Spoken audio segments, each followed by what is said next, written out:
Audiobook title Leveling Up an Artillery Fantasy Empire. Chapters 01 to 586 End Original title How I Built the Strongest Artillery Empire. Chapters 01 to 586 End Part 01. Where did I put this?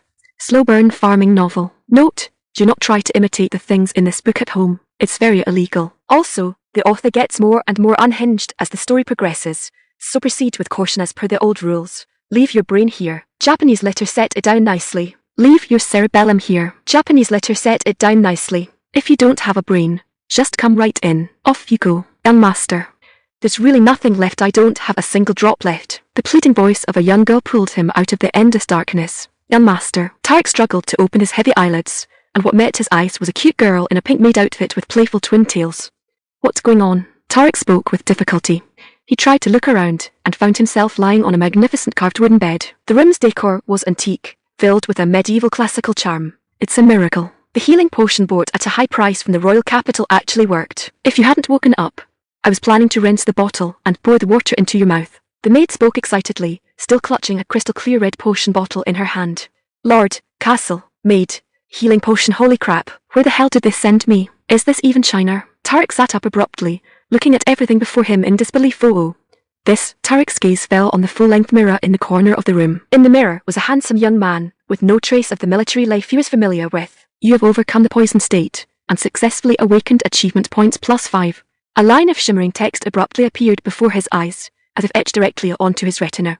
You, young master, you're finally awake. I'll go inform the others right away. Before Tarek could ask anything, the pink twin-tailed maid rushed out of the room like a gust of wind. I've really transmigrated. Although he didn't know exactly what had happened, he had indeed come to a completely strange world and occupied someone else's body. That voice and that line of text, what were they? A system, or a god from another world? He remembered that before he was hit and sent flying, he seemed to have heard a strange whisper. A surge of intense pain hit him, and countless memory fragments flooded into his mind like a burst dam, crashing against his consciousness. Isaac, the eldest legitimate son of the Baron Blackwood. Isaac Blackwood, that was the name of this body. He was unlearned, caused trouble all day, and was a notorious playboy far and wide. It really is a standard novel opening. However, he didn't seem to be like this before. Deep in his memories, when he was born, he was hailed as a natural magical genius. He was highly anticipated, and even became engaged to the young daughter of an earl's family. He was riding high, and had a bright future. However, he had magic affinity, but no talent for magic. It wasn't that he had none at all, but rather that he wasn't good at the orthodox elemental magics like fire, ice, or wind, but rather at something like enchantment, which was considered heterodox. Although it wasn't too bad, the huge gap caused him to abandon himself, eventually becoming a playboy despised by everyone. It's really hard to put into words. Just as he was feeling incredibly irritable, the room door was slammed open. Brother, you're awake. A tall girl with short black hair rushed in aggressively. Seeing Isaac sitting on the bed, she was momentarily stunned, then bit her lip hard, a complex look flashing in her eyes.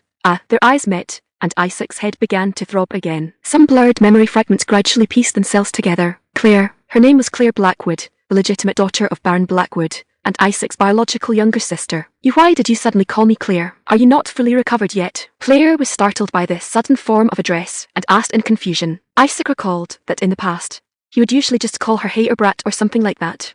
Dorothy, are you sure he's really okay? Claire turned to look at the pink twin-tailed maid behind her. Of course he is. He can already speak normally.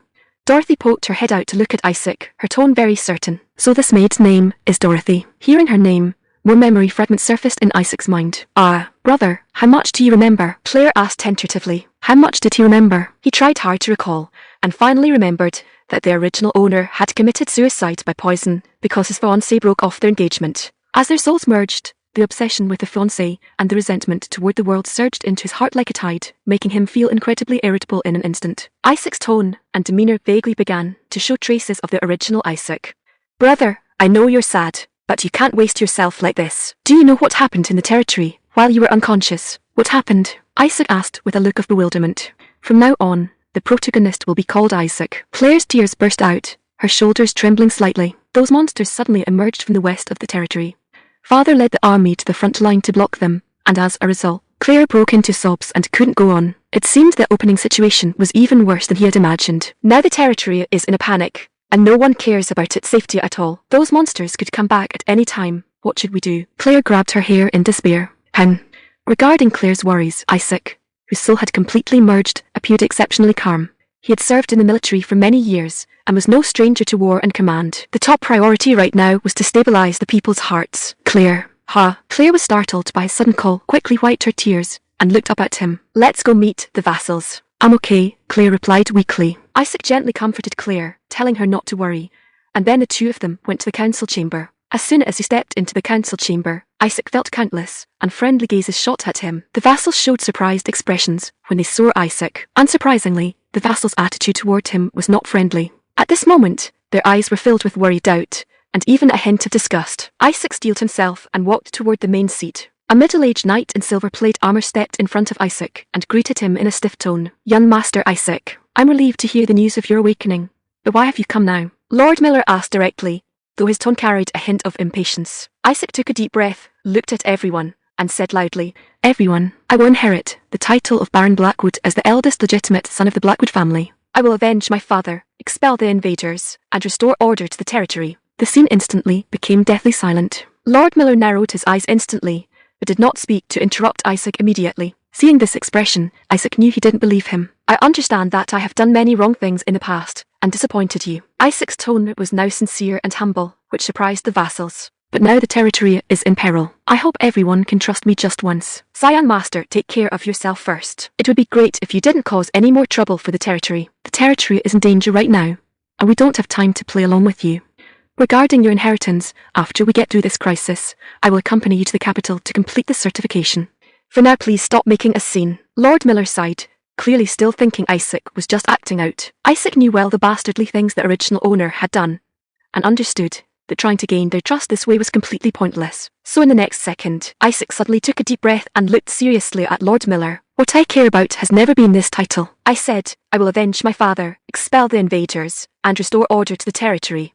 This move by Isaac truly surprised Lord Miller, and he looked at this playboy young master seriously for the first time. Isaac turned to look at Claire and said with a smile, Of course, if anyone has any objections to me inheriting the Baron's title and leading everyone, I will voluntarily take my sister and leave the territory. However, the next time I come back, it might be with the kingdom's army. What? Claire and the other vassals were stunned. Looking at the confident and composed Isaac before them, they couldn't tell for a moment if he was joking or serious. Looking at Isaac's calm gaze, Lord Miller felt a sense of strangeness for the first time. Was this still the playboy young master he had watched grow up so poorly? This aura and composure was almost no different from the old Baron. While Miller was silent, Claire suddenly spoke up. Lord Miller, can we trust brother one more time? Seeing everyone's questioning gazes, she quickly explained. Brother's eyes and tone are different from before. I feel like I'm seeing the high-spirited genius brother again. Claire's voice was full of nostalgia and expectation, pulling everyone's thoughts back to several years ago. It was true, Isaac, this playboy, had once been a brilliant genius. Lord Miller was silent for a long time, then finally let out a long sigh, knelt on one knee, lowered his head, and said, I hope the young master does not misunderstand. The Blackwood territory will always belong only to you and the young lady. In fact, I hoped more than anyone that you would turn over a new leaf and lead the Blackwood family to glory once again. I swear by my honour, as a knight, that I will do my utmost to assist you in becoming a qualified lord. We are willing to follow the young master and defend the Blackwood territory to the death. Seeing this, the other vassals also immediately knelt on one knee and swore their loyalty to Isaac.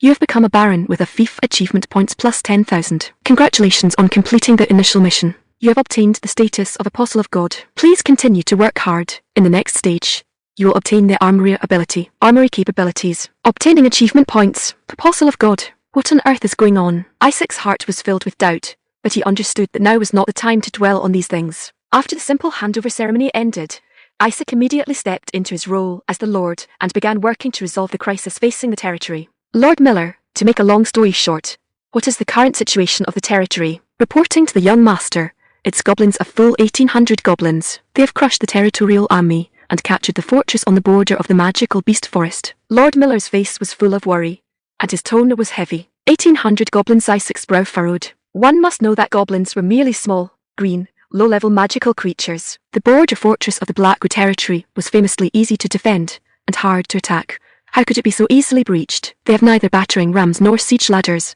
How did they breach the fortress? That is because an apostle appeared among them. Young master, Lord Miller said heavily. An apostle? Isaac became even more confused. Lord Miller explained the concept of an apostle to Isaac. They were magical creatures favoured by the gods, capable of hearing divine oracles and performing miracles. acting as the gods' agents in the mortal world. Isaac couldn't help but sigh. This world was truly strange, with gods and apostles popping up at every turn. Wait, Isaac suddenly remembered that he seemed to have heard the voice of a god as well, asking him to do something. According to reports from surviving soldiers, that goblin leader seems to be able to control a type of magical beast called unicorn ants. Lord Miller continued, controlling ants? Just mere ants, what impact could they have on the battle? Isaac was somewhat dismissive. Young master, you may not know, but unicorn ants are massive, covered in hard shells, and possess a pair of sharp mandibles. They are very troublesome magical beasts. According to those soldiers, these ants can climb city walls and even use their bodies to build bridges, allowing the goblins to easily cross the moat. Lord Miller explained. So that was it. Only then did Isaac understand why the fortress had fallen. Able to climb, bridge, and fight, these ants were practically an all-purpose unit. Damn it, if those ants can really climb walls, then isn't this castle in danger too? Isaac's expression grew solemn. No wonder the vassals had suggested abandoning the castle. How much time do we have left? Those goblins are currently in the captured fortress. It's estimated they'll stay there for about another day if they head straight here. They'll likely reach Ruth and Kun village in 5 days, and the castle in 6. Can we ask other territories for help? Isaac asked. Countess Brianna's fief might be willing to lend a hand, but they are too far from here. By the time they arrive, I'm afraid everything will be over. Lord Miller shook his head. Isaac immediately remembered that Countess Brianna's fief was the one that had broken off the engagement. It seemed they couldn't be relied upon. With internal troubles and external threats, he could only rely on his own strength. How many soldiers do we still have? How many weapons are in the armory reserves? If we conscript the commoners, how many people can we arm? Isaac asked in succession. There are only 35 soldiers currently fit for combat. Weapons like swords are fairly sufficient, and there's some stock of leather and chainmail enough to arm about 30 more people. How many? Just 35 soldiers. Listening to his report, Isaac's scalp went numb. This disastrous start was a bit too ridiculous. 35 versus 1800 plus an unknown number of magical beasts. The key was that Isaac had just told them a win was guaranteed. Sigh. Isaac put on a mask of pain, helplessly scratched his hair, and asked, are there any other resources? Well, we still have 5 craftsmen. They were all invited by the old Baron. Lord Miller replied after a moment's thought. That was some good news. Isaac nodded slightly, his mind racing with calculations. Time was of the essence. He had to race against the clock to prepare for battle. That is all from my report, young master. How do you plan to respond? Lord Miller asked. Isaac lightly tapped the armrest of his chair. Various ideas kept popping into his head, but unfortunately, he didn't have any particularly good solutions at the moment. Just as he was sighing, a system window suddenly popped up before his eyes. Quest triggered. Your protective goddess of harmony bestows upon you the armory ability to aid her apostle. Use the armory ability incomplete. What? The armory is open just like that? Isaac muttered to himself in disbelief. Quest completed. Achievement points +5. As his voice fell, the system window popped up again. Squad Leader's Armory. You can register the weapons and equipment you develop here. You can consume achievement points to mass-produce registered items. Current available achievement points, 10,010. Isaac stared at the flashing register and produce buttons, dumbfounded. Did this mean that as long as he developed weapons or equipment, he could register them here and then consume achievement points for mass production? Compared to controlling ants, this armory ability was practically a divine tool. The corners of Isaac's mouth couldn't help but turn up as various ideas flooded his mind. But what kind of weapons should he manufacture? He only had a short 6 days left, and both tools and materials were limited. Ideally, it should be the kind of weapon that's easy to use without much training, Isaac thought to himself. The enemy's numbers exceeded 1800. In a direct confrontation, even if everyone was counted, there would be no chance of winning. In such a situation, the most effective weapon would be one that allowed for a citizen-soldier approach and could fully utilize the advantage of the city walls to cause massive casualties to the enemy. Thinking of this, Isaac's gaze fell upon the crossbow bolt in the hand of a soldier by the door. Got it. He slapped the table and said excitedly. Huge crossbow. It was a mechanical crossbow known as the women and children's crossbow. Using the lever principle, even women and children could use it with ease. Don Master Isaac, what's wrong with you? Whether to fight or flee, please say something. Lord Miller couldn't help but speak up to remind him. Need you even ask? To fight, of course. Isaac slammed the table and said loudly. This land is our home. We absolutely cannot let those filthy magical creatures trample over it at will. Butler Peter, pass down the order for all villagers to bring their grain, seeds, and livestock and retreat to the castle. Any grain or livestock that cannot be moved in time must be burned. We absolutely cannot leave them for those magical creatures. This was a cruel decision, but also a necessary one. In this cold winter, why would those 1800 goblins risk their lives to invade human territory? There was only one answer: hunger. These goblins had no logistical supplies and could only survive by looting. Rather than letting those magical creatures benefit, it was better to burn it all themselves. As long as the goblins didn't get supplies, they would have to travel on empty stomachs. Lord Miller, your subordinate is here. Young Master Isaac, near the castle. Isn't there a moat? Isaac remembered that there seemed to be a man-made moat around the perimeter of the castle. Yes, but Lord Miller said somewhat awkwardly, because the border fortress was completed a few years ago. Maintenance was neglected. It has now dried up. Forget it, even without water. It's better than nothing. Lord Miller, arrange for some people to draw water from the river and wells and fill the moat as much as possible. As long as the moat becomes a muddy mess, it will cause a lot of trouble for those goblins. The most important thing when walking on two legs is maintaining balance. If the ground is muddy, those goblins' combat effectiveness will certainly be greatly reduced. I understand. I'll go arrange it right away. Lord Miller nodded and turned to leave. Also, bring me your equipment, and that of the other soldiers. I want to use enchantment magic to enhance their sharpness and durability. In any case, enchantment magic was his specialty. Previously, because Isaac was jealous of those elemental mages, he hated it when people mentioned enchantment in front of him. But he was different now. He only wanted to do everything possible to improve their side's combat power. What? Really? That's great. The vassals immediately broke into discussion, their faces filled with surprise and anticipation. Quick, quick, quick. Victory is in sight. Don't just stand there. Get moving. Also, call all the craftsmen here. I have something important to discuss with them. Seeing how excited everyone was, Isaac also began clapping his hands energetically, urging them to carry out his arrangements. If those craftsmen could turn the ideas in his head into reality, then he would be able to show everyone a true miracle. New weapons. The history of human development is a history of weapon development, from primitive bows and arrows 10,000 years ago to more convenient crossbows, and later to various complex mechanical crossbows. Humanity has always pursued greater power. This type of weapon is easy to operate. Even a raw recruit can master it quickly. Later, mechanical structures were added to the crossbow to further increase the rate of fire. Knock exclamation asterisk. After finishing the temporary territory meeting, Isaac changed his mind and decided to go straight to the workshop. Who is it? The door of the workshop opened a crack, revealing a blacksmith covered in coal dust. Even through the crack in the door, one could see his knotted muscles, broad shoulders, and thick chest. Isaac immediately recognized him as the territory's only swordsmith. Fergus. Are you the young master? I'm the lord now, Isaac corrected. Fergus hurriedly opened the door and bowed. Ah, my apologies. Greetings, lord. Inside the workshop, the clanging of hammers and the roar of the furnace intertwined. Heat waves rolled, and the smell of metal permeated the air. You're Fergus, right? Where is the crossbow maker? Isaac asked. Fergus pointed to a man in the corner of the workshop who was sharpening a serrated edge, and said, There. That smelly old man wearing the bandana is Harold. Hearing this, Harold grumbled in dissatisfaction. You brat. What do you mean, smelly old man? I'm only a few years older than you. Harold put down the wooden board in his hand, took off his bandana, and bowed to Isaac. Greetings, lord. This seemed to be our first formal meeting. I was busy with other matters before and neglected the work in the territory.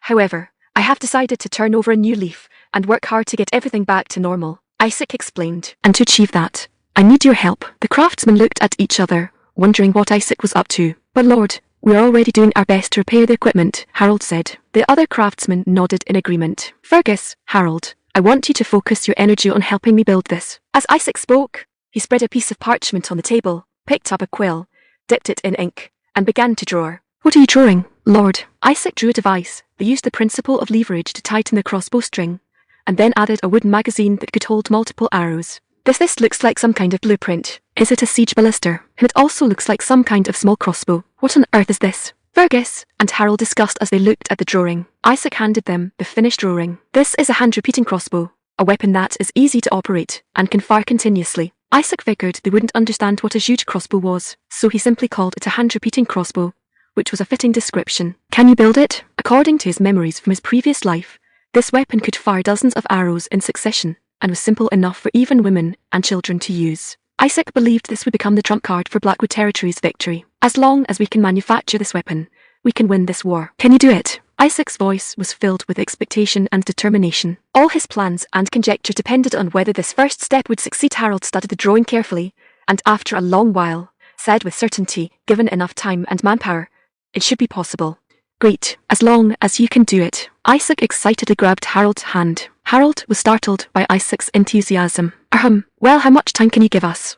A new weapon like this will definitely need repeated testing. It will take at least 10 days. The enemy is approaching. We only have 6 days. You must work overtime day and night. Harold's face instantly turned pale. Isaac gripped his hand tightly. I will work overtime with you and provide technical guidance at any time. How about it? With that, 6 days should be enough, right? Sire, right. I risk my old life to finish the task within 6 days. Harold reluctantly agreed. However, Lord, even if this weapon is powerful, we won't be able to make many in 6 days.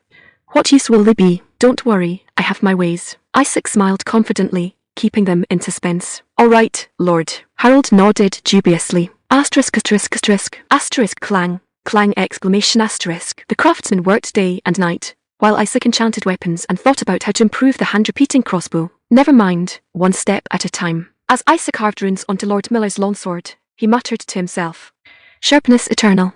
Sharpness. As the incantation was recited, the runes emitted a dazzling light, and the longsword's edge became even sharper. As long as the injected mana was not exhausted, this sword would remain sharp forever. Isaac used his abundant mana to enchant the weapons, while also mentally complaining about how the original Isaac had wasted his talent. Early morning on the 6th day. Young Master Isaac. Isaac looked up and saw Lord Miller entering with his attendants and other vassals. It seemed the evacuation of the subjects was complete. Have all the subjects been safely evacuated? Yes. As of this morning, everyone has entered the castle. Have you been here carving runes for these past 6 days? Lord Miller asked in surprise, looking at the mountain of weapons and equipment piled on the table. That's right, I have carved reinforcement and sharpness runes onto all the weapons and equipment. Excellent. The vassals breathed a sigh of relief upon hearing this and praised Isaac one after another. It's good that everyone is safely evacuated. Lord Miller, how many soldiers can we conscript from among the subjects? There are about 700 healthy adult men. Young Master Isaac, what if we relax the age limit, as long as they can swing a hoe? In that case, we should be able to conscript around 1,000 people. And if we include women, about 1,500. Very well, we now have 1,500 soldiers. Lord Miller frowned and countered, but we don't have enough weapons and equipment. Just then, Harold came over excitedly holding something. Lord, we did it. Isaac turned to look and saw the craftsmen in the workshop with joyful smiles on their faces.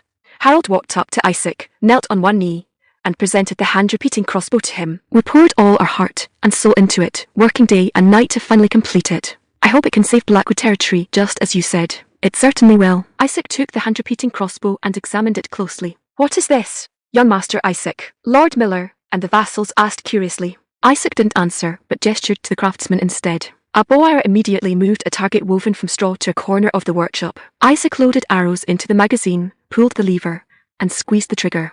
Whoosh, thud, the arrow whistled through the air and struck the center of the straw target. You have developed a new weapon capable of turning the tide of battle. Achievement points plus 50. It really worked. The craftsman cheered excitedly. Isaac didn't stop and continued firing until all the arrows in the magazine were spent. The straw target had been turned into a pincushion. How is this possible? Lord Miller stared at the hand-repeating crossbow and the straw target, his face filled with disbelief. It seems that crossbowmaker really has some skill. Isaac already had a plan in mind. He was going to let the goblins taste the power of the hand-repeating crossbow. Once the war started, he would coat the arrowheads with that poison he drank earlier, or if all else failed, some old feces. That stuff was poisonous too. Have you spent these 6 days just to make this? To be honest, although this thing is impressive, there's only one. What can it change, young Master Isaac? Lord Miller asked. Even the craftsman looked at Isaac with expectant eyes. Holding the hand-repeating crossbow, Isaac opened the armory and clicked the register button. The hand-repeating crossbow instantly turned into a beam of white light and vanished.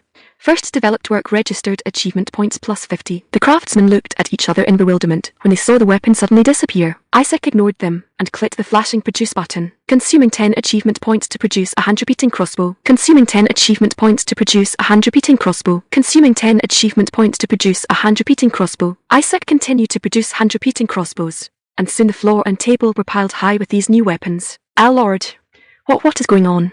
Magic? In all my years, this is the first time I've seen such magic, the craftsman asked in a panic. When the goblin apostle appeared, you must have thought the gods had abandoned you, didn't you? Isaac picked up a hand-repeating crossbow, looked around at everyone, and spoke slowly.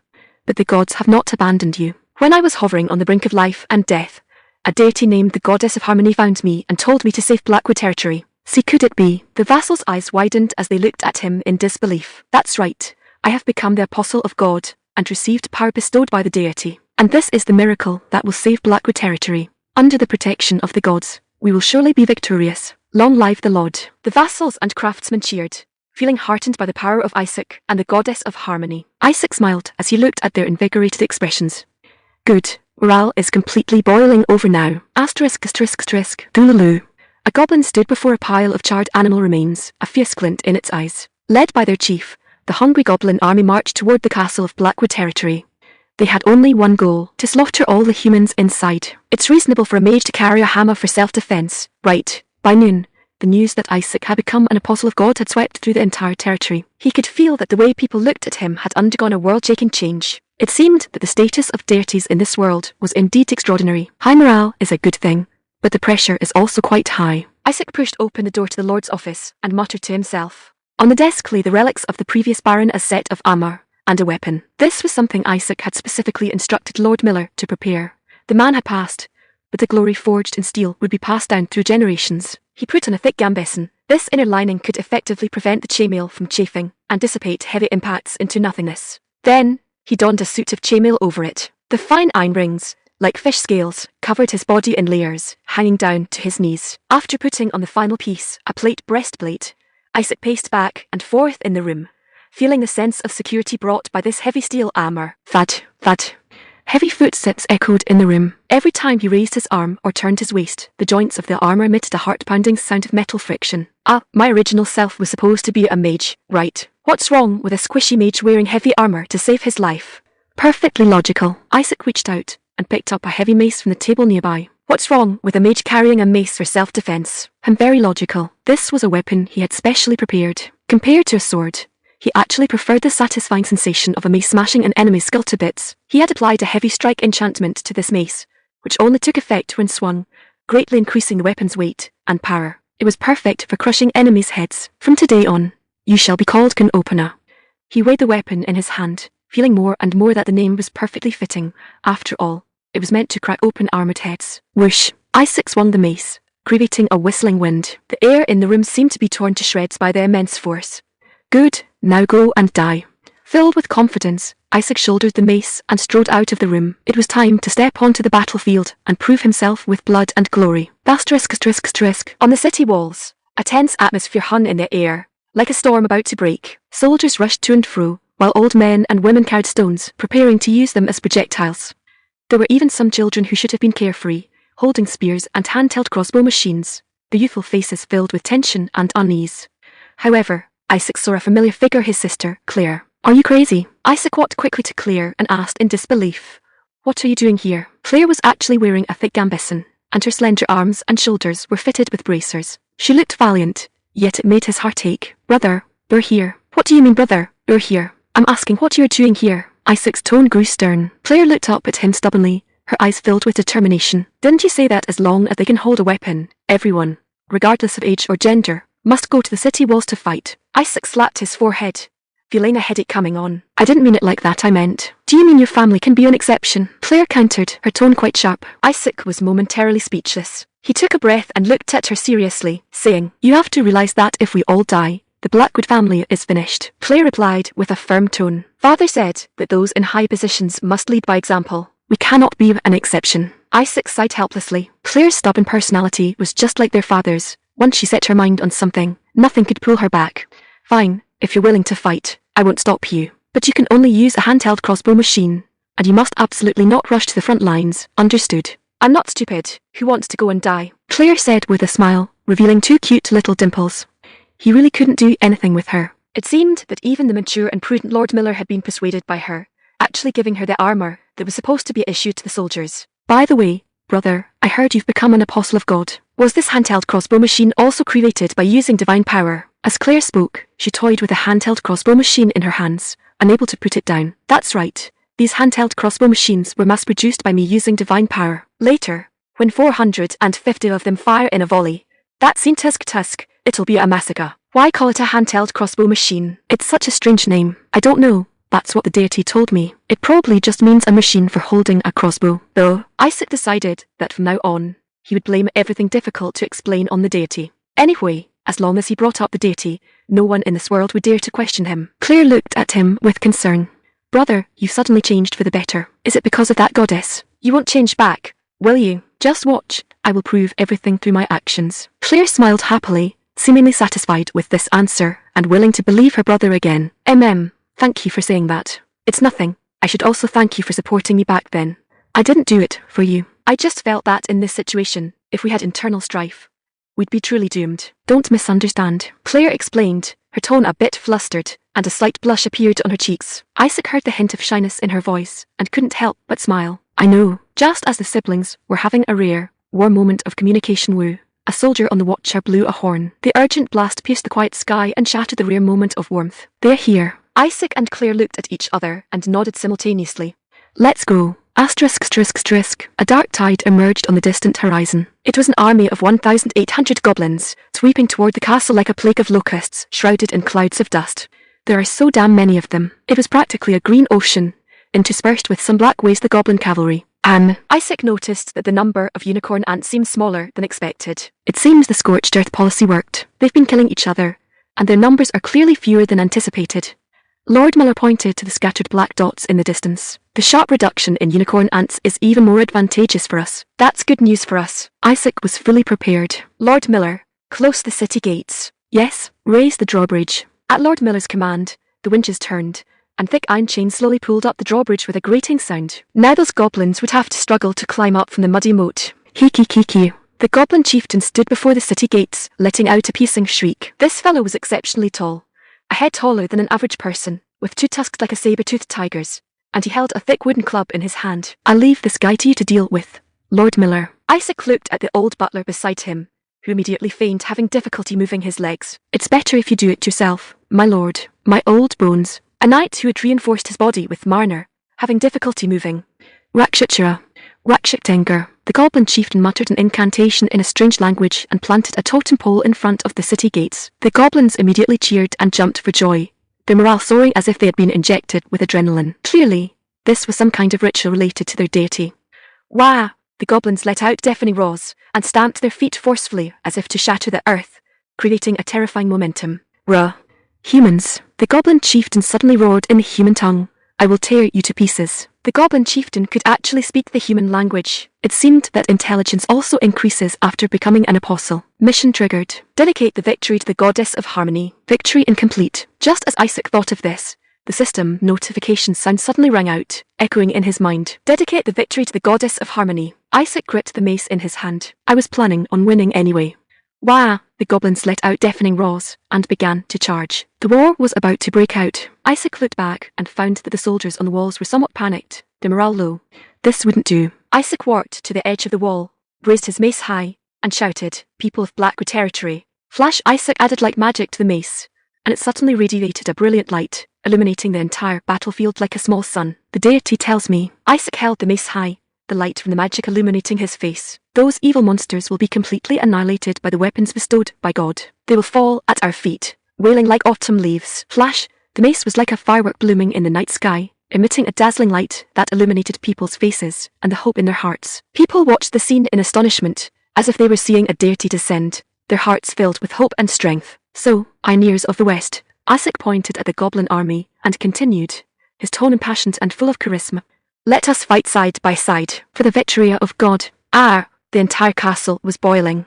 The people's cheers reached the clouds, echoing for a long time. You have revived the faith in the goddess of harmony for the first time. Achievement points plus 100. As expected. To boost morale, one must rely on religion. For the victory of God. Kill them, in the name of God. Victory. The situation was looking excellent.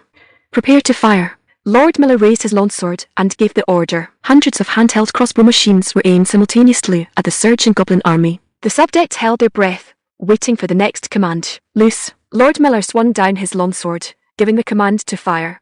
Swoosh, swoosh, swoosh. The sound of vibrating crossbow strings resounded through the skies. Hundreds of arrows poured down like a black rainstorm, blotting out the sun and pouncing toward the enemy with the scent of death. The whack, the whack, the whack, the whack. Jai, jai, jai. The goblins at the very front fell in large numbers instantly under the baptism of the arrow rain, and the enemy's offensive immediately stalled. Loose. Ordinary archers need to draw their bows before firing, but the handheld crossbow machine didn't need that. One only needed to pull the push rod. Whack, whack, whack, whack. Another round of arrow rain whistled forth. The goblins wailed as they fell into pools of blood, the bright red liquid staining the earth. So powerful. Fantastic. The formidable power of the new weapons greatly boosted the subjects' morale. Loose. Whack, whack, whack, whack. However, The rain of arrows could not stop the armored unicorn ants. They even began to climb the city walls, causing the subjects' expressions to turn sour instantly. Throw stones. Quick, stop them. Seeing this, Isaac hurriedly commanded the soldiers to defend. The subjects one after another picked up stones from the city wall and hurled them downward with all their might, hoping to smash these loathsome insects down. Bang, bang, bang. A series of sounds of object shattering came from below the wall. However, the number of unicorn ants was simply too great, and they were attacking from multiple directions simultaneously. The subjects were completely unable to stop them all. Pour the oil. Isaac made a prompt decision and shouted loudly. Lord Miller's attendants immediately led several soldiers to carry a pot of boiling oil to the edge of the wall and poured it downward. With a splashing sound accompanied by ear-piercing screeches, a nauseating smell of burnt flesh spread through the air. Yet, even after paying a heavy price, the unicorn ants still did not give up their attack. They stepped over the corpses of their companions, continuing to climb the wall one after another. Their fearless spirit was chilling. Some unicorn ants even used their bodies to build ant bridges, allowing the goblins to climb up easily. Their cooperation was seamless, and their tactics skillful, as if they were a well-trained army. Isaac couldn't help but feel a headache. The ants he had once admired in documentaries had now become a major threat. These damn bugs. Isaac was fuming with rage. Screech, screech, screech. A unicorn ant covered in mud poked its head out and climbed onto the wall. It waved its sharp mandibles, a fierce light glinting in its eyes. Damn it. You dare climb up? I'll kill you. Isaac roared, and the mace in his hand ruthlessly smashed the unicorn ant's head to pieces, spraying yellow fluid everywhere. The goblin shrieks were getting closer. A melee battle was about to erupt. Isaac lowered the visor of his helmet and gripped his mace tightly. Roar! Mud-covered goblins rushed up fearlessly. Even when heavily wounded, their eyes were still filled with killing intent, making some of the new recruits tremble with fear. Do not be afraid. God is with us. Isaac, wearing the former baron's plate armor, charged into the enemy ranks like a tiger descending a mountain. Despite being a mage, the mace in his hand was heavy and powerful, sending goblins flying. Even when their weapon struck his breastplate, they couldn't injure him in the slightest. The Lord is charging. Kill all the goblins. Isaac's heroic fearlessness greatly inspired the subjects' morale. They picked up their weapons one after another and followed the Lord, charging toward the enemy together. Thrust. Pachai. The men used spears to pierce the enemy, while the elderly and women used handheld crossbows to shoot. With the subjects working together, the goblins fell into pools of blood one by one. Lightning. Isaac released lightning magic, causing the goblins rushing up to twitch violently from the shock. Then he swung his mace, smashing their heads one by one. Blood and brain matter splattered out, staining his armor red. Phew. Isaac felt his blood boiling. Was this what war felt like? As a military enthusiast in his past life, he only felt a thrill that made his whole body tremble with excitement at this moment. Kill. Kill them all for me. The battle grew more intense. Wails and the sound of weapons clashing were everywhere, like a sure hell. Isaac rushed to the front of the wall, frantically swinging his mace. Suddenly, he noticed that the situation on the other walls didn't seem very good. His heart tightened. They couldn't have been breached, right? Die. Sure enough, a group of unicorn ants had already climbed onto the wall and were besieging the subjects. Their black carapaces shimmered in the sunlight like an unstoppable steel torrent. The subjects thrust with spears, hacked with swords, and shot with handheld crossbow machines, but none could pierce the unicorn ants' carapaces. Instead, they were cut by the sharp mandibles, blood staining the walls. At the critical moment, Lord Miller arrived with his attendants. His long sword danced, and in a flash of swordlight the unicorn ants were slaughtered one by one. Their hard carapaces were as fragile as tofu under Lord Miller's sword. Is this a knight? Isaac marveled in his heart. Lord Miller's strength was indeed extraordinary, worthy of a battle-hardened knight. The territory's soldiers also joined the battle. They were well-trained and coordinated perfectly, soon wiping out the remaining goblins and unicorn ants. The enemy's offensive has weakened. The city wall was already piled high with the corpses of goblins and unicorn ants, and a nauseating stench of blood filled the air. The subjects pursued their advantage, driving the enemy back down the wall. The scales of victory began to tip in their favor. Bang, bang. Whenever Isaac saw an enemy poke its head out, he would swing his mace, smashing them like a game of whack-a-mole. Blood splattered everywhere, staining his smile, which was slightly distorted from excitement. This hearty pleasure was simply too great. Jai, jai, jai. The area below the wall was in chaos. The goblins who had fallen to their deaths, and those who were not yet dead were mixed with the mud, a sight as wretched as hell. Isaac saw some goblins and unicorn ants covered in oil shimmering in the sun. The opportunity had come. He immediately channeled the mana within his body. Fire arrow. Whoosh. A flaming arrow appeared before Isaac's left hand. In the next second, carrying a scorching aura, it shot toward an oil-covered unicorn ant. Boom. Flames instantly engulfed the entire ant bridge, and the smell of roasted meat filled the air. The subjects immediately erupted into enthusiastic cheers. The powerful strength of a mage greatly boosted their morale. Fire arrow. Isaac shot several more fire arrows, burning down the other ant bridges as well. The goblins, who were currently climbing, fell from the wall one after another. Loose, whack, whack, whack, whack, jai jai jai, jai jai jai. The goblins below the wall let out desperate wails, but the subject showed no mercy. They vented all their rage onto the enemy. Just as the subjects held the absolute advantage and were conducting a one-sided slaughter of the enemy, jai, jai, jai, jai, jai. Suddenly, the goblin chieftain's ear-piercing shriek came from the distance, and the remaining goblins immediately threw down their equipment and fled in all directions. The subjects watched this scene, dumbfounded. Did we win? Battle 1 completed. Achievement points plus 500. In the name of God, you've won a great victory. Achievement points plus 500. The system notification sounded, announcing the subject's victory. Phew. Isaac looked at the dumbfounded subjects, raised his mace high, and shouted loudly, "Hold your heads high, pioneers of the West. Today, we," the mace radiated light, illuminating Isaac's youthful face, "have won." The subjects were stunned for a moment, then erupted into deafening cheers, celebrating this hard-won victory. "Brother, congratulations on your victory." Isaac looked back and saw Claire standing beside Lord Miller, a joyful smile on her face. Fortunately, she was safe. Phew. Isaac breathed a sigh of relief, his heart finally settling as he slumped down. He had enjoyed the whack-a-mole too much, and forgotten he was a squishy mage. His stamina was still a bit lacking. A guy never want to experience this kind of asymmetric warfare again. Isaac struggled to stand up and spoke weakly. "I'm afraid you will have to experience it many more times, Lord Miller. My years of experience tell me that something unusual is happening in the magical beast forest, and apostles have appeared in various places, which is also very suspicious." I was thinking the same thing. The gods of the other world wouldn't have summoned him here for no reason. Something big was definitely about to happen, and he might just be at the center of this storm. "So Lord Miller, I'm here." Isaac took off his helmet, revealing his blood-stained face, and asked, "What do you think of me?" "What do you mean?" Lord Miller asked knowingly, a hint of a smile flashing in his eyes. "So, do you think I passed the test?" Isaac curled his lips and asked seriously.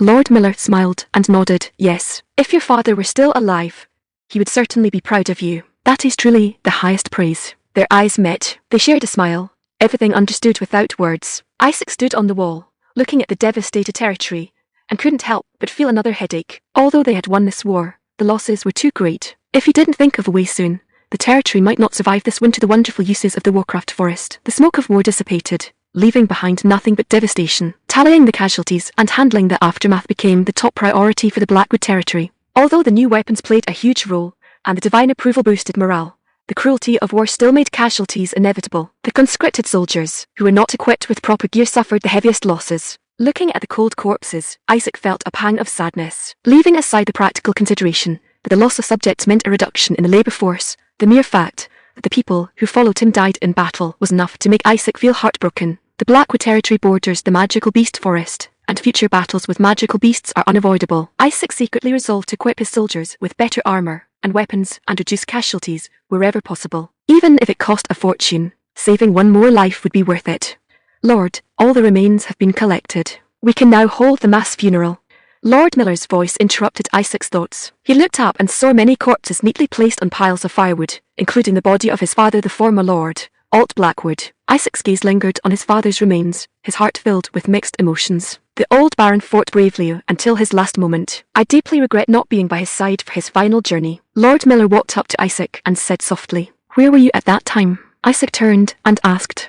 Lord Miller hesitated for a moment before finally saying, "I rode the fastest horse in the territory to the royal capital to buy potions." Isaac fell silent. He knew what kind of potion Lord Miller was referring to. To save him, Lord Miller hadn't even a time to bid farewell to his own master. "Please don't blame yourself. This is not your fault. Blame that damned forest. Besides, you've recovered now, and the old Baron will be relieved in heaven." Lord Miller, in turn, began comforting Isaac. "I hope so." Isaac nodded. "Let's begin." Lord Miller handed a pine resin-coated torch to Isaac. Now it was time to say goodbye to the deceased and start anew. Isaac, acting as the family representative, tossed the torch onto the pyre. Boom! The pre-poured oil caused the flames to ignite instantly. The raging fire consumed all the bodies, seemingly taking away all the grief and pain. Woo woo woo. The survivors wept softly. Even the usually strong Claire had red eyes and kept wiping away her tears. Ashes to ashes, dust to dust. Isaac muttered silently in his heart. Let the flames take away all the sadness and pain. Only then can the living move forward. Asterisk asterisk asterisk. After the mass funeral, life had to continue. To reward the soldiers and subjects who had fought bravely, Isaac opened the warehouse, brought out beer and food, slaughtered several fat pigs, and held a grand feast. We survived. Wow. Long live the Lord. Long live the goddess too. Cheerful songs rose and fell. People gathered in small groups, drinking chilled beer taken from the cellar. Another cup. We won't go home until we drunk tonight. The clinking of beer mugs was incessant, and golden liquid splashed everywhere. The subjects ate meat, and excitedly recounted the details of the battle. Indeed, alcohol was the best mood enhancer. Isaac looked at the scene, nodded contentedly, then picked up a mug of beer and downed it. Isaac frowned. The taste of this beer was different from what he had imagined. The beer had a heavy malt flavour, a slightly viscous texture, and a high alcohol content, making it easy to get drunk. It was completely different from the refreshing, delicious beer in his memory, the kind that made you want to let out a satisfying burp after drinking it. But having some was better than none. Isaac continued drinking the beer. He had experienced too much these past few days, and needed alcohol to numb himself. Drink less. Claire's voice came from behind him. She was worried Isaac might turn into a drunkard again, considering his notorious past. All right. Isaac obediently put down his mug. Anyway, the beer didn't taste that great. Claire looked at him in surprise and said, "You really have changed." She seemed unable to believe Isaac would be so obedient. Since becoming an apostle, you seem to have suddenly grown up. By the way, you still haven't told me which deity's apostle you are. I heard the vassals in the workshop mentioned hearing you say something. Isaac recalled the previous whisper and asked, I'm guided by a deity named the Goddess of Harmony. Have you heard of her? Claire rested her chin in her hand, thought for a moment, and then shook her head. After a moment, she suddenly remembered something and excitedly slapped Isaac's shoulder, saying, Iris, the Goddess of Harmony. That is a forgotten ancient deity. Claire was so excited that she was stammering. You have discovered the name of an ancient goddess. Achievement points plus 10. You can even gain achievement points for something like this. It seems this goddess hasn't been mentioned by anyone for a long time. What? A forgotten ancient deity? You don't even know that? I told you. You should have studied harder back then. Wait. That's not what I mean. Claire took a deep breath and explained. Long ago, this world had ancient deities who existed since the beginning of creation, such as the sun god and the moon god. It is said that among the ancient deities, there was also a demon god. The demon god was the embodiment of all negative emotions and death, a symbol of evil. To maintain the balance of the world, the ancient deities waged a long and protracted war against the demon god. Eventually, the ancient deities who guarded the balance achieved victory, and peace was restored to the world. However, Iris, the goddess of harmony, was severely wounded in the battle and disappeared without a trace. Later, her divine power gradually weakened, and her followers could no longer hear her voice or feel her divine power. The Irish church gradually declined, eventually disappearing completely a few centuries ago. Oh, but why would the long-vanished goddess of harmony choose you to be her apostle? What exactly is going on? I don't know either. Isaac shrugged. He also wanted to know the answer. Iris, everyone else has probably forgotten her, right? She is a forgotten deity. If I hadn't been forced to study by the butler back then, I probably wouldn't remember her either. There are countless deities in this world. No one can remember all of them. Only noble children who received higher education would have knowledge of the deities. Iris. Isaac murmured the name of the goddess who bestowed power and miracles upon him. This goddess, once glorious, was now forgotten by people. To make her remembered again. Perhaps this was the purpose of her granting him power. When I have time, I will build a temple for her. The Blackwood territory would become the starting point for the revival of the Irish church. Isaac took a habitual sip from the beer mug while thinking. And still doesn't taste good. It seems I'll have to improve the beer brewing process when I have time later. After the banquet, Isaac immediately summoned all the village chiefs and vassals to hold a territory meeting and listen to their reports and suggestions. He knew very well that the Blackwood territory still had many problems to solve. Speak, Isaac said, sitting on the Lord's throne. The vassals all looked at him with expectant eyes. Start with the most urgent matters, he added. Yes, my lord. The vassals sat around a large table, their tone and attitude becoming more respectful. Clearly, they had acknowledged Isaac's status as lord. Reporting, my lord. 2 regular soldiers in the territory were killed and 12 were severely wounded. Regarding the conscripted soldiers, 27 were killed and 82 were severely wounded. Compared to the enemy's heavy losses, this number was already very small. But regardless, casualties were casualties, and the deceased were gone. Distribute pensions and grain to the families of the fallen soldiers. They sacrificed themselves to defend the territory, Isaac decided immediately. The vassals nodded in agreement, but only one person looked troubled. Well, I will certainly carry out the Lord's order.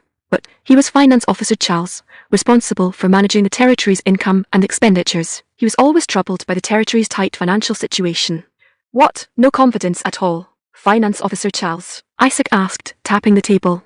Just tell me clearly whether it can be done or not. The territory's finances are already in a terrible state, and we also burn some grain and livestock. Honestly, right now, forget about increasing expenditure under normal circumstances. Survival will be an issue for many people in the territory this winter. This was the first territory meeting Isaac held after becoming Lord, and it was the first order he issued as Lord. But Finance Officer Charles mercilessly poured cold water on him. "Siso, why do you think I insist on providing pensions and grain? I cannot let the families of those who died fighting for me starve this winter." Isaac took a deep breath to calm himself down. He appreciated Finance Officer Charles's honesty. "But we are not entirely without sources of income. Butler Peter, didn't we seize a large amount of spoils?" Butler Peter quickly stood up and said, "Yes, my lord. With 1,600 goblin corpses and 150 unicorn ant corpses." "That's right, the corpses of magical beasts can be sold for money. Goblin mouths and tongues are rich in collagen and can be used to make glue, similar to sturgeon swim bladders. Ordinary glue dissolves when exposed to rain, but goblin glue has a degree of water resistance, making its uses more extensive. Furthermore, goblin tusks and eyeballs are raw materials for making low-level magic potions. The carapaces of unicorn ants are also very valuable. After processing, they can be made into armor that is stronger than chainmail and lighter than plate armor. These spoils should be enough to cover the losses from the war." Right, although Isaac was a dissolute young man, he vaguely felt that this should fetch a good sum of money. "Do you understand now, Finance Officer Charles? Quickly send someone to contact the Merchant Guild." Isaac rubbed his forehead and said. Finance Officer Charles suddenly realized the value, slapped his thigh, stood up, and excitedly said, "Yes, my lord." Previously, they only hunted dozens of goblins at most each year, so the finance officer didn't immediately consider their potential value. But this time, they eliminated thousands of goblins in one go. Those merchants will surely be ecstatic when they hear this news. Perhaps he has found a way to profit from the magical beast forest. Hops. After the war, Blackwood Territory was in a state of neglect, and Isaac was incredibly busy, handling post-war affairs, restoring order to the territory, comforting the subjects. All sorts of tasks were piling up like mountains. Fortunately, he had a group of shrewd and capable assistants. With their help, things were progressing smoothly. As each matter was resolved, Isaac finally found the time to start working on the things he had set aside for a long time. First, he wanted to inspect the various villages within his territory. He went to Kun Village first. Kun Village possessed vast pastures and was an important livestock base for Blackwood Territory. Poultry like chickens and ducks, as well as livestock like cattle, sheep, pigs, and horses, were raised here, providing the territory with eggs, wool, meat, fertilizer, and other supplies. Moreover, it specialized in a type of small black chicken with tender and springy meat that was exceptionally delicious. It was said that anyone who tasted it couldn't help but say this chicken is truly divine. Isaac went there with curiosity and immediately understood. These small black chickens were naturally active and free-roaming. They spent all day jumping around, and when they weren't exercising, they were bobbing their heads and dancing to find a mate. With that much exercise and energy, how could the meat not be good? After finishing his inspection of Kun Village, Isaac hurried to the next stop without pause. Ross Village. Just as he expected, Ross Village had large tracts of fertile farmland, enough to feed the entire population of the territory, making it the undisputed granary of Blackwood Territory. The farmland of Ross Village was divided into 3 sections, planting wheat and rye, and barley and oats respectively, while the remaining section lay fallow. It seems they are using the 3-field system, Isaac thought, dividing the land into 3 parts and rotating crops to restore soil fertility. My lord. A surprised voice interrupted Isaac's thoughts. Baker, the village chief of Russ Village, recognized Isaac and hurriedly ran over to kneel on the ground. Welcome to Russ Village, my lord. I am the village chief here, Baker. Village Chief Baker spoke while tremblingly stroking his white beard. Hello, Village Chief Baker. Isaac patted his shoulder, signaling him to relax. We received notice that you were coming for an inspection, so we have been awaiting your arrival. But why is it that the finance officer and tax officer usually come, yet this time you came in person? Could it be that there is some problem here? Village Chief Baker asked cautiously, his tone filled with worry. It's nothing. I just wanted to see my territory with my own eyes, especially here. After all, Russ Village is the granary of Blackwood Territory, Isaac explained with a smile, dispelling Baker's doubts. Then what do you think of our place? Isaac didn't answer. Instead, he bent down, grabbed a handful of soil, and observed it carefully. Ah, why are you grabbing dirt with your hands? It's so dirty. Dirty. This was something he had played with since he was a child. Looking at the soil in his hand, Isaac recalled the agricultural knowledge he had once studied. In his era, farming was a very simple matter. You just had to take some soil samples from the field and send them to a professional institution, and they would tell you the soil's composition, type, pH level, available phosphorus, potassium, magnesium, organic matter content, and so on. They would also recommend the type of fertilizer and suitable crops based on the soil's fertility status. Unfortunately, this knowledge had no place to be used in this world. Fortunately, he still had some understanding of agriculture. Based on the local vegetation, climate, and the current state of the 3-field system, He had already made a judgment and thought of the next plan. We must switch to the four-field system. Isaac secretly made up his mind. The four-field system involves dividing the land into 4 sections, rotating the planting of barley, clover, wheat, and turnips. The four-field system can effectively improve land utilization and grain yield, making it a more advanced agricultural technique than the three-field system. If only there were rice in addition to barley and wheat. Isaac scratched his head while thinking. Rice is one of the crops with the highest yield per unit area. For someone like him, who was born in China, how could there be no rice in his own fields? Unfortunately, according to Isaac's memories, this kingdom did not have rice. Perhaps there would be rice in other parts of the continent. It seemed he also needed a port. My lord, why do you keep staring at the fields? Is there some problem? Seeing Isaac suddenly fall silent, village chief baker asked with some concern. It's nothing, I was just thinking about some things, Isaac said. I'll make a decision after discussing it with everyone back home. After all, this concerns the livelihood of everyone in Blackwood territory, Isaac thought. I still need to conduct some experiments on my own destiny first. Why are so many people in the village drinking during the day? Village chief baker. Isaac saw many villagers in the village were drunk. Isn't it the slack season? Besides, the well water has dried up, so we can only drink beer to quench our thirst. Furthermore, if the brewed beer isn't finished quickly, it will spoil, village chief baker explained. Oh, this beer was clearly terrible. It had no bubbles, and a thick texture. It seemed they didn't add hops when brewing the beer. Without hops, to extend the shelf life of beer, they could only increase the proportion of malt to raise the alcohol content. As a result, the beer would become like rice wine, cloudy and thick. It's all because this world doesn't have monasteries. What was very strange on earth was that much of the brewing technology in the Middle Ages was developed by monks. Those monks who didn't serve the gods, but were keen on brewing wine and beer, discovered one day that adding hops to beer could enhance its flavour and had a bactericidal effect. Hops are a natural preservative that can extend the shelf life of beer, thereby reducing the amount of malt used and lowering the alcohol content. This way, the beer would become clear and transparent. The extension of the shelf life also made the beer easier to transport and sell. Hops thus became an important cash crop in the Middle Ages. It seems this world still has many differences from Earth. The churches and temples of this world can communicate directly with the gods, so they are all busy serving them, and have no time to study other things. The development of civilization was never linear to begin with. But in this world of gods, magic, and manner, development is even more unbalanced. Village chief baker, do you know much about crops? Of course. I've lived so long, and I'm a village chief managing large tracts of farmland. I understand a fair bit. Isaac nodded. Village chief baker, have you seen this kind of plant? Isaac described the shape and characteristics of hops to village chief baker. He also wanted to drink the kind of beer in this world that would make him shout refreshing. I think I've heard of it. The apothecary in Kun village once used it to treat bed sores. As expected, this world has hops too. It's just that the use is a bit strange. Is that so? Good. I command you to immediately reclaim some land to plant this plant. Village chief baker asked in confusion. But I heard its medicinal effects aren't that great. Why plant it on a large scale? Just like what happened on the city walls. Just trust me. Village chief baker was suddenly enlightened, and he hurriedly said, Yes, I'll go arrange it right away. Clearly, the miracle Isaac performed on the city walls had left a deep impression on him. By the way, have you seen this kind of plant? Isaac again described the shape and characteristics of rice to village chief baker. This I don't think I've seen it.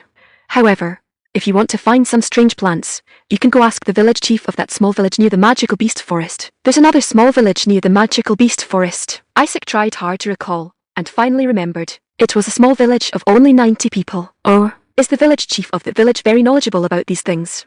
Yes, it's near the magical beast forest, and there are many strange plants there. Village chief baker said with certainty. True, even ants in the magical beast forest can grow as large as dogs.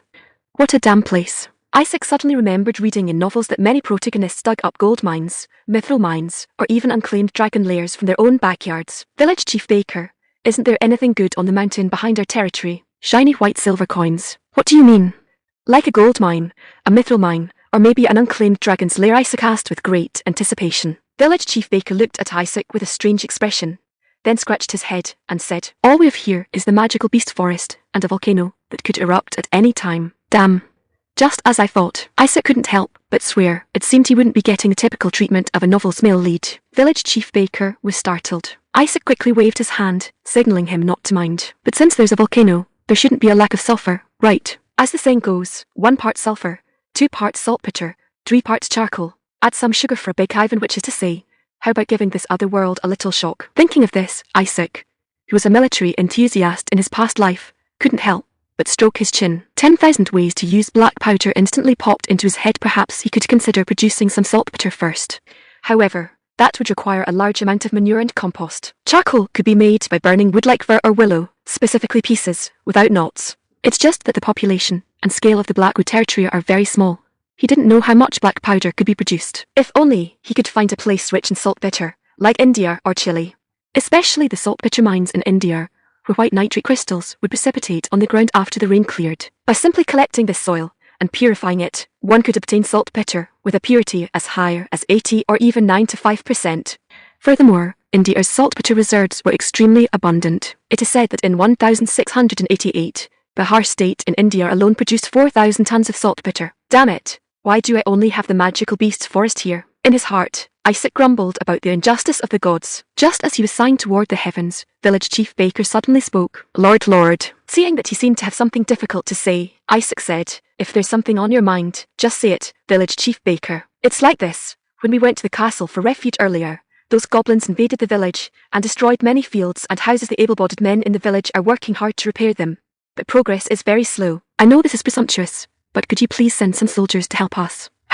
It seemed those goblins had indeed caused a great deal of destruction to the village. Isaac remembered the regular soldiers under his command. Since they had no combat missions, they had been idling around the castle doing nothing. Even he, the Lord, was running around inspecting the territory and inscribing runes in the workshop. Why should they be more at leisure than he was? Such a thing happened. That's truly a pity. I will send some soldiers to help you. Don't worry about my pride. Whatever dirty or tiring work there is, make them do it. Isaac agreed to village chief baker's request.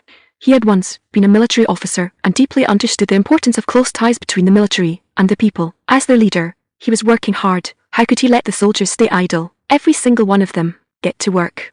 Thank you so much. This is truly a godsend. Lord, village chief baker said, moved to tears of gratitude. Rest assured, village chief baker, I will arrange for the soldiers to arrive as soon as possible. Isaac patted Baker's shoulder to reassure him. A few days later, the merchants who had received the news arrived at the Blackwood territory with several carriages. When they saw the mountain of magical beast materials, they were instantly stunned. What exactly is this?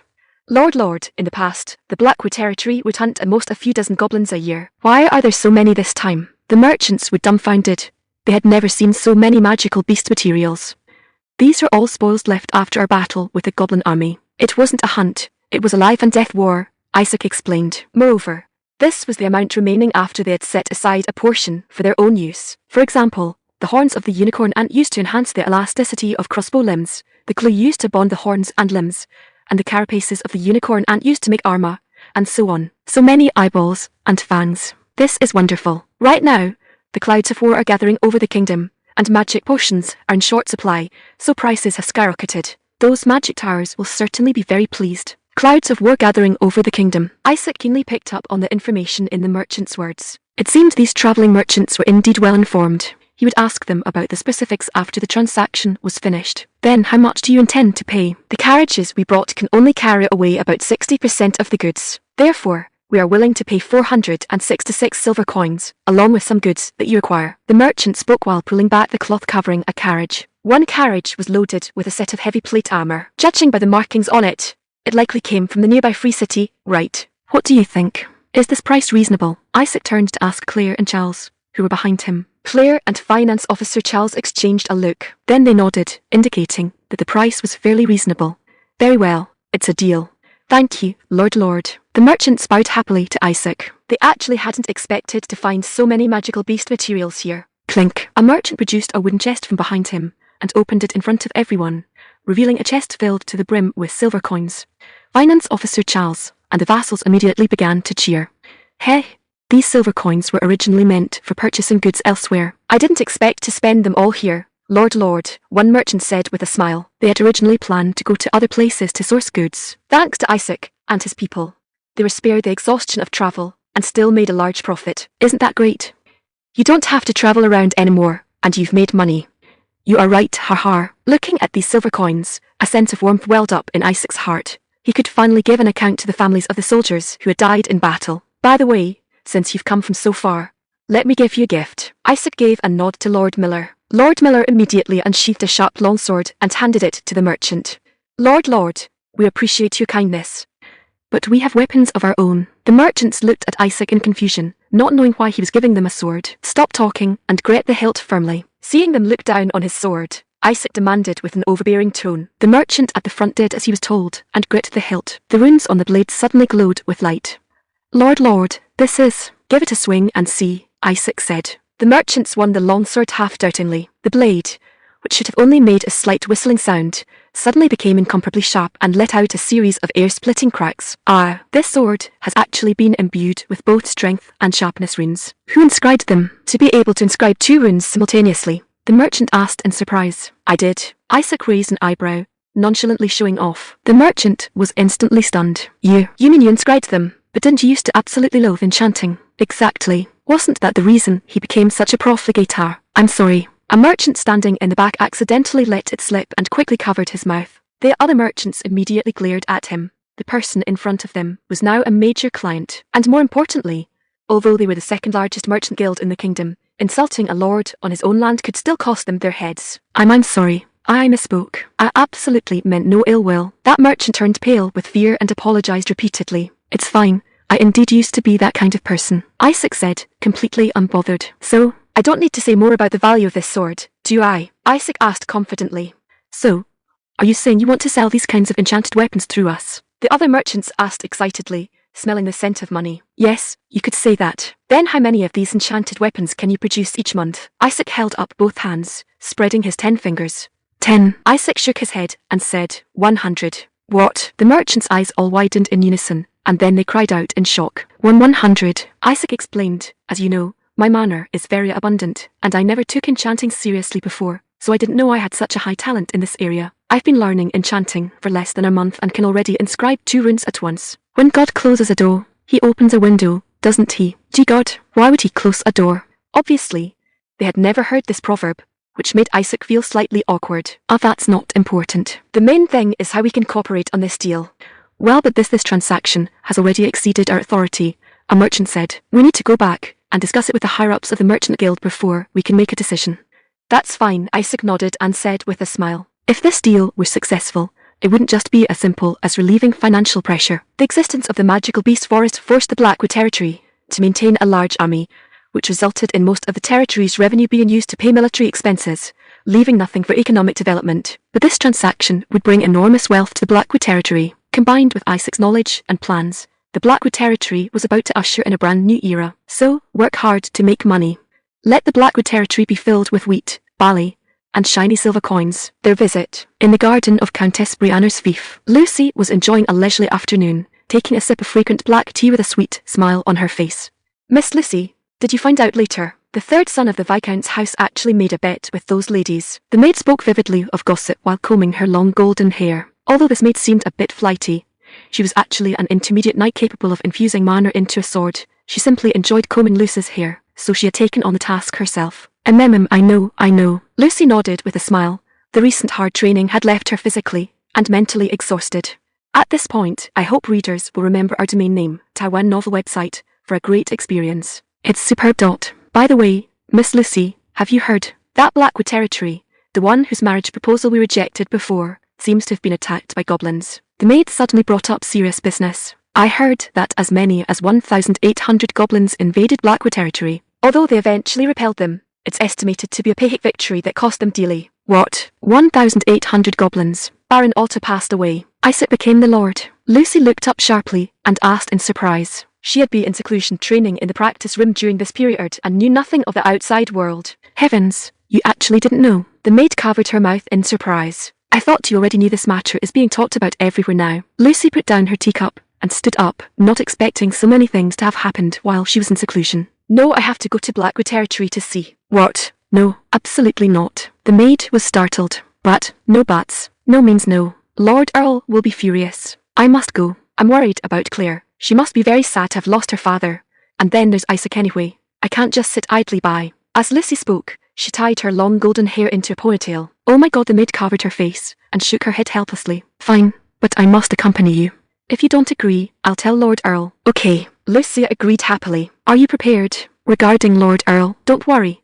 We're 2 intermediate knights. What is there to fear? Lucy said with a laugh. The maid sighed and said, Fine, I'll go prepare 2 of the fastest horses. Remember to leave secretly, okay? Lucy said with a smile. The maid shook her head helplessly. I really can't do anything with you. The Dario Merchant Guild is the second largest merchant guild in the kingdom, with branches in many territories and cities. In the heart of the western region lies a free city, Wright. The Dario Merchant Guild also has a branch in Wright. At this moment, an emergency meeting was being held in the branch. What did you say? That playboy has turned over a new leaf, and he's even started engraving runes himself, a woman with cat-like eyes asked. She was the manager of the Wright branch, and also a high-ranking member of the Dario Merchant Guild. It's absolutely true. His manner is very abundant, and his skill is high enough to engrave 2 types of runes simultaneously. A merchant said with certainty. I saw with my own eyes that he engraved both sharpness and strength runes on a single sword. That soldier merchant wearing a black top hat said. He rubbed his hands as he spoke, already seeing a massive business opportunity. I saw it too. That scrawny fellow was actually swinging a longsword like a muscular warrior. Although many merchants confirmed the matter, the woman remained half-doubting. And he say he can produce over 100 of these enchanted weapons every month. Yes. Truly, the Lord of Blackwood Territory guaranteed it personally. Unlike those nobles who could migrate at will, the promises of lords who owned land were very important. Because they had to do business with merchants for generations, they could not easily break their promises. But he's that playboy. Does he even have any credibility left? The woman hesitated, constantly weighing profit against risk in her mind. You guys couldn't have been tricked by him, could you? No. Manager Miko, please believe me, he really has changed. HMPH, do people change that easily? Of course. I saw with my own eyes this madman next to me call him a playboy to his face. Yet he didn't kill him. A merchant pointed at his companion in the black top hat. The woman looked over in surprise. You really did that? Are you crazy? Even other lords would have cut off your limbs and you're actually fine. It's true. The merchant nodded awkwardly. The woman seemed somewhat wavering, and at that moment, the merchant struck while the iron was hot, and took out the longsword. This is that sword, Manager Miko. The woman picked up the longsword, and examined it closely. The runes on the blade shimmered with blue light, and the words strength and sharpness were engraved on the blade in the ancient tongue. How about we go to Blackwood Territory to take a look? Our current performance isn't that great anyway, the merchant said. The woman struggled internally for a moment before finally making up her mind. All right, let's take a gamble. Since she had no way out anyway, she could only bite the bullet and move forward. Inside the workshop of Blackwood Territory, it was still a scene of bustling activity. The crackling of flames, the sound of bellows being pulled, and the rhythmic clang intertwined. Clang. Armourers were using oil-boiled unicorn ant carapaces to craft armour. Nearby, bowers and fletchers were using clue made from unicorn ant horns and goblin oral cavities to make bows, intended to replace the prods on the handheld crossbow machines. Isaac was in a corner of the workshop, engraving runes onto the plate armour brought by the merchants. Helmet, breastplate, gauntlets, greaves, sabatons. A complete set of plate armour required many runes to be engraved. This way, it will be even lighter and sturdier. Manner emanated from Isaac's fingertips as they moved across the armour. Blue runes gradually took shape, adding the fortification and lightweight enchantment to the armour. Isaac felt his speed in engraving runes getting faster and faster.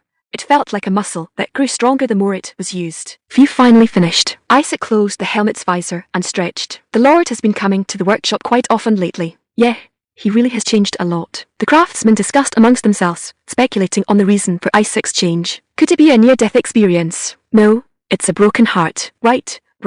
Bilbo, the miller's son, also turned over a new leaf after being dumped by a woman. Damn it. Keep your voices down. I can hear you. Isaac felt a bit awkward. Lord Miller walked into the workshop with his attendant and saw Isaac. Lord Miller, Hans, you've come at just the right time. Isaac pointed at the armour on the ground. This is right-made plate armour brought by the merchants. The quality is quite good. Are you going to? Of course it's not for you to wear. This is what I prepared for a knight. But my lord, I am the only knight in our territory. No, there will be a second one soon. Isaac pointed at Hans George. You mean Hans? Exactly.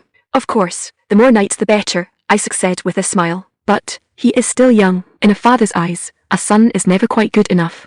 Especially for someone like Lord Miller, who held himself to strict standards. In my view, he is already excellent enough. Stop making excuses. He has already proven his strength on the city walls. Isaac's words moved Hans to tears. Hans George, kneel. Hans hurriedly knelt before Isaac.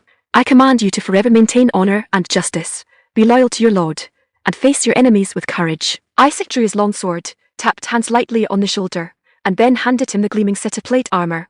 From this day forward, you are the second knight of Blackwood Territory. Thank you, my lord. Isaac sheathed his long sword, and then looked at Lord Miller. Lord Miller looked at his son, a gratified smile appearing on his face as well. This old man was clearly very happy. yet he still had to say he wasn't good enough. Ahem. Lord Miller noticed Isaac's gaze and quickly withdrew his smile, returning to a serious expression. Truly an unforthcoming father. Hans will likely have a lot to deal with in the future. Sigh. Isaac looked at Lord Miller and shook his head helplessly. The secret of the back mountain of the territory. Quest triggered. The enemy's apostle is gathering strength in their lair. Please root them out and eliminate them. Kill the goblin leader incomplete. Isaac looked at the quest window before him, understanding clearly. The goddess was reminding him that the goblin leader would pose a threat to him and must be eliminated in advance. And this was exactly what Isaac had in mind. I've been in and out of the workshop so frequently lately just for this moment. Isaac looked at the soldiers lined up neatly before him and spoke in a low voice. They were all wearing black armor meticulously crafted by the armorer's helmets, bracers, greaves, and breastplates made from the shells of unicorn ants. They were black from head to toe, perfectly matching the name of the Blackwood territory. Archers, step forward. Beside them stood 150 conscripts holding improved hand crossbows. On the arms of the hand crossbows they held a black horn was attached, a horn from a unicorn ant. Isaac had tried attaching the unicorn ant horns to the crossbow arms to increase elasticity, resulting in a significant boost to both range and power. They could no longer be called mere self-defense weapons. Furthermore, Blackwood territory now had 2 humanoid tanks. The 2 knights could use magic swords to destroy the enemy's vanguard, while the regular soldiers in sturdy armor could hold the line behind them. Combined with the hand crossbowmen who could unleash a dense rain of arrows, the enemy would be as vulnerable as if they were facing a city wall. Soldiers. Isaac took a deep breath and shouted loudly. Hundreds of soldiers held their breath, gazing at him with burning eyes. I have seen a revelation from the gods. The goblin leader, who invaded our territory and murdered our kin, is hiding in that forest, gathering strength. The soldiers were instantly stirred into a frenzy upon hearing this news. Are we going to sit idly by, or will you join me in seeking revenge? Isaac roared. The newly promoted knight, Hans, immediately drew his long sword and shouted, Revenge! Revenge! The other soldiers responded one after another. Isaac raised his glowing mace high and said, Follow me. We will make those goblins pay in blood. Kill. The soldiers let out a deafening roar and marched in grand fashion into the magical beast forest. This was Isaac's first military expedition since becoming the Lord. They soon found the goblins' lair. The lair was massive, capable of holding thousands of goblins. But now only dozens remained. My lord. Lord Miller looked at Isaac, his eyes filled with inquiry. Should we attack directly? Isaac nodded. Lord Miller immediately stood up from the grass and ordered the archers, fire. The soldiers, covered in leaves, stood up one after another and raised their new hand crossbows to begin firing. Swish, swish, swish. 150 arrows, like black lightning, shot toward the resting goblins. He. The goblins were caught off guard, falling one by one as they were struck by arrows. Fire, fire, fire. The unique rapid-fire function of the hand crossbows allowed arrows to pour down like rain. Thud, thud, thud, thud. Some arrows embedded themselves deeply into the ground. Isaac nodded inwardly. It seemed the utility of the unicorn ant horns was very high. The goblins were left dazed by 3 consecutive volleys of arrows before they finally realized they had been discovered. Lecture. The goblin leader roared loudly, ordering a charge. The goblins instantly surged forward like a tide. Kill. Lord Miller and his son Hans drew their long swords, thrusting into the enemy formation like 2 sharp blades. Har. Shing. The goblins at the very front were sliced in half at the waist. The 2 humanoid tanks were unstoppable, tearing a hole in the enemy's formation.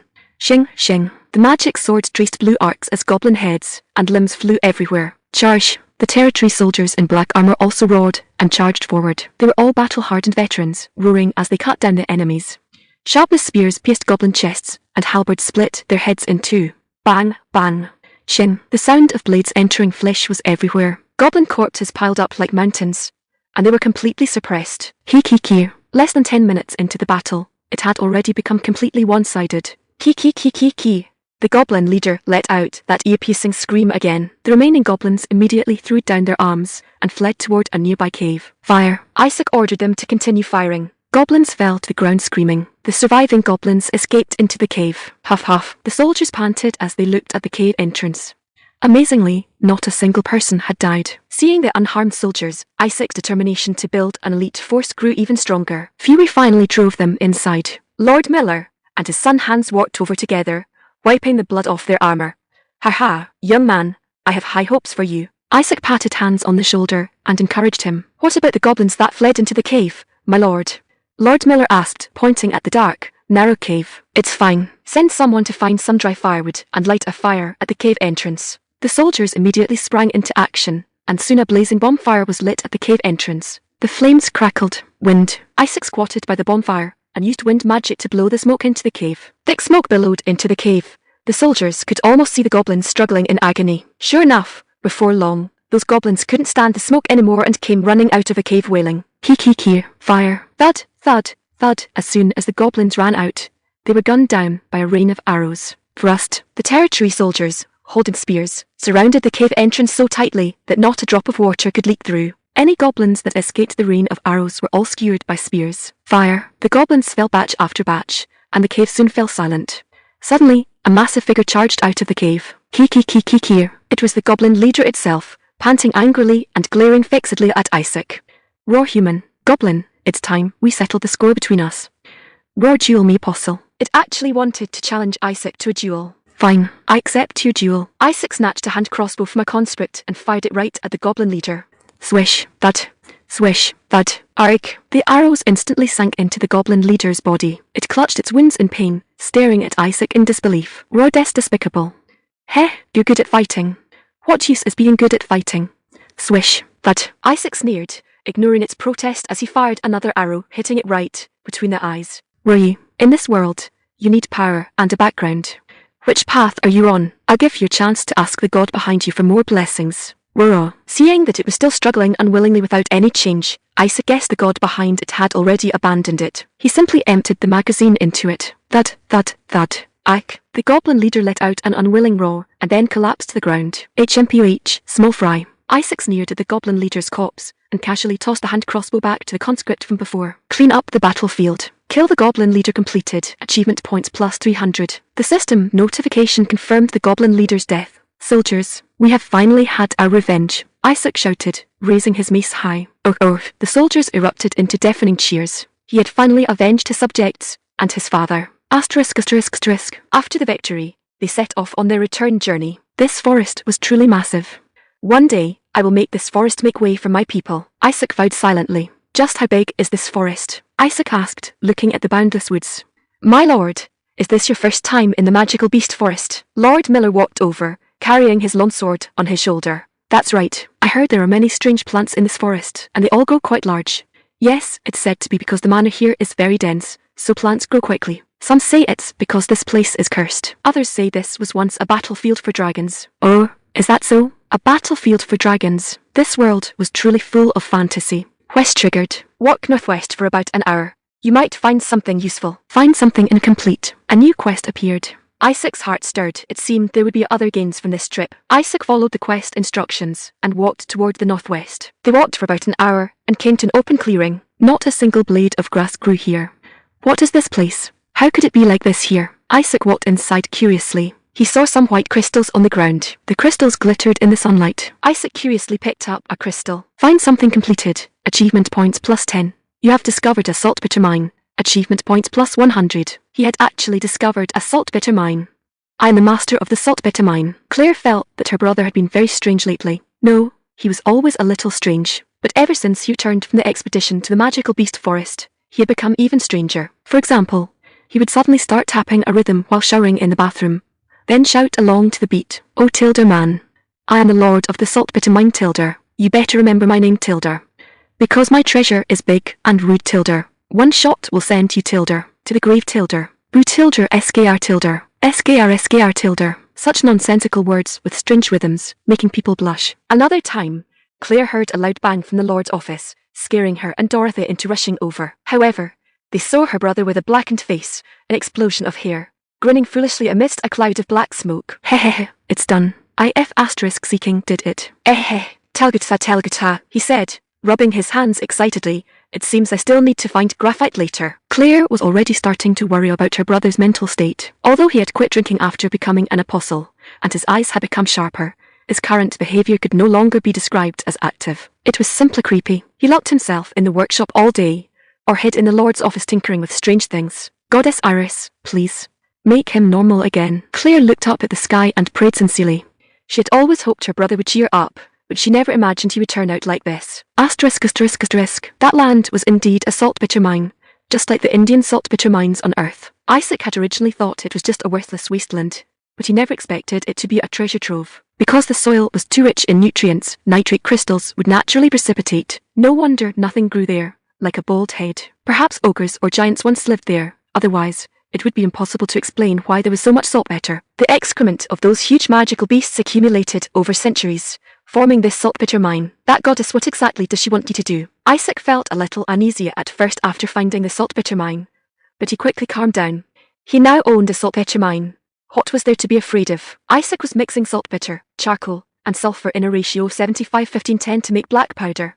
That's right, the 75-15-10 ratio is the most perfect ratio. Saltpeter is an oxidizer that promotes the combustion of other components. Charcoal is fuel. Sulfur can lower the ignition point of black powder and increase its burning speed. It can be said that the invention of black powder was an important turning point in human history. It brings back memories. Isaac had also made black powder on Earth. That was when he was obsessed with alternate history novels. At that time, potassium nitrate was difficult to buy because it could be used to make bombs. So, he used cow dung and horse manure from his hometown to compost, then covered it with straw, allowing bacteria to fully ferment, and finally purified it to obtain saltpeter. Charcoal was easy to buy, and sulfur was replaced by rusty ironware. The black powder he made was very powerful, and the explosion sound alarmed the police. However, he was still a minor at the time, so he was just given a lecture, and nothing more came of it. Next is granulation. The three components of black powder have different densities, so they can easily separate due to vibration. This would lead to misfires or reduced explosive power. Therefore, he had to wet the black powder with water magic, then press it into shape in a wooden mold, and finally grind it into granules. Finally, he sieved the black powder granules, obtaining FF-type black powder suitable for use in smoothbore guns. Isaac wiped the sweat from his forehead. He had finally produced qualified black powder. What would he do with it? Of course, blow things up. It would be a great pity not to use such good black powder to blow something up. Isaac rubbed his hands excitedly, immediately conjuring a flame arrow with magic to ignite the black powder. Bang! The black powder ignited, emitting a huge explosion. Although it was only a small pinch of black powder, its power was not to be underestimated. Very good. It's time for the magical beasts in the forest to see some high-grade stuff. Isaac's mind conjured images of the thermal weapons that once dominated the world on Earth: smoothbore guns, cannons, bombs, gunpowder. No need for gold mines, mithril mines, or anything else. As long as I have a gun in my hand, my neighbor's house is my granary. As long as I have a cannon in my hand, the magical beast forest is my backyard. The key is that black powder technology is unique in this world. This world has magic, manner, and divine power, but no alchemists. Alchemy can be said to be the ancestor of modern chemistry. Isaac had now discovered a saltpeter mine. He didn't need to use traditional composting methods to produce saltpeter at all. Therefore, as long as he controls it well, the people of this world will not be able to replicate his black powder. He could completely monopolize all thermal weapons. Maybe he could even become an arms dealer. This is truly wonderful. Isaac grabbed a handful of saltpeter powder, his mouth curving into a happy smile. He had originally planned to have Butler Peter collect the villagers' excrement, but now he didn't need to. Moreover, he had originally planned to trial the 4-field system of agriculture in Russ Village, but now he didn't need to either. Saltpeter can not only be used to kill people, but also to save them. The three main elements of fertilizer are nitrogen, phosphorus, and potassium, and the chemical formula for saltpeter is KNO3. This means that saltpeter itself is a natural fertilizer rich in nitrogen and potassium, and phosphorus can be supplemented with animal bones. Blackwood territory just so happens to have many goblin corpses. Simply perfect. Natives of another world. The agricultural revolution is about to begin. Isaac had already planned it. He would use fertilizer to increase grain yield, then use black powder to blast mountains and rocks, build irrigation canals, and then expand the cultivated land area. He also wanted to plant various cash crops. Anyway, with fertilizer, there's no need to worry about soil depletion. And the most crucial thing, the gunpowder revolution. Isaac wanted to use thermal weapons to open up the magical beast forest. According to a kingdom's law, all land in the opened magical beast forest belongs to Blackwood territory. Otherworld, I'm going to give you some big guys. Hehe. ****. It had been 10 days since the saltpeter mine officially began production. The method of producing saltpeter is simple. Just dig out the soil, boil it, and purify it, so the production speed is very fast. The warehouse was piled high with white saltpeter powder. Creak, creak. Isaac sat in a carriage, heading to Russ Village. The wheels of the carriage ground against the muddy road, making a harsh sound. He had loaded several bags of things onto the carriage. When it comes to harvest, people always think of golden wheat fields in autumn. But in this world, winter wheat is generally sown in late autumn and harvested in summer. However, according to Isaac's memory, winter in this world is very short and wheat grows quickly. So, the wheat should have already started to turn green by now. It's time to fertilize them. Lord Isaac. As soon as Isaac entered the village, he saw village chief baker leading a group of villagers standing by the roadside, waving at him. Village Chief Baker's face was full of smiles, indicating that the tasks he had assigned had gone smoothly. Long time no see, Village Chief Baker. Greetings to the true leader of Blackwood Territory. Village Chief Baker actually started flattering him. Isaac smiled and asked, "How are the matters I asked you to handle?" Visit and surprising conjecture. Seeing Isaac's inquiry, Village Chief Baker hurriedly said, "Everything you entrusted to me has been settled. The apothecary found the location where wild hops grow. We've collected plenty and even planted some in the clearing." Isaac nodded with satisfaction. This village chief was quite reliable. "What about the beer? Did you brew it according to the method I described?" Village Chief Baker smiled and gestured. A villager immediately brought a wooden barrel and a wooden cup. "You'll know once you taste it, hee. Village Chief Baker opened the barrel's tap, and golden liquid flowed into the wooden cup, topped with a thick layer of foam. "Oh." Isaac extended his left hand and cast ice magic on the wooden cup. The wooden cup instantly became ice cold, and he couldn't wait to take a gulp. Gulp gulp. The characteristic bitterness and smooth mouthfeel of the beer filled him with immense satisfaction. "Ah, refreshing." Isaac drained the beer in one breath and couldn't help but praise it. This was the beer he wanted. "Hehe, I'm glad you like it. The brewers and villagers all love this beer. Ever since we had it, they won't touch that cloudy beer from before." "Excellent. As long as we establish sales channels, this beer will definitely be a hit. That's for sure. Anyone who drinks this once will realize the old beer was like horse piss, completely undrinkable. And you said that the more hops we add, the longer the shelf life. That way, we can sell the beer further away and make even more money." Not bad. You finally caught on, even considering the transport and preservation of goods." Isaac nodded with satisfaction. "Hehe, it's all thanks to you, Lord," Village Chief Baker said happily. ****. A woman wearing a long white dress entered the Blackwood Territory, holding a cob of corn. She had fair skin and eyes that sparkled like sapphires. She was the youngest daughter of Count Brianna's house, Lucy Brianna. Hatilda. She hadn't been out to play in a long time, so she was in a great mood, and her steps were light. Lucy admired the scenery along the way as she walked. Her long golden hair shimmered in the sunlight. The villagers stared at her, unable to look away. A child with a face covered in mud was also captivated by her beauty, staring at her with his mouth agape. Lucy saw the child, and thinking he wanted the corn, handed the cob to him. "Do you want to eat some corn?" The child shook his head. He had never seen anything like corn before. Lucy squatted down, held the corn horizontally before them, and with wide, round eyes, introduced it again. "This is very delicious, and look at its golden colour and plump kernels. It's very fragrant and chewy." The child glanced timidly at the corn, then at Lucy, and finally shook his head again. Lucy felt a bit disappointed. She always assumed others would like what she liked. "This is very expensive." In her frustration, Lucy actually began trying to tempt the child with its price. Her maid finally couldn't take it anymore. She covered her forehead and hurriedly pulled her away. "Miss, please stop this. It was kept fresh with preservation magic. It's very fresh." As Lucy was being dragged away by her maid, she said longingly, "Miss Lucy, is this really the place that was attacked by goblins?" "Yeah, how should I put it? It's too peaceful." As Lucy and her maid Sonia walked, their confusion grew deeper. Logically, Blackwood Territory had just endured a fierce battle. 1,800 goblins and insect magic beasts had invaded, and even the previous baron had fallen. Yet what they saw now was a scene of tranquility, as if the war had never happened, and it feels like everyone is very happy. Villagers gathered in the tavern, drinking the new beer while loudly discussing Lord Isaac's bravery in battle. In their stories, Isaac seemed like a god of war incarnate, leading them to crush the goblin army. Lucy and Sonia listened, dumbfounded. This was completely different from what they had imagined. How is this possible? Was this really the Isaac she knew? Miss Lucy, let's go to the castle. Perhaps we can find out the truth from Isaac." All right. Lucy nodded. She felt that only by seeing Isaac could she clear her doubts. ****. What new gadget are you tinkering with now?" Fergus the swordsmith watched Isaac stirring an unknown liquid with a wooden stick, and asked curiously. "I'm making soap with sodium hydroxide solution and animal fat," Isaac replied without looking up. Though Fergus was full of questions, he knew Isaac always had odd ideas and wasn't surprised, simply shaking his head and working away. Although soap existed in this world, raw materials were scarce and expensive, making it a luxury only nobles could afford. But Blackwood Territory currently had no shortage of animal fat. Those goblins were practically walking blocks of fat. Isaac planned to use every part of the goblins, eyeballs and fangs for mana potions, bones for phosphorus fertilizer, and even the fat for soap. Phew, finally done. Isaac poured a bucket of thick brown liquid into a wooden crate. In about a week, the soap would set. Soap could improve hygiene and raise health standards. On Earth, many historians believe soap is the invention that saved the most human lives.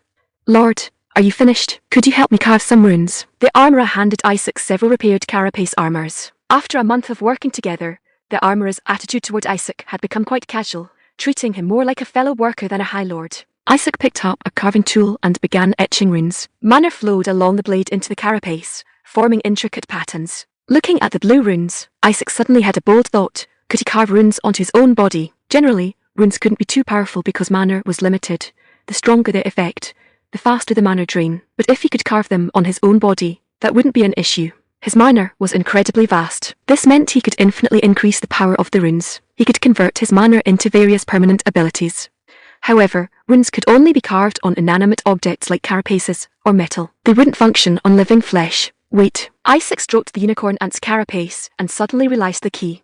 He remembered that carapaces are essentially insect skeletons, meaning runes can work on bones. The human body has 206 bones. Even if he couldn't carve runes on all of them, he could manage dozens. I think I've found a badass way to get stronger. And unlike knights, mages' bodies have no magic resistance, making it easier to carve runes. At this thought, Isaac became instantly excited. If this hypothesis worked, he would have infinite possibilities. But carving runes would involve immense pain, which would be a challenge for him. Just then, the workshop door was flung open, and butler Peter rushed in, panicked. Lord, this is bad.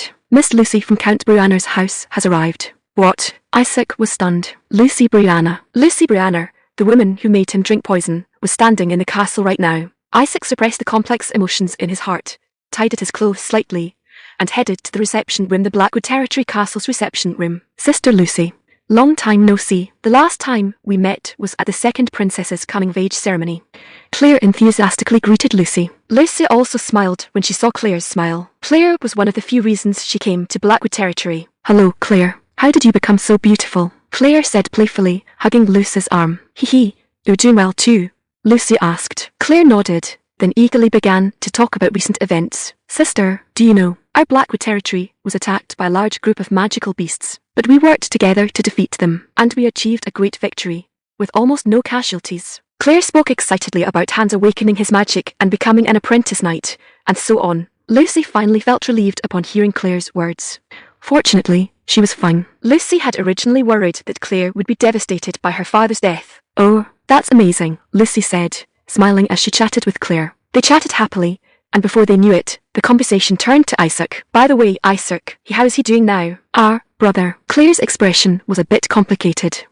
Lucy heard that Isaac had once tried to commit suicide. What a fool. He wasn't like this before. As a child, Isaac was sunny and cheerful, had a good relationship with his sister, and was very popular. He condensed a magic core in just half a year, becoming the focus of everyone's attention. It was only later that people discovered that although his magic was strong, he had no talent for magic, so he plummeted from grace. The gazes of those around him changed from expectation and admiration to disappointment and ridicule. He couldn't bear this disparity, so he began to abandon himself. No matter how Lucy tried to persuade him, he remained indifferent and became increasingly cold, eventually even developing a strange obsession with her.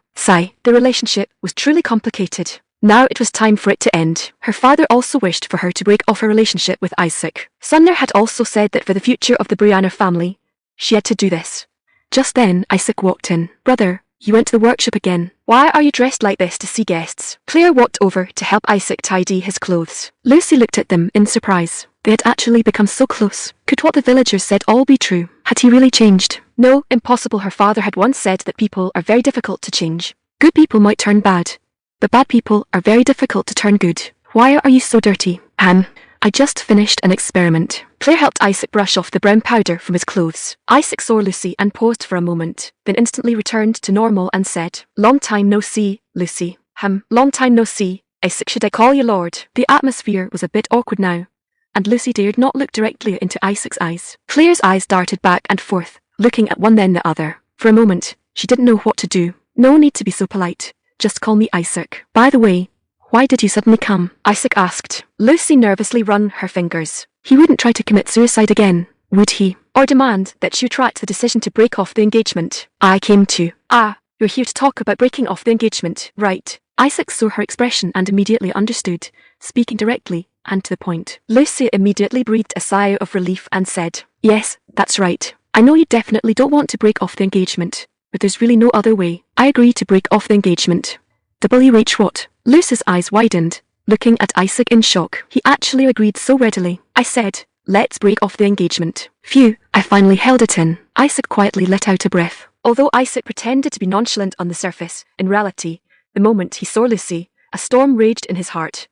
Love and hate intertwined, resentment and unwillingness, and deep self-loathing. Various emotions surged within him, and Isaac's residual consciousness was also frantically screaming. He took a deep breath, looking at Lucy with complex eyes. The previous owner of this body truly had a deep obsession with her. Undeniably, Lucy was indeed very beautiful. Moreover, she had already advanced to intermediate knight at a young age, and was only one step away from high knight. It was no wonder the former self was so infatuated with such a beauty. "Are you serious?" Lucy asked in surprise. She had originally thought Isaac would obstruct her in every way, but she never expected him to agree so readily. "Of course, there's no turning back for us." His tone was calm, yet carried an undeniable firmness. This was originally a political marriage. Countess Brianna wanted to expand her influence in the West, while Baron Blackwood needed a powerful backer. Since they didn't like each other, it was better to part ways amicably. "I don't know what to say anymore. I prepared a lot of words, but now I've forgotten them all." Lucy was a bit flustered, only able to stare blankly at Isaac. "You wouldn't have fallen in love with me, would you?" Lucy suddenly asked out of the blue. "Sister." Claire couldn't bear to watch any longer and spoke up to remind her. No, I mean, thank you for agreeing so readily." Lucy reacted, quickly explaining. "You're welcome," Isaac said indifferently.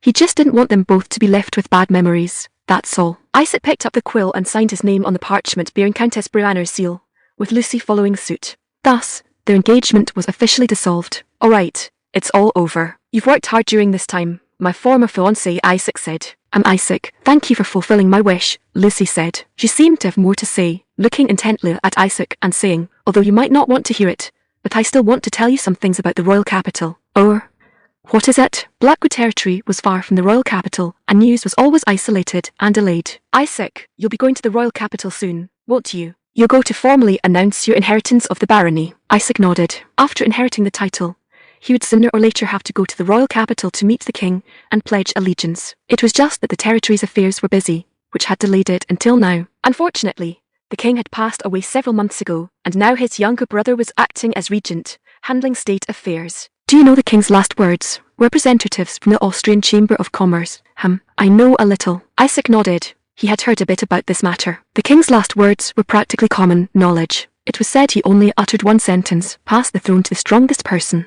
These last words immediately caused an uproar. The princes and princesses, who were supposed to have given up their claims to the throne, all began to stir, eager to contend for the kingship. The kingdom's situation consequently became very tense. Fighting has already broken out in the east. The third prince has made a move against the first prince. I'm afraid war will soon rage everywhere, and then the West will find it difficult to remain unscathed. I hope the war can be delayed." Isaac didn't refute her. He also knew it was unavoidable, only hoping the war would come a little later, at least until after the wheat harvest in summer. By then Isaac would have enough weapons to protect Blackwood territory. "If war really breaks out, I suggest you support the second princess." Lucy paused, then continued. "She is a trustworthy person." Isaac naturally knew the second princess. Claire had once attended her coming-of-age ceremony. It was said that she had a resolute character yet was not lacking in benevolence, making her widely beloved, and his father, Baron Alt, was also on good terms with her. Unfortunately, he had no interest in those noble circles, and had almost no dealings with them. This was not good for Blackwood territory, as connections were power in troubled times.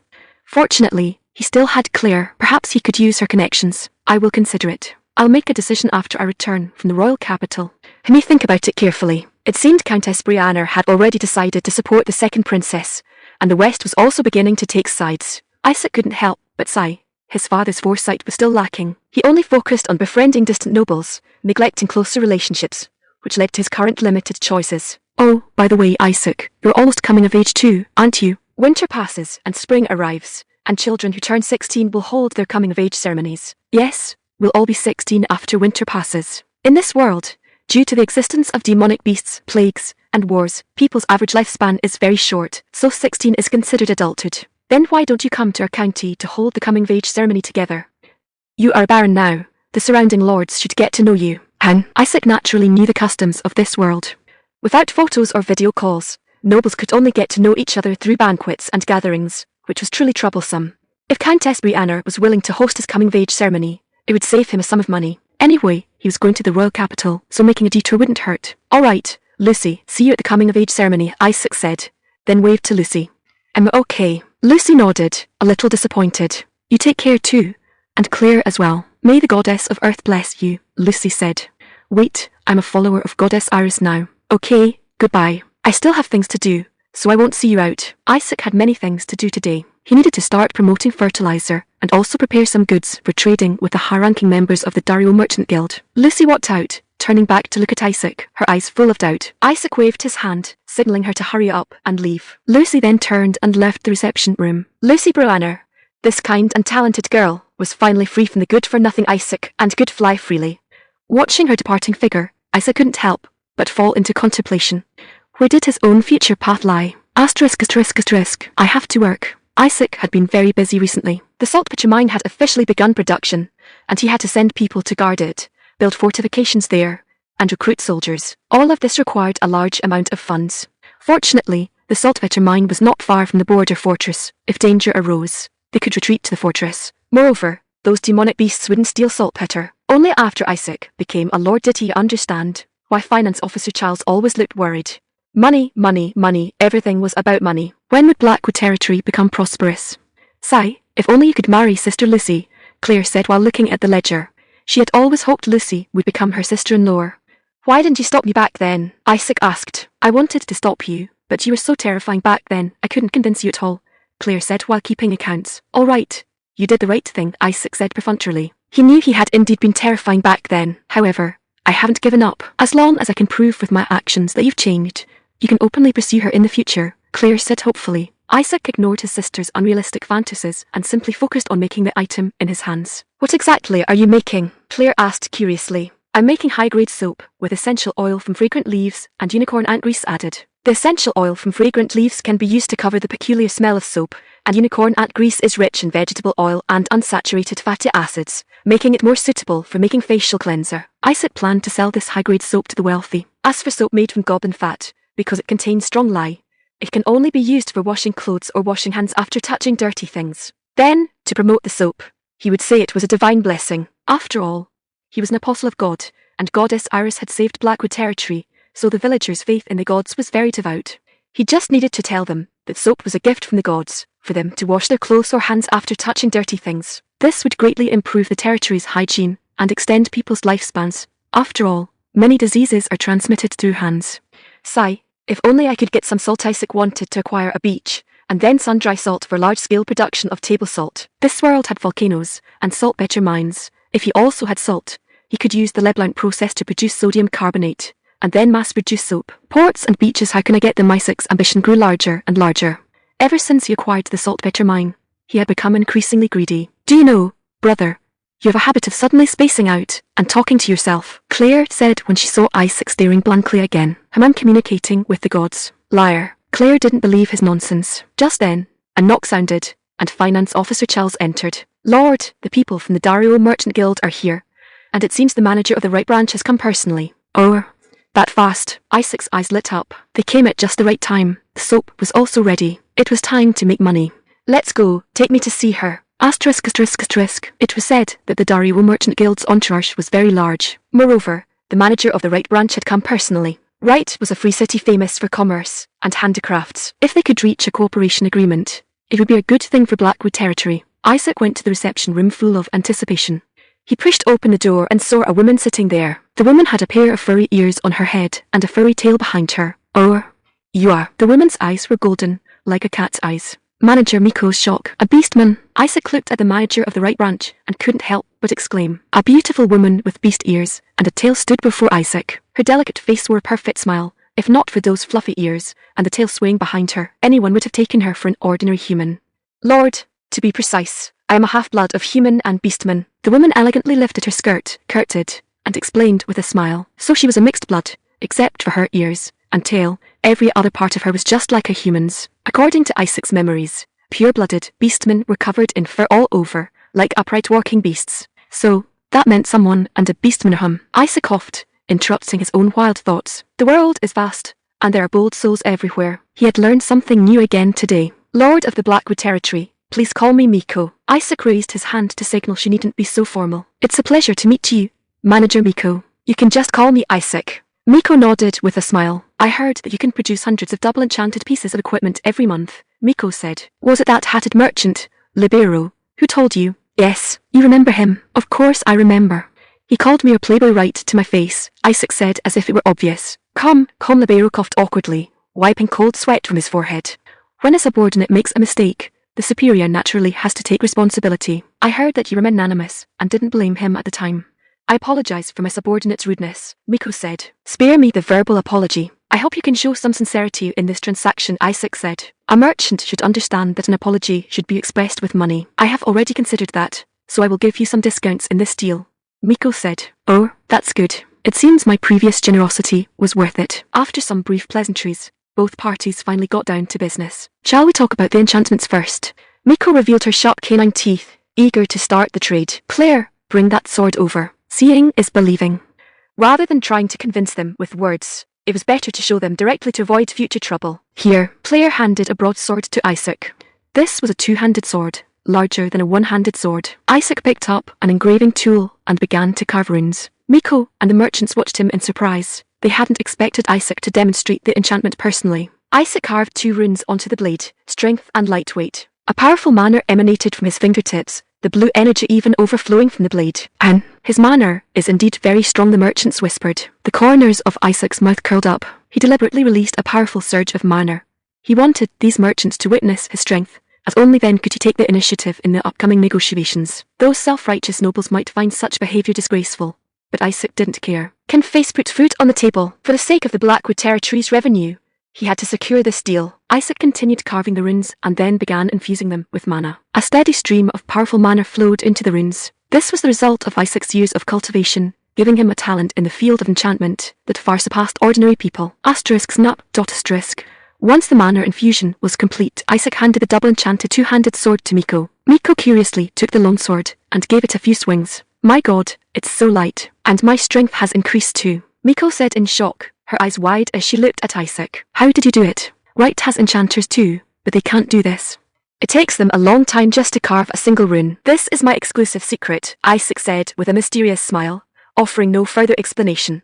Miko's gaze grew fervent. She realized she had made the right choice in coming here. It seems I made the right call. I'll take this deal, Miko said with a smile. Great, the vassals cheered. Finance Officer Charles breathed a sigh of relief. You've made a wise choice. By the way, I have another good item here. Would you like to take a look? Isaac said. What is it? Miko asked. Isaac gestured to Claire. Claire immediately took a round object from her bosom and handed it to Miko. This is scented soap. I added fragrance. Give it a sniff. Miko smelled the soap's fragrance, then used a bit of water magic on her hands and rubbed them together. Soon, a lather formed on her hands. It smells so good and the cleaning effect is excellent. Noble ladies will definitely love this. 7 silver coins. No, it promoted well. It could even sell for 11. Miko calculated rapidly in her head. A sharp glint flashed in Miko's eyes. The value of this soap was immeasurable. How many of these soaps do we have? Bring it in. Lord Miller and Hans walked in, carrying a wooden crate. 86 pieces in total, Claire replied. To produce these soaps, the entire Blackwood Territory had been mobilized. 946 silver coins. Miko took a deep breath. This was a massive sum. Manager Miko, did you bring enough money? Isaac asked with a smile. Miko shook her head helplessly. Where did you get the raw materials? That's a secret. Isaac certainly wouldn't tell her that the soap was made from goblin fat. After all, this was something intended for nobles. Would you like to try some of our Blackwood Territory beer? Claire smiled as she poured a glass of beer from a barrel and handed it to Miko. Why is this beer transparent? This is our Blackwood Territory's specialty beer. It has a long shelf life and tastes great, Claire said confidently. Impossible beer this clear must be watery and prone to spoiling, eh? Miko took a sip and said in surprise. The foam is rich, the mouthfeel is smooth and there's a unique aroma. What kind of beer is this? It seems the amount of malt used is very low, yet the taste is better. That means more beer can be brewed with less malt. Are you sure it has a long shelf life? Miko asked. Isaac nodded confidently. My enchantments didn't lie to you, and neither does this beer. Isaac, I'm not someone who only cares about short-term gains. Miko swallowed hard and nodded. I believe you. Excellent. Next was the counting of money. The soap and beer can go on sale immediately. As for the enchanted weapons, we'll talk after I return from the royal capital. You can discuss the specifics with Finance Officer Charles. He's more familiar with the details. Isaac snapped his fingers, and Miko saw Finance Officer Charles step forward, looking at her with a beaming smile. Then let's celebrate this deal, shall we? Isaac said, raising his glass. All right, here's to a successful partnership. Cheers, Miko said happily. She might have truly grasped a massive business opportunity this time. Isaac smiled at the sight. This half-beastman was quite to his liking. They clinked their glasses with a smile. Isaac drained his glass in satisfaction, thinking to himself, finally, I'm going to have money. Now it's time to start developing my big baby royal capital. 1 week before departing for the royal capital, Isaac went to the workshop and found Fergus and Harold. He was going to give them an important and arduous task. "So, you're saying, what on earth is this?" Fergus and Harold asked in confusion as they looked at the blueprints on the parchment. "This is a gun barrel," Isaac said, pointing to a cylindrical object on the blueprint. "And what about this, my lord?" Harold asked. "These are the stock and the frame," Isaac said. Fergus and Harold still looked completely bewildered. Staring at the unheard of weapon on the blueprints, Fergus and Harold were utterly confused. They had no idea how to forge something they had never seen before. Isaac's heart was full of anticipation. He knew that once this weapon was introduced, it would completely change the landscape of warfare in this world. "You mean we should roll an iron plate into a cylinder and then weld it?" Fergus asked. Isaac nodded. Fergus's ability to grasp things was quite strong. "And I need to use hardwood to make the stock and the frame?" Harold asked. "Exactly, Harold," Isaac said. But Fergus and Harold still looked troubled. "What exactly is this? Why do you place so much importance on it? It can change the world. Can you do it?" Isaac asked. "We can try, but there will definitely be many difficulties, and the production speed will be very slow," Fergus said. Isaac gripped their shoulders and said, "It doesn't matter. Making just one is enough. Work with all your heart, and the gods will help us. Don't worry, as long as you can make the first one. Leave the rest to me." Isaac spoke with full confidence. The armory's magical power would solve the problem of mass production. Right. You still have that ability to mass produce the handheld crossbow machines," Fergus and Harold said, suddenly realizing. Isaac patted their shoulders in encouragement. "I believe you're the best craftsman in the West Snow, in the entire kingdom of Hyder." Fergus and Harold scratched their heads sheepishly. "It's not that exaggerated. The best craftsmen are the dwarves. Compared to them, we are nothing," Harold said. Isaac asked curiously, "Dwarves, are they that impressive?" He remembered that dwarves were a race skilled in forging. "Their skills are not on the same level as ours, my lord. They can manipulate fire elements, allowing them to forge metal however they wish. That's why everyone believes dwarven craftsmen are the best," Fergus and Harold explained. Isaac narrowed his eyes. "Elements and dwarves, truly a fantasy world," Isaac muttered to himself, adding another goal to his heart. ****. Manager, it seems we came to the right place this time," Libero said excitedly as he walked, his face brimming with joy. Miko nodded in agreement. "Indeed, it's like we found a treasure in the middle of nowhere." Miko had originally worried that Isaac would deceive her, but she hadn't expected him to actually produce so many good things. The high-quality soaps, the new type of beer, and his miraculous enchantment techniques had all been an eye-opener for her. The soap trade alone exceeded 900 silver coins. "It seems we should focus on the Blackwood territory and put business in other territories on hold for now," Miko calculated as she worked. Having found an opportunity to make money, they naturally had to concentrate their efforts, and Libero agreed. "By the way, the enchanted weapons provided by the Albram Fief are of poor quality and often delayed. This is the perfect time for us to terminate our partnership with them," Miko added. "That's wonderful. For a merchant, profit was everything,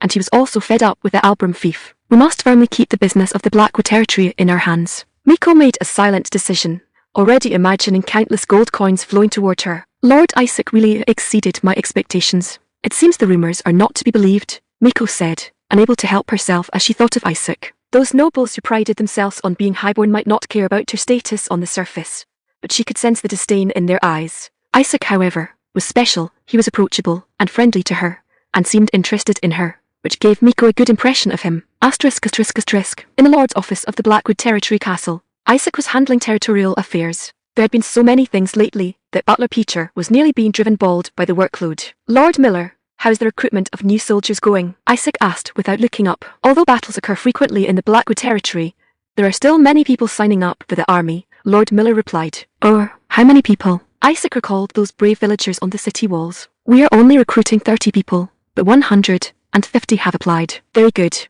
It seems the new armor and weapons were quite an attraction. This way, he could pick the best of the best and recruit the finest soldiers." "The armor is already sorted out. What about the weapons?" Isaac knew well that to build an invincible army, excellent equipment was essential. "Can't you just manifest them directly with your divine power?" Lord Miller asked. Isaac shook his head. His ability wasn't omnipotent. He could only mass-produce weapons and equipment recognized by the goddess. Just like with a handheld crossbow machine, he had to complete a task first before gaining the ability to mass-produce it. However, once a weapon or piece of equipment was recognized by the gods, he could continue to mass-produce it even if he made improvements to it later. For example, he replaced the bow arms of the handheld crossbow machine with horn bows and added enchantments, yet he could still mass-produce it. However, the achievement points consumed would increase. In fact, The work of improving the horn bows and adding enchantments could be left to the craftsmen. As long as he hired more craftsmen, why waste achievement points? Isaac suddenly understood the mindset of those black-hearted bosses. No, my ability has other uses. Or, what uses? Lord Miller asked curiously. He wouldn't understand even if explained now, so Isaac decided to keep it a secret for the moment. You'll find out soon enough. Knock, knock, knock. My lord, Peter requests an audience. I have brought the village chiefs, Butler Peter said from outside the door. Come in. Butler Peter walked in with two men. One was Beck, the village chief of Russ Village, and the other was an old man. This is Tyler, the village chief of a village near the border fortress, Butler Peter introduced. No need for formalities. Rise and speak. I've called you here because I have something to ask you, Isaac said. Chief Tyler stood up and said respectfully, What are your orders? I want to know if there are any special plants in the magical beast forest, like trees that bleed a thick white sap, or stones that burn, or plants that grow cotton, and so on. Chief Tyler scratched his head and said, When you put it that way, I'm not sure. None? Isaac pressed. Chief Tyler looked at Isaac's expression and said cautiously, There are too many strange things in the magical beast forest. It seemed there were. He had to send someone to investigate. Good. You lead the way. I'll send some soldiers along with hands to find exactly what I need. Isaac promised a significant reward, and Chief Tyler naturally agreed readily. Chief Beck, arrange for some people to search for limestone mines, Isaac said, turning to Chief Beck. Limestone? That stuff is everywhere.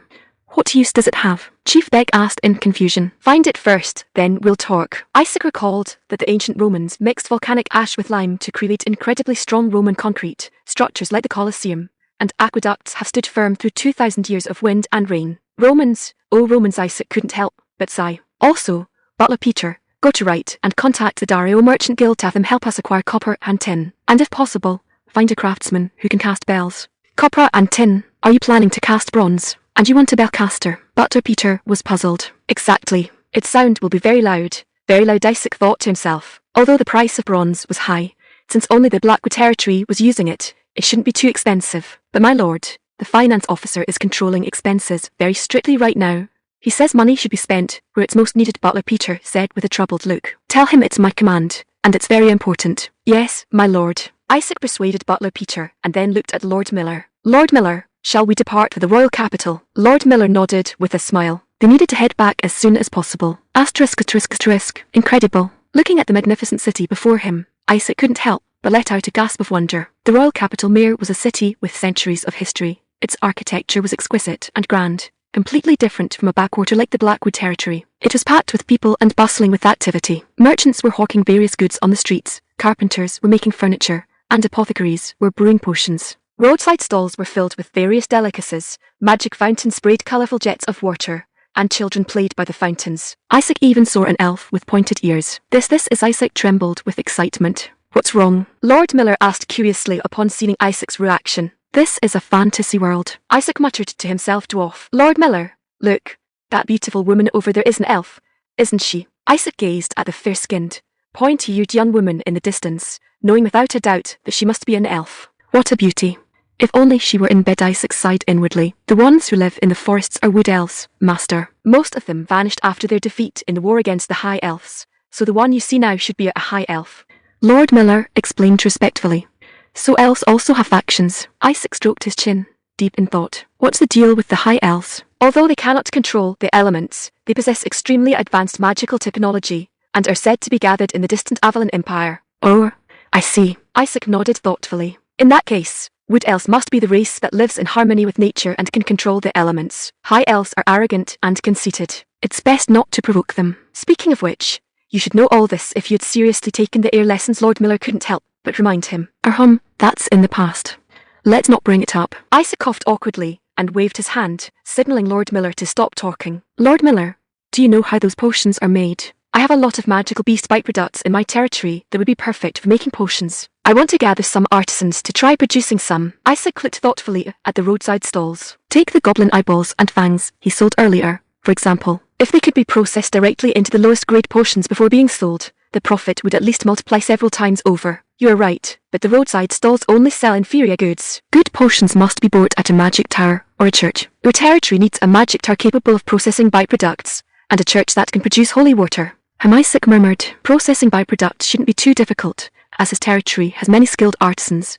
They just need to figure out the method. The problem lies with the church. It seems he must start building a temple when he returns.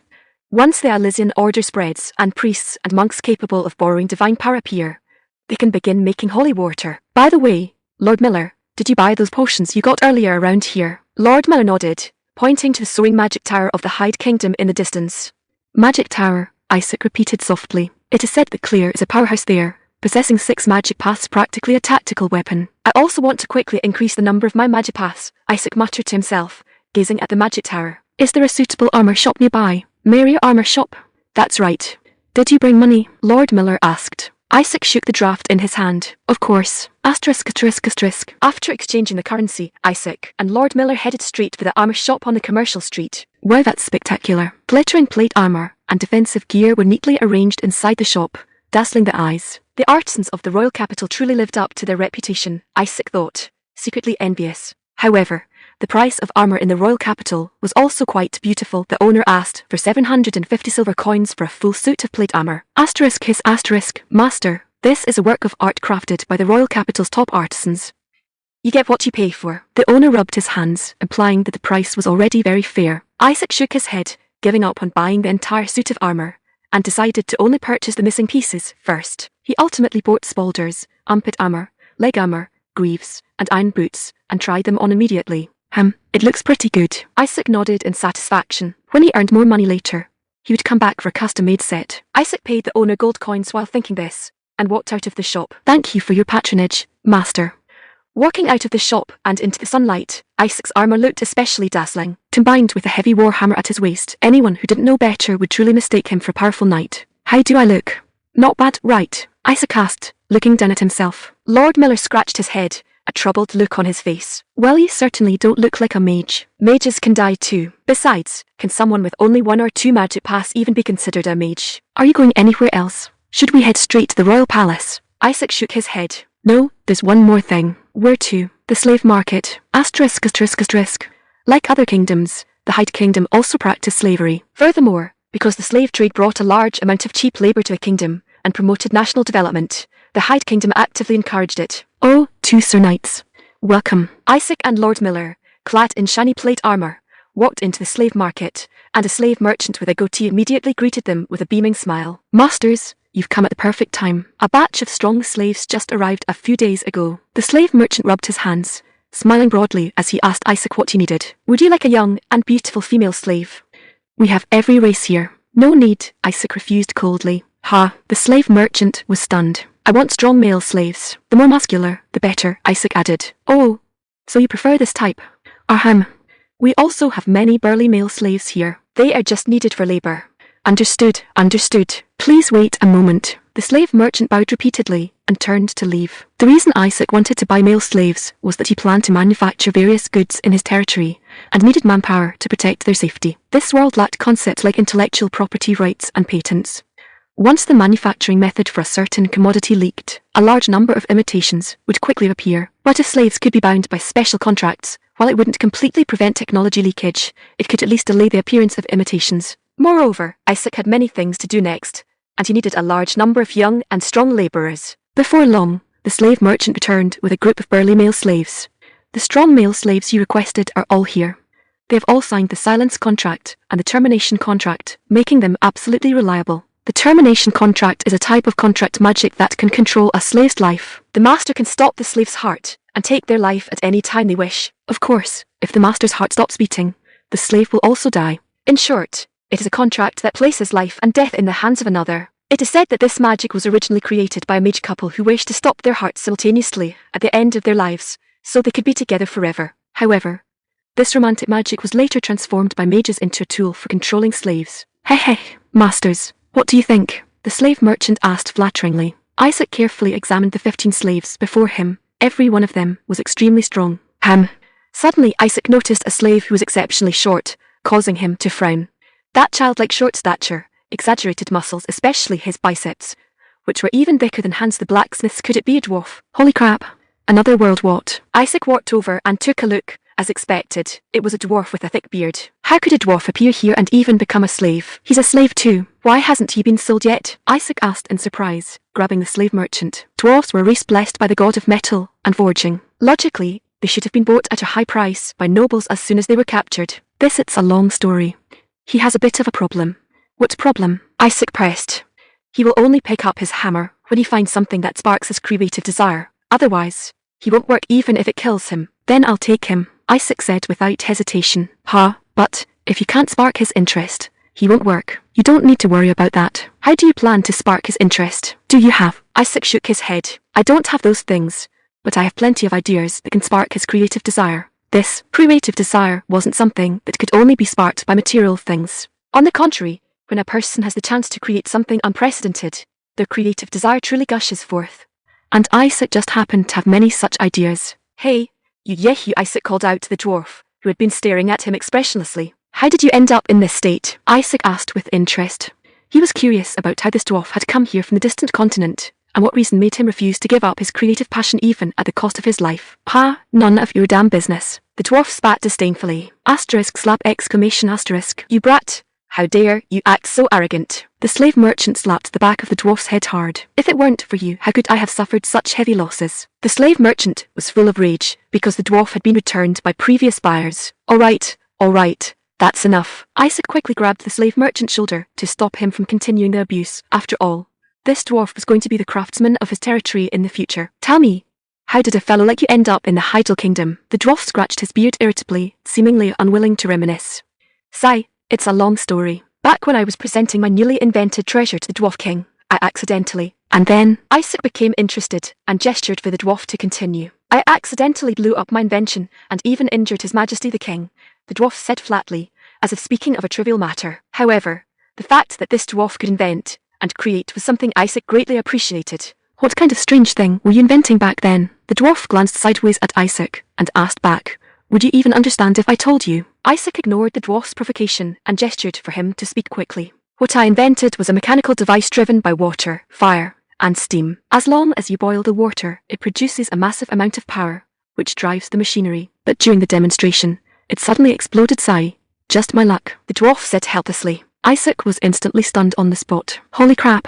What in another world? How did you think of using steam as power?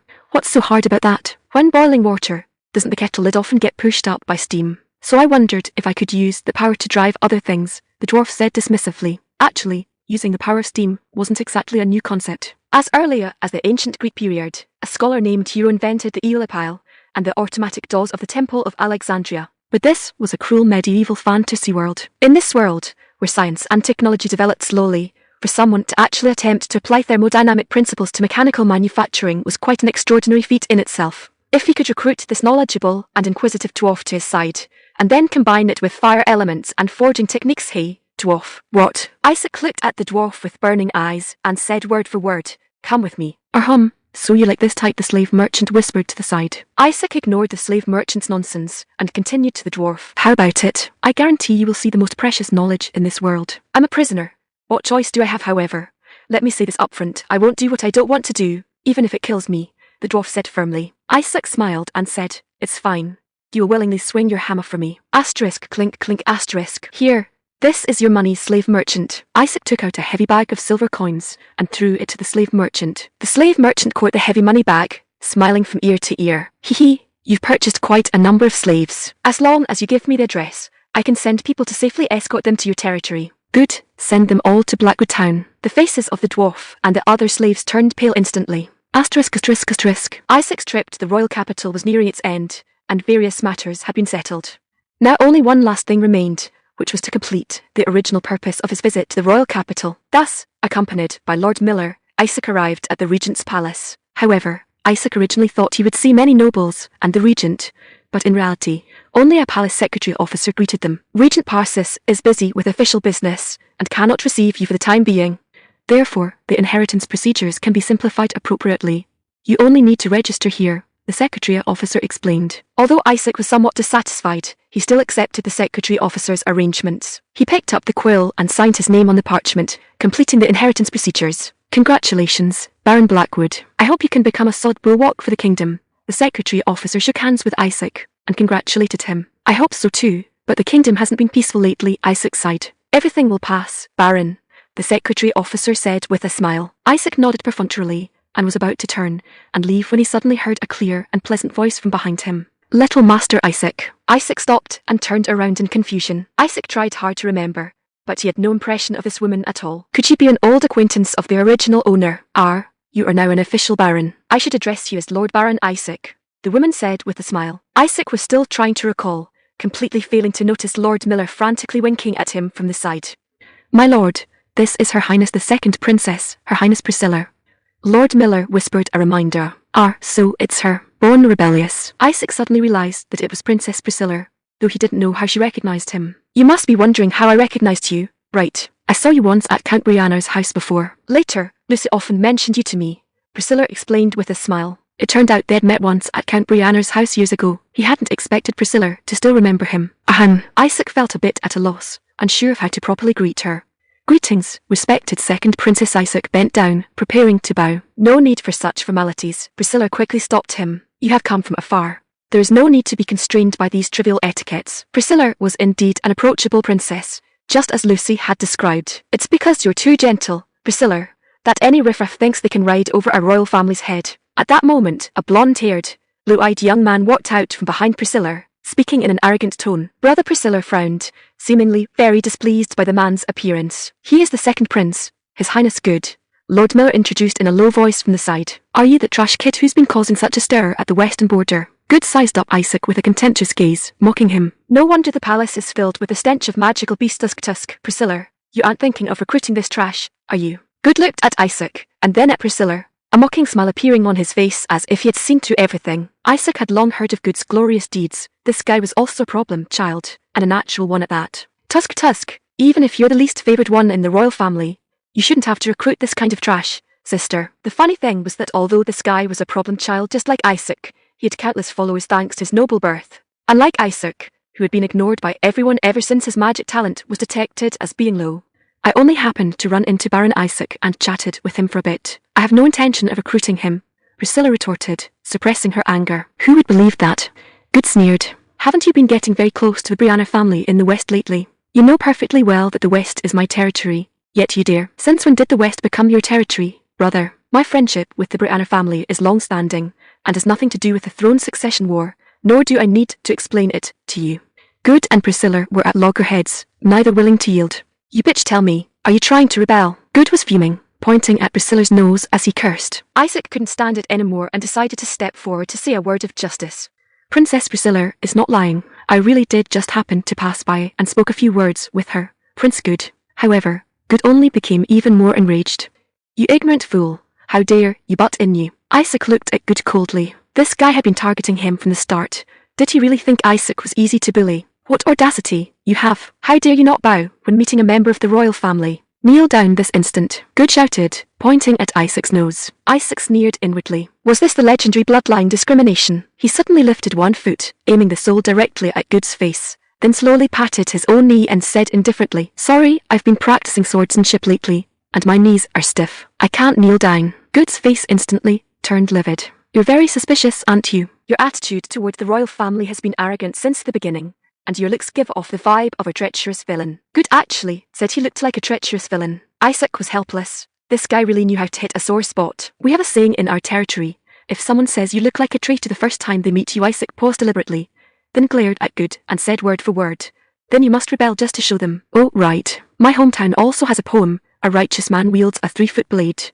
When he rebels, he shall surely sever the traitor's head. Don't forget, second prince, you aren't the king yet. After saying this with clear implication, Isaac looked at him with a smile and said no more. Good was stunned for a moment, then reacted with a burst of fury. You lunatic. How dare you speak so insolently to the royal family? Woof woof woof. 200 words of dog barking omitted here. Isaac just watched the second prince bark in front of him with a smile, but this only made Good more frantic. Just as Good's blood pressure rose, and he was about to step forward to take action.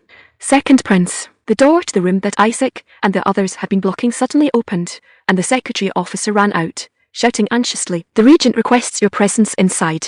It turned out the regent had already arrived. No wonder Good and Priscilla were here. You just wait, this isn't over. Good glared fiercely at Isaac, then turned and walked into the room. After Good left, Isaac and Priscilla looked at each other, the atmosphere a bit awkward. Isaac felt that what he had said just now was perhaps a bit too much. Sorry, what I said just now was a bit extreme. I didn't mean to offend your royal family.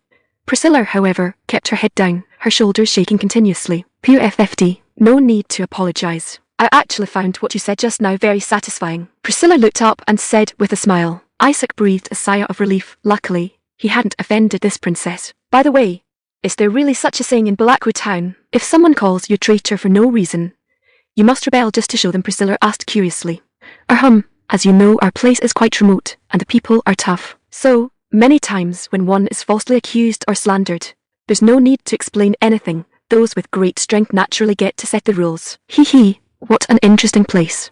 I like it very much. Isaac noticed that the way Priscilla looked at him was full of curiosity and interest, which instead made him feel a bit uneasy. I heard that Baron Isaac is also going to attend the coming-of-age ceremony at Count Brianna's house. Is that right? Not many people know about this. Lucy must have told you. Priscilla nodded. Since we are going the same way, why don't we travel together? Isaac was stunned. Agree to it. Agree to it. Lord Miller was frantically gesturing from the side for Isaac to accept. Isaac had a bit of a headache. How did he end up getting involved with a princess? All right, Isaac agreed helplessly.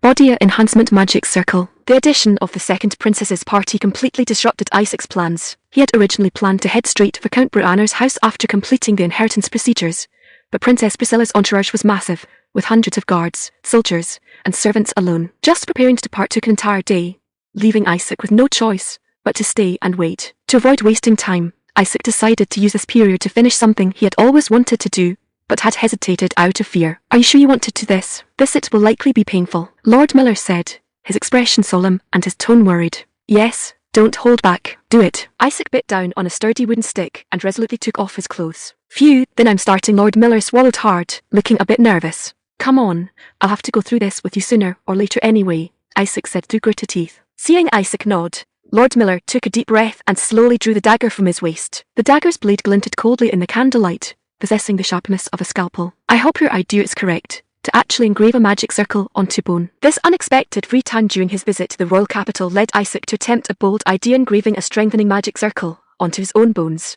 Until now, magic circles could only be engraved on the surfaces of hard objects like wood, metal, or insect carapaces, making their applications quite limited. It was generally believed that magic circles could only be engraved on external equipment like armor and weapons. If Isaac's experiment succeeded, it would be a major breakthrough in magic circle technology. Engraving magic circles inside the body would be a significant breakthrough. Not only would there be no worry about wear and tear, but the power could also be adjusted based on one's condition, ending the frustration of runes consuming mana too quickly. This was equivalent to granting knights a semi-permanent body strengthening ability, and it was bestowed by Isaac, the mage. Isaac told Lord Miller about his plan, and invited him to assist in completing the experiment. Lord Miller was hesitant at first, but after hearing Isaac's explanation, he felt the idea wasn't entirely unfeasible and eventually agreed. Come on, I feel terrifyingly strong right now. A little pain is nothing. Isaac felt that as a protagonist who had transmigrated with a cheat, imitating Guan Yu scraping the bone to treat poison should be child's play. No sooner had the words left his mouth than the dagger in Lord Miller's hand sliced through Isaac's skin, revealing the stark white bone. F***CK. That was reckless. Isaac thrashed on the chair like a live fish just hauled onto the shore, writhing in pain. At this moment, he had no mind to emulate Guan Yu's stoic bone scraping while playing chess. He had clearly underestimated it. Can you please stop moving? I can't make the cuts like this, Lord Miller complained. Seeking Isaac really wanted to snap back. You try it. But the intense pain made it impossible for him to speak. Beads of sweat rolled down Isaac's forehead as he began to question his life. Did it really not hurt when Guan Yu had his bones scraped? P.S. Guan Yu, who do you think you are trying to pull off a bone scraping like mine? Drink some of this. It can lessen the pain. Lord Miller handed Isaac a bottle of pale yellow potion. This isn't an anesthetic, is it? I need to engrave the magic circle, so I can't lose consciousness, Isaac asked. It's a pain-relieving potion. It has some holy water added, and is similar to the medicines used on the battlefield, Lord Miller explained. Isaac nodded, took the potion, and downed it in one go. Sure enough, the holy water's effect was immediate, and his mind cleared significantly. All right, it's open. You can start engraving now. Isaac looked at his own stark white arm bone and felt a bit creeped out. He steadied himself, gathered mana in his other hand, and began engraving the magic circle. Source of power, surge, strength enhancement. Isaac focused intently, engraving the strength enhancement magic circle onto the bone.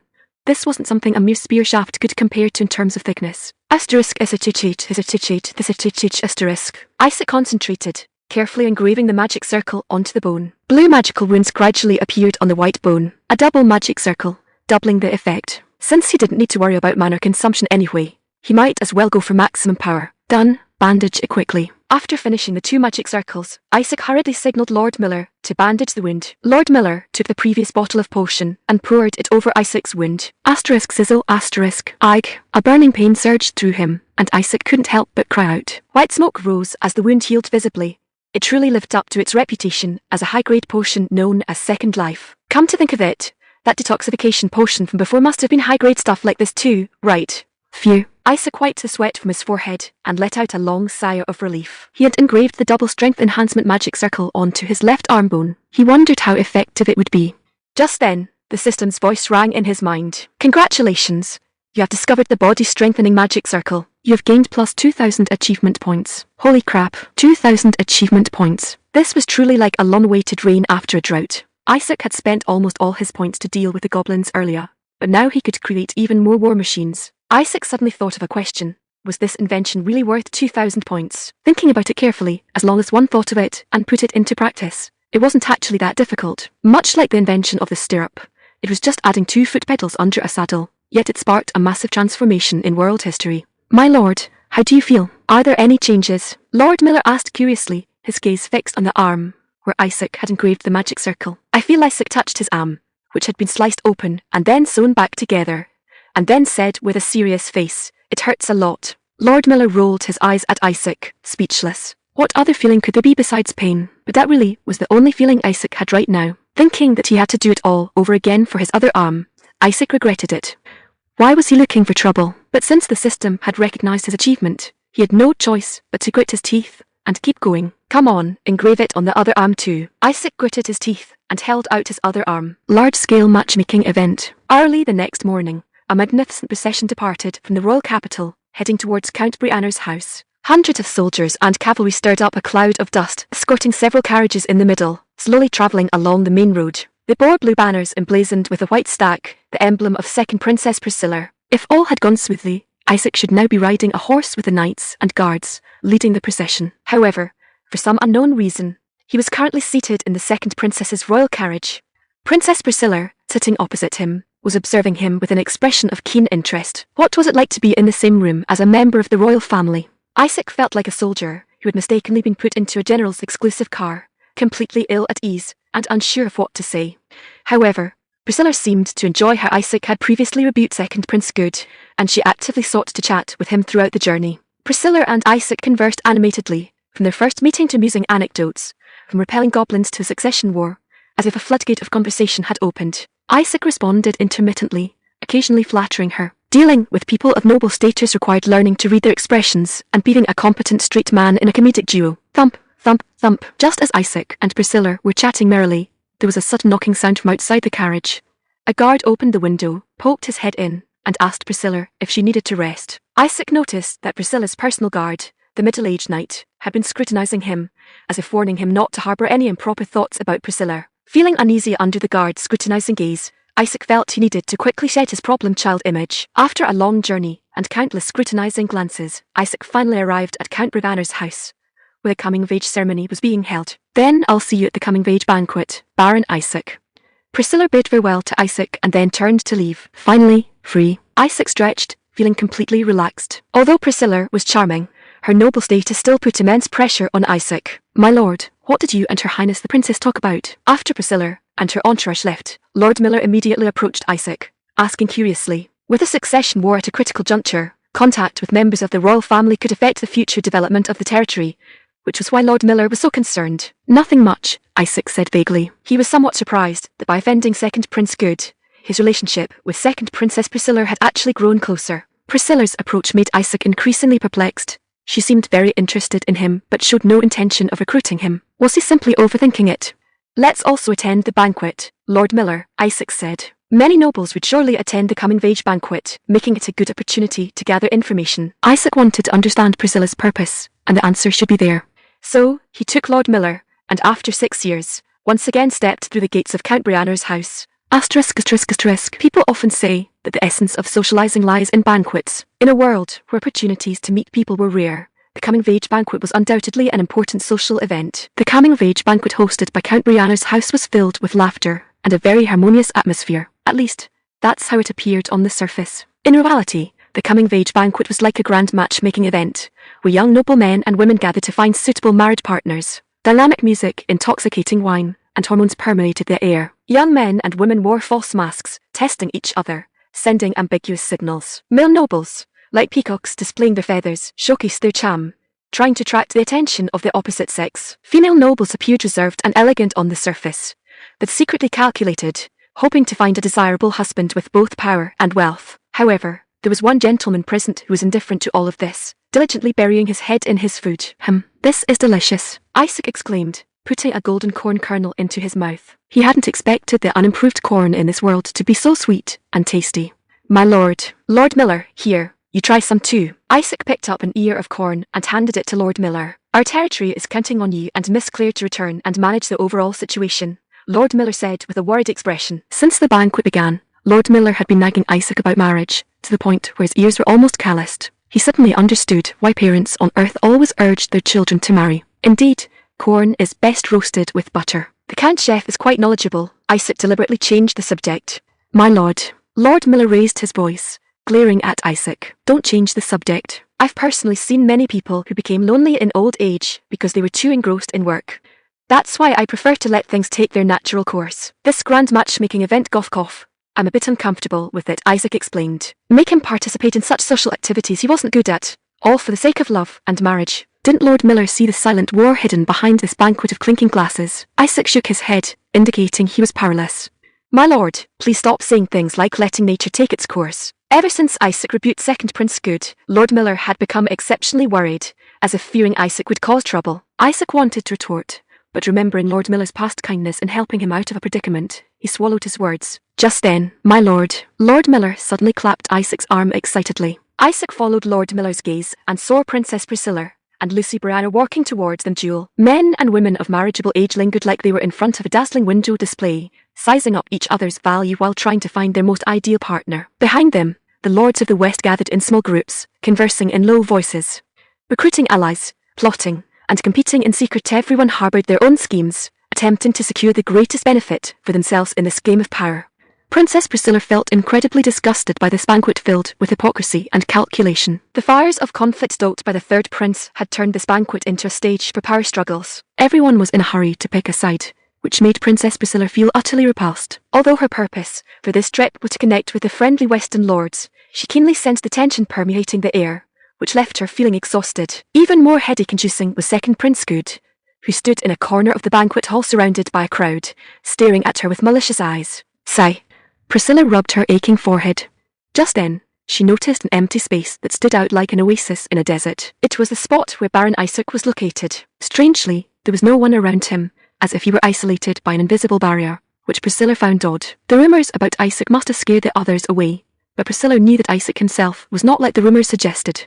He was humble and polite without any air of arrogance. Instead, he seemed like a seasoned veteran of officialdom. Most importantly, Isaac was frank and sincere, lacking those insidious and crafty intentions. Isaac was simply a straightforward person who spoke his mind, which was why he had uttered those rebellious words. Ahem. Priscilla gave an awkward cough and stepped toward Isaac. She had no intention of recruiting Isaac. She was simply curious about him and wanted to get to know him better. Your Highness Priscilla. Just then, someone tugged at her sleeve. Priscilla looked back to see today's protagonist Lucy Brianna. She noticed many men standing behind Lucy, looking at her with reluctant eyes. Having broken her engagement with Isaac, Lucy had once again become the centre of attention. Understanding the situation, Priscilla took Lucy's arm and led her toward Isaac. Munch munch . Isaac was focused on gnawing on a cob of corn. When he saw Priscilla and Lucy approaching, his movement stiffened, and a look of obvious resistance appeared on his face. Baron Isaac, Priscilla greeted with a smile. It's you guys. Seeing Priscilla and Lucy, an awkward expression crossed Isaac's face. Are you enjoying the banquet? Priscilla asked. Isaac looked at the empty space around him and didn't know how to answer, so he changed the subject. The corn here is really sweet. Seeing Isaac's pitiful appearance, Lucy couldn't help but say, if you like it, I can apply preservation magic and bring some back for you when I return. Really? That would be great. Oh, and can you give me some seeds too? Isaac's eyes immediately lit up. Priscilla and Lucy looked at each other, not understanding why Isaac was suddenly so interested in corn seeds. Isaac suddenly developed a keen interest in corn cultivation methods, rattling off professional terminology that Priscilla and Lucy couldn't understand at all. We just donated a large sum of money to the Earth Cult so they could pray for our land. That way the soil's fertility is replenished, and the corn naturally grows well, Lucy explained. Isaac was stunned when he heard the Brianner family's farming method, slapping his forehead in disbelief. Isaac found the Brianner family's farming method incredible, and shook his head repeatedly. Just then, a discordant voice suddenly rang out, "Baron Isaac Blackwood." When Lucy saw the newcomer, her expression changed slightly. It was a baron who had been surrounding her earlier, a Western lord who had recently joined the second prince's camp, Ralph Albram. Ralph ignored Princess Priscilla and walked straight up to Isaac. Such a rude gesture made Priscilla feel displeased. Priscilla sensed something was wrong. She turned to look at Good and found him wearing a malicious smile towards them. "Oh no, asterisk asterisk asterisk. I didn't expect to run into the problem child of the West here." Ralph's tone was full of provocation. "Who is this guy?" Isaac searched the original owner's memories, but couldn't find any information about this person. He stole a glance at Lord Miller, Viscount Ralph of the neighbouring territory, Albram. "His swordsmanship is about the level of an attendant," Lord Miller whispered. Isaac looked around and saw that both Lucy and Priscilla's faces had turned quite grim. It seemed he wasn't overthinking it. This guy was really looking for trouble. "What right do you have to stand here? Don't think I don't know it was you who stole my magic circle business." Ralph pointed at Isaac's nose and shouted. Isaac recalled that the magic circle business in Blackwood Town had indeed developed rapidly, seizing the market from other territories, and Ralph's territory was one of them. It must have been you pulling strings behind the scenes, instigating the Dario merchant group to cut off cooperation with me. "Do you even sleep at night?" "Heh, even if I can't sleep, what of it?" Isaac asked back with a smile. Isaac found Ralph's accusation ridiculous. Business was all about survival of the fittest. "You actually dare to talk back, you wet behind the ears brat," Ralph said, fuming with rage. Ralph's words thoroughly incensed Isaac. "You useless trash. The old man was an uneducated fool, and I didn't expect you to be even worse than him. Damn trash. If you've got the guts, let's settle this one-on-one." Isaac couldn't help but curse. You, what did you say?" Ralph was momentarily stunned. To deal with a guy with a mouthful of filth, one had to use magic to defeat magic. Did he think he was the only one who could curse? Back in the day, he was a Zuan pianist. "You piece of trash abandoned by the merchant group. Are you deaf? I said I want to fight you one-on-one." The banquet hall suddenly fell silent. Everyone was shocked by Isaac's sudden outburst of profanity. This was noble society. No one had ever dared to use such vulgar language in a public setting. Ralph's face turned from green to white, his teeth grinding audibly. "What? Scared?" Isaac provoked. Ding. Quest triggered. Defeat Viscount Ralph. Just then, the system's voice rang in Isaac's mind. The appearance of the system quest made Isaac completely determined. "You're just like your old man. Birds of a feather you. What? You want to have a sacred and fair duel with me? Fine, ha." Ralph was still racking his brain for vocabulary to curse at Isaac for 300 rounds, but Isaac's sentence caused his brain to crash instantly. Unfortunately for him, while he had crashed, Isaac was sharp. He threw the corn in his hand right into Ralph's face, and followed up with a punch to his jaw. Asterisk thud exclamation asterisk. "Ike!" Ralph cried out in pain, clutching his face covered in corn kernels as he fell to the ground. Isaac slowly withdrew his fist, then shrugged at the dumbfounded nobles around him and said, "You all saw it. This guy actively challenged me to a duel, yet he just stood there and let me hit him. Don't you think he was just asking for it? I've never seen someone so eager for a beating in my life." Asterisk cockatoo exclamation asterisk. A glob of phlegm landed precisely on Ralph's forehead. "Ah, Isaac, if you have the guts, let's have a duel to the death." Ralph sprang up from the ground like his butt was on a spring. Wiping the corn kernels and phlegm from his face, he roared at Isaac in a rage. The surrounding nobles watching the spectacle finally snapped out of it. The place erupted into a frenzy as they began to jeer. Duel, can opener, gibberish. News of the duel spread like wildfire, and soon everyone in the banquet hall flocked to the martial arts field. A sudden duel directly pushed the originally mundane coming-of-age ceremony banquet to its climax. The nobles were beyond excited, placing bets and speculating on the outcome of the duel. "My lord, why did you agree to his duel?" Lord Miller asked helplessly as he helped Isaac arrange his armor. "I've put up with him for a long time. You know that. I originally just wanted to punch him and be done with it, but who knew this kid would come rushing in himself?" Taiwan Novel website has a complete collection of books. Enjoy them anytime at twcan.com. Isaac shrugged and spoke nonchalantly. Sigh. Even so, Isaac put on the full suit of plate armor purchased from the royal capital. The pauldrons, bracers, and other parts were all inscribed with shimmering magic circles. These magic circles were all double magic circles, doubling the effect. Under the blessing of multiple lightness spells, this originally very heavy plate armor felt much lighter on Isaac, allowing him to move his body flexibly. Source of power, surge. Isaac injected a large amount of mana into the magic circles inscribed on his bones. In any case, he had mana to spare, It would be a waste not to use it. A warm current surged through his entire body, and Isaac's heartbeat began to accelerate. 4 strength enhancement magic circles activated simultaneously, and he felt his strength rising continuously. He felt as if the plate armor on his body had turned into a light cloth armor, and the warhammer in his hand became as light as a wooden stick. He felt as though he could kill a bull with a single punch right now. Is this what it feels like to release power to your heart's content, without worrying about mana consumption? What would be the effect if strength enhancement magic circles were inscribed on all the bones in his body? What if triple magic circles could be inscribed? Isaac finally understood why the achievement points for body enhancement magic circle were so high. This thing was even more powerful than he had imagined. Just then, Ralph's voice came from a distance. You instigated the merchant group to damage the interests of the Albram family, and you dared to publicly humiliate Prince Good. I will seek justice for my family, for Prince Good, and for Lucy. The nobles of the second prince's faction immediately cheered for him. It was clear this guy also had designs on Lucy. Clang, clang. Ralph walked to the center of the martial arts field fully geared up. Upon seeing Isaac's attire, he immediately burst into laughter. A mage actually imitating a knight by wearing armor.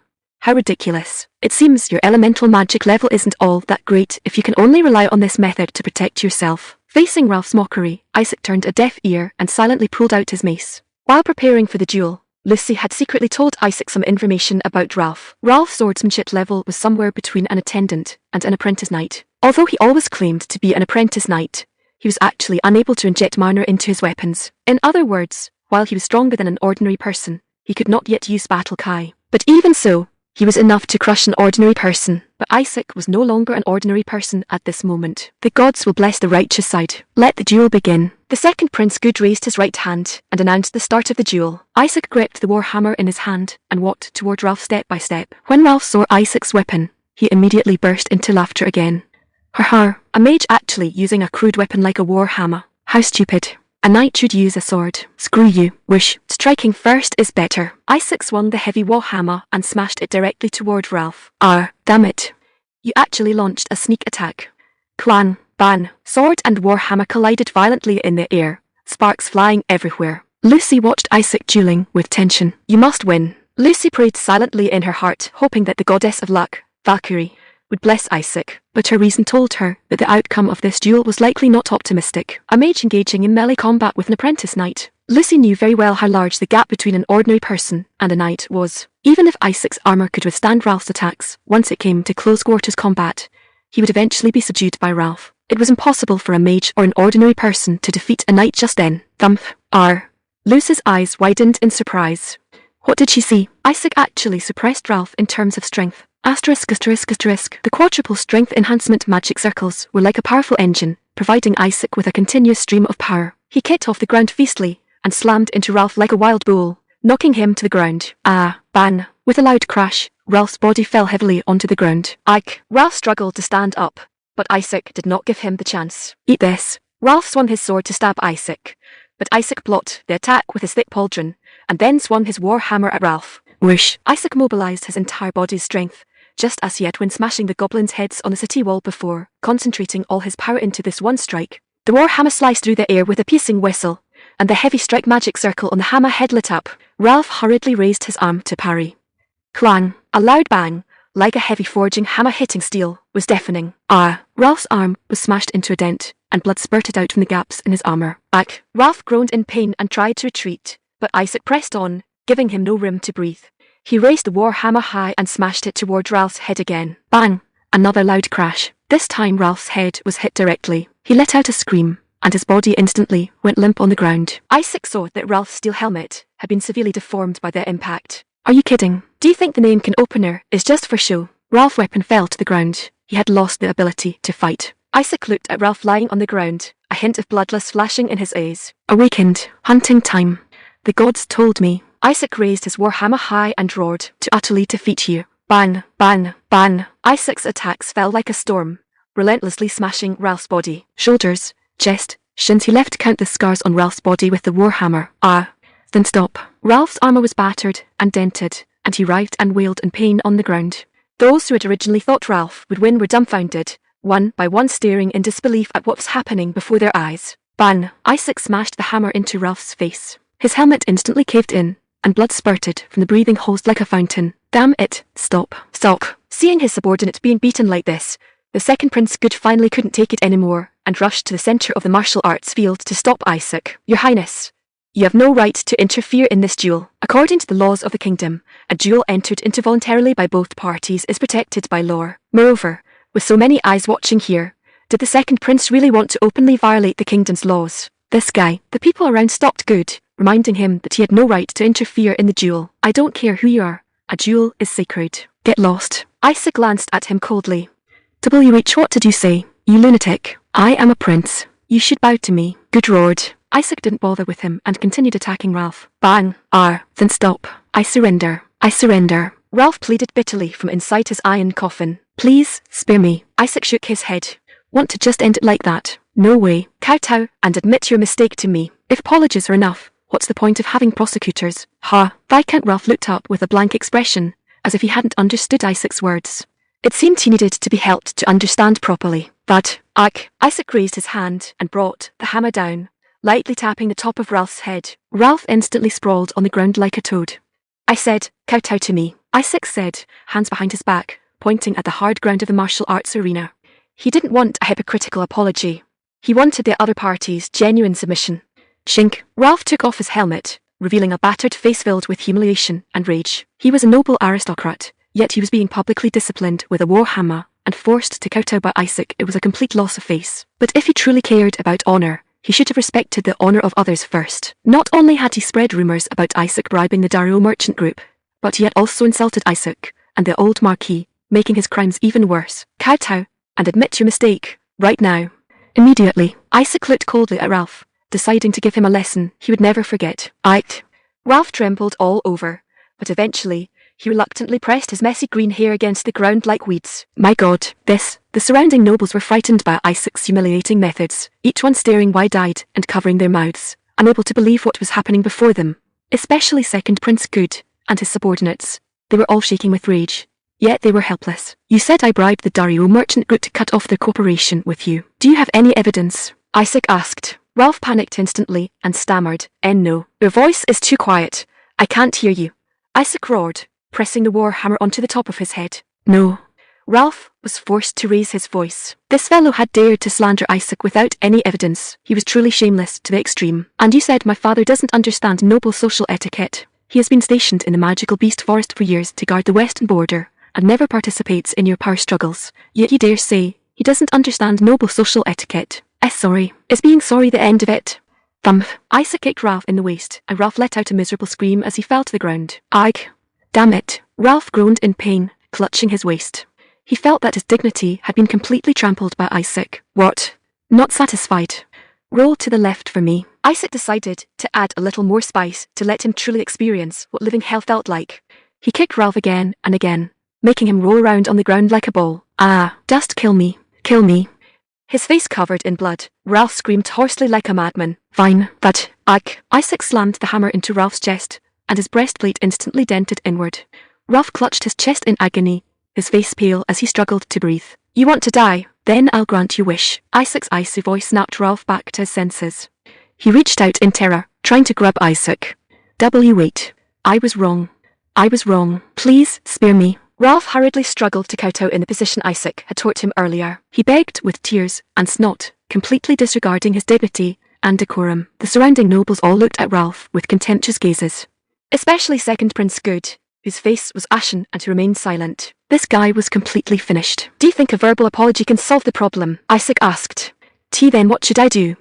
What use was a verbal apology? Moreover, how much sincerity could there be in an apology given just to stay alive? What Isaac wanted was tangible compensation. If apologies worked, why would we need prosecutors? If you want to live, shouldn't you pay a ransom? A victor has the right to demand a ransom from the defeated. A ransom? Isn't that only paid when someone is captured in war? Or, do you want to die then? Isaac asked, raising the war hammer that glinted with a cold light. In Ralph's eyes, Isaac now looked like a bandit wearing noble's clothing. I'll pay.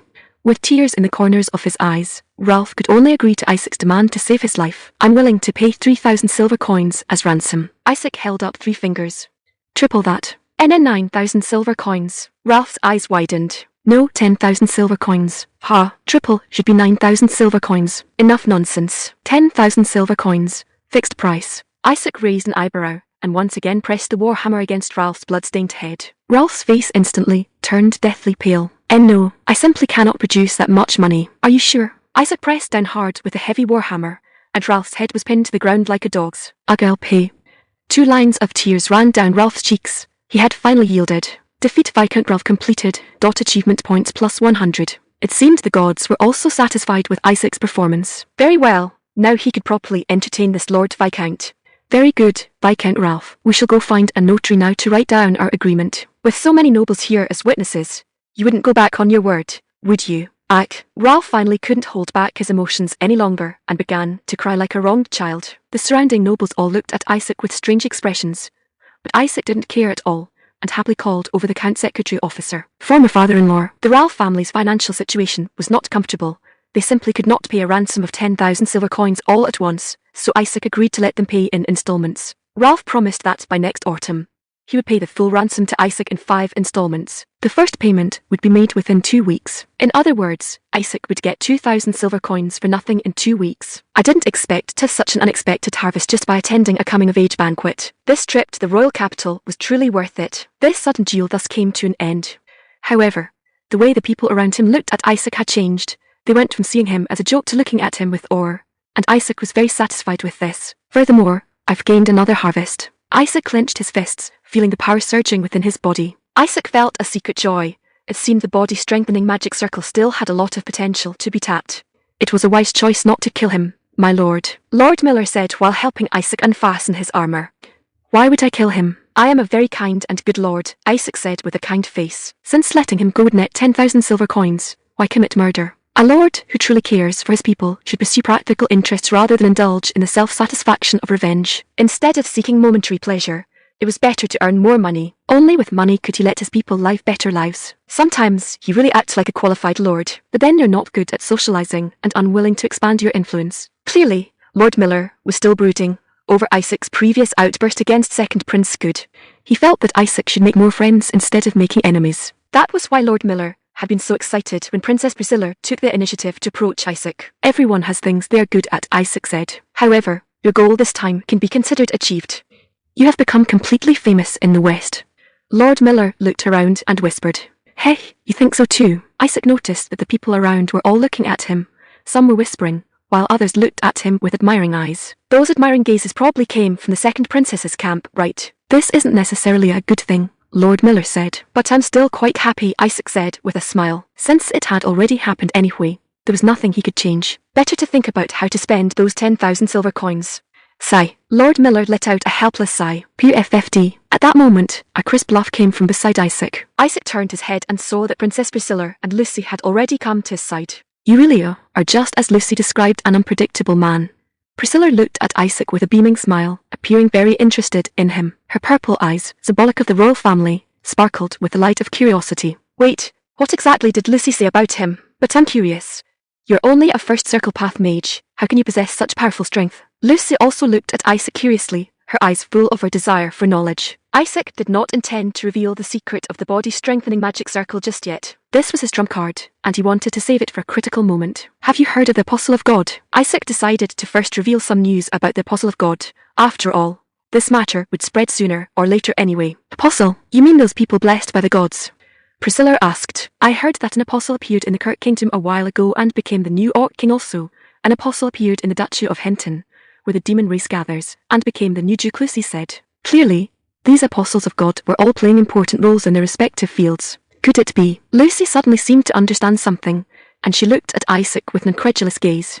That's right, I am an apostle of God. While I was unconscious, a goddess chose me, Isaac said, pointing to himself. Priscilla and Lucy were instantly stunned. Apostle, you are actually an apostle of God. How is this possible? You actually received help from a god. The two cried out in surprise. After hearing the word apostle, the surrounding nobles also turned their heads to look at Isaac, their faces written with surprise and curiosity. Apostle? He's actually an apostle of God. My goodness, doesn't that mean he possesses power bestowed by God? No wonder he could defeat a knight. People discussed animatedly, and the entire banquet hall was in an uproar. The appearance of an apostle of God in the kingdom was a major event. Isaac, you couldn't have been chosen by Valkyrie, the goddess of luck, could you? Lucy asked with a blank expression. Compared to Lucy, Priscilla's reaction made Isaac feel even more uneasy. She looked at Isaac with an almost burning gaze, her eyes full of longing. This look could no longer be described as interest, but rather naked greed. The nobles standing behind Priscilla also looked at Isaac with the same eyes. They were like a pack of hungry wolves seeing delicious prey. Oh no, they began to slowly approach Isaac, surrounding him. Isaac felt as if he had been unintentionally drawn into the vortex of a civil war. What is your ability? What kind of blessing did you receive? Priscilla asked impatiently. I can't say yet. Isaac shook his head and refused to answer. This was a military secret. He could not easily reveal it. HMPH, I bet you don't have any ability at all. That's why you don't dare to say. Exactly. How could a piece of trash receive a god's blessing? He couldn't even beat an apprentice knight. The nobles from the second prince's camp mocked loudly. They seemed to want to belittle Isaac this way to regain face. Their words were nothing more than their own wishful thinking. Just then, what's all this noise? Thump. With a loud bang, the entire martial arts field shook. Someone stepped onto the hard ground with such force it shattered, appearing before everyone. The stone slabs on the ground were split apart as if hit by a cannonball. Everyone was intimidated by this powerful force, falling silent one by one like chilled cicadas. Father, Lucy broke the silence. Everyone's gaze was focused on this man who had suddenly appeared. He was a master of this Earl's mansion, Lucy's father, and also Isaac's former father-in-law, Arnold Brianner. Baron Isaac, I've heard some interesting things. Arnold's eyes, sharp as a lion's, stared intently at Isaac. Arnold's advice. This is going to be troublesome. Remember the domain name of this site, can.com, for anytime reading. Isaac thought to himself as he looked at the blonde, blue-eyed man before him. The person in front of him was Lucy's father, Count Brianner, Arnold, and also his former father-in-law. To be honest, Isaac felt very uncomfortable. The status of a father-in-law was already awkward enough, let alone a former one. Isaac had absolutely no idea how to interact with him. What made it even more of a headache was that this middle-aged man was a world-renowned sword saint of this era, a literal human weapon. Lucy had attained the strength of a high knight at such a young age. It seemed the Brianner family was truly blessed by the god of swords. Baron Isaac, there are too many ears here. Let's find somewhere else to talk. Arnold's deep voice rang out. His golden hair, like a lion's mane, fluttered slightly in the air. All right. Arnold clearly had something to say, and with so many prying eyes around, this was indeed not the place for a conversation. Thus, Isaac followed Arnold to his study. Arnold's study was not far from the training grounds. It was filled with various weapons and training equipment. The scent of sweat and rust mingled together. One look was enough to tell it was the style of a swordsmanship obsessive. However, as soon as they entered, Arnold roared at Isaac. You little brat, don't even think about pursuing my daughter. Isaac was startled by Arnold's sudden outburst and looked at him with a face full of confusion. What exactly are your intentions? Last time, you used titles like Minor Blessing and Magic Genius to trick my daughter away. Are you planning to use the same old tricks again? Arnold's roar made Isaac's ears ring. He had no idea what the man was talking about. What do you mean trick away? Wasn't the previous engagement proposed by you? How could that be? That was all my wife's idea, Arnold said. You two got along well when you were kids, and Baron Alter and I were friends. Plus, you showed incredible magical talent back then. My wife thought that instead of marrying her off to some wealthy fat pig, it would be better to marry her to you so Lucy would be happier. So it was the Countess's idea. Isaac recalled the memories of the original owner of his body. It seemed this Lord Earl was quite henpecked recently. My daughter keeps saying you've changed, that you seemingly returned to how you used to be. I was worried, and then you suddenly became an apostle of God. It seemed Arnold was worried that Isaac would become a magic genius again and steal his daughter away once more. Isaac scratched his head helplessly and said, Yeah, I didn't expect things to turn out like this either. Seeing Isaac's nonchalant attitude, Arnold was so angry, he beat his chest. Father-in-law, please calm down. Your uncle. Who's your father-in-law? Arnold roared. I worked so hard to raise her, taught her all my swordsmanship, and cherished her like a treasure, and you still want to steal her away. Boom. With a loud crash, the stone-carved table was smashed into pieces by Arnold's fist. Holy crap. Shattering stone with bare hands. Is this the legendary sword saint? You boy, don't even dream of going after my daughter. Especially since you've already broken her heart once. I never had that intention to begin with. I will never let you succeed. What? Arnold, who was in the middle of his rant, suddenly froze. Your daughter already came to dissolve the engagement, Lord Earl. You should really calm down. Is that so? Arnold rubbed his head awkwardly. Really? This guy was truly speechless. No wonder the Countess was so assertive. It seemed someone in the family had to remain rational. Once Arnold calmed down, an awkward silence fell over the study. Their relationship was already distant, and now it was even more uncomfortable. Lord Earl, how is your son? Isaac, unable to bear the awkward atmosphere, took the initiative to ask. Oh, he was recently promoted to intermediate knight. That boy, as the eldest son, is actually not as good as his sister, but he does have talent in governing the territory. I have high hopes for him, Arnold said. That's great to hear. Your son is talented. It's just that your daughter is exceptionally outstanding. Asterisk cough, cough dot asterisk. Arnold gave a light cough. Now that the matter of his daughter was settled, he regained his usual composure. By the way, how was your father's funeral? I've buried him according to the customs of Blackwood Town. He was a brave warrior. Yes, he was a good man. I liked him very much. I didn't expect him to pass away just like that. A trace of sadness appeared on Arnold's face. It's a good thing you successfully repelled the goblins and became Apostle of God. It's truly wonderful. It seems you finally pulled yourself together. Have you quit drinking? Yes, I've quit. Sigh, if only you'd straightened yourself out sooner. Then you and Lucy could have, Arnold said regretfully. Why do you always have to make things so complicated? Yeah, Isaac sighed softly in his heart. What could he do? So, new Lord of Blackwood Town, what do you plan to do next? I'm curious to see what choice the son of Alter, the Guardian of the West, will make. First, I must survive. Then I will find a way to solve the problem of the magical beast forest. Isaac's answer was very much in the style of a Lord of Blackwood Town. Arnold nodded in appreciation. Baron Alter once thought the same. However, there is still one more question. What are your intentions? Arnold asked, his eyes filled with expectation. It was obvious that the topic had shifted from family matters to the current situation of the Empire. I will also find a way to survive. Isaac gave the same answer. He had no intention of getting involved in these struggles. Your fighting spirit is high, but for the sake of your people, I suggest you join a faction. You saw it today. Everyone is busy recruiting allies. An isolated person will only become prey for others. The others Arnold mentioned clearly referred to the second prince, Good, with whom Isaac had clashed. Indeed, compared to Good, the kingdom ruled by Princess Priscilla was much more peaceful. Although she was somewhat indecisive, she was better than a tyrant like Good. I am considering various possibilities. This concerns the fate of the entire territory, so I need to discuss it thoroughly with my vassals. However, my father had a good relationship with the second princess, so I will seriously consider your suggestion. Isaac did not take a clear stance. He neither rejected Arnold's suggestion nor agreed to join Priscilla's camp. Before the situation became clear, he would not easily pick a side. In any case, as long as he completed that one thing, Blackwood Town would never have to rely on anyone else's favour again. Well, since you already have your own ideas, I'm relieved. The banquet is still going on, so I won't disturb you anymore. You may leave. Arnold waved his hand, signalling that Isaac could depart. He looked at the table he had smashed and sighed helplessly, saying, I am going to get scolded again. Lord Count Arnold.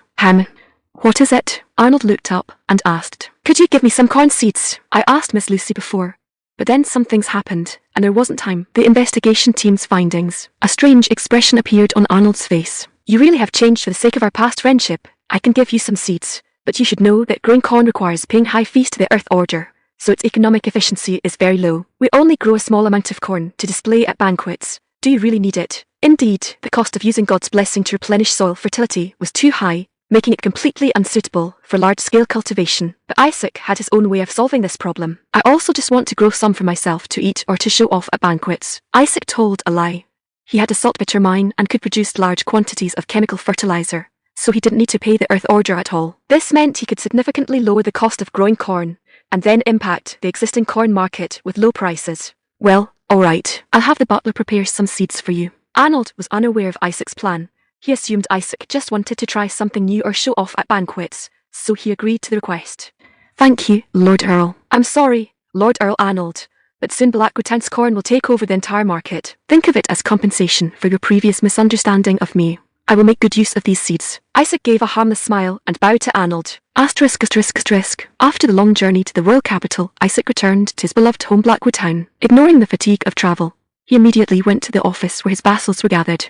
He was eager to know what had happened in the territory during his absence and what new discoveries the investigation team had made. Hurry and report what has happened. After exchanging a few pleasantries with his vassals, Isaac asked impatiently, My lord, the beer you developed is selling very well because it's cheap and tastes good. I heard the brewery in Russ Village has already started recruiting people to expand the factory. Oh, that's wonderful news. Charles, the finance officer, delivered the good news. Also, soap production has stalled due to a lack of fats and oils. It seems we need to find a new source of oil, perhaps from ant nests or something. I'll formulate a plan to exterminate magical beasts as soon as possible. By the way, Charles, there's more good news. What is it, my lord? Charles asked. In 2 weeks, a carriage loaded with 2,000 silver coins will arrive in Blackwood Town. Don't be surprised. Use that money wisely to develop the territory. What Charles's eyes widened instantly upon hearing the news. Isaac ignored the stunned Charles and continued listening to the reports from the other vassals. Administrator, how is the saltpeter production going? Everything is going smoothly, my lord. We just need to dig up the saltpeter ore and refine it furthermore. The strong and reliable slaves you sent have already arrived in Blackwood Town, so saltpeter production won't be a problem. Isaac also felt that the current saltpeter production efficiency was remarkably high. In ancient times, producing 65 kilograms of saltpeter required excavating 8,400 kilograms of nitrate-bearing soil, followed by refining. Very good. Focus all efforts on producing saltpeter. Also, treat those slaves well. They are our own people now. Yes, my lord. Isaac suddenly remembered something and added, and those black granules, do not store them together. Keep them dispersed. Yes. But why do you want to do that? That stuff is dangerous. If stored improperly, it could explode. Also, as soon as a barrel is filled, bring it to me immediately. I will seal them using a sealing magic circle. Yes, my lord. Although the administrator didn't understand why, he still earnestly carried out Isaac's order. How is the lime situation? Village Chief Baker. Baker, the village chief of Russ Village, stepped forward, bowed respectfully to Isaac, and said, I've sent people to look for lime mines near Kun Village as you instructed. Excellent. You've done well. Upon hearing Isaac's praise, a happy smile appeared on the village chief's face. Also, Count Brianner's house will be sending a crop called corn. This crop is nutritious and versatile. You must plant it carefully. If there's anything you don't understand, you can ask me at any time. The village chief was flattered to hear that Isaac would personally guide them in planting corn, and bowed again in haste. Finally, what I'm looking forward to most are the findings of the Magical Beast Forest investigation team. What have you all discovered? Hans and village chief Taylor, who lived near the Magical Beast Forest, stepped forward and bowed respectfully to Isaac. Well, those dozens of items you listed before. What about them? Isaac asked impatiently. We only found 2, I'm sorry, my lord. Village Chief Taylor knelt on the ground with his eyes closed, begging for Isaac's forgiveness. Isaac quickly told him to stand up and asked, It's already quite good that you found anything. Tell me, what did you find? The items Isaac had listed were all useful things that would surely help the territory. It's this. The village chief pulled back the cloth covering tray. Isaac's eyes widened instantly. On the tray sat a bowl of thick white liquid, and next to it was a plant resembling a radish. Isaac had originally thought the investigation team would only find some cash crops that could be sold for money, but he never expected them to find these 2 things. These 2 items could not only increase the territory's income, but also completely change the lives of the residents. Isaac recognized them at a glance. It was rubber tree sap and beets. Sugar, rubber, and rifles have been successfully developed. Isaac's hearty laughter echoed through the room. He walked up to Village Chief Taylor and Hans, patting them vigorously on the shoulder. Apologize for what? You have rendered a great service. Finding such treasures, well done. The village chief and Hans lowered their heads, overwhelmed by the favor. They didn't understand what was so special about this radish-like object and the bowl of white liquid. I said there would be a heavy reward for finding something useful, and I keep my word. Your village taxes are waived for the whole year. Furthermore, I will reward you with 2 fat pigs and 100 silver coins, so everyone can celebrate properly. Thank you, my lord. The village chief was so excited he was incoherent, never expecting that the few items they brought back would earn such a generous reward. Finance Officer Charles, standing by, felt his shoulder tremble slightly upon hearing Isaac's words. However, he quickly regained his composure, realizing the enormous profit the territory was about to gain. That old mouse. Isaac glanced at him, secretly amused. Why is this thing so big and so heavy? Isaac picked up the beets, wondering why its size was much larger than what he remembered. Village Chief Taylor, you didn't specifically pick the biggest one, did you? No, my lord. This is just the usual size. Village Chief Taylor shook his head and replied. Isaac was puzzled. Could it be the influence of the Magical Beast Forest that caused the beets here to grow so enormous? My lord, forgive my bluntness, but I don't understand what is so special about this radish-like thing. Village Chief Taylor, despite his extensive knowledge, couldn't discern anything special about the beets. This is no ordinary radish. It's called beets, a very important cash crop. Most importantly, it contained sugar. Isaac's words immediately made the vassals widen their eyes. Sugar? Are you saying sugar? Beets might have a different name in this world. On Earth, beets are a highly adaptable crop, capable of growing in both cold and temperate zones. In the 18th century, German chemist Margraf observed beets under a microscope and discovered they contained sugar. Before that, people only used beets to make borscht, or as feed and herbs. In other words, only someone like Isaac, who knew the secret of beets, could truly utilize it. Sugar is very valuable. In the past, due to its rarity and deliciousness, sugar was considered a luxury, a symbol of wealth and status. It is said that in 18th century Britain, 4 pounds of sugar could buy a calf. Moreover, sugar is addictive. Once you taste its sweetness, you can never go back. Even knowing that eating sugar causes weight gain, and even with daily warnings about the dangers of sugar on television, people still cannot resist its temptation. My lord, doesn't this mean we're going to be rich? Finance Officer Charles excitedly grabbed Isaac's arm and asked, we'll have to wait and see. Why? Charles didn't understand why they couldn't get rich immediately. Isaac patiently explained that large-scale cultivation of beets and profiting from them would not be easy. This is because beets have a powerful competitor, both on Earth and in this world. That is sugarcane, which grows on the continent across from the magical beast forest. Unfortunately, the sugar yield per acre for sugarcane is higher than for beets. The difference in production efficiency is 1.5 to 2 times. However, we also have an advantage. Trade between the eastern and western continents relies solely on sea transport, but the sea route is dangerous and costly. Therefore, overseas goods are expensive, and the sugar from the continent across the sea is no exception. Its price rivals gold.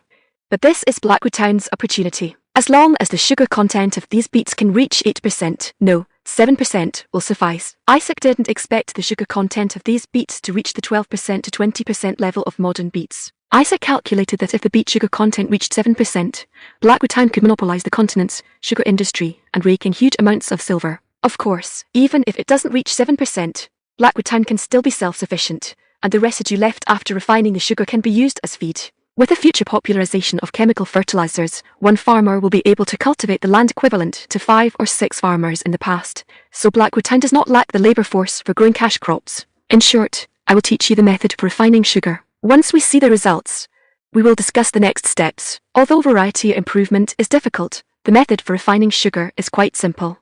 You just need to slice the beets thinly, then soak them in 75-degree warm water to extract the sugar juice. Then, add lime to remove impurities, concentrate the sugar juice, and finally dry and crush it to obtain sugar. Yes, my lord, I will immediately find the village's apothecary to try refining the sugar. Isaac nodded, then looked at the bowl of viscous white liquid. So, can this thing also make money? Finance Officer Charles noticed his gaze and immediately asked impatiently. Of course. This thing can also make money. A natural polymer compound gifted by nature, the true identity of this white liquid is rubber. It possesses excellent elasticity and ductility, and has wide applications across various industries. Of course, the performance of natural rubber is affected by temperature. It hardens and becomes brittle at low temperatures, and softens and becomes sticky at high temperatures. Therefore, it needs special processing to stabilize its properties. The simplest processing method is rubber vulcanization technology. By mixing rubber and sulfur and then heating it, the molecular structure of the rubber changes, thereby improving its elasticity and heat resistance. There is a volcano near Blackwood Town that can provide a large amount of sulfur. Isaac looked at the shoes worn by his vassals. Those shoes were made of leather or cloth. The soles were either absent or made of hardwood, making them very uncomfortable to wear. It can be used to make shoes. Humans are bipedal animals who spend their lives working. If soft and comfortable rubber is used to make shoes, and they are promoted in the royal capital, people will no longer wear those hard wooden and leather shoes. Humans will not easily return to the past and endure uncomfortable lives. With rubber, tires can also be made. Isaac can cooperate with the Dario Merchant Group to produce comfortable and luxurious carriages for sale in the royal capital. Moreover, these are exclusive businesses. The key is that the rubber industry cannot be imitated or copied. Only places like Blackwood Town, which possess rubber trees, can develop a rubber industry. Following saltpeter, Blackwood Town has acquired another exclusive business. These 2 crops must be well protected. They will become Blackwood Town's precious resources, Isaac said, looking at his vassals. My lord, although these things are excellent, we have a problem acquiring them, Hans said. What problem? Isaac asked. We discovered wild oaks near the rubber tree. Wild oaks? Isaac asked in surprise. Village Chief Taylor explained. Yes, they are completely impossible to communicate with. Fortunately, Mr. Hans's swordsmanship is superb, and he repelled them. But if we want to occupy that area, we must be prepared for war with the wild oaks. Unlike the Kirk Kingdom, which has established a kingdom, the wild oaks are still in a primitive tribal state and regard humans as food. Isaac scratched his head helplessly. It seemed his good luck had run out. Also, my lord, the place where we found the beets. What about it? Is there a problem there too? Isaac asked. It's the nest of the blade spiders. Oh, I guess those spiders must be as big as hounds. Yes, my lord. They are about the size of unicorn ants, and their teeth are sharpness as blades. Sigh, no wonder the beets here grew so large. It seems the creatures in the magical beast forest are all affected by magic power, which is why they grow exceptionally large. What exactly is releasing this magic power? What secret is hidden at the end of the sea of trees? Does the legendary world tree truly exist? If we send troops to exterminate them, will we succeed? Isaac asked. No problem. When I was young, I often went hunting those bugs with my father. That's one of my few pleasant memories, Hans said. That father and son pair truly embodies filial piety. If those spiders have as high fat content as unicorn ants, they could be used to make soap. Furthermore, those newly recruited soldiers need practical combat experience. Good, I trust you. Be sure to bring back all those beads. Yes, my lord, Hans replied firmly. Asterisk. A few days later, the craftsmen of Blackwood Town brought good news. They had finally developed the rifle Isaac had long been anticipating. Isaac excitedly rushed to the workshop. As soon as he entered, he heard a dwarf arguing with someone. You're saying that even the old, the weak, women, and children can use the stick-like thing to defeat heavily armoured, well-trained knights. How is that possible? What I said is true. The speaker was Fergus, the blacksmith responsible for manufacturing the gun barrels. Ha, what a huge joke. How could a weapon like that exist? What use would knights be then? Yes, what use would knights be? Isaac smiled and pushed open the workshop door. Welcome to the Blackwood Workshop. Isaac pushed open the door and saw a dwarf chattering at Fergus, accusing him of being whimsical. How is the progress? Isaac asked.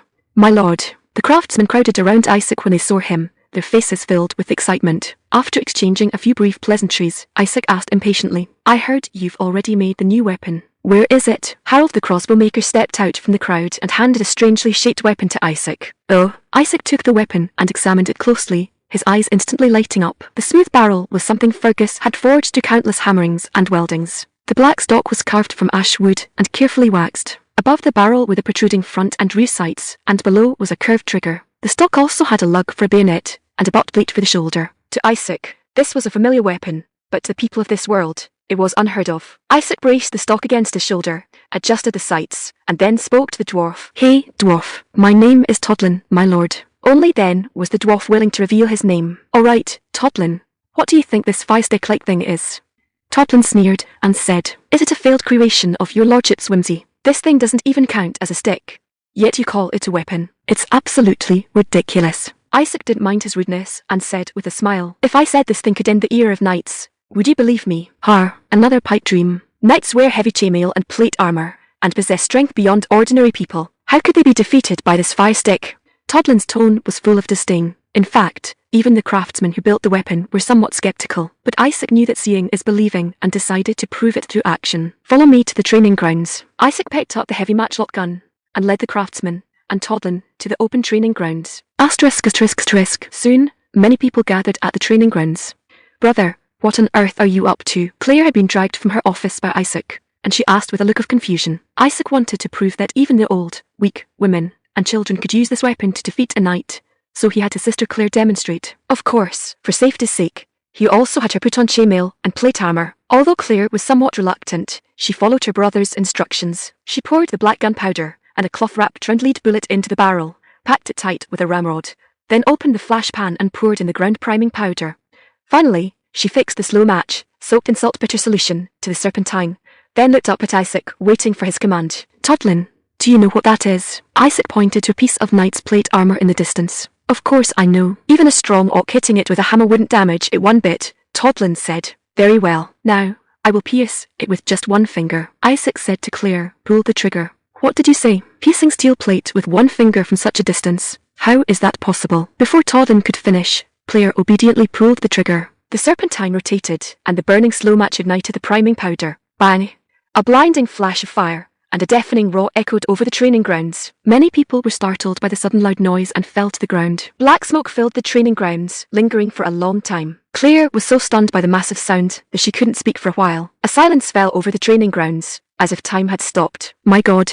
A craftsman pointed at the object in the distance and exclaimed. A hole the size of a bowl had appeared in the chest of the plate armour. To enhance the visual effect, Isaac had specifically placed some fruit inside the armour. Now, the juice from those fruits was flowing out of the hole, as startling as blood. Asterisk. The people on the training grounds couldn't help but swallow hard, their eyes full of horror. Congratulations!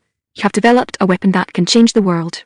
Gained plus 5,000 achievement points. The gods also recognized Isaac's achievement. That gunshot seemed to announce the arrival of a new era. See, a 14-year-old girl with no training can pierce a knight's armour with this weapon. Isaac took the matchlock gun from Claire and held it high. The armoury interface appeared before his eyes. He clicked the register button and registered this matchlock gun into the armoury. The system prompted that the production cost of this matchlock gun was 200 achievement points. Would he like to mass produce it? Furthermore, as the apostle of God, I possess this ability. Isaac clicked the mass produce button. 3 matchlock guns appeared out of thin air in front of him. Todlin was stunned when he saw this, his eyes nearly popping out of his head. It can actually be mass-produced, Todlin. Think about it. If this weapon were equipped on a large scale in an army, what would war become? Todlin originally thought Isaac was bragging, but seeing it was true, he was completely speechless with shock. Isaac patted Toddlin on the shoulder. The world will change because of it. History will remember this day, and Fergus and Harold will go down in history as its inventors. What about you, Toddlin? Do you want to go down in history too? Toddlin's body trembled slightly, and his breathing became rapid. Of course I do. Every dwarf hopes their work will be passed down to future generations. Even if our bodies decay, our works will be remembered forever. That is the highest honour for a dwarf. At this moment, the temptation of changing the world completely ignited Toddlin's creative passion. Then work for me. Not as a slave, but swear your loyalty to me as a craftsman. I will let you create things you've never seen before. I guarantee you it on my honour. A flame of hope ignited in Toddlin's eyes. I am willing to serve you. Please let me participate in your plan. Good, I'll keep you very busy. Isaac smiled and shook Toddlin's hand firmly. Welcome to the Blackwood Town Workshop. New standard weapons. Toddlin's joining injected new vitality into the Blackwood Town Workshop. The research and development of firearms officially began. Toddlin's enthusiasm and mastery of the fire element were astonishing. He could easily heat iron to a glowing red for forging just by swinging his hammer. Whoa! Toddlin's skills won over all the craftsmen. They were filled with admiration for the dwarf's techniques and burst into praise one after another. Clearly, in the world of artisans, skill was everything, and there was no room for sectarian bias. Screech, screech. The craftsmen were using drills, files, and hooks forged by Toddlin to carve rifling into the inner walls of the gun barrels. In modern times, rifling is produced quickly and accurately using specialized machine tools or hammer forging. But in an era without hydraulic boring machines, rifling could only be carved by hand, bit by bit. Screech. Use more force, you big fellows. Toddlin stood by the rifling workbench and shouted loudly, his voice filled with urgency. I'm already giving it my damn all, Fergus said. His face flushed red as pea-sized beads of sweat rolled down from his forehead. A hook-shaped tool pressed tightly against the inner wall of the barrel, shaving away metal bit by bit. Screech. Suddenly the tool slipped, and a distinct scratch appeared on the inner wall of the barrel. Cough, cough. My hand slipped. Fergus coughed awkwardly, admitting his mistake. The craftsmen gathered around the workbench and sighed helplessly. This was already the second failure. Isaac had only produced 3 matchlock guns in total. If no more could be produced, they would be down to their last barrel. It seemed that developing a new weapon was no easy task. Click. Isaac picked up a lead bullet and removed it from the mold. This lead bullet was conical, with 2 grooves at its base that looked like a skirt. This was the Lawrence bullet. Isaac knew the history of bullets like the back of his hand. He skipped the mini A-ball and went straight for the ultimate ammunition for matchlocks, the Lawrence bullet. When this bullet is fired, the grooves on the side expand due to the pressure of the gunpowder gases, causing it to fit tightly against the rifling, which improves the bullet's flight stability and accuracy. Unlike the mini A-ball, it doesn't need a cavity inside the bullet head, so the bullet is harder and has greater killing power. Furthermore, it is easier to manufacture, requiring only that molten lead be poured into a mold and cooled to obtain the finished product. However, it appeared too late and was only used briefly during the American Civil War before being rendered obsolete by breech-loading rifles, so its fame is far less than that of the mini A-ball. Congratulations! You've discovered technology that transcends the era. Achievement points plus 1,000. Clearly, the system also recognized Isaac's discovery. Isaac opened the armory interface and found that the Lawrence bullet had already appeared in the list of producible items. However, this bullet only required lead to manufacture, so Isaac didn't intend to use achievement points to produce it. He wanted to save his achievement points to produce rifles, and then recruit more hands to manufacture bullets by hand. Isaac had accumulated quite a few achievement points by now, so he tried to conduct some experiments on the armory. For instance, what kind of modifications could be made to registered items? What kind of impact would carving different magic circles have on production costs? Screech, screech. If you fail again this time, you're all dead meat. Toddlin was currently urging them on with great vigor. Isaac looked at Toddlin and smiled with satisfaction. He picked up one mold after another, pouring molten lead into them to manufacture a large quantity of lead bullets. The bullets had been upgraded. It was time to upgrade the ignition method too.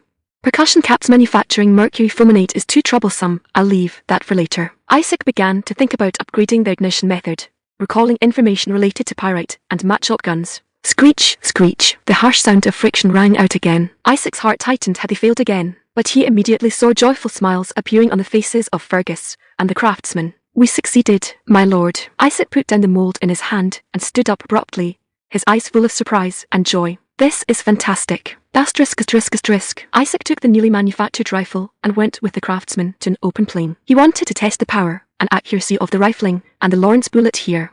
Clack, clack. Isaac used a ramrod to pack the bullet tight, then installed the match gourd. With rifling and Lawrence bullets, Isaac's rifle would have the chance to unleash the true power of small-caliber musket rounds. Whoosh! In the distance stood a piece of gleaming plate armor. Isaac silently recited an incantation, adjusted his breathing, pressed the stock against his shoulder, and aimed at the target through the sights.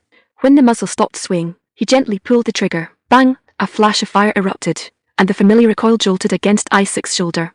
Guided by the rifling, the Lawrence bullet spun at high speed as it flew toward the target. Whack! A hit. The Lawrence bullet, with a perfect trajectory, struck the plate armor 150 paces away. The fruit inside the plate armor was smashed to bits, red juice splashing everywhere. Wow! It actually worked. The craftsmen cheered excitedly, their faces full of emotion. Isaac blew away the white smoke rising from the muzzle and shouldered the rifle like a western cowboy. Congratulations!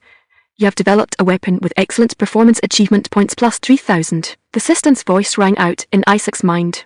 Matchlock, rifling, stock, paper cartridge, Lawrence bullet. This combination is indeed a bit strange, but this was Blackwood Town's first standard weapon, the matchlock rifled musket. 99%. Those who have contributed should be rewarded. One should be strict when necessary, but generous when it's time to reward. The birth of the new weapon was a milestone in the development of Blackwood Town. To celebrate this important moment, Isaac took out a considerable amount of silver coins as rewards, and held a small banquet to celebrate the birth of the new weapon. Thus, a sumptuous banquet began within the Lord's mansion. Oh, accompanied by the successive exclamations of the craftsmen, a golden brown, crispy roasted suckling pig was brought to the table. Following closely behind were plump herrings roasted with spices, goat cheese exuding an enticing milky aroma, soft and delicious white bread, and the mellow beer brewed right in Blackwood Town. The chefs of the Lord's mansion exerted all their skills to present all the delicacies and rarities, seldom seen on ordinary days, before everyone. The craftsmen, who usually dealt with cold steel, were now firmly captivated by the steaming food before them. After Isaac gave the order, everyone couldn't wait to reach out and grab the food, feasting greedily. Harold broke open a piece of bread, revealing the snow-white crumb inside. Fergus stuffed a large piece of roast suckling pig into his mouth, a satisfied smile appearing on his face. Todlin took a large gulp of the Blackwood Town beer, and immediately squinted his eyes in intoxication. I used to think human beer all tasted like horse piss. What kind of divine nectar is this? He pointed at the beer and asked with a face full of surprise. Seeing this, the surrounding craftsmen couldn't help but laugh. This is the beer that the master personally participated in brewing. The taste is naturally beyond words. No one in town drinks the old beer anymore. The craftsmen discussed animatedly, their words filled with admiration for Isaac. Isaac looked at the lively scene before him, and smilingly raised a glass of iced beer. Cheers to the finest craftsmen of Blackwood territory. Cheers. The glasses clinked in the air, making a crisp and pleasant sound. The golden liquid, like sunlight, splashed onto the table and floor, reflecting the cheerful faces of everyone. Gulp, are refreshing. After the craftsmen finished their beer, they wiped the foam from their mouths and put down their glasses with satisfaction. Knock. Just as the banquet reached its climax, a series of urgent knocks suddenly broke the laughter and chatter within the workshop. Come in. As soon as Isaac spoke, Lord Miller and the administrator Peter pushed the door open and entered. The administrator's hair was even thinner than before. It seemed the work Isaac assigned him had truly weighed heavily on his mind. What happened? Isaac put down his glass and asked. A hint of excitement was irrepressible on the administrator's face as he walked quickly to Isaac and respectfully handed him a plate filled with something. According to your instructions, we boiled, cooled, solidified, and crushed those juices, and finally obtained this. The plate held a pile of white powder. It was sugar. Because it hadn't gone through the process of separating the molasses, the colour was slightly yellowish. With molasses, they could brew rum. Finally succeeded. Isaac had long been craving the sweetness of sugar. He couldn't wait to pick up a pinch of sugar and put it in his mouth. The sugar powder slowly melted on the tip of his tongue, turning into a sweet taste that instantly conquered his taste buds. Isaac's eyes immediately lit up. Isaac couldn't help but exclaim in admiration. He looked up at everyone and said something that no one understood. 99%. Not bad. He ignored the bewildered expressions of the crowd and excitedly stood up, slapping the administrator hard on the shoulder. That's right. This is sugar. You've done a great job, administrator. A smile of shared pride appeared on the administrator's face. Sugar? Is this that legendary sugar? The curious craftsmen crowded around, wanting to see for themselves. Isaac gave everyone a little bit of sugar. The craftsmen half-doubtingly put the sugar powder into their mouths. The high-intensity labour of the past few days had left them physically and mentally exhausted, and the high-calorie sugar quickly replenished the energy they had consumed. As expected of 99%. A burly fellow dipped his finger in white powder, put it in his mouth, and then imitated Isaac's manner, making Isaac frown. Was I just that annoying? He stepped forward and gave the guy a slap on the back of the head. Don't copy me next time. especially when you make it look so greasy. By now, everyone else had put the sugar powder in their mouths, and they were all completely conquered by it. My tongue is about to melt. No wonder the nobles are willing to pay so much for sugar. The craftsmen discussed among themselves, their words full of amazement for this magical substance. Toddlin stood blankly to the side. He poked Fergus's arm and whispered, "Hey, Fergus, what exactly is your lord's background? I think I heard him say earlier that he created this thing." The magical beer, plus the magical sugar. Toddlin was filled with curiosity about Isaac's identity. Fergus smiled and said, "Haven't you heard before? He is the apostle of God. God is guiding him." Toddlin scratched his head and muttered to himself, "Truly incredible, I've actually followed such a strange person." He suddenly had a premonition that Blackwood Town would surely undergo earth-shattering changes under Isaac's leadership in the future. "Administrator, how many beets are needed to refine this much sugar?" Isaac asked. "About 7, the administrator replied, holding up 7 fingers. Oh, the beets in the magical beast forest were very large. It seemed their sugar content wasn't low either. Considering the rampant mermaid pirates, the risks of sea transport were getting higher, and the price of sugar was also constantly rising. It's worth a try." Isaac had already made a decision in his heart. Even if the sugar content of these beets didn't reach commercial standards, Blackwood Town could still achieve self-sufficiency in sugar. Moreover, the beet varieties could be slowly improved over time. If Blackwood Town could supply sugar to the entire continent at a low price via land routes, it would cause a massive impact on the continent's economy. Although this was still a distant dream, Isaac had already begun to envision the future. He would use beet to make syrup, corn to make flour, and cottonseed to extract oil. Then he would mix these things together, deep fry them, and finally coat the surface with a thin layer of sugar. He would create an otherworldly version of a donut. The taste of the donut would surely make people unable to tolerate those bland and tasteless white breads ever again. The human pursuit of delicious food is endless. "Administrator, go and notify the village chiefs to have them find suitable land as soon as possible for large-scale beet cultivation." "Understood. I will work with village chief Baker to find suitable land," the administrator said. "Before that, we have to solve the problem of the blade spiders and the wild oaks." Temple of Elise. "Lord Miller, how's the training for the pikemen and musketeers progressing?" Isaac looked at Lord Miller and asked. "The training for the pikemen is going smoothly. The musketeers were a bit unaccustomed at first, but their rate of improvement is now very fast," Lord Miller replied. Isaac nodded. This was the advantage of the matchlock. It was much easier to pick up than other weapons. Especially a weapon like the matchlock gun, which could be fired simply by pulling a trigger. It was much easier to master. To read Taiwan novels, go to Taiwan novel website. twcan.com is at your service. Some TV dramas, for dramatic effect, would have soldiers insert the slow match into the barrel and then wait for it to burn down before firing the bullet. But in reality, with a matchlock gun, pulling the trigger moves a serpentine lever that brings the burning match down to ignite the priming powder in the flash pan, which then ignites the gunpowder in the barrel to fire the bullet. In other words, a matchlock gun does not require waiting for the match to burn. It can fire a bullet at any time. Find some soldiers with sharp eyes and precise marksmanship. I will train them personally to become sharpshooters who will strike fear into the hearts of the enemy on the battlefield. With the advent of rifled guns, the tactic of sniping had also become possible. In 1777, during the American Revolutionary War, a soldier named Timothy Murphy used a rifled gun, a Kentucky rifle, to shoot and kill the British General Simon Fraser from 300 yards away while he was on horseback, thus earning a place in history. The British Army saw the potential of sharpshooters, so they formed a unit composed entirely of rifled guns, the 95th Rifles. This unit repeatedly performed distinguished service during the Napoleonic Wars. A rifled gun was a weapon of one shot, one kill. Since rifling and conical bullets already existed, a sharpshooter unit had to be established. Isaac also intended to follow historical examples and form a sharpshooter unit specifically for assassinating enemy lords, knights, and high-level mages. "By the way, my lord, I've been meaning to ask, what should we call this exploding stick?" Lord Miller asked. Only then did Isaac realize that he had been so focused on developing the new weapon that he had actually forgotten to name it. This was a weapon destined for the history books. The name had to sound a bit better than that. Isaac thought long and hard and finally decided to borrow the naming convention of the British Enfield Armoury. This year was the year 918 of the Sun God calendar, so he would use Alt plus the year to name it. "The Alt Type 18 rifle, that is its name," Isaac said. Regardless, he wasn't very good at naming things anyway. "That is a fine name, my lord."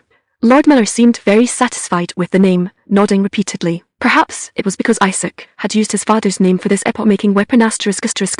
Training the pikemen and musketeers, guiding the peasants in farming, receiving air education from the butler, creating magic circles for the Dario merchant group. Isaac had been incredibly busy lately. One could say he was suffering the consequences of his own actions, but Isaac did not regret it.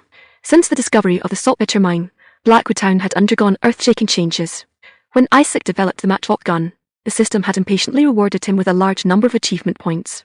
To this day, Isaac did not understand why the goddess had given him these abilities or why she had allowed him to discover these things. But one of Isaac's life creeds was repay kindness with kindness and vengeance with vengeance. Everyone, put your backs into it. Isaac had gathered the slaves and stonemasons working at the saltpeter mine to have him build a temple of Iris. He intended to use the lime and volcanic ash he had collected earlier to construct a Roman concrete building. Although this temple appeared very crude compared to those magnificent ones, every beginning is difficult, and Isaac decided to give it a try anyway. Isaac first laid a layer of crushed stone and gravel on the ground as a foundation, then poured a layer of cement mortar to enhance the building's strength. Finally, he poured another layer of cement mortar, repeating this process layer by layer to build upwards, forming a Roman concrete structure. For the walls, bricks were laid first. Then the gaps between the bricks were filled with crushed stone and gravel, and finally, cement mortar was poured to form a masonry concrete structure. Of course, Isaac also experienced many failures and setbacks. Fortunately, lime and volcanic ash were easy to obtain, and the concrete pouring method was more convenient and faster than traditional stone construction, so Isaac could continuously experiment and improve. This actually works. The stonemasons were somewhat reluctant at first, but when they saw the concrete buildings rising from the ground, they were all stunned. No need for the hard work of cutting stones. One only needs to pour cement mortar into molds to quickly build houses. Does that mean we stonemasons are going to lose our jobs? The stonemasons discussed among themselves, their words filled with worry for the future. Time passed slowly like this. Spring ended, and summer arrived. The first temple in Blackwood Town was finally completed. Congratulations! You've rebuilt the cornerstone of faith achievement points plus 5,000. The goddess's voice was filled with joy. Asterisk, asterisk, asterisk. Deep inside a hidden cave, a priestess dressed in white robes was praying devoutly. Suddenly, she snapped her crimson eyes open. As if possessed by a deity, her body trembled violently as she let out continuous groans. Then she fainted weakly onto the ground. Her snow-white hair was scattered on the ground like fallen snowflakes. High priestess, what happened to you? A priest in ragged clothes saw this and hurriedly ran over. He grabbed the priestess's shoulders and shook her body, shouting loudly, "Wake up! Wake up! The deity has finally responded to me." The priestess opened her eyes weakly, her face filled with an expression of wild joy. You mean, could it be? The priest also asked excitedly. Yes, our main god told me that we no longer need to hide. An apostle of God has appeared in the far west. Wow, they had finally received a response from their deity. The two of them embraced excitedly, weeping for joy. Golden wheat field. Isaac had originally only wanted to repay goddess Iris's kindness, and, while he was at it, test the performance of Roman concrete, so he built a small temple. He never imagined that this temple would cause such a massive sensation. Early in the morning, the residents of Blackwood Town arrived from all directions. They surrounded the tiny concrete building so tightly that not even a drop of water could trickle through. They had all heard that the Temple of Iris was completed and had rushed over to pay their respects. Like devout pilgrims, they crowded around the temple, competing to touch the walls, longing to feel the lingering aura of a miracle. My lord, what on earth did you do? Remember this site's domain name. To read Taiwan novels, come to Taiwan novel website, twcan.com. Excellent. I don't know either, Lord Miller. How did it come to this? Isaac was also confused. He didn't understand why the followers of Goddess Iris had suddenly surged in number, as he hadn't conducted any missionary activities. Think back on what you did before, Claire reminded Isaac as she looked at his bewildered face. Was it because he had turned over a new leaf after becoming the apostle of God? Or was it the miracles he displayed on the battlefield that made these people become believers? Isaac thought back carefully and realized that the followers of Goddess Iris had indeed increased gradually through his repeated miracles. Isaac suddenly understood.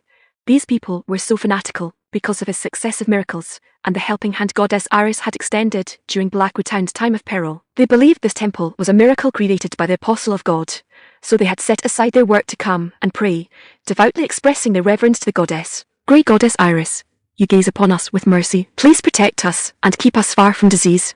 We will live in harmony. Please grant us wisdom and foresight. The subjects didn't have fixed prayers. They simply prayed to Goddess Iris from their hearts for peace, health, and wisdom. System notification sounds rang out one after another. The number of Goddess Iris's followers grew rapidly, and achievement points soared accordingly. She should be very happy, right? Isaac realized that he was now not only the Lord of Blackwood Town, but also the Apostle of God for Goddess Iris, wielding powerful religious influence. Normally, the stronger a religious force becomes, the easier it is for it to clash with royal authority, like the famous humiliation of Cannasu in history. But Isaac was different. He was the Apostle of God, the spokesperson for Goddess Iris in the mortal realm. The power of the Elysian faith was his power, and the believers would treat his words as divine oracles. if he wanted to establish an independent duchy. Wow, this is practically absolute power. Realizing the importance of religious power, Isaac immediately decided to vigorously develop the Elysian faith, spreading it across the entire continent to gain more followers and achievement points. Thank you for saving my brother. If it weren't for you, he might have continued living in a daze. Clea thanked the goddess devoutly, pulling Isaac back from his thoughts. Isaac sighed and looked up at the sky. Lord Isaac, Finance Officer Charles came running over out of breath, seemingly on urgent business. What's wrong? Charles took a few breaths and pointed toward the gates of the Lord's Manor, saying, the Albram family has sent people with several crates of goods. It's finally here. Isaac led his vassals to the front gate, where several carriages flying the Albram family banners were parked, surrounded by a crowd of onlookers. Asterisk thump, thump, thump asterisk. Soldiers hauled several heavy wooden crates off the carriages. The sound of clinking metal came from inside the crates, making Finance Officer Charles incredibly excited. Asterisk click, dot asterisk. The Albram family soldiers opened the wooden crates. Under the sunlight, the bright white silver coins gleamed with a dazzling light. Oh, the vassals cheered as they looked at the shimmering silver coins. Finance Officer Charles couldn't stop grinning, and Administrator Peter even grabbed a handful of silver coins and laughed, celebrating this windfall. Who is in charge? Isaac looked toward the Albram family party, and an administrator calling himself Ajax stepped forward. I am the administrator of the Viscount's Manor, Ajax. Didn't you say the money would be delivered within 2 weeks? Why is it only arriving now? Do you not take our Blackwood town seriously? Isaac questioned him, taking the initiative. I apologize. As you know, Lord of Blackwood Town, this is not a small sum. Furthermore, our family's magic circle business was taken over by you, so it caused some delays. Please understand, Administrator Ajax explained. Isaac warned them not to let it happen again. Ajax bowed and scraped as he took his leave, though his expression was quite strained. Clearly, parting with those 2,000 silver coins was painful. Haha, carriages like this will come 4 more times. We can live like kings for the next few months. Finance Officer Charles and Administrator Peter were beyond excited, as if they could already see the days of luxury ahead. Isaac remained rational and reminded himself that this money was only temporary. Developing Blackwood Town's industries was the long-term plan. Peter, what are your orders, my lord? Peter asked, snapping back to reality. Harvest season is approaching. Is the preparation for the summer grain complete? Have you fertilized according to my instructions? Yes, my lord, rest assured. We have applied fertilizer twice as you instructed. Isaac nodded. With the use of chemical fertilizers, Blackwood Town would surely have a bumper harvest this year. Lord Miller, put this money in a safe place. Yes, my lord. Accompany me to the training grounds later. I want to inspect them personally. Isaac had Lord Miller secure the money, then decided to inspect the training grounds to ensure everything was ready for the upcoming harvest. Asterisk. A few days later, on an open field near the Blackwood Town Lord's Manor, dust filled the air. After being replenished with fresh blood, the Blackwood Town army had returned to a size of nearly 100 men, and they were currently sweating profusely on the training grounds. Fire. Asterisk bang. Ban. Ban. Ban. Bang exclamation asterisk. Lord Miller commanded the soldiers through drills of shooting, formation, and bayonet practice. The soldiers shed sweat amidst the deafening gunshots and lingering smoke. Fall in. Lord Miller ruthlessly criticized the soldiers' mistakes from loading speed to formation positioning, lasting a full 20 minutes before concluding. What do you think, my lord? Isaac looked at the exhausted soldiers and said, though there are still many shortcomings, it's already quite good. I think so too. These muskets of yours, my lord, are truly miraculous. Indeed, they are wondrous weapons. Isaac wished he could equip more muskets, but unfortunately, the high cost left him feeling helpless. Just then, a familiar voice called out from a distance. My lord, are you there? It was Baker, the village chief of Russ Village. Oh, Chief Baker, long time no see. I've been so busy lately that I haven't had time to visit Russ Village. What brings you here today? Chief Baker said with a smile. The preparations for the summer grain are all complete, my lord. Hearing that the harvest preparations were finished, Isaac smiled with relief. He had put in countless efforts for this day, and now the harvest season had finally arrived. Let's go take a look. I want to see the fruits of our labor with my own eyes. All right. Chief Baker nodded. Asterisk. Isaac and Chief Baker walked quickly towards the wheat fields of Russ Village. Along the way, the joyful smiles of the farmers made Isaac even more expectant of the sight he was about to see. It's right here, my lord. Chief Baker pointed ahead and said. Oh, Isaac was stunned by the scene before him, unable to speak for a long moment. In the history of Blackwood Town, there's never been such a good harvest, my lord. Just as Chief Baker said, under the setting sun, the golden wheat field stretched as far as the eye could see. This is simply a golden ocean. The ripe ears of wheat swayed gently in the breeze, creating ripples of gold. Bumper harvest. Golden sunlight spilled onto the fields, and the breeze brushed past the rolling waves of wheat, making them look like a golden ocean. The full ears of wheat hung heavy, emitting a scent of ripeness. It was an intoxicating sight. The subjects of Blackwood Town looked at this golden wheat field with hearts full of joy. The moment of harvest had finally arrived. Isaac stood on the ridge of the field and recited the harvest prayer aloud. "We have withstood countless invasions by foreign enemies, and we have worked hard for a whole year. Therefore, people of Blackwood Town, we are entitled to enjoy this harvest. Begin the reaping. Woohoo!" Excited cheers echoed through the sky as the farmers brandished their sickles and rushed excitedly into the wheat field. The heavy ears of wheat were filled with plump grains. They had never seen such a bountiful harvest before, and every one of them was dancing with joy. Swish, swish, swish, the farmers brandished their sickles, harvesting the golden ears of wheat. The golden waves of wheat rolled under the breeze like a pack of running wolves. Rustle, rustle, rustle. The farmers tied the harvested wheat into bundles and piled them on the ridges of the field. A few hours later, the ridges were piled high with small mountains of wheat bundles. It was said that Blackwood Town had an ancient custom. Whenever the harvest season arrived, the people would sing a harvest folk song. While harvesting the wheat, the farmers sang a cheerful folk song. "The fruit is ripe, the golden fruit is ripe." This folk song was originally meant to praise the god of the earth and the god of harvest, but now the names of Isaac and Iris appeared in the lyrics. Hearing these slightly altered lyrics, Isaac couldn't help but feel a bit embarrassed and could only scratch his head helplessly. A great harvest. A farmer excitedly held up a handful of wheat. Sweat soaked his clothes, but his face was filled with a happy smile. The surrounding farmers all nodded in agreement. Sweat soaked their clothes, but everyone's face was filled with a happy smile. This year's great harvest meant they could support their families and shoulder their household burdens.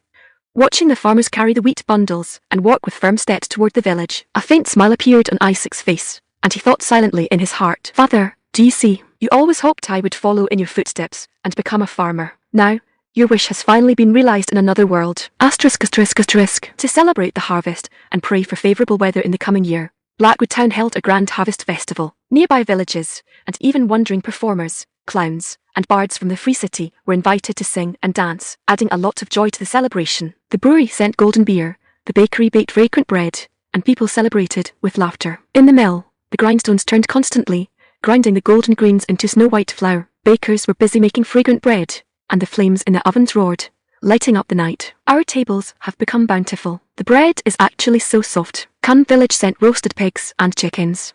Blackwood Town no longer had to worry about famine, and everyone could eat their fill. Even the livestock from Cun Village had grown fat and strong. Oh, in the village square, people sang and danced to celebrate the harvest, and young men and women danced gracefully to the cheerful music. Isaac saw his sister join the dancing group and thought to himself, "She has also reached the age for marriage. I can't marry her off to other families or territories. Let him bear that kind of political marriage himself. He could take in a matrilocal son-in-law." While thinking, Isaac strolled through the bustling streets. The streets were noisy and filled with the aroma of wine. "Ah, my lord, it's my lord." A few farmers who were drinking and chatting saw Isaac, and their eyes widened instantly. "Woo woo woo. Thank you, my lord. The fertilizer you bestowed upon us has restored life to our land."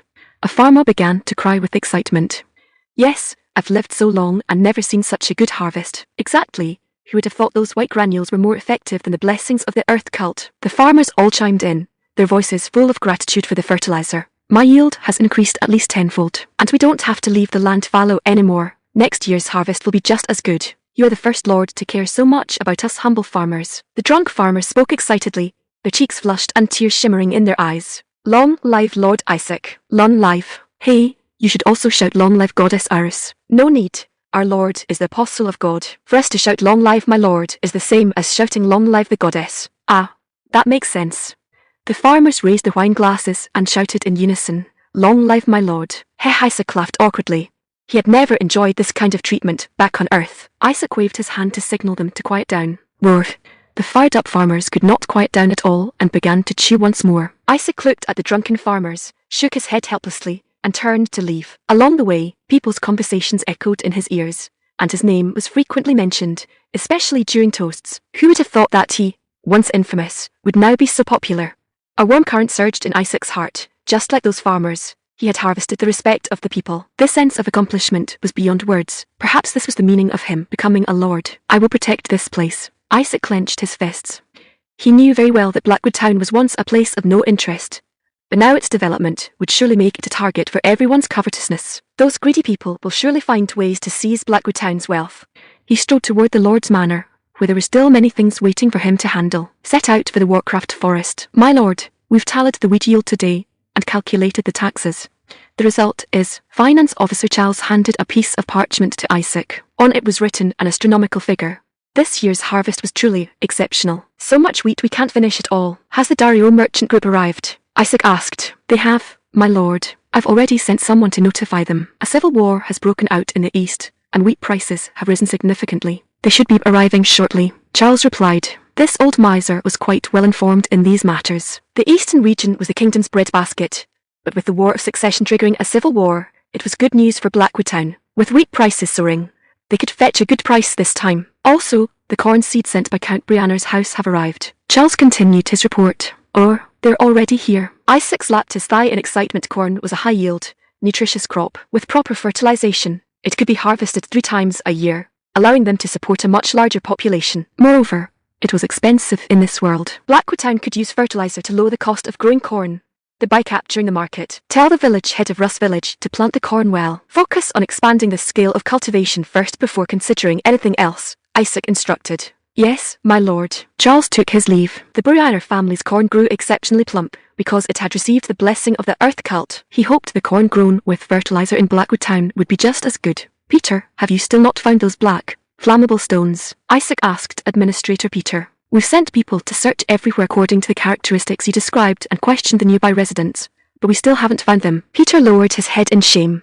Such things weren't as easily visible as crops, and mining technology in this era was still primitive, relying solely on experience to find deposits. Isn't there any magic or superpower that can be used to find mineral deposits? Isaac pressed. The ones best at finding mineral deposits are the wood elves who can manipulate the elements of earth and plants, my lord, Peter replied. But didn't you say the wood elves went into hiding after losing the war, and are very hard to find? Isaac asked helplessly. Yes, that's why they're so hard to find, my lord, Peter answered. What a pity. Isaac rubbed his temples. He really wanted to meet those wood elves. Fine, I understand. Go back to your work. Isaac waved his hand, dismissing the administrator. A few hours later, Isaac still had a mountain of lawsuits to handle. Although Blackwood Town wasn't large, it still had several thousand people, so disputes were inevitable. Sigh, there's too much to do. With the harvest, the workload has increased. I still have to develop weapons, create magic circles. Honestly, I used to think being a lord meant doing whatever I wanted. But I didn't expect. Isaac couldn't help but complain. The previous Baron often said, with great power comes great responsibility, Lord Miller said with a smile. I've heard that line before from someone called Failure Man. I didn't expect it to spread to another world. Isaac sighed and said helplessly, if it were a fatuous and incompetent lord, they might indeed do as you said, standing high above and ignoring the lives of their subjects, Lord Miller said seriously. But a wise lord is always busy. You must become a wise lord. Can't I be a lord who is both wise and knows how to enjoy life? Isaac said, picking his ear. As long as I'm here, don't even think about slacking off. Lord Miller looked at Isaac with a faint smile on his lips. He was a dutiful knight, sometimes a bit inflexible, but more often than not, he looked after Isaac silently like a righteous father. Just then, Hans walked in wearing a suit of shiny plate armor. My lord, I've arrived. Are you ready? Isaac asked. Yes, we've made all the preparations and are ready to depart at any time. Please give the order. We will surely level the magical beast forest. Hans had become much more confident since becoming an apprentice knight. Good. Let's go wipe out the blade spiders and orcs and seize the beets and rubber trees, Isaac ordered. The era of defense was over. Blackwood Town's army was now equipped with new weapons, and the ranks had been replenished. Next, they would uphold the tradition of Blackwood Town, venturing once more into the magical beast forest to bring its treasures back to town. Asterisk. In the square, 100 soldiers were ready to depart, clad in plate armor and gripping sharp blades, waiting for the command to set out. The villagers had never seen such a display and gathered to watch, full of curiosity about the soldiers' equipment and weapons. Warriors of Blackwood Town. Isaac raised his glowing warhammer and shouted loudly. Ho, ho. The soldiers shouted in unison, their voices deafening. The gods guide us to reclaim the forest that has always oppressed Blackwood Town. Isaac's sonorous voice stirred the soldiers' blood. The goddess's will is our goal. Are you willing to venture into that forest with me? Kelf. The soldiers shouted again, even louder than before. The best way to boost morale was to act under the banner of the gods, combined with a bit of acting skill. Depart. Pioneers of the West. Kelf. At Isaac's command, the soldiers erupted in a thunderous response, and, with unwavering determination, embarked on their journey. The soldiers stepped into the magical beast forest without hesitation, no fear in their eyes, only a thirst for victory. They all looked at Isaac, their eyes filled with fanaticism. Forward. Lord Miller drew his longsword and shouted the order. Tramp, tramp, tramp. The soldiers began to advance with rhythmic steps, Over 200 legs stepped on the ground in perfect unison, like a giant machine. This was the elite force Lord Miller had forged through his rigorous training. The villagers were stunned as they watched the soldiers' orderly march and solemn aura. They had been startled by the soldiers' equipment and presence before, and now they were conquered by their discipline. Tramp, tramp, tramp. The soldiers looked straight ahead, their steps firm. A synchronized march puts immense psychological pressure on the enemy and brings peace of mind to allies. Although goose-stepping has become a ceremonial ritual in modern times, so what? Isaac knew well that a disciplined army not only provides a sense of security, but also unites people's hearts. Look at those villagers, their eyes were filled with pride. They believed this disciplined army could protect their lives and property. They believed the taxes they paid were not in vain. The soldiers' equipment and food were all purchased with tax money. Therefore, the performance was also very important. Taxpayers have the right to know where their money is being spent. When people feel safe, they will work harder. This was Isaac's understanding of the synchronized march. It wasn't to please those high and mighty lords, but to make the taxpayers feel at ease. Look, they are the warriors who guard Blackwood Town, Isaac said loudly. He wanted everyone to know that Blackwood Town was safe. Wah! The villagers erupted in enthusiastic cheers. The soldiers puffed out their chests, their faces full of pride. A healthy military-civilian relationship was forming. Under the admiring gazes of the villagers, the soldiers gradually disappeared into the depths of the forest. Wood elves, Hans and several soldiers who had previously participated in the investigation team volunteered to act as scouts, concealing themselves as they quietly infiltrated the magical beast forest. Stop! Hans suddenly raised his hand, signaling the team to halt. Chase Taiwan novels, recognized super reliable. It seemed they had found something. Isaac stopped, twisting the fuse in his hand a few times to prevent the spark from extinguishing.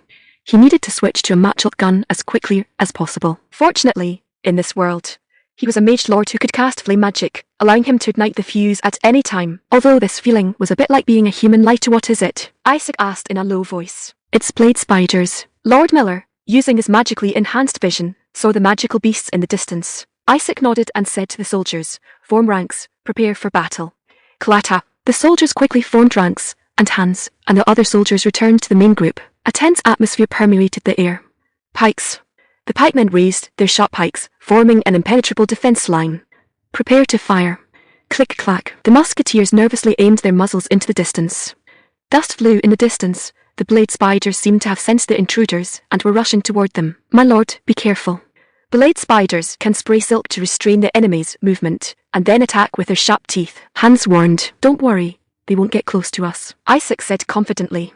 He raised his hand and said to the soldiers, "Prepare to fire." The newly recruited soldiers nervously adjusted their breathing. This would be their first battle. Hiss, hiss, hiss. The blade spiders let out ear-piercing shrieks. They were about 300 paces away from the Blackwood Town army, and their speed was not fast. When the distance was right, Isaac suddenly swung his hand down and shouted, "Fire!" Bang, bang, bang, bang, bang. The gunfire was deafening, and flames shot into the sky. The birds in the forest were startled and flew everywhere. Dozens of bullets whistled as they flew toward the blade spiders. Puff, puff, puff, puff, puff. The bullets struck the blade spiders' hard carapaces, making chilling sounds. The blade spiders were ripped apart, their flesh and blood flying everywhere as they fell to the ground, struggling in agony. Hiss, hiss. The blade spiders were startled by this sudden attack, and their speed slowed down. Their initially aggressive charge was halted, leaving them stunned by the sound of gunfire and the miserable state of their comrades. The soldiers of Blackwood Town were also startled by the power of the firearms. Isaac shouted loudly, "What are you standing around for?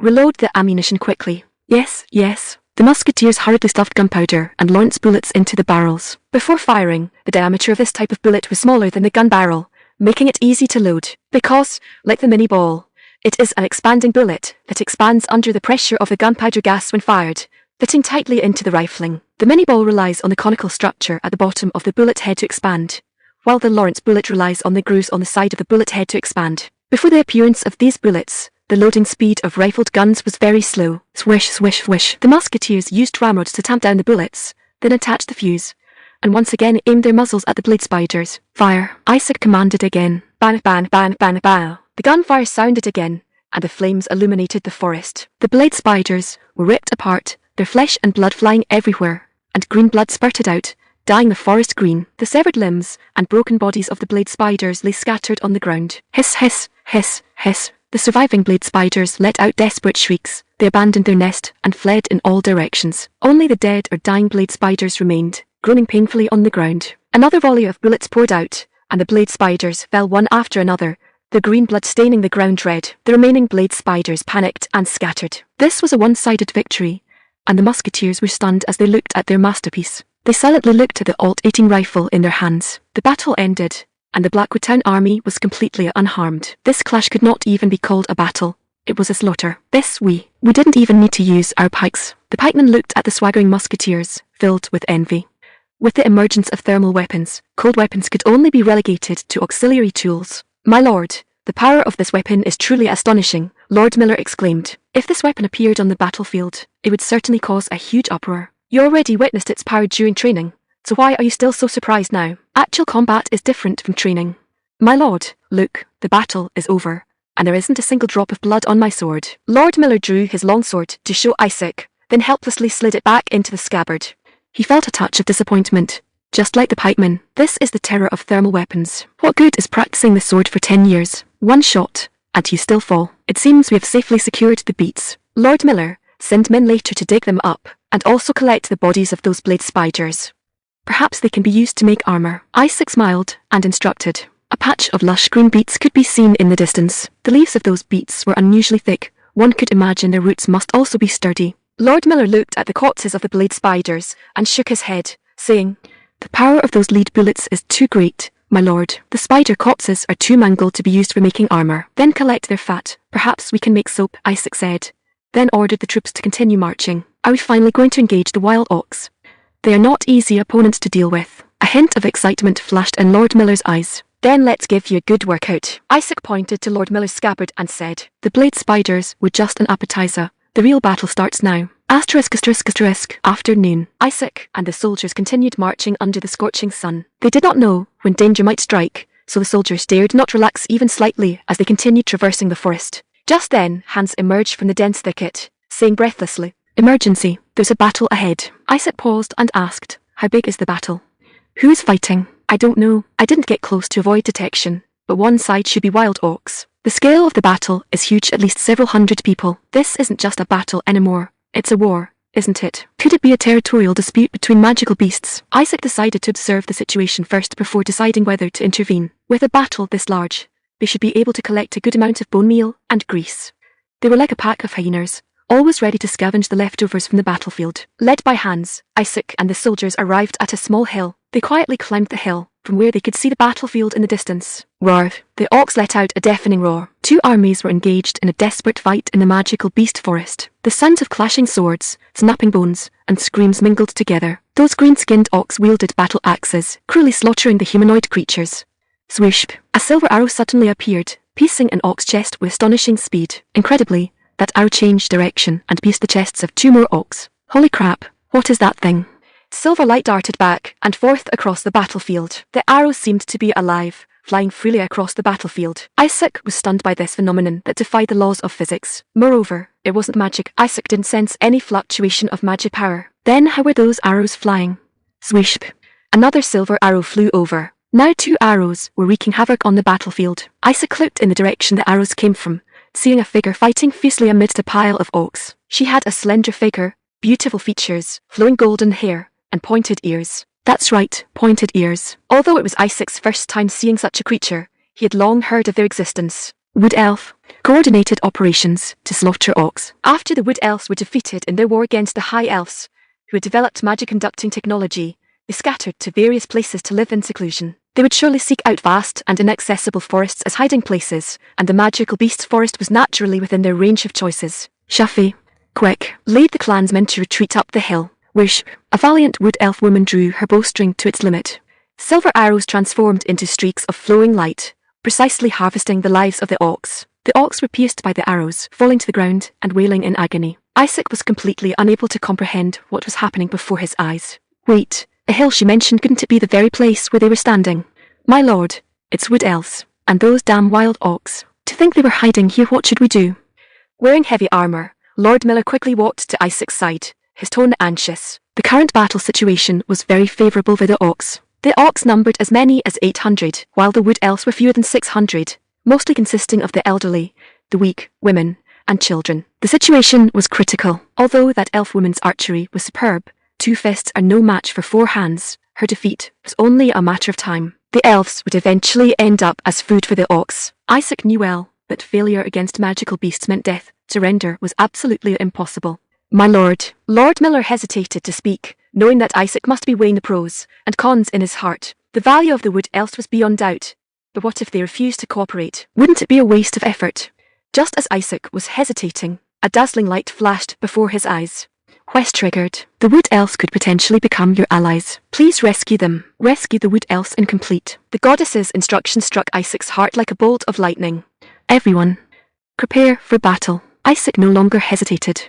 He raised his warhammer high and released a dazzling light spell. Swish! The soldiers quickly formed ranks. Lord Miller drew his longsword and commanded the troops. Warriors, do you see? Those damn orcs are slaughtering innocent elves. If we stand by today, tomorrow they will be at our gates, butchering our wives and children. Are you willing to see that happen? No. The soldiers were filled with indignation. Which resident of Blackwood Town had not suffered from the harassment of magical beasts? The goddess has sent down an oracle.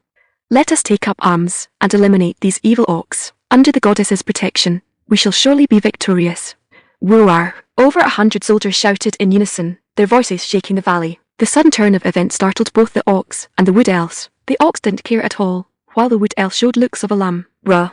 Fresh human meat. An orc who seemed to be the commander shouted loudly in the human tongue, seemingly trying to demoralize the Blackwood Town army. He waved his hand casually, and 200 orcs brandished their battle axes, pouncing toward the hill like hungry wolves. Pike formation. The soldiers of Blackwood Town formed a dense formation on the hill. The sharpened pikemen were like rows of steel fawns, emitting a cold, grim light. The orcs had no formation, and no tactics. They simply rushed forward greedily toward the fresh meat. Elf meat. Next is human meat. Thud thud thud. These orcs were each stout and well fed. It seems they had eaten plenty of good things in the magical beast forest. Their fat content must be very rich. Furthermore, orc eyeballs and teeth were important materials for making mid-grade potions, and could be sold for a lot of money. Aim. 30 musketeers held their breath, pointing their dark muzzles at the charging orcs. Unlike spiders or goblins, orcs were massive. To kill them in one shot, one had to hit their vital points precisely. Fire. At Isaac's command, deafening gunshots echoed through the valley. Bang bang bang bang bang bang bang. Gunsmoke filled the air as flames erupted. Dozens of bullets whistled out, knocking down the orcs in the very front. Thwack, thwack, thwack. Thud. Thwack, thwack. The bullets ruthlessly tore through orc flesh, and screams of agony rose one after another. Over a dozen orcs were struck down. Some had their heads shattered with brains splattering, while others were hit in the chest with blood spraying wildly. Though the orcs were fierce, they were also startled by this sudden attack, and their pace slowed down. Reload. Isaac calmly commanded the soldiers. Ruh, ruh, ruh, ruh. You are. After a brief moment of panic, the orcs roared and launched their charge once more. The musketeers had finished reloading. They pointed their muzzles at the orcs again. The orcs were now only 150 paces away. Fire. Bang bang bang bang bang bang bang. Firelight flashed again, and bullets whistled out once more. The orcs tried to shield their bodies with their arms or use wooden shields to block the bullets, but it was all useless. The bullets penetrated their defenses and tore through their bodies. After another round of bullet rain, dozens more orcs fell into pools of blood. You are. An orc clutched his profusely bleeding thigh and scrambled up from the ground. Though in pain, he was utterly fearless. Gritting his teeth and enduring the agony, he raised his battle axe again and rushed toward the Blackwood Town army. If they were humans, they would have collapsed long ago. Perhaps it was because they were too stupid. They simply didn't know what fear was. Pikemen. Seeing the orcs about to reach them, the musketeers quickly retreated, and the pikemen stepped forward. Human meat. You are. Rumble. The orcs charged toward the line formed by the pikemen with heavy steps. Squelch. Squelch. Crack. The pikes pierced the orcs' bodies, making hair-raising sounds. Arg. The orcs were unafraid of death. Ignoring the pain of their wounds, they continued to charge. Squelch. Squelch. The second row of pikemen also joined the fight, thrusting their pikes into the orcs' necks and chests. The orcs spat out mouthfuls of blood and fell to the ground. But the orcs still didn't give up. They roared and continued to charge. Roar, roar, roar. They opened their bloody maws, revealing sharp teeth, their eyes bloodshot. The pike snapped under the impact of the orcs, and the soldiers' faces turned pale. The orcs finally broke through the pikemen's line and reached the front of the Blackwood Town army. It looks like it's our turn to take the stage, my lord. Lord Miller and Hans drew their longswords to face the orcs rushing up the hill. They needed to buy time for the musketeers to reload. Chimeras of the West. The goddess has just told me. Isaac cast a quadruple strength enhancement on himself, and the heavy strike magic circle on his warhammer flickered with a dangerous light. No, my lord. Please go back. Leave this to us. Lord Miller shouted anxiously, but Isaac had already charged into the mass of orcs. We shall surely be victorious. Bam! Isaac swung his warhammer, smashing an orc's head to pieces. Red and white matter splattered all over him. Isaac's strength surged. My goodness, my lord. Lord Miller and Hans also charged forward, their longswords dancing like the scythe of the Grim Reaper, harvesting the lives of the orcs. Bam bam bam bam. Isaac was surrounded by orcs. Clubs and battle axes fell like rain, but he was completely undaunted, swinging his warhammer to crush his enemies one by one. The goddess is with us, Isaac roared, leading the charge. Lord Miller and Hans followed closely behind. Their longswords moved back and forth through the orc ranks like a knife through butter. At this moment, he was like a god of war possessed, unstoppable. Kill, kill, kill. The soldiers' morale soared, and they all shouted as they charged at the orcs. Squelch, squelch. The sound of pikes piercing flesh, screams of agony, and the clashing of weapons intertwined into a symphony of death. Click clack. The musketeers had finished reloading. The dark muzzles spat out lethal flames once more. Bang bang bang bang bang bang bang. You are. Orcs screamed as they fell to the ground. The pressure on the pikemen instantly lessened significantly. Row, even the stupidest orc would feel fear upon seeing this scene. The number of orcs had already decreased by 2/3. Fear began to spread in the orcs' eyes. The enemy has broken. Pikemen, advance. Stomp, stomp, stomp. The pikemen marched forward with steady steps. They pointed their sharp pikes at the orcs. Retreat, quickly. The orc commander finally issued the order to retreat. Bang, bang, bang, bang, bang, bang, bang. Bullets and arrows chased the fleeing orcs until they all fell into pools of blood. Rescue the wood elves completed.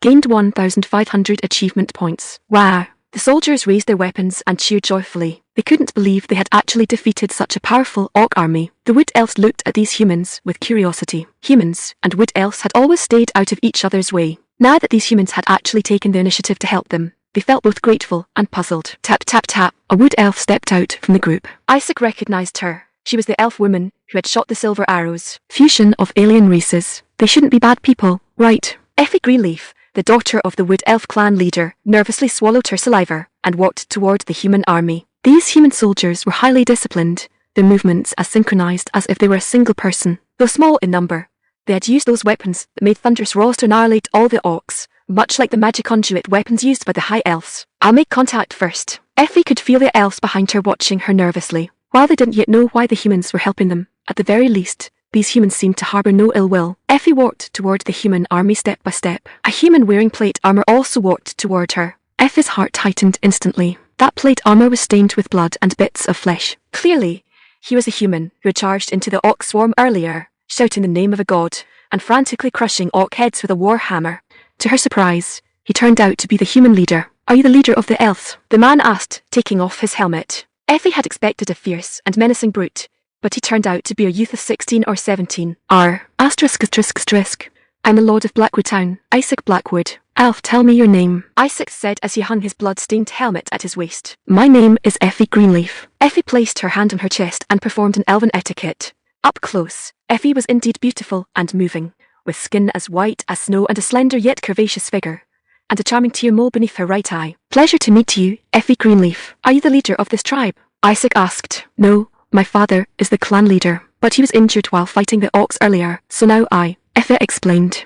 I see. Effie Greenleaf, can you tell me why you came to the territory of Blackwood Town to fight the orcs? Upon hearing this, Effie lowered her head sadly. The orcs suddenly attacked our village. We fought to the death. But they had originally established a small village in the magical beast forest to live a peaceful life. But unfortunately, they were targeted by a group of hungry orcs. They were forced to abandon their village, unable even to take the world tree sapling they had planted, and fled all the way here. In other words, those orcs were just the pursuers. The main force is still behind, Isaac asked in surprise. Yes, the main force has now occupied our village. Effie told Isaac the location of their village. I see. This group of wood elves had lost their village, their clansmen, and even their world tree sapling. Moreover, in the battle just now, they had lost another 100 people. It seemed their situation in the magical beast forest was precarious. What do you plan to do next? Effie Greenleaf, your current situation doesn't look very good. Effie froze for a moment. She hadn't thought about that question yet. They had simply been fleeing eastward to stay alive. This. Effie's face was filled with confusion and despair as she bit her lip, unable to speak. Regardless, Isaac had already achieved his goal. He had defeated the orcs and obtained the rubber trees. Now he needed to send people to collect the rubber and soldiers to protect them. But doing so would stretch his forces thin, as he had already dispatched many soldiers to guard the saltpitcher mine, and the Lord's Manor also needed soldiers to maintain order and prevent enemy incursions. Population is truly a major problem. Isaac felt that he would be starting even more projects in the magical beast forest in the future. At that time, no matter how good the weapons developed were, he would still need people to use them. Isaac looked at the dazed and lost elves behind Effie, a glint flashing in his eyes. If he could bring them in, would elves? Are you willing to join Blackwood Town? Effie looked up in surprise. I promise to protect you in the name of Goddess Iris, and as the Lord. And when I have the capability in the future, I will help you reclaim the World Tree. What do you say? Human Lord, what do you mean by saying you will protect us? I have an outpost base that can accommodate all of you, and enough food to feed all of you. So, make a decision. As long as you swear fealty, your tribe can flourish once again. You mean, let us become subjects of Blackwood Town? Exactly. Effie fell into deep thought. She looked back at the elven refugees who had lost their homes and loved ones. Their eyes were filled with despair and sorrow, the flames of hope gradually dying out. Are you truly willing to accept us, another race? The goddess we worship is the all-encompassing goddess of harmony, and the goddess told me to accept you and let you integrate into Blackwood Town. Isaac was the apostle of God. His words were divine oracles. Which subject would dare to defy a divine oracle? Why would your goddess Effie Greenleaf asked in surprise? Because she is a merciful goddess. Well, as the acting clan leader, can you not make a decision? At this moment, the fate of hundreds of people was in Effie's hands, which was indeed a heavy burden for her. No, I believe even my father would make the same choice.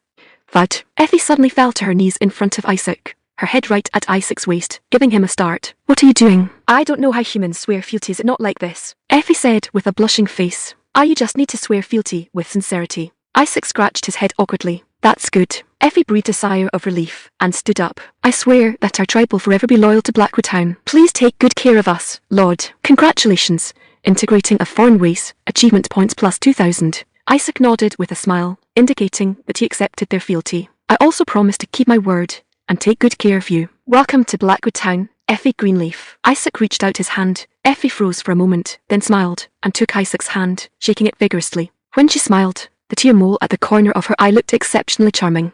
Just call me Effie, Lord. All right, Effie.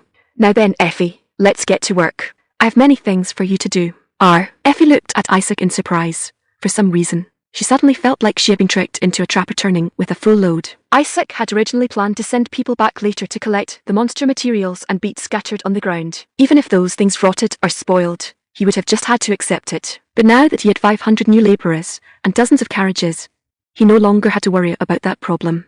Since they were already here, they might as well settle everything at once. Isaac had the elves load the monster carcasses onto the carriages and then go to collect the beets. Rustle, rustle. Isaac first checked on the condition of the rubber tree.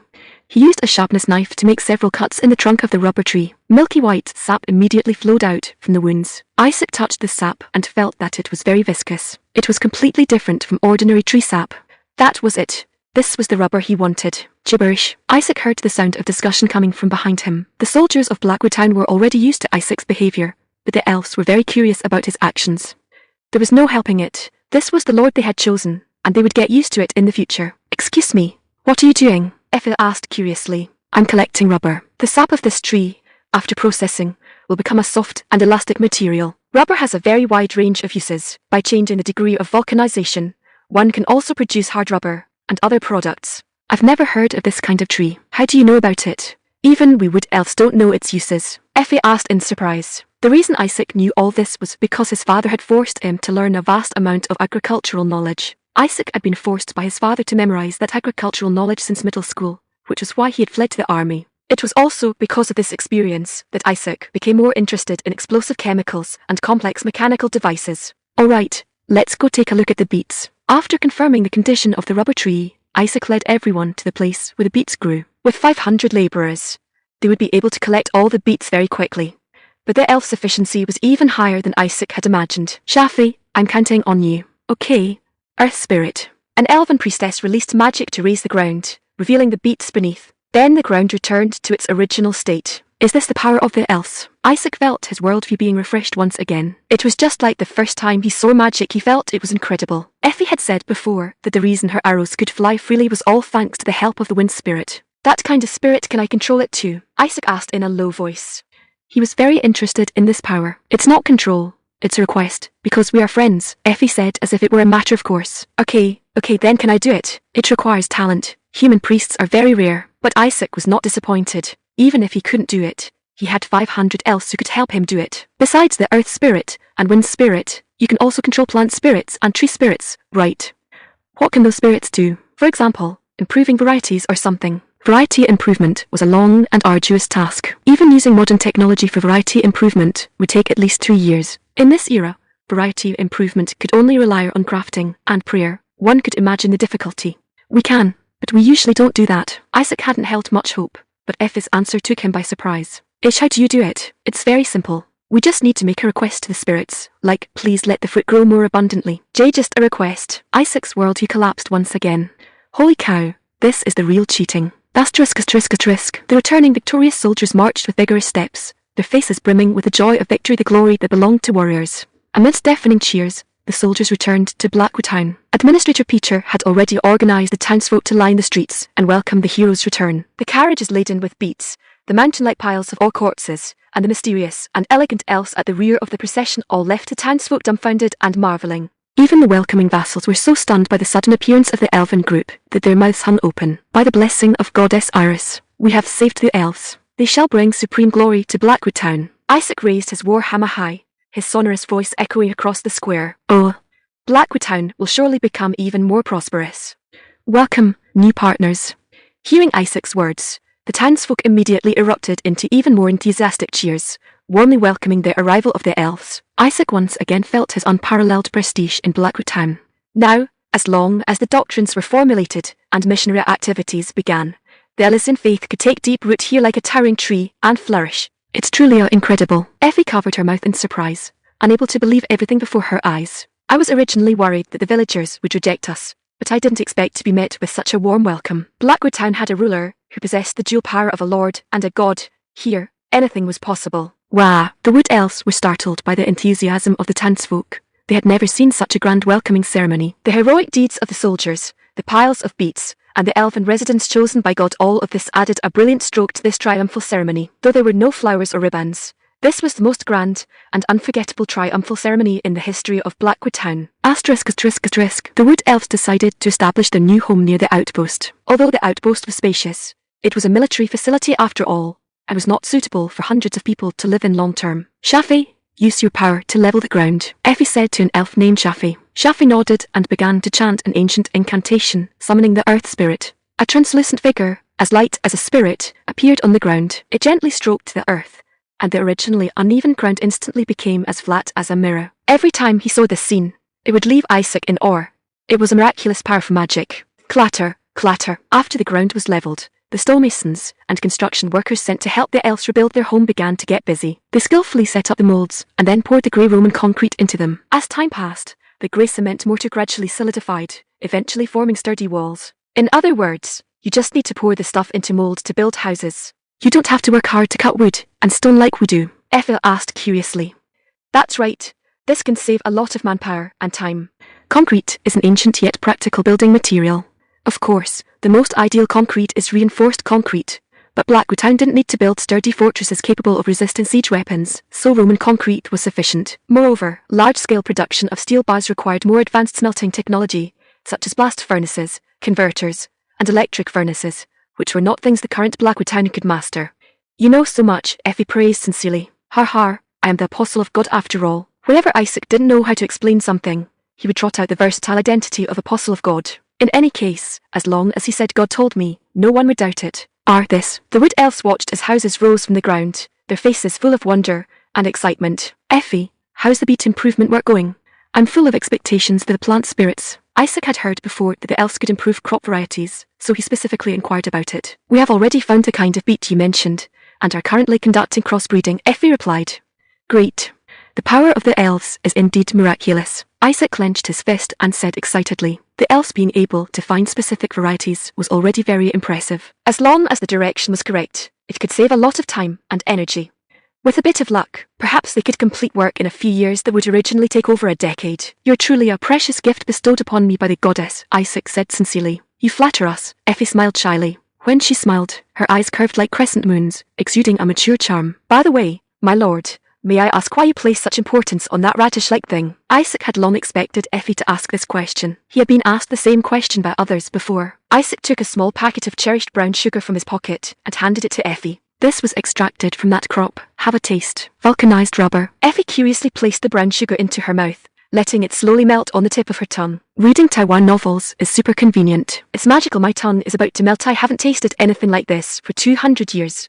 Effie closed her eyes, immersing herself in the sweet flavor. Isaac was stunned for a moment. 200 years. She had already lived for over 200 years. Anyway, I intend to plant this crop and then sell it at a high price. No wonder she possessed a mature charm despite her cute appearance after tasting the sugar. Effie finally understood the value of the beets, and she said seriously, I understand. I will work even harder to cultivate the beets. By the way, how is the recruitment for the guard unit going? I need manpower to protect the investigation team and the rubber trees, Isaac asked. Because the salary you offered is very high, many people have signed up. Wood elves are experts of the forest and spirits, and those elves capable of controlling wind spirits can use miraculous archery, just like Effie. With the help of the spirit's power, they can pierce a willow leaf from 100 paces away. If they were equipped with high-precision rifles specifically for sniping, such as the Whitworth rifle, what kind of effect would that produce? By the way, I have also signed up, my lord, Effie suddenly said. What did you say? Isaac looked at Effie in surprise. What about your duties as the acting clan leader? My father has mostly recovered. He will be able to resume his role as clan leader next week. Hermetha's archery is indeed formidable. Rather than letting her stay in the village, it would be better to let her go to the battlefield and utilize her talents. Speaking of which, these elves really are versatile. Effie Greenleaf, I look forward to your performance. Isaac patted her shoulder and encouraged her. I will work hard, my lord, Effie said with a smile, her eyes sparkling like emeralds. Asterisk. After settling the elves, Isaac went to the workshop in Blackwood Town. As soon as he entered, the deafening sound of blacksmithing washed over him. Bearded craftsmen were busy at work, their clothes soaked with sweat. Bellows blew air into the furnaces, and the flames roared, reflecting off the craftsmen's dark faces. Under Toblin's control, the fire spirits raised the temperature of the flames to the extreme. The craftsmen swung heavy iron hammers, striking the red-hot iron blocks over and over. Sparks flew, looking like a brilliant performance. Under Toblin's leadership, the craftsmen were working hard to manufacture the weapons Isaac needed. The production of cannons was somewhat slow, because large molds needed to be made. However, progress was smooth on a primitive delayed fuse weapon made by loading gunpowder and iron shards into a hollow iron sphere, then drilling a hole into the sphere to insert a wooden tube wrapped with a matchcord. This was a primitive bomb. The craftsmen were making two types of bombs, a large one that required a catapult to launch, and a smaller one that could be thrown by hand. Isaac looked forward to seeing how people would react when these weapons appeared on the battlefield. Oh, I'm exhausted, my lord. Why have you come today? Fergus asked while wiping the coal dust from his face. I've come to see the things you brought back from the magical beast forest. Isaac was referring to the rubber tree sap that could trigger an industrial revolution in Blackwood Town. Natural rubber becomes sticky at high temperatures and brittle at low temperatures, so its uses are very limited. But in 1843, Charles Goodyear accidentally placed a piece of rubber soaked in sulfur on a stove during an experiment, and thus, elastic and ductile vulcanized rubber was born. Crack, crack, the flames in the furnace roared like a greedy giant beast. Isaac placed a piece of rubber mixed with sulfur into the furnace, patiently waiting for a miracle to happen. Come on. Molecular chains, undergo a cross-linking reaction for me. Isaac prayed silently in his heart. Soft rubber, with a vulcanization level controlled at about 6%, has very wide applications. It is resistant to acids and alkalis and can be used to make sealing gaskets. Sealing gaskets play a vital role in industrial development. Furthermore, it can be used to make rubber hoses, tires, bottle stoppers, shoe soles, and rubber boots. P.S. There was actually a perverted comment saying they wanted to make it their waifu. I'm coming back here specifically to clarify that your waifus are made of silicone, which is a synthetic rubber. You'd better not use the vulcanized rubber here as a waifu, otherwise just imagine the tactile sensation of thrusting into a shoe sole or a rain boot. Of course, if some big shot actually likes that sort of thing, then just pretend I didn't say anything. Booter. If the vulcanization level is increased to over 30%, you get hard rubber, also known as ebonite. Ebonite is an important material for manufacturing fountain pen nib components. A fountain pen is a writing tool that can store ink in its barrel and then deliver it to the nib through capillary action. It doesn't need to be dipped in ink like a quill. Isaac's father owned a fountain pen made of lacquerware and ebonite. At the time, Isaac couldn't understand his father's hobby. When Isaac was receiving his air education, his father would often use the fountain pen to explain the family business to him and record important information. And now, Isaac had come to another world. Wish the time was about right. Isaac took the rubber out of the furnace. The black rubber emitted white smoke and gave off a pungent odor. After it cooled, Isaac touched it with his hand. The rubber, which should have become sticky, was now very elastic. Vulcanized rubber was finally born. Quick, go and call the shoemaker, Isaac shouted excitedly. He had finally obtained a new material that could change the fate of Blackwood Town. At this moment, his eyes welled up with tears. Finally there would be soft shoe soles. Thump, thump. Thump tapping sounds came from a quiet room. It was the sound of craftsmen working diligently. Thump, thump, following Isaac's instructions. The shoemaker removed the soles from a pair of leather shoes. Under the tapping of the small hammer, the wooden heel slowly fell off. Clack, the heels hit the floor, making a crisp sound. Now, use goblin glue to stick this on, Isaac said, handing a black object to the shoemaker. The shoemaker looked at Isaac with a face full of confusion. He didn't understand what this thing was or what it could be used for, but he didn't dare disobey Isaac's command. He picked up his hammer and nailed the material he had never seen before onto the shoe sole. He first applied a layer of glue to the heel and toe areas, and then stuck the soft rubber on. Claire, come, try these shoes. In this world, people could only wear stiff shoes and walk on hard ground, which was an unavoidable torture for their feet. But now, this torture was about to be ended by him, Isaac. Brother, this isn't another strange thing, is it? Claire seemed to still have lingering fears from the last firearm experiment. She cautiously put the shoes on her feet. Claire walked back and forth in the room a few times, and then she jumped up in surprise. Brother, what on earth is this? It's amazing. It feels like my feet are stepping on the finest wool carpet. Claire had never worn such comfortable shoes. She jumped around the room excitedly. Isaac got his confirmation from Claire's reaction. These shoes will definitely be a big hit, Isaac said with certainty in his heart. Rubber-soled shoes and fountain pens. Isaac looked forward to seeing Miko's surprised face. Would that beautiful demi-human proprietress wag her tail in excitement?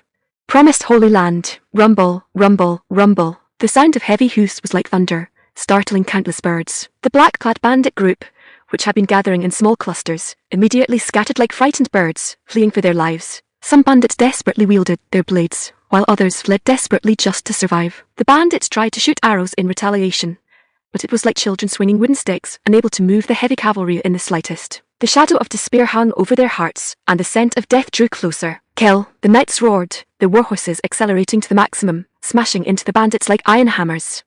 Crack! The sound of shattering bones and bursting internal organs intertwined, like a concerto from hell. The heavy cavalry moved as if through an uninhabited land, leaving behind only scattered limbs and severed arms, the screams drowned out by the steel torrent. Neigh, neigh, neigh. The warhorses snorted excitedly, seemingly thrilled by this one-sided slaughter. Ha ha ha. Now this is a battle. At the very front of the formation, a man in heavy armor laughed loudly, his tone filled with bloodthirsty pleasure. He reined in his horse and turned, his scarlet gaze sweeping across the battlefield, which resembled a living hell. Viscount Ralph, are you all right? The knights, having finished their charge, immediately surrounded him, anxiously asking about their lord's safety. HMPH, less nonsense. Mere bandits could they possibly harm the body of a battle-hardened knight like me? Viscount Ralph impatiently interrupted the knight's greetings, his tone carrying a hint of annoyance. Since suffering the humiliating defeat in the Countess Brianna's fief, Viscount Ralph had become exceptionally irritable. Apologies, my lord. The knights wisely shut their mouths and silently retreated to the side. Sir Durat, what is the situation regarding Blackwood? Reporting, my lord. As far as I know, they only have one intermediate knight named Miller, and 80 infantrymen. Moreover, they should have suffered significant troop losses after the last goblin invasion. Hearing Knight Durat's reply, Viscount Ralph sneered. They don't even have proper cavalry, yet they dare to provoke me. Gritting, gritting. Viscount Ralph ground his teeth, his eyes filled with malice, as he looked toward the west. What about the silver coin escort? I specifically told them to delay the timing. Did that not raise any suspicion? No, my lord. They don't seem to have noticed our intentions. Viscount Ralph snorted coldly. A bunch of fools. I'll go and seize the silver coins back, principal and interest. That damned fellow made me lose face in front of so many nobles, and he even dared to make me beg for mercy. This humiliation I shall surely wash away with your head. Flames of revenge burned in Viscount Ralph's eyes.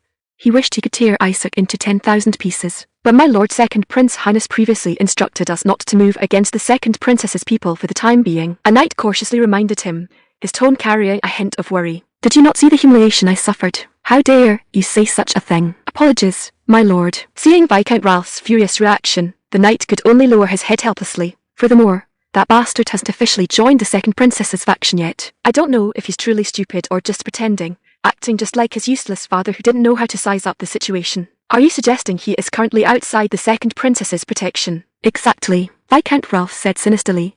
This is a private grudge. But my lord, if we set aside the pretext of the War of Succession, we need a reasonable excuse to start a war. That bastard won the duel using despicable means. But my lord, everyone personally witnessed that duel. It was a fair and square match. Viscount Ralph furiously interrupted him. If I say it is, then it is. Fabricate a reason for me, even if you have to make one up. This humiliation he must wash away with blood. Go, investigate for me, whether by poring over ancient texts or fabricating rumors. You must find evidence of their crimes for starting a war. Any reason will do. Viscount Ralph roared hoarsely, his eyes filled with a maniacal desire for revenge. I have no honor left anyway. If I want to restore my reputation, I must utterly crush that bastard underfoot. Understood, my lord. The knights responded in unison, their eyes gleaming with fanaticism. Only then did Viscount Ralph nod in satisfaction. Asterisk. Isaac strolled through the lord's castle and found that rubber-soled shoes had quickly become popular throughout the entire castle. People scrambled to wear them and were eager to show them off to others. Hey, why are you still wearing those worn-out shoes? Hurry up and go find the shoemaker. The pink-haired maid pointed at her male servant's shoes and spoke loudly. Why look for the shoemaker? The male servant looked confused. The lord has invented another amazing thing. Look, it's soft and springy. The maid proudly showed off her new shoes, as if they were a precious gift from the royal capital. Of course, rubber soles were not perfect. Compared to hardwood and durable leather, rubber's wear resistance was slightly poorer, making it more prone to abrasion. But isn't that a good thing? This would instead become his sharp tool for making money. He was well versed in the essence of planned obsolescence. Hehe. Isaac wore a sly merchant smile and walked with a light step toward the training ground. Dar. As soon as he stepped into the training ground, deafening gunshots and the pungent smell of gunpowder smoke rushed toward him. The musketeers, who finished shooting, quickly retreated and began reloading ammunition. At the same time, the heavy pikemen holding long spears marched in neat formation, forming a steel defense line. The sharpest spear tips pointed toward the sky, resembling a dense forest. Although the spear, as a cold weapon, was gradually relegated to a secondary role and became an auxiliary unit in the face of powerful thermal weapons. But against those enemies who were fearless of death, the spear remained a sharp tool for harvesting lives. Isaac looked at the increasingly powerful army, calculating future tactics in his mind. If the army size could be expanded several times, perhaps he could try the Spanish tercios tactic. It is worth noting that many people believe the Spanish tercios is a specific tactic or formation, but in reality, it refers to a type of infantry organization used by Spain in the 16th and 17th centuries. It was a comprehensive organization that included multiple combat methods, and the specific tactical application would flexibly change based on battlefield conditions and enemy type. Similar to this is the three-stage volley tactic. Many people believe this tactic can effectively avoid fire interruptions, but in reality, it also has certain limitations. This is because the three-stage volley merely disperses the total firepower output across different time segments. The firepower output per unit of time does not change. Therefore, European armies in actual combat did not rigidly adhere to the three-stage volley format, but instead flexibly used both salvo and platoon fire methods according to the actual situation. When overwhelming firepower is needed to instantly crush the enemy's morale, salvo is used. When continuous suppression of the enemy is required to reduce fire interruptions, platoon fire is used. The commander must adapt flexibly based on the actual situation on the battlefield to achieve ultimate victory. Of course, if the breech-loading rifle could be developed, all these problems would be easily solved. Boom! Everyone was drawn by the loud noise, their eyes simultaneously looking toward the direction of the explosion. That was Todlin's improved mini-version of the flying thunderclap bomb, a handheld explosive. Well done, Todlin. How many cotton threads soaked in saltpeter did you put inside? Isaac walked up to Todlin and asked with a smile. About 8 threads. Only then did Todlin regain his senses and answer softly. No wonder the explosion time was so long. In the future, you must create 2 models with different fuse lengths, depending on the battlefield environment. Did you remember that? I remembered. Todlin continued to stare at the deep crater blasted into the ground, answering absent-mindedly. Seeing his dispirited look, Isaac shook his head helplessly, took the parchment and quill from his hand, and recorded some suggestions for improvement. Todlin, imagine this, the enemy cavalry is charging toward us, and suddenly, flying thunderclap bombs explode beneath their feet, sending men and horses flying, torn to pieces. What do you think would happen? Todlin seemed captivated by Isaac's description, his expression continuously shifting. The cavalry, who barely survived the explosion, before they even had time to catch their breath, have their formation torn apart by the dense rain of bullets from the waiting musketeers. Cough, cough. Todlin couldn't help but cough a few times, clearly shaken by the image. Isaac leaned close to his ear and asked in a seductive voice, "What do you think will be the ultimate fate of those heavy cavalry, who want to completely annihilate us? They will be completely finished." "That's right, my brother." Isaac snapped his fingers and said with a smile, "Great minds think alike." Isaac patted his shoulder and pointed at the soldiers training in the distance. "Do you see them? The future will be dominated by us." The appearance of muskets and explosives heralds the arrival of a new era, and the Blackwood territory will become the most terrifying war demon king of this era. Asterisk. Is this the kingdom of Hydel? At the gate of the royal capital, Mayor, a ragged, white-haired girl leaned on a staff and stumbled through the city gate.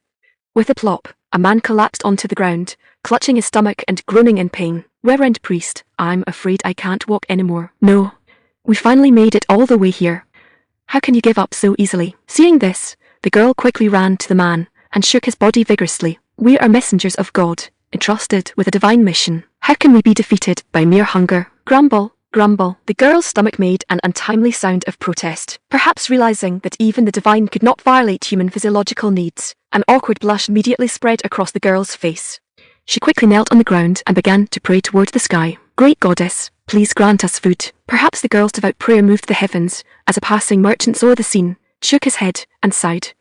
You poor child, here, take this, and eat. The merchant tossed a piece of black bread into the girl's hand, then turned and left. Feeling the weight in her hand, the girl quickly looked up, saw the merchants retreating back, and shouted excitedly, "You see, Goddess answered my prayer." She excitedly shook the man's body, as if she had discovered something incredible. That was just food given by a kind-hearted merchant. The man reminded her helplessly, but for the girl who firmly believed everything was guided by the goddess, the truth was unimportant. Joyfully, the girl broke the black bread in half and handed a piece to the man to see. "I told you goddess would bless us." The man helplessly took the bread, sighing inwardly. The girl stood up and said spiritedly, "Let's go.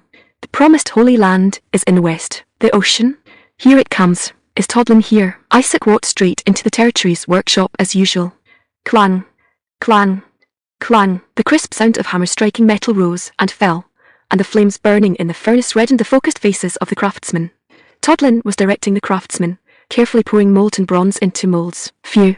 As the last drop of molten copper was poured into the mold, Todlin wiped the sweat from his forehead and finally noticed Isaac standing nearby, his face instantly showing a look of surprise. "I say, Lord, why are you here again?" Watching Isaac enter and leave the workshop as freely as if it were his own home, Todlin couldn't help but complain. "What? Can't I come to inspect the work? You're busy with 1,000 things. Is it really okay for you to keep running to the workshop?" Isaac chuckled to himself. He was busy, of course, but some things were more important than handling government affairs. This is the Blackwood workshop, burdened with the heavy responsibility of creating history. Of course, I have to visit often for inspections. Creating history, and all that while a bit of an exaggeration. It's not impossible. Todlin puffed out his chest, a hint of pride appearing on his face. "Speak. What is it this time?" Having witnessed Isaac's wild imagination and those inventions of startling power, Todlin was already a bit jumpy. "How's the research and development progress of the cannon? Due to the problem of uneven heating, we are remaking it. However, my fire elemental spirit and I have found a solution. This time, it will definitely succeed," Todlin said with full confidence. "I believe you." Since Todlin dared to boast, he must have some level of certainty. After all, dwarves were famous for being stubborn and having strong self-esteem. "By the way, Lord, are you sure this thing called a cannon can really break down those sturdy city walls?" Although Todlin was doing his best to build the cannon according to Isaac's requirements, his heart was still full of doubt. "Want to know? When the opportunity arises, I'll let you witness with your own eyes how the cannon destroys city walls. Then I shall wait and see." An excited light flickered in Todlin's eyes. "Speaking of which, did you come here this time just to check on the progress of the cannon?" Seeing that Isaac seemed to have nothing else to do, Todlin secretly breathed a sigh of relief. Unfortunately, his wish was destined to be unfulfilled. "Of course not. I have another important task to give you." Sigh. Ignoring Todlin's wailing, Isaac picked up a quill and quickly sketched the shape of a metal plate on the parchment.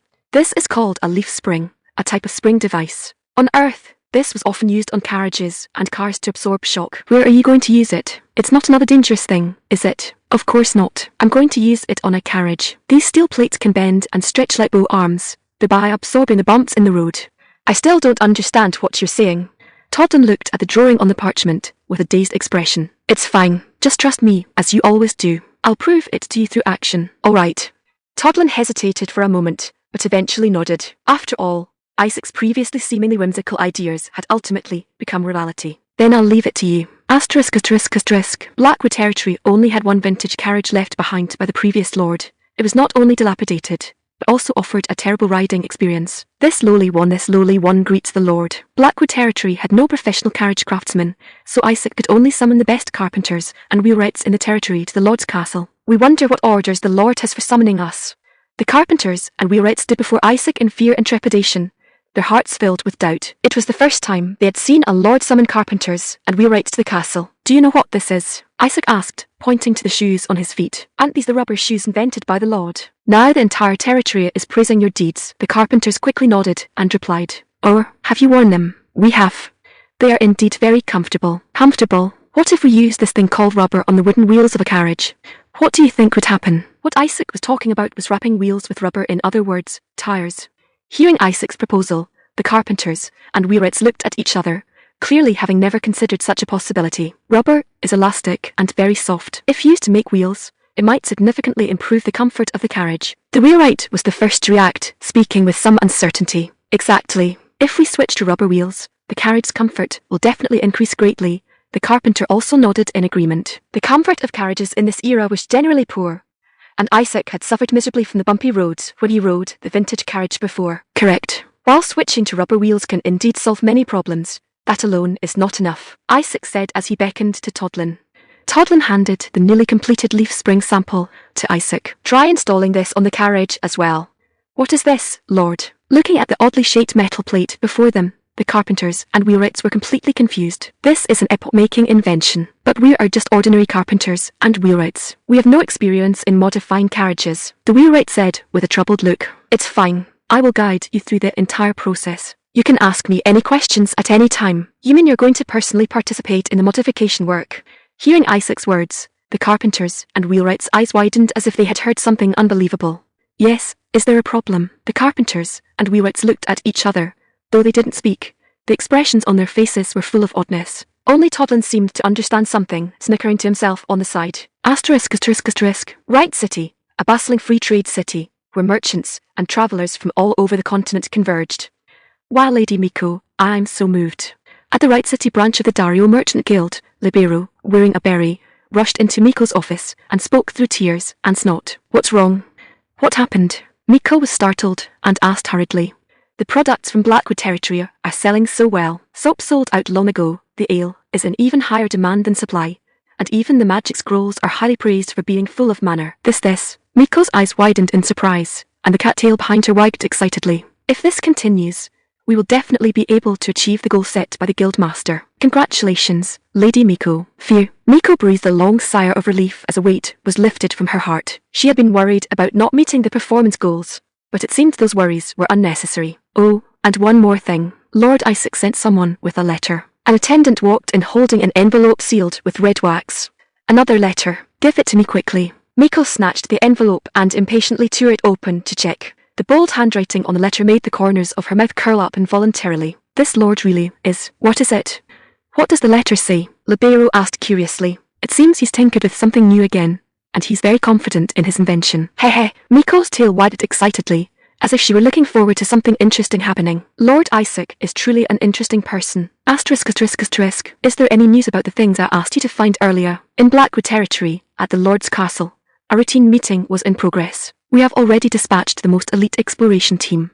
With the help of the elves, we conducted a carpet search of the entire territory, but we still haven't found any clues. The administrator reported with an apologetic face. That's a pity, Isaac sighed in disappointment. For now, it seems that pyrite and coal mines do not exist in the south and the newly developed areas. To expand the search area, one would have to go deep into the forest, but that would mean facing the risk of monster attacks. Those massive fellows aren't something lead bullets can easily deal with. It seems that to obtain more powerful firepower, another way must be found. By the way, Lord, the soap made from wild boar fat is about to sell out. Hearing this news, Isaac immediately felt a headache. It seems a new source of fat must be found as soon as possible, preferably a vegetable oil like palm oil. Soda ash. This is a very important chemical raw material, but it is very scarce in this other world. To synthesize soda ash artificially, large amounts of salt, limestone, and sulfur are required, and what Blackwood Territory currently lacks is cheap salt. If a stable source of salt can be obtained, glass can be produced, further enhancing the economic strength of Blackwood Territory. If an outlet to the sea is gained, products could be sold far overseas, completely breaking the dependence on the Free City and the royal family. Lord Miller, is there really no ocean near our territory? Isaac looked expectantly at the middle-aged knight beside him. The nearest port should be in the Albram Fief. The Albram Fief, that fellow who regards Blackwood Territory as a thorn in his side. Isaac calculated silently. He couldn't just start a war for no reason, so it seemed he could only wait. Lord. Just then, a dust-covered knight rushed in. Lord Hans.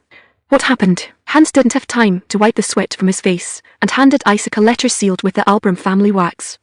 Why would they suddenly write a letter? Isaac opened the envelope with full suspicion and read it carefully. However, as he read further, his expression became increasingly grim. The contents of the letter were full of provocation and insults, even fabricating a ridiculous reason to hint at a declaration of war against Blackwood Territory. Lord Miller, have you ever heard of a border dispute between our territory and the Albram Fief? Never heard of it. What exactly is written in the letter? It seems the other party is determined to declare war on Blackwood territory. Lord Miller. Isaac crumpled the letter into a ball, a cold smile curling at the corners of his mouth. It seems we will soon have an ocean of our own, an unfavourable war. Unlike the East, where the flames of war raged continuously, the Western region had always been peaceful. It wasn't until the war between the Blackwood territory and the Albram fief broke out that this tranquility was shattered, like a giant boulder thrown into a calm lake stirring up 1,000 waves. Viscount Ralph, determined to avenge his humiliation, publicised the conflict everywhere, quickly making it a hot topic of discussion among the Western nobility. News of the war spread rapidly like wildfire. Since the Blackwood territory was seen as part of the Second Princess's faction, while the Albram fief was a loyal supporter of the Second Prince's faction, this war also drew close attention from Second Prince Good and Second Princess Priscilla. Lord Lugo, what do you think are Lord Isaac's chances of winning? Princess Priscilla asked with deep concern, her purple eyes a symbol of royal blood filled with anxiety.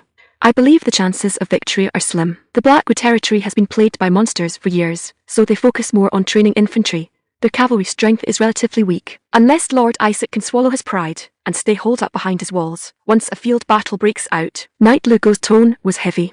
Princess Priscilla closed her eyes in despair and murmured, "Then it's all over." A heavy atmosphere enveloped the meeting room. Princess Priscilla bit her lip, pondering her options. Is there really no other way? Must I just stand by and watch the Blackwood territory fall into Brother Good's hands? Lord Isaac has not joined our camp. We have no pretext to intervene. Knight Lugo's words made Princess Priscilla feel even more anxious.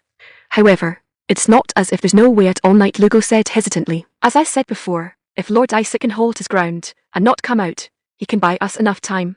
Princess Priscilla's eyes lit up. You mean take the opportunity to win him over, or even send troops directly? If we send a letter promising full support after the fact, he'll surely agree. That way, we'll have a legitimate reason to deploy our forces. That may be so, but doing this would mean a complete break with His Highness the Second Prince. Have you truly thought this through, Your Highness the Princess? Knight Lugo reminded her with a solemn expression. Civil war is bound to break out sooner or later. Princess Priscilla took a deep breath, her gaze gradually becoming firm. Better to take the initiative than to sit and wait for death. We lack strength. Rather than dying while sitting on a mountain of gold, we might as well take a gamble. If you can think like that, I'm relieved. It seems you have begun to show the spirit a ruler should possess. Knight Lugo nodded with satisfaction. Princess Priscilla no longer hesitated, showing her decisive side. There's no time to lose. Let us act immediately, Lord Lugo. By your command, Your Highness the Princess. At the same time, the flames of war between the Blackwood territory and the Albram fief also weighed on the hearts of another group of people thousands of miles away. Father, please let me go. Nonsense. Absolutely not. Looking at his daughter dressed in armour and mounted on a warhorse, Earl Arnold was so angry his beard was bristling. You know as well as I do what fate awaits the territory of the defeated side once the war ends. You should know better than I what will happen to Claire and the others. Even Her Highness the Princess hasn't made a move. Why should we interfere? That's exactly why I must go save Claire myself. Even if I can't lead troops to support them, I must at least get her out. Ridiculous. My mind is made up. After Lucy finished speaking, she whipped her horse and galloped off in the direction of the Blackwood territory. You rebellious girl. By the time Earl Arnold reacted, Lucy was already far away. Lord Sonner, go after her. You must bring her back. Earl Arnold roared. Yes, Sonia sighed helplessly and had no choice but to gallop in pursuit. Under the azure sky, white clouds drifted and a breeze swayed the green grass. This was a vast plain on the border between the Blackwood territory and the Albram fief. The setting sun signalled that the moment of the decisive battle was approaching. Rumble, the earth-shaking sound of hoofbeats approached like rolling thunder. Isaac stood on high ground, gazing into the distance. A grand army appeared on the horizon. At the very front were 30 heavy cavalrymen, followed by 200 well-equipped territorial soldiers, and at the rear were 2,500 poorly equipped conscripts. The banner of the Albram family fluttered in the wind. As expected, 30 heavy cavalry, 200 territorial soldiers, and 2,500 conscripts. Knight Miller observed the enemy's movements with a grim face. The Blackwood army had only 100 professional soldiers and 700 conscripts, placing them at an absolute disadvantage in terms of numbers. However, the advantage of the Blackwood army lay in their weapons and equipment, especially those powerful secret weapons. Clatter, clatter. The Albram army stopped not far from the Blackwood army and began to set up camp. How strange, to actually agree on a time and place beforehand. Seeing the other side setting up camp nearby, Isaac couldn't help but laugh. He had originally thought they would launch a surprise attack, but he hadn't expected them to choose such a conventional way of fighting. It seems the Western nobles are too pedantic, Isaac thought to himself, shaking his head. Is the war in the east like this as well? Of course not. I've heard the fighting there is extremely chaotic, with no such thing as a formal declaration of war. I thought so. It seemed it wasn't that Viscount Ralph was too stupid, but rather that the Western nobility was too set in their ways. Still, this was fine. It gave him time to prepare properly. Viscount Ralph, accompanied by 5 knights, galloped toward Isaac. Under the setting sun, Viscount Ralph and his knights looked exceptionally imposing and overbearing. Looking at the enemy's cavalry, Isaac thought, cavalry is indeed an indispensable force in war. If only I could form a powerful cavalry unit, but cavalry cannot be trained overnight. War horses are very timid animals. Making them adapt to the brutal environment of the battlefield requires a long time and a vast amount of resources. I thought you would hide in your castle like a rat, afraid to come out. I never expected you to have the guts to show yourself before me. I'm actually impressed. Viscount Ralph spoke with an air of arrogance. Why should I be afraid of you? Isaac retorted dismissively. HMPH, still stubborn even when death is at your door. I will tear you into 1,000 pieces. I'll trample your territory, slaughter your family, and hang all your friends from the city walls. Viscount Ralph gritted his teeth, his eyes full of hatred. I suggest you talk less. We're going to be smashed into meat paste by my mace, just like last time, and that armor you're so proud of will become your coffin. As Isaac spoke, he hoisted the mace onto his shoulder. Viscount Ralph's face turned ashen. Tomorrow, when the sun rises, will be the day you die. After saying this, Viscount Ralph turned his horse around and returned to his own camp. Quest issued. The fruits of victory are far more bountiful than you imagine. Win this war. Viscount Ralph thought Isaac would spend the night strengthening his defences, but he was wrong. Isaac had other plans. This war was far from over. The next morning, Viscount Ralph arrived at the battlefield early. In front of the Blackwood Army's position, the ground was covered with crude defensive works, wooden stakes, chivalry fries, traps, and even a few freight wagons. Ha ha ha. Seeing this, Viscount Ralph laughed disdainfully. How pathetic. You think these cheap tricks can stop my heavy cavalry? Charge. Crush them. At Viscount Ralph's command, the Albram army launched its attack. Come on, gendarmerie. Let me see what you're made of. Isaac stood on high ground, watching the approaching heavy cavalry with eyes full of excitement. Viscount Ralph took the lead, personally heading the charge. The deafening sound of hoofbeats was like thunder. Even knowing the power of their firearms, the soldiers of the Blackwood army couldn't help but feel a wave of nervousness. Don't panic. Listen for my command. Prepare to fire. Isaac shouted loudly. The Blackwood army's muskets used conical bullets rather than spherical ones, so they far surpassed the muskets of Earth's equivalent era in terms of range and penetration. But even so, penetrating the armour of heavy cavalry still required shooting at close range. Light them up. Sizzle, sizzle. The grenadiers pulled out their improved flying thunder grenades and lit the fuses. To control the explosion timing, they had specifically cut the fuses shorter. The heavy cavalry drew closer and closer, skillfully weaving through the obstacles on the ground as they charged toward the Blackwood army's lines. For Albram, kill. With victory in sight, the Albram soldiers let out an earth-shattering roar. However, just then, the unexpected happened. Boom, boom, boom, boom, boom. A series of deafening explosions rang out, and the unsuspecting heavy cavalry were instantly engulfed by the blasts. Hurrah! In front of the Blackwood army's formation, black spheres were being thrown one after another. Viscount Ralph looked at those black spheres and let out a disdainful sneer, dismissing them as the Blackwood army's final, desperate struggle. Boom, boom, boom, boom, boom. The earth-shattering sound of explosions instantly swallowed his sneer. 10 heavy cavalrymen, along with their horses, were instantly engulfed by the explosions and vanished without a trace. Whinny. The surviving warhorses neighed in terror, bolting in all directions. The pungent smell of gunpowder smoke and the metallic scent of blood mixed together, making one feel nauseous. What the hell is this? Viscount Ralph looked back in utter horror.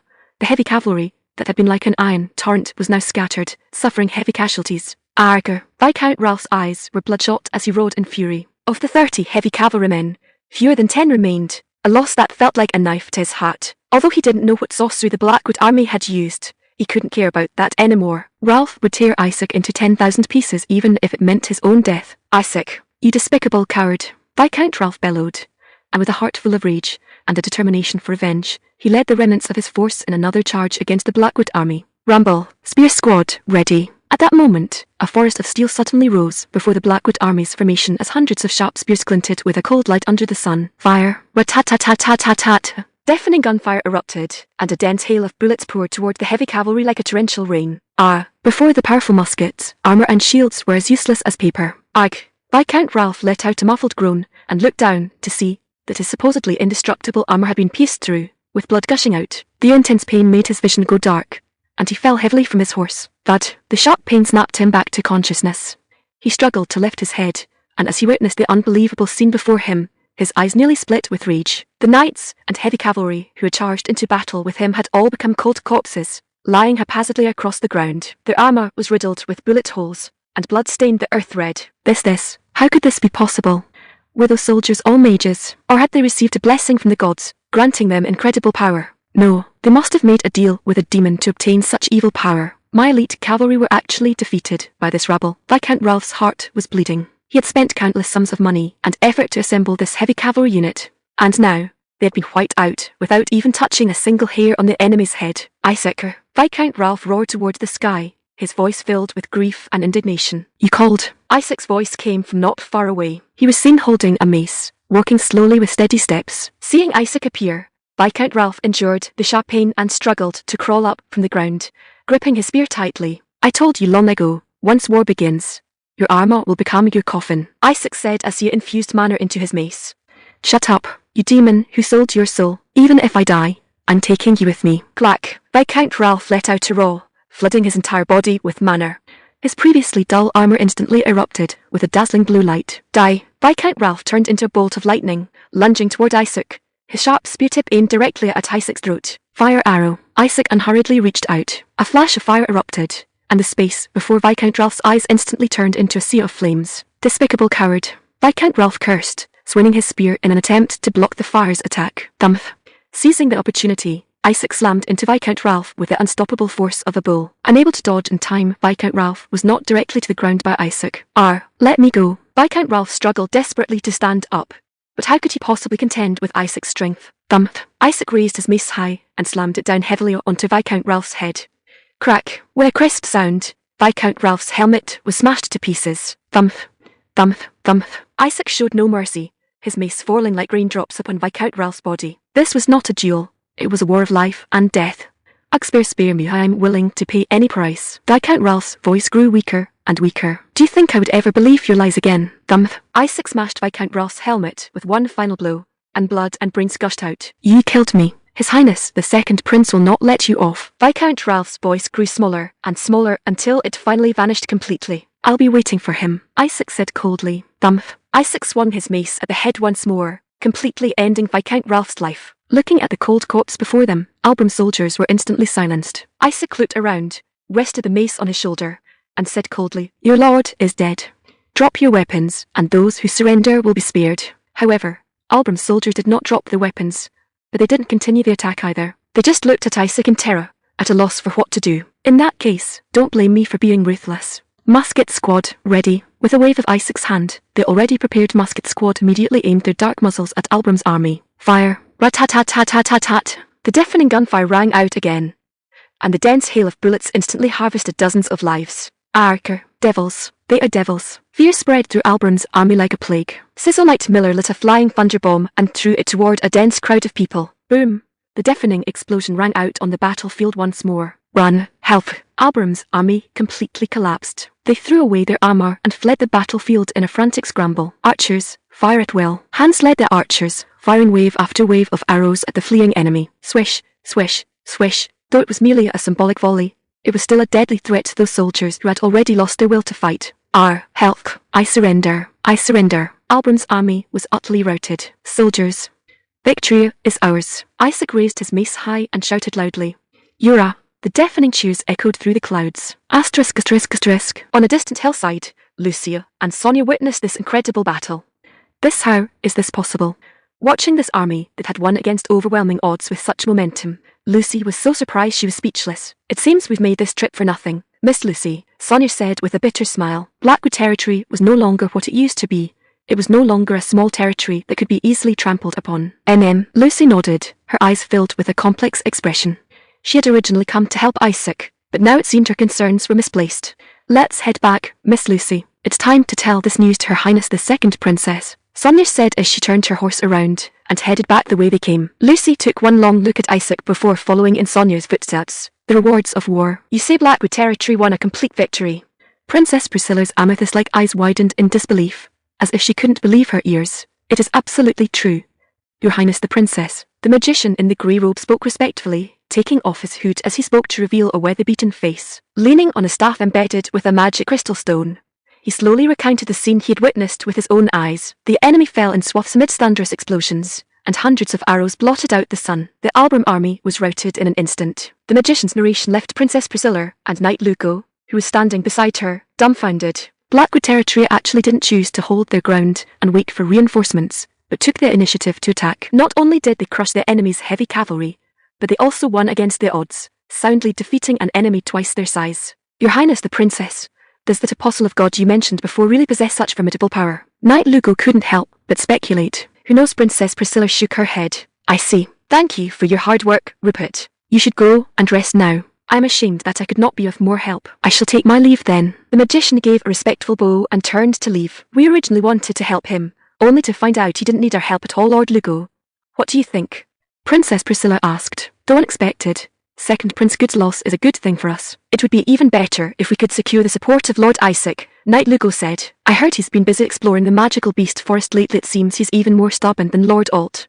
Princess Priscilla sighed. Lord Alt has a close relationship with Count Brianna's house and is well liked in aristocratic circles, so he naturally joined the second princess's faction. But his son Isaac remained indifferent to Princess Priscilla's overtures. We will continue to send people to contact him and strive to bring him over to our side as soon as possible. After all, this war is very likely to trigger a full-scale civil war in the West, Knight Lugo said.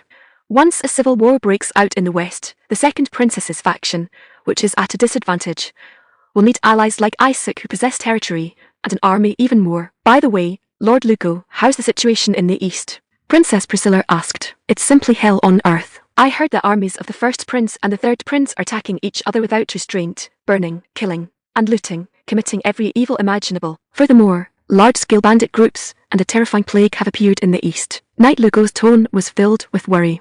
Chaos and death are swallowing everything in the East. Disorderly war and plunder will only breed more bandits and trigger famine and plague. We must also prepare ourselves, Princess Priscilla said in a low voice. Recently, the movements of the second prince's faction have been very suspicious. Previously, they only engaged in small-scale provocations and probing, but now they are frequently gathering troops, seemingly plotting something. Knight Lugo believed this was a sign that the second prince was about to launch an attack. I hope war doesn't break out, Princess Priscilla prayed softly. However, contrary to her wishes, clouds of war began to appear in the north and south as well. A war of succession that would sweep through the entire kingdom was about to begin. In the royal palace, second Prince Good looked at the war map in front of him, covered with family banners and soldier models, and gnashed his teeth in anger. Damn it. How is this possible? Albram Fief was actually occupied by that hillbilly. In his rage, he threw the banner model representing the Albrecht family onto the floor and stomped on it several times. He had originally thought this was a war with a foregone conclusion, which was why he had acquiesced to Viscount Ralph's unauthorized actions. He never expected the result to be so shocking. That damned Viscount actually publicized the matter everywhere, only to return in crushing defeat and disgrace us. Now the lords who depend on us are starting to panic, Your Highness. A knight beside him said, Damn it, that bitch of a second princess must be laughing at us behind our backs. Second Prince Good said to gritted teeth, the gloating faces of Count Arnold and Knight Lugo appearing in his mind. By the way, Your Highness, the remnants of the Albrecht family are requesting our help to reclaim their fief. A bunch of useless trash. To start a war without authorization and fight so pathetically. And now they have the nerve to come and beg us. Second Prince Good was furious. It's all the fault of that damned Viscount, who disregarded everything for the sake of revenge. Although it was second Prince Good who had originally encouraged Viscount Ralph to seek revenge, he was now shifting all the blame onto the Viscount. Your Highness, he was beaten by Isaac until he knelt and begged for mercy in public, the knight reminded him in a low voice. Shut up. In any case, there are more important matters to deal with now, second Prince Good roared. What matters, Your Highness? The spy I planted near the second princess sent word. It seems that bitch wants to launch a surprise attack on us while we are fighting the Albrecht family. I heard she has already begun secretly mobilizing her army. Second Prince Good said with a sinister tone. What? The knight turned pale with shock and stood up abruptly. That despicable woman. Exactly. She's been pretending all along, and now she's finally showing her true colors. She wants to take advantage of the chaos. In that case, we should strike first, Your Highness. A trace of ruthlessness flashed in the knight's eyes. That is exactly my intention. I'll make her suffer the consequences of her own actions. Ha ha ha. Second Prince Good laughed insidiously. Blackwood Territory, Lord's Castle. The war ended with the victory of Blackwood Territory. The Albram army, having lost their commander and suffering from low morale, finally chose to surrender. The number of enemy troops captured by Blackwood territory was actually greater than the number of their own troops. Lord. Administrator Peter and Finance Officer Charles entered the room and bowed respectfully to Isaac. Administrator Peter, Finance Officer Charles. What are the results of the investigation? Isaac put down the quill in his hand, looked up, and asked the two vassals who had entered. This is a report we have compiled based on the reports from the Secretary Officer, Tax Officer, and Village Chiefs, as well as the results of our field inspections. Administrator Peter, sporting dark circles under his eyes, handed a thick report to Isaac. Thank you for your hard work. It seems we still have much to do. Isaac took the report and began to read through it carefully. According to the pre-war agreement and the laws of the kingdom, Albramfief will be demoted to a barony and merged into Blackwood territory. They are currently carrying out post-war reconstruction work. 3 large villages, with a population of 7,200. Isaac looked at the numbers in the report and couldn't help but frown. This is almost twice that of Blackwood territory. He had originally thought that Albramfief was only slightly wealthier than Blackwood territory, but he hadn't expected the gap between the two to be so large. This was simply a miracle of the weak defeating the strong. Thanks to the gunpowder, otherwise victory would have been impossible. Isaac continued to flip through the report. Finance Officer, the taxes in Albramfief are far too high, aren't they? Is this really reasonable? He looked at the staggering tax rates in the report and couldn't help but ask. They took away almost half of the farmers' income to prepare for this war. They have already drained the pond to catch the fish. Those well-equipped soldiers and heavy cavalry were all built with money. Finance Officer Charles explained. Isaac sighed. Continuing like this will only cause the farmers to lose their motivation for production, ultimately leading to the decline of the entire society. Lower the tax rate to be consistent with Blackwood territory. As you command, Lord, Charles replied respectfully.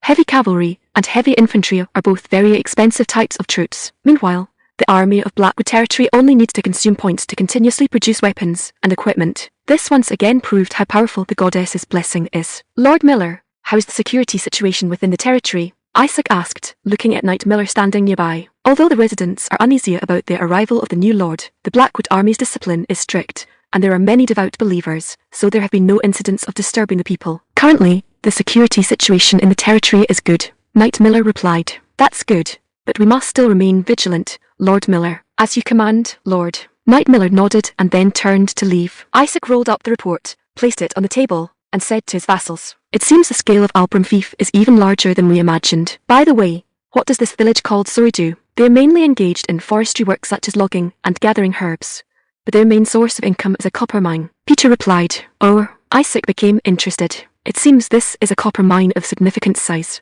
Although it doesn't compare to iron or silver mines, it's still a considerable fortune. Moreover, copper is the main raw material for making bronze. What about the largest village, Aaron? Isaac continued to ask. That is a coastal village with a port and abundant fishing resources. The villagers mainly live by fishing. Although it's not large, there are several merchant ships anchored in the port. Peter replied. Great.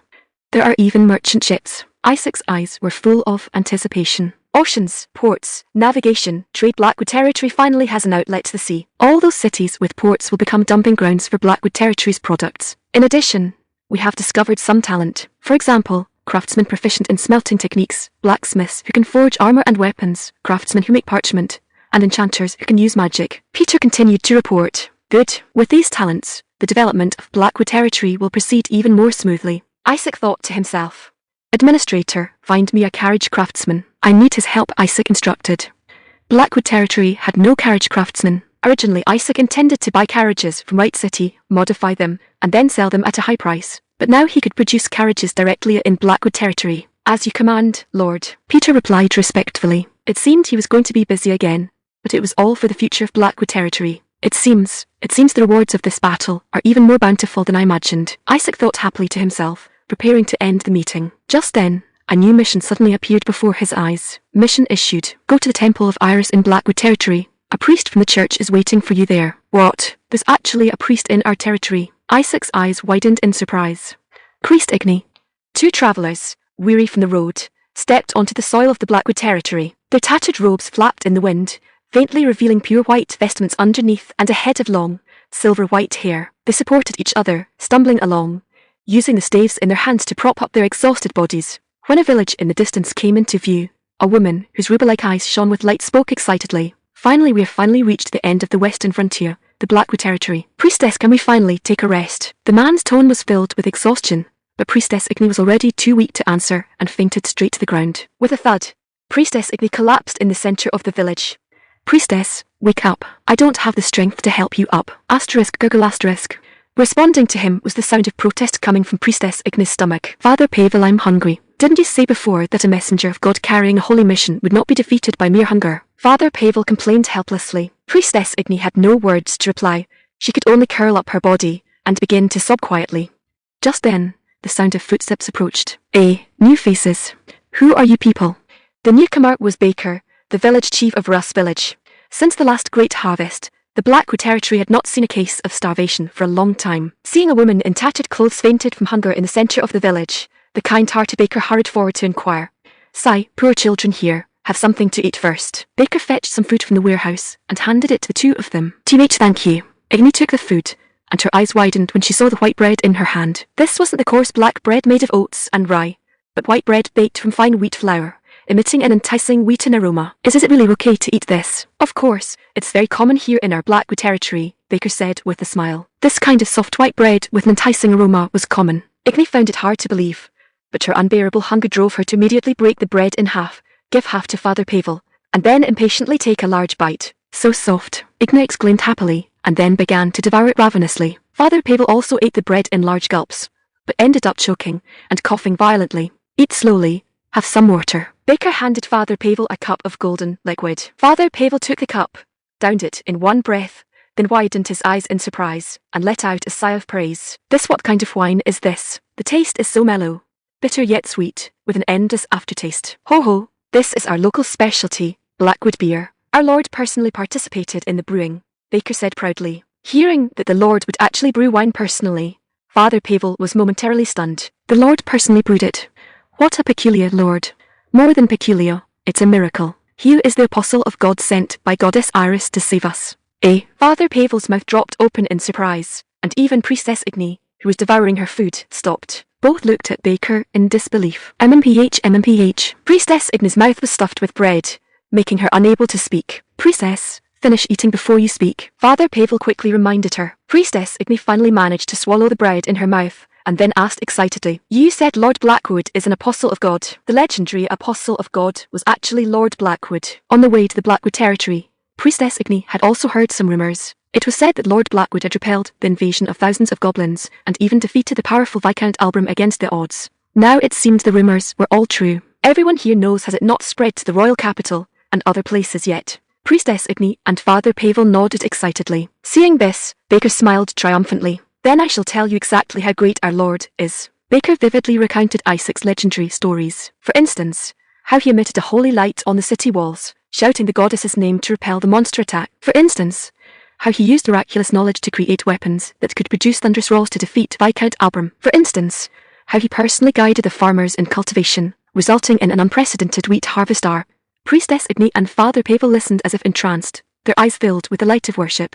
Especially Priestess Igni, her eyes even shimmered with tears. A place without hunger, where everyone had white bread to eat. A place that could receive the goddess's protection even when facing powerful enemies. A place where the Lord himself would loudly call upon the goddess's name. Priestess Igni was excited, becoming even more convinced that the Blackwood territory was the new holy land of the church mentioned in the oracle.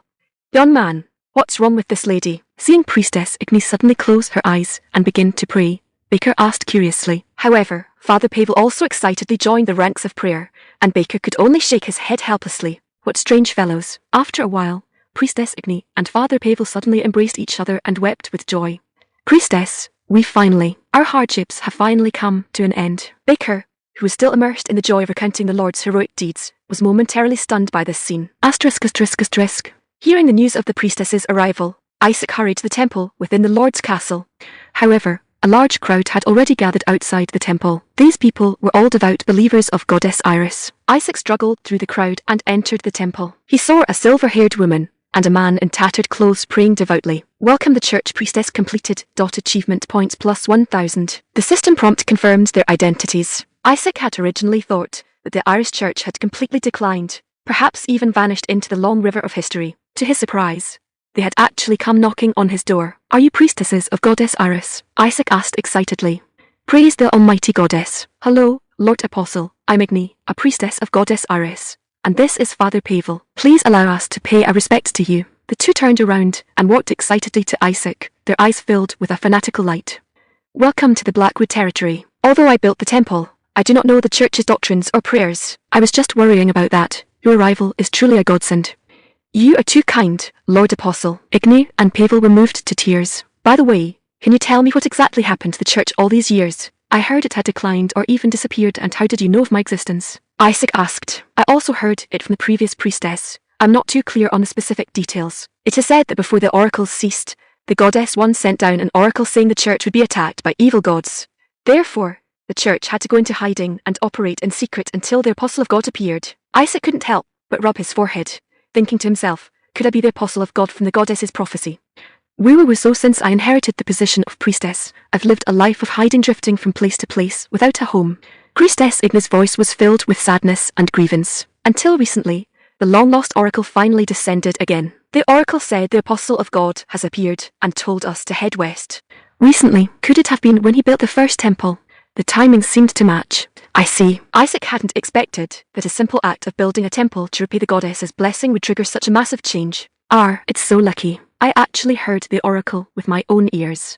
Priestess Igny said excitedly. Isaac was surprised. Could this priestess communicate with the goddess? Lord Apostle, may we serve the goddess and you in the Blackwood territory?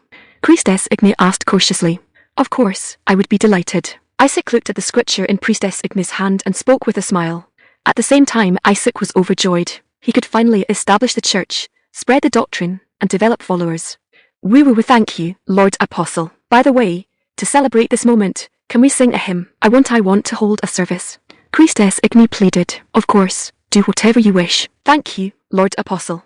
Priestess Igny excitedly ran out of the temple. Isaac followed her out, and was caught between laughter and tears when he saw that even more people had gathered outside the temple. It seemed that during this time, the number of believers in the Blackwood territory had increased again. Let us praise the great goddess together. Priestess Igny knelt on the ground and began to chant a hymn. The believers also began to sing along. The melodious song echoed over the Blackwood territory. As the singing rose, bursts of white light began to emanate from Priestess Igny's body. Isaac had heard that priests of the Earth Temple could bless the land through holy power, and that priests of the Healing Church could use holy power to make holy water and potions. But this was the first time he had seen holy power with his own eyes. It was a sacred and inviolable power, proof of the existence of a deity and a symbol of a devout believer. As the hymn continued, the light on Priestess Igny became stronger, and its range wider. Moreover, the surrounding believers also began to emit faint bursts of light. The holy power Priestess Igny had accumulated for over a decade, the displaced faith of the Blackwood believers, and the long-lost divine power of Goddess Iris intertwined to create an incredible resonance. This is too terrifying. The dazzling light enveloped the entire Blackwood territory in a holy radiance. The scars on my body have disappeared. My back doesn't hurt anymore either. Praise Goddess Iris. The believers cheered in surprise. This holy power seemed to affect Isaac as well. No, it should be said that as the apostle of God, his resonance with the holy power was even stronger. Isaac felt his heart beating violently. He quickly mobilized his mana and observed his body. He saw that his originally shaky magic core had actually split into two. Could this be a miracle? He had actually broken through to the realm of a second circle mage just like that. Truly incredible.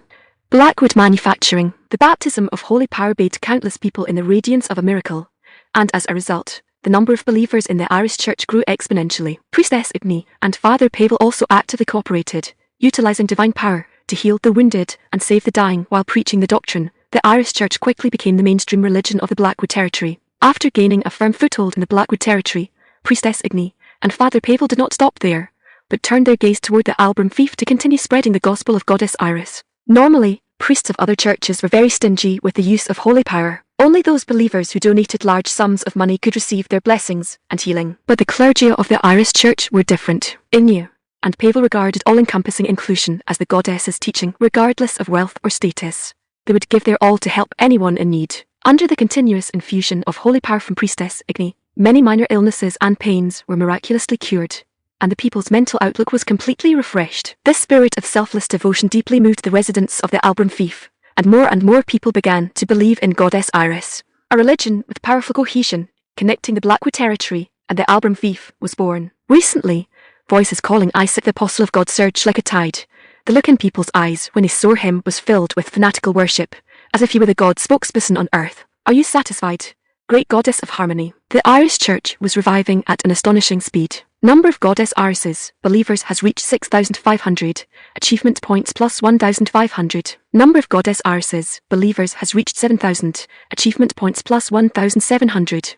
Watching the constantly increasing number of believers and achievement points in the system prompts, a realization welled up in Isaac's heart. Perhaps this was the goddess's way of expressing her joy to him. Isaac recalled that during the first worship service, when the holy power erupted, a nearby well had actually turned into holy water. He had taken a sip and felt refreshed, his fatigue instantly vanishing. The strength of the church allowed him to see business opportunities. He planned to cooperate with the church, using materials like wild boar tusks collected previously to craft potions. After all, this was the primary source of income for a healing-type church, and he was now only missing suitable craftsmen.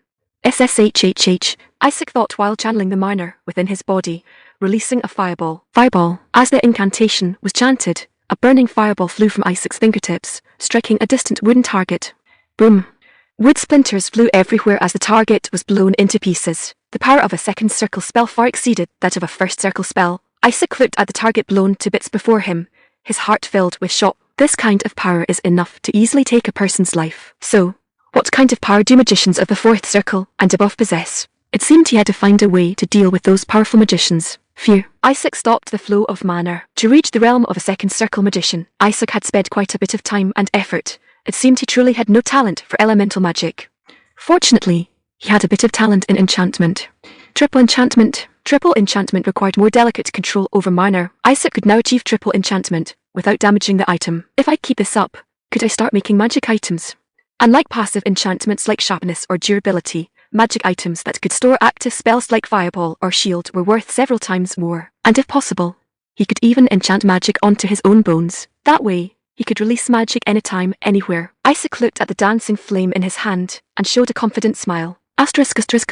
After handling the affairs of the territory merger, Isaac finally returned to Blackwood Castle to have lunch with his family and vassals. The lunch was very sumptuous. Besides various novel flour-based dishes, there was seafood from the Albram Fief. The delicious fish meat made Isaac's mouth water. Peter, what are the results of the resource survey in the Albram Fief? Did the elven prospecting team find anything? Isaac asked while eating the grilled fish. Unfortunately, my lord, we haven't made any major discoveries, Administrator Peter answered awkwardly. Is that so? Isaac felt a bit disappointed. He had thought the task issued by the goddess hinted that the Albram Fief hid some treasure. Was it just those copper mines and craftsmen? Finance officer, how is the production of rubber shoes and the research and development progress of the carriage? The production of rubber shoes is going very smoothly. We are currently developing a luxury version of rubber shoes aimed at the nobility. The carriage development is also going smoothly. We only need to make some modifications to the luxury carriages from the Albram Fief. That's good. How is the development of the fountain pen? Is it easy to use? Isaac asked while picking out fish bones. We encountered some problems, such as ink leakage or the ink not flowing.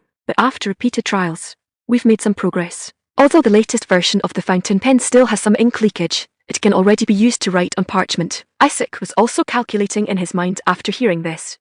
Once the fountain pen development was successful, he could upgrade the product based on the needs of target customers, such as using more precious materials to satisfy those nobles who pursued novelty and luxury. It seems Todlin's craftsmanship is indeed good. Keep up the hard work. After the fountain pen was successfully developed, he also wanted to develop papermaking technology. After all, the price of parchment was simply too expensive. Brother, it's rare for us to eat together.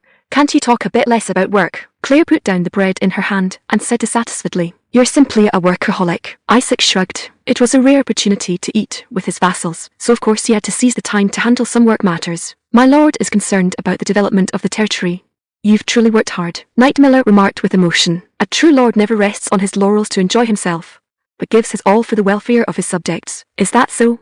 Claire looked at Isaac with squinted eyes and said, In that case, let me also ask a question about the territory's development.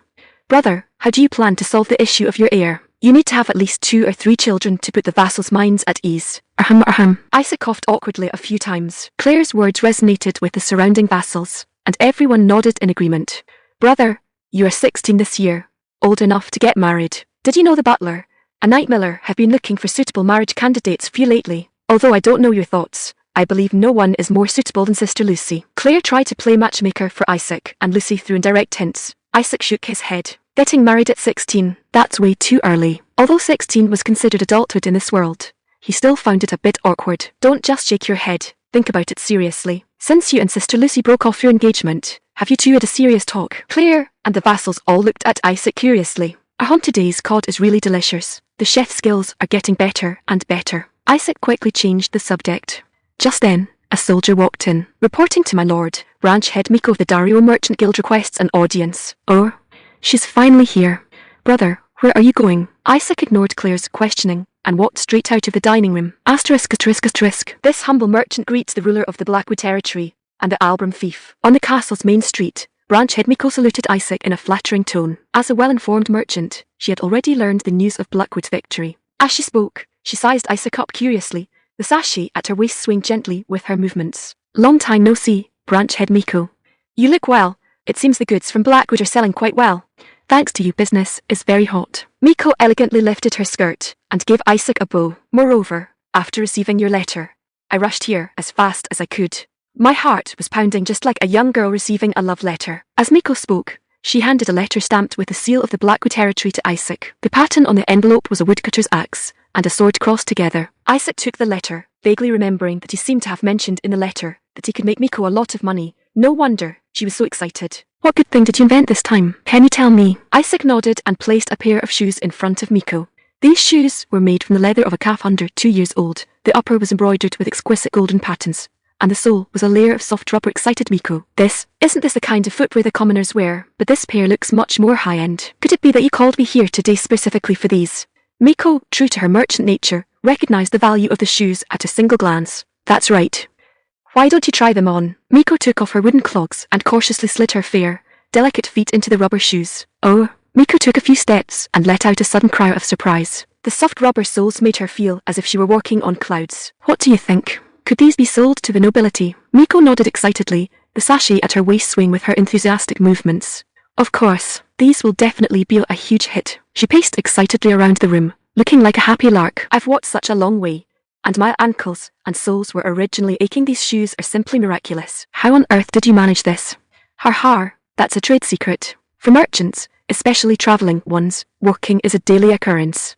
Whether they are peasants or nobles, everyone desires a pair of comfortable shoes. Therefore, the potential customers for these shoes are everyone know. It should be every creature with feet. Miko's vision was indeed very unique. She could already see the immense potential of these shoes. But this was just the appetizer. The real show was yet to come. Asterisk. I see. No wonder the Lord summoned me. Branch head Miko narrowed her cat-like eyes, as if she had caught the scent of another business opportunity. Exactly, Isaac nodded. Branch head Miko tucked the letter away, a brilliant smile blossoming on her face. It seems this will be a bountiful harvest. If things are truly as you say, we will surely make a fortune. She secretly rejoiced that she had come in person. If this panned out, the profits would be immeasurable. With these shoes, those guys who used to mock and discriminate against me. Branch head Miko clenched her fists, a flash of resentment crossing her eyes. It was clear that the interior of the Dario Merchant Guild was not as glamorous as it appeared on the surface. Is it because you're a half-beastman that you're often discriminated against? Isaac asked. There are far too few people like you who treat me as an equal. Branch head Miko nodded. Aside from a handful of people, very few were as free of prejudice toward her as Isaac. I can keenly perceive the emotions of others, like that fleeting flash of contempt on their faces. It's a very useful ability for a merchant. But it also makes me see many things I'd rather not. I see. Well then, the next product I'm about to introduce will not only increase the thief's income, but also elevate your status within the guild. As Isaac spoke, he beckoned to a coachman in the distance. What do you mean by that? Asterisk clatter. Asterisk. An old carriage slowly approached. This carriage was equipped with shock-absorbing springs, anti-roll devices, and rubber tires. It was the prototype Isaac used to verify his technology. Get on and try it out. We'll take a quick look nearby, Isaac invited. I appreciate the offer, but my body feels like it's falling apart after the journey here. I really can't handle any more jolting. Branch head Miko hurriedly waved her hands in refusal. It's fine. Get on, Isaac insisted. Under Isaac's firm insistence, Branch head Miko had no choice but to reluctantly board the carriage. Isn't this carriage a bit too worn out, Lord? Branch head Miko asked doubtfully, looking at the old carriage. This was left behind by my father. As you know, while our territory invests heavily in the military, we are quite frugal in other areas. Isaac's father had been a workaholic who poured all his energy into the development of the magical beasts forest. Isaac boarded the carriage and said to the driver, "Let's go." Then he turned to Branch head Miko and asked, "This carriage has undergone some modifications, so the ride should be quite decent. I plan to make it our next export product. What do you think?" To be honest, as a merchant, I must objectively say that an unmaintained old carriage like this would make one dizzy and give them backaches after just an hour of riding. Asterisk clatter, clatter, clatter asterisk. Before Branch Head Miko could finish her sentence, the carriage started moving. However, even as the carriage travelled over the potholed dirt road, the interior remained extremely stable. Isaac looked at Branch Head Miko's surprised expression and asked with a smile, "Is your back doing okay?" How is this possible? I thought I would feel every single bump in the road. Branch Head Miko had expected to be tossed about until she was nauseous, but the ride was unexpectedly comfortable. It was nothing short of a miracle. Could it be that you used magic? Of course not. This is the carriage's own performance, and it's permanent. Hearing Isaac's answer, Branch Head Miko's eyes instantly lit up, as if she saw countless gold coins waving at her. If we apply this technology to luxury carriages and sell them to the royal family and nobility, what do you think would happen? Branch Head Miko nodded vigorously and said excitedly, "It will definitely be a massive success. I've ridden in a royal carriage before, and even its comfort couldn't compare to this one. Lord, could you entrust the sales of this carriage to me?"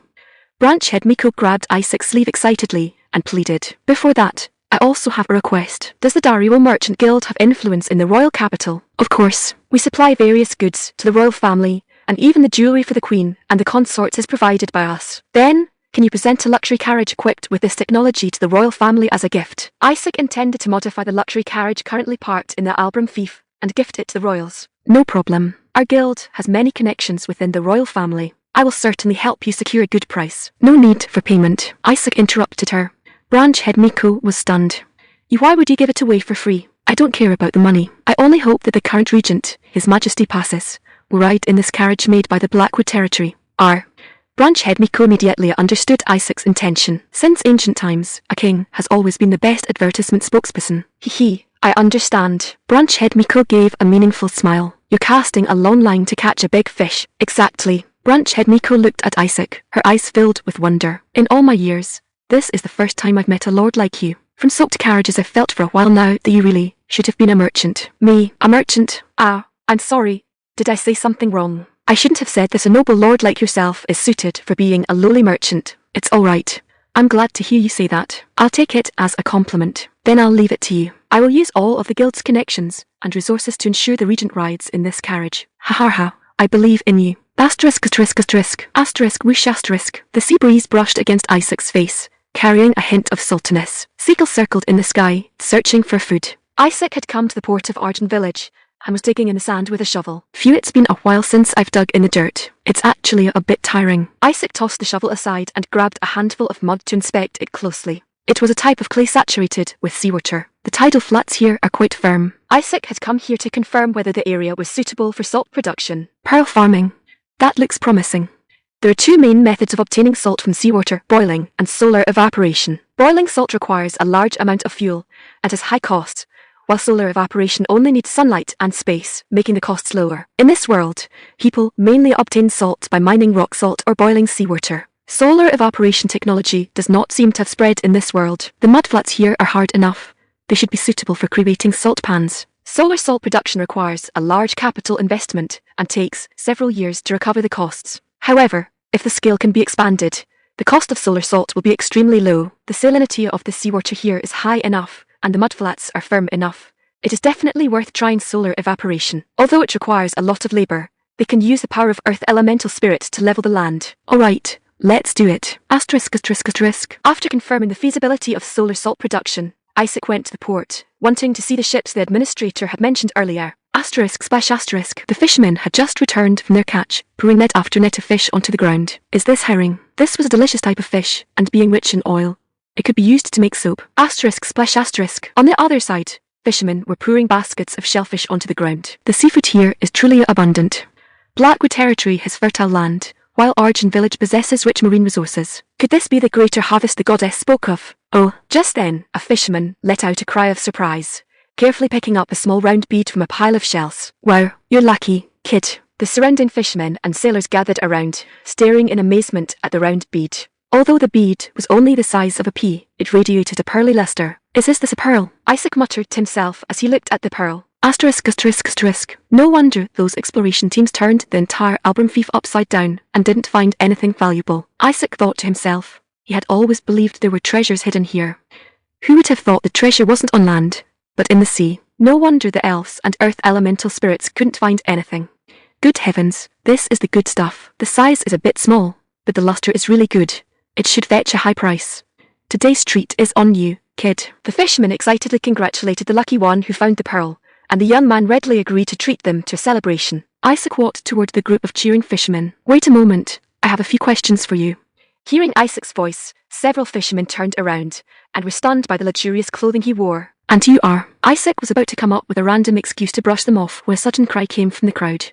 Lord, Lord, Apostle of God. A fisherman pointed at Isaac, his voice trembling. Someone actually recognized him, and moreover, they called him Lord Apostle instead of Lord. Isaac was secretly surprised. It seemed the influence of the Irish church was even greater than he had imagined. Lord Apostle, could he be the Lord? Oh my God. The fishermen immediately erupted into a commotion. Isaac quickly made a gesture for silence and said, I'm just looking around. So, how have you all been doing lately? Immediately, the fishermen all vied with each other to tell Isaac about the recent changes. Lord, since the taxes were lowered, our lives have been much easier. Before, most of the fish we worked so hard to catch would be taken away by the tax officials. And you also provided food and supplies for those subjects in difficulty, helping them through their hardships. That's right, you even sent Priestess Igni to pray for us. Now everyone has become healthy and strong, and the village has regained its former vitality. Lowering taxes was Isaac's command, but providing food and supplies must have been Administrator Peter's own initiative. It seemed Peter had put a lot of thought into completing the integration of the territories. Thank you so much, Lord. Thanks to the priestess you sent, my wife was able to give birth smoothly, a young fisherman said excitedly. Priestess Igni and Father Pavel were also working hard to heal the sick and spread the gospel of Goddess Iris. He heard that the silver-haired priestess was already being called a saint by the people. Although we have no money to donate to the church, we will always be grateful for your kindness. We will pray for Lord Apostle and the goddess every day. The fishermen bowed one after another to thank Isaac. Isaac didn't know whether to laugh or cry. The actions of these clergy had instead made him the greatest beneficiary. Are these pearl oysters common? Isaac finally stated the purpose of his visit, pointing to the pearl in the young fisherman's hand. The water temperature here is suitable, so these pearl oysters are quite common. This was caught in your territorial waters, so it should belong to you, Lord. I originally planned to give it to my wife, but she would definitely support me in doing this. No need. Isaac shook his head. Although this pearl had a good luster, its size was too small to be attractive to him. You said the water temperature here is suitable, and pearl oysters are common.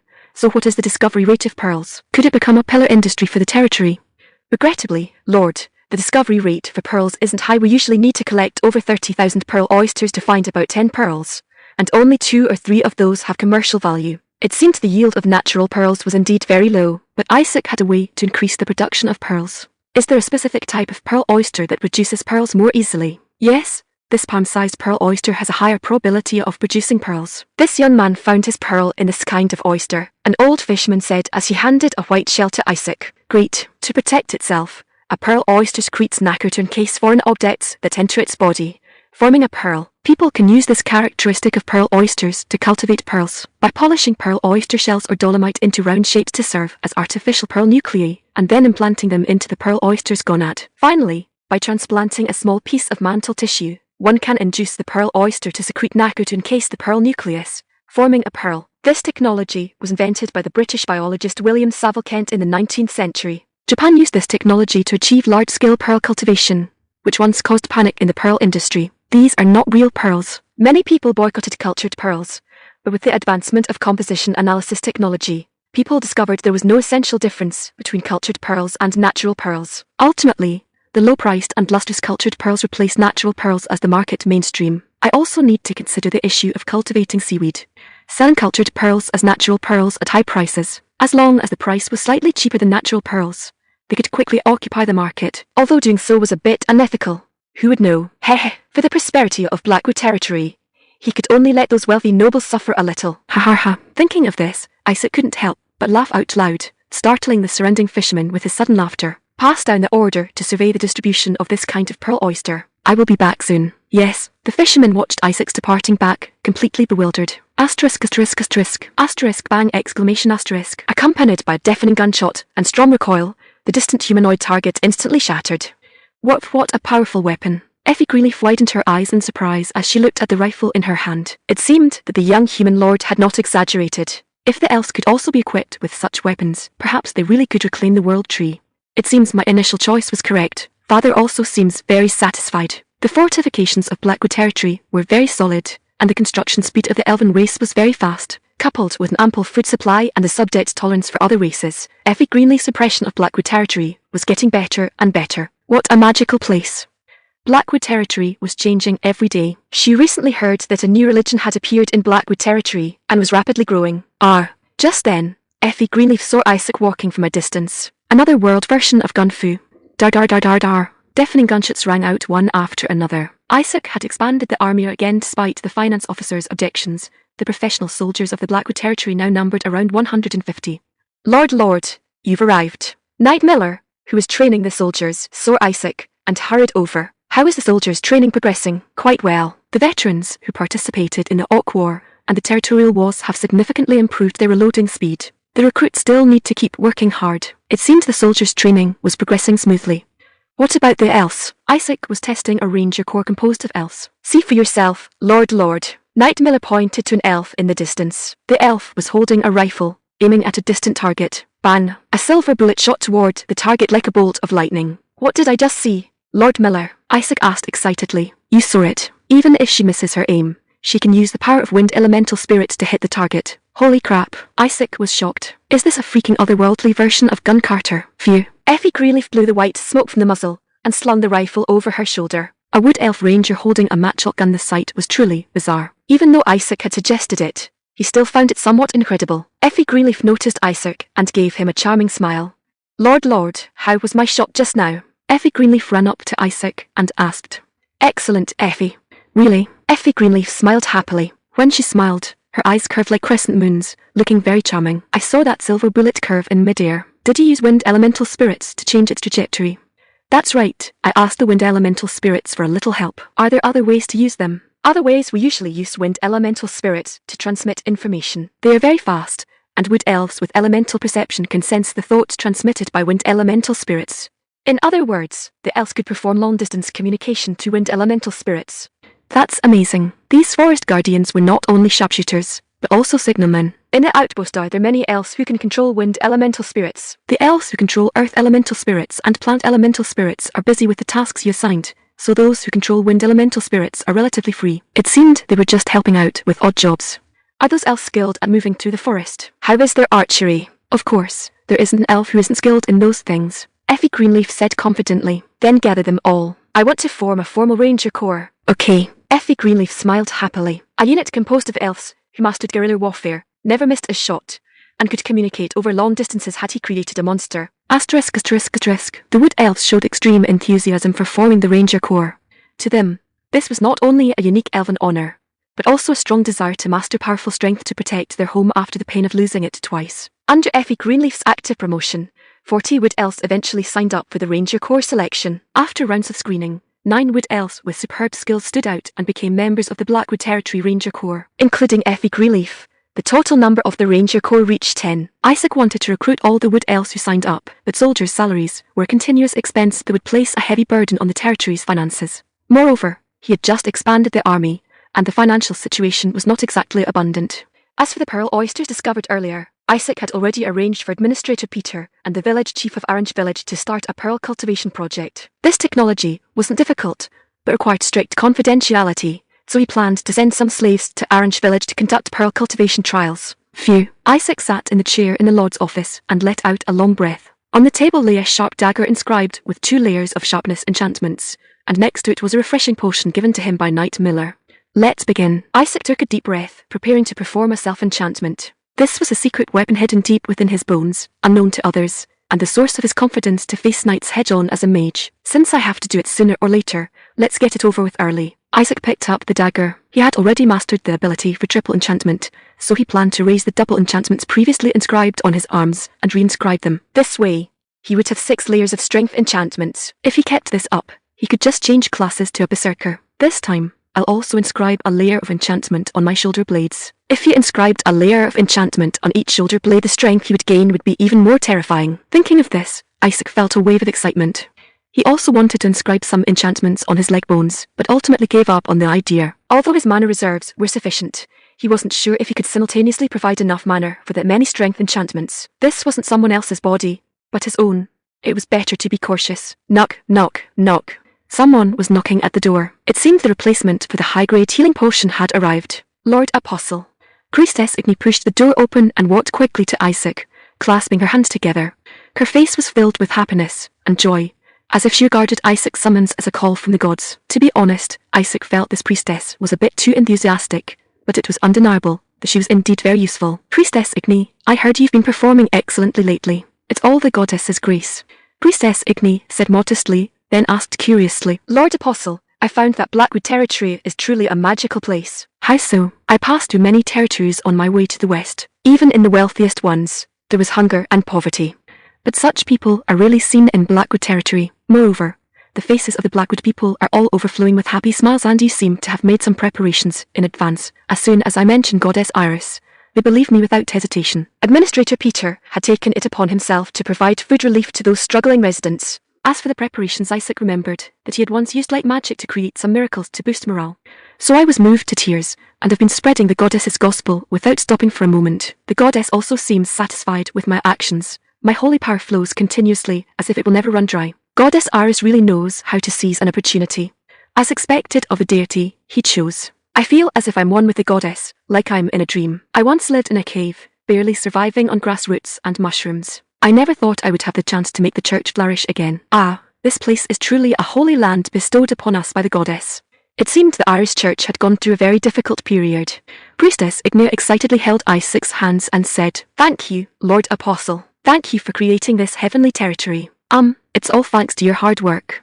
Priestess Igni's silver hair emitted a faint, delicate fragrance. Fire. Cough, can you let go of my hand first? I'm so sorry. I was too excited to think I was actually holding Lord Apostle's holy body. Priestess Igni let go of his hand awkwardly. She seemed to view Isaac as a savior who would rescue the church, while Isaac simply wanted a mutually beneficial relationship with the goddess. I didn't call for you this time to hear your praises. I have a favor to ask. Isaac planned to have Priestess Igni serve as his healing potion. Please speak, Lord Apostle. I will certainly do my utmost. Priestess Igni, your holy power is very effective at treating blade and sword wounds, isn't it? Exactly. The goddess's blessing is filled with vitality and is very effective for healing injuries. Of course, it might be less effective for severe illnesses. Severe illnesses? Did she mean things like tuberculosis, malaria, or smallpox? It seemed her holy power was equivalent to a field hospital. This was exactly what Isaac needed. For certain reasons, I need to cut into my own flesh, and I hope you can help heal me. Why would you need to cut your own flesh? Priestess Ignia asked in surprise. I need to engrave something onto my bones. It is a necessity. Isaac spoke with a serious expression. Could it be that you are performing ascetic discipline, carving the doctrines onto your own body to remember the goddess's teachings? Priestess Igni asked, her eyes wide. What the hell? Isaac looked at Priestess Igni, speechless. It seemed that back when the church possessed military power, those holy warriors would perform this kind of ascetic discipline. Something like that, engraving the doctrines on my body anyway. I'm counting on you. For such a matter, I am of course duty-bound. Priestess Igni nodded excitedly, seemingly feeling great admiration for Isaac's ascetic discipline. Thank you. High-grade healing potions capable of instantly curing wounds were very expensive, and purchasing them from the royal capital or right city would take time. Since someone could help for free, there was no need to waste money. Hiss. Isaac picked up a dagger and made a cut on his arm. Ah, heavens. Seeing Isaac's blood, Priestess Igni cried out in alarm. Isaac drank the potion Knight Miller had given him, and endured the pain to continue his self-enchantment. Fortunately, he already had experience. This time was much smoother than the last. Scratch.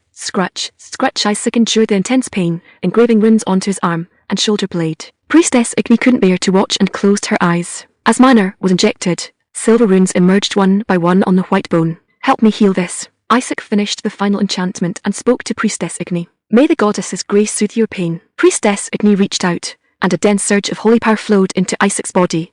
The wounds cut by the dagger healed instantly. Phew. Isaac breathed a sigh of relief and wiped the blood from his body. Then he channeled his mana and activated the 12 layers of strength enchantments. Mana flooded his body like a tide, and a powerful force surged within him. Isaac couldn't help but clench his fist. He felt that the power he now possessed was simply incredible. I actually witnessed the legendary ascetic discipline with my own eyes, Lord Apostle.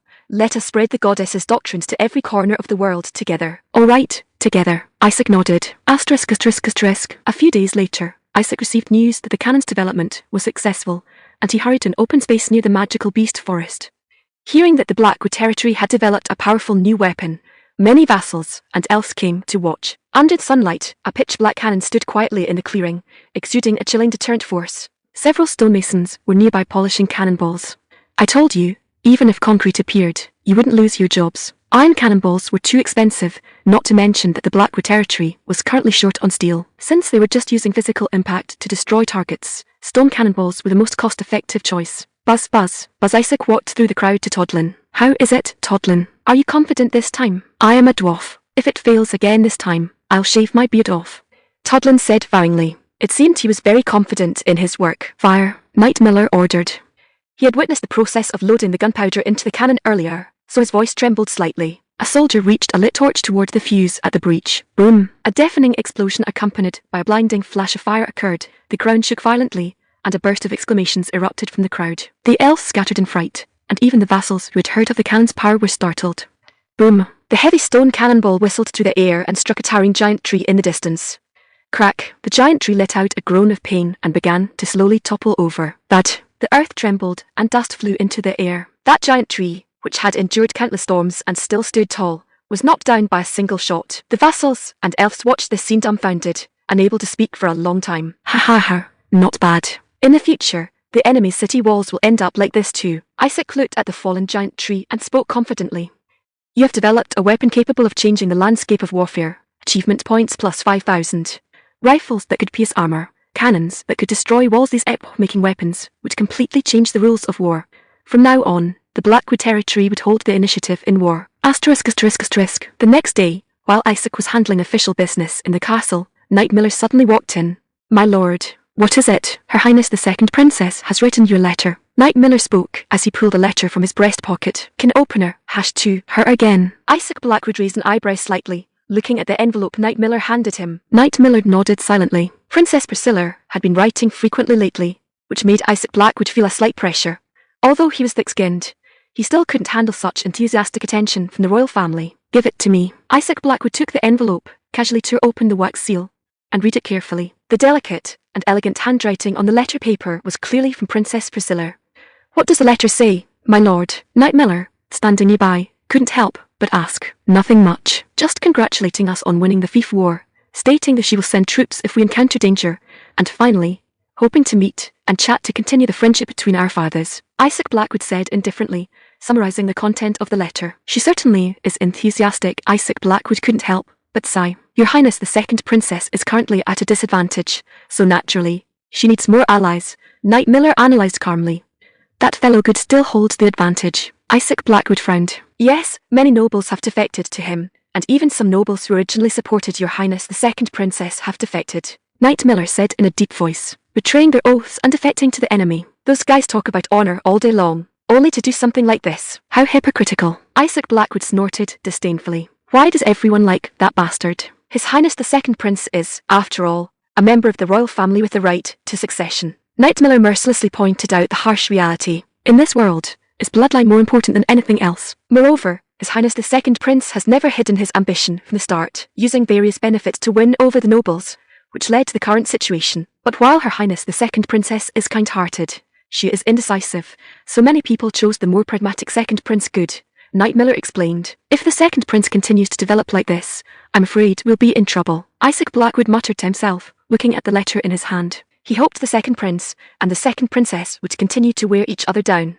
giving Blackwood territory more time to develop and grow stronger. With Count Brianna's house present, His Highness the Second Prince shouldn't win so easily, Knight Miller reassured him. I almost forgot about Lion's Mane, Isaac Blackwood realized. A sword saint, it was said he could release sword kai and cut through steel. He and the high-level mage were known as the Kings of War, strategic-level weapons capable of changing the tide of battle. He is not a father who only spoils his daughter, Isaac Blackwood muttered to himself while reading the letter. At the end of the letter was a line of inconspicuous small text. The movements of the Second Prince's faction seemed somewhat unusual.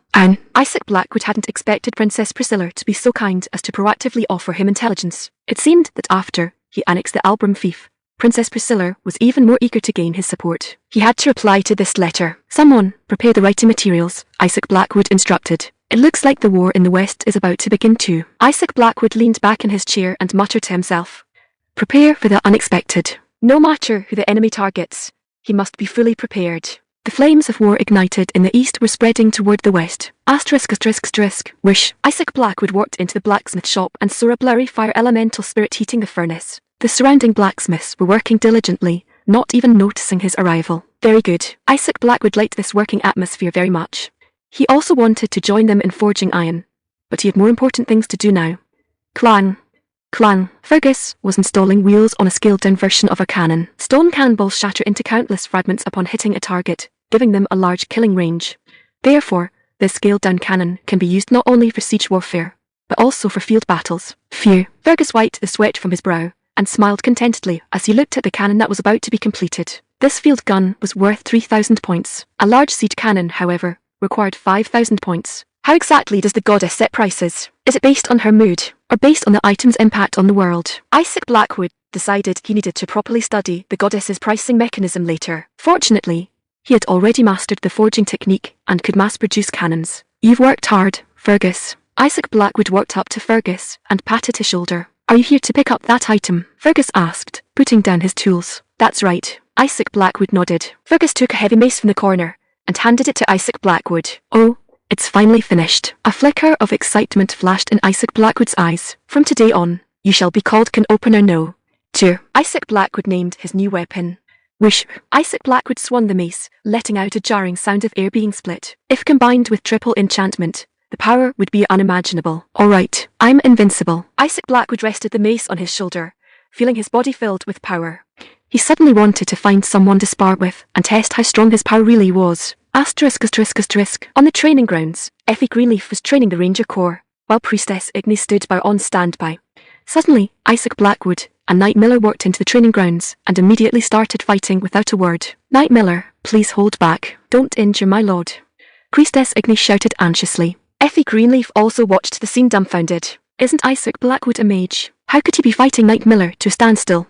Clash, bang. The two exchanged blows with fists and feet, fighting fiercely. The surrounding vassals also rushed over upon hearing the news, watching this rare battle. Bang. Boom. Isn't your lord a mage? Todlin asked with a confused expression. I also doubted whether he was a mage before. Effie Greenleaf muttered to herself. She still remembered how Isaac Blackwood had swung a mace and furiously smashed orc heads during the Orc War. What a peculiar human lord. A playful smile curved the corner of Effie Greenleaf's mouth. ****. Clang. With a loud crash, Knight Miller's longsword stabbed Isaac Blackwood in the chest. Damn it, you hit way too hard. Isaac Blackwood roared. Didn't you stab me before? Knight Miller retorted. Whoosh. Knight Miller's longsword struck again. Isaac Blackwood failed to dodge and was hit in the waist by the longsword. Ugh. A cold glint flashed in Isaac Blackwood's eyes, and the mace in his hand whistled out. Clang. Knight Miller's longsword blocked Isaac Blackwood's attack, but the impact left his hand numb. The essence of a knight lies in skill, not brute force, my lord. Knight Miller said in a deep voice. Nonsense. A true man should be hard. Being tough and strong yourself is the ultimate way. For example, a man who can only last 1 minute might use skill to drag it out for 10 minutes or half an hour, but a man who naturally lasts an hour never bothers with such flashy tricks. Draw your spear and go. Isaac Blackwood roared and activated the 12 layers of strength enchantment. Magic surged into his body like a tide, and a powerful force rushed through him. Isaac Blackwood suddenly leaped up, dodged Knight Miller's attack, and then slammed his shoulder heavily into Knight Miller. But Knight Miller was knocked back a few steps, but still stood his ground firmly. Watch this. This hammer blow has 12 layers of buffs. Let's see how you block it. Isaac Blackwood poured all his remaining magic into the mace. Knight Miller could no longer hold on, and was pushed back repeatedly by Isaac Blackwood's mace strike. 2Hs is impossible. What kind of strength is this? Knight Miller widened his eyes in horror. Isaac Blackwood seized the opportunity and brutally swept his leg toward Knight Miller's supporting leg. Whack! Knight Miller lost his balance and fell to the ground. Isaac Blackwood also collapsed onto the ground, exhausted of magic. Hoo-hoo, har-har. Lying on the ground, the two men gasped for breath. Did my lord win? He defeated an intermediate knight, the vassals asked in astonishment. Sigh, my lord, how long are you going to torment my old bones? Knight Miller complained while lying on the ground. Cut it out. You can lift a whole log with magic, and you still call yourself old, Isaac Blackwood said grumpily. Did you inscribe something again, my lord? Knight Miller asked, seemingly detecting the source of Isaac Blackwood's strength. How was that? How does it feel? Isaac Blackwood smiled smugly. To be honest, your technique is terrible. All your attacks were blocked by me. You only beat me by relying on brute force in the end. Knight Miller shook his head. You focused too much on the standards of a knight. What you should be focusing on is that a second-ring mage was able to defeat an intermediate knight in terms of raw strength. Isaac Blackwood grabbed the mace and emphasized. He hadn't even used his second-ring magic yet. Cough. Cough indeed. If I consider that you are a mage, your strength is truly terrifying. Knight Miller coughed awkwardly twice, ultimately acknowledging Isaac Blackwood's strength. On a bright, sunny day, Regent Passes was inspecting the royal palace, accompanied by the chief attendant. Chief attendant, do you know what that is? Regent Passes pointed at the shoes on the feet of a group of nobles in the distance, and asked. The shoes were made of soft cowhide, embroidered with exquisite gold patterns on the upper, and the sole was made of a material never seen before. That is the latest product launched by the Dario Merchant Guild, and I hear it's very popular among the noble circles recently. The chief attendant replied respectfully. Regent Passes immediately became interested in the shoes. Western continent, on the vast plains, cattle and sheep grazed leisurely on the grass. The scenery of Kun village was like a paradise, tranquil and peaceful. It's been a long time since I last visited Kun village. Isaac looked at the pasture before him, feeling quite gratified. With the development of light industry in the Blackwood territory, Kun village's importance as a source of cowhide for rubber-soled shoes had become increasingly prominent. This was also one of the reasons Isaac chose to meet branch head Miko here. Clack clack clack clack. A large flock of small black chickens were competing in a mating dance, and the sounds of clucking from the nearby chicken coop were incessant. Truly full of vitality, Tilda. Not far away, a flock of fluffy sheep were burying their heads in the grass to graze. Isaac's gaze swept over the flock as he calculated how to expand the scale of breeding. Wool, parchment, mutton, an economic animal like the sheep was practically a treasure from head to toe, capable of providing abundant resources for the territory's people. Isaac raised an eyebrow as he saw a shepherd and his sheepcock lying in the shade of a large tree in the distance, leisurely taking a nap. While the scene looked relaxed and cozy, it was currently working hours. Am I the only one working day and night moo? A familiar lowing of a cow came from the distance. On another part of the pasture, a herd of cattle was leisurely grazing. Milk, beef, ploughing, leather-like sheep, cattle were also an important economic source for the territory. The rubber-soled shoes exported by the Blackwood territory were made from the hides of roughly 2-year-old heifers, which went through processes like dehairing and tanning, were embroidered with golden patterns, and finally had rubber soles attached. These cattle are all raised quite plump and strong. It seemed that the increase in grain production in the Blackwood territory had also improved the livestock's feed. My lord, Thomas, the village chief of Kun village, hurried over upon hearing the news of Isaac's arrival, and knelt respectfully on the ground. Chief Thomas, the livestock are growing well, aren't they? Isaac looked at the loyal village chief before him, and asked gently. Thanks to your blessing, the livestock are growing exceptionally well, my lord. I never imagined that such fat and strong livestock could be raised on this land of the Blackwood territory. As he spoke, Chief Thomas prepared to kneel again. Isaac shook his head helplessly and helped Chief Thomas up. Ever since he had used light magic to create a miracle on the city walls last time, the people of the Blackwood territory had become increasingly respectful toward him. How are the matters I entrusted to you progressing? Is the supply of cowhide going smoothly? Isaac got straight to the point, inquiring about official business. There's no problem at all, my lord. This is a major matter concerning the territory's development. I will certainly treat it with the utmost seriousness. Chief Thomas patted his chest and guaranteed. And the horses? How's the progress on breeding war horses? If a powerful cavalry unit could be formed, the Blackwood territory would hold a much greater advantage on the battlefield. Therefore, Isaac had specifically allocated funds for Chief Thomas to try breeding war horses that were not afraid of the sounds of guns and cannons. I have sent people everywhere to look for excellent stallions, but there hasn't been much progress yet. Those horses start running all over the place as soon as they hear the sound of guns. Chief Thomas spoke with a troubled expression and a sense of helplessness. Clearly, it would likely take a long time to form a cavalry unit. I see. What about the other livestock? Are they all doing well? It's good in one way, but not so good in another. Chief Thomas was somewhat hesitant. What exactly is going on? It's like this, my lord.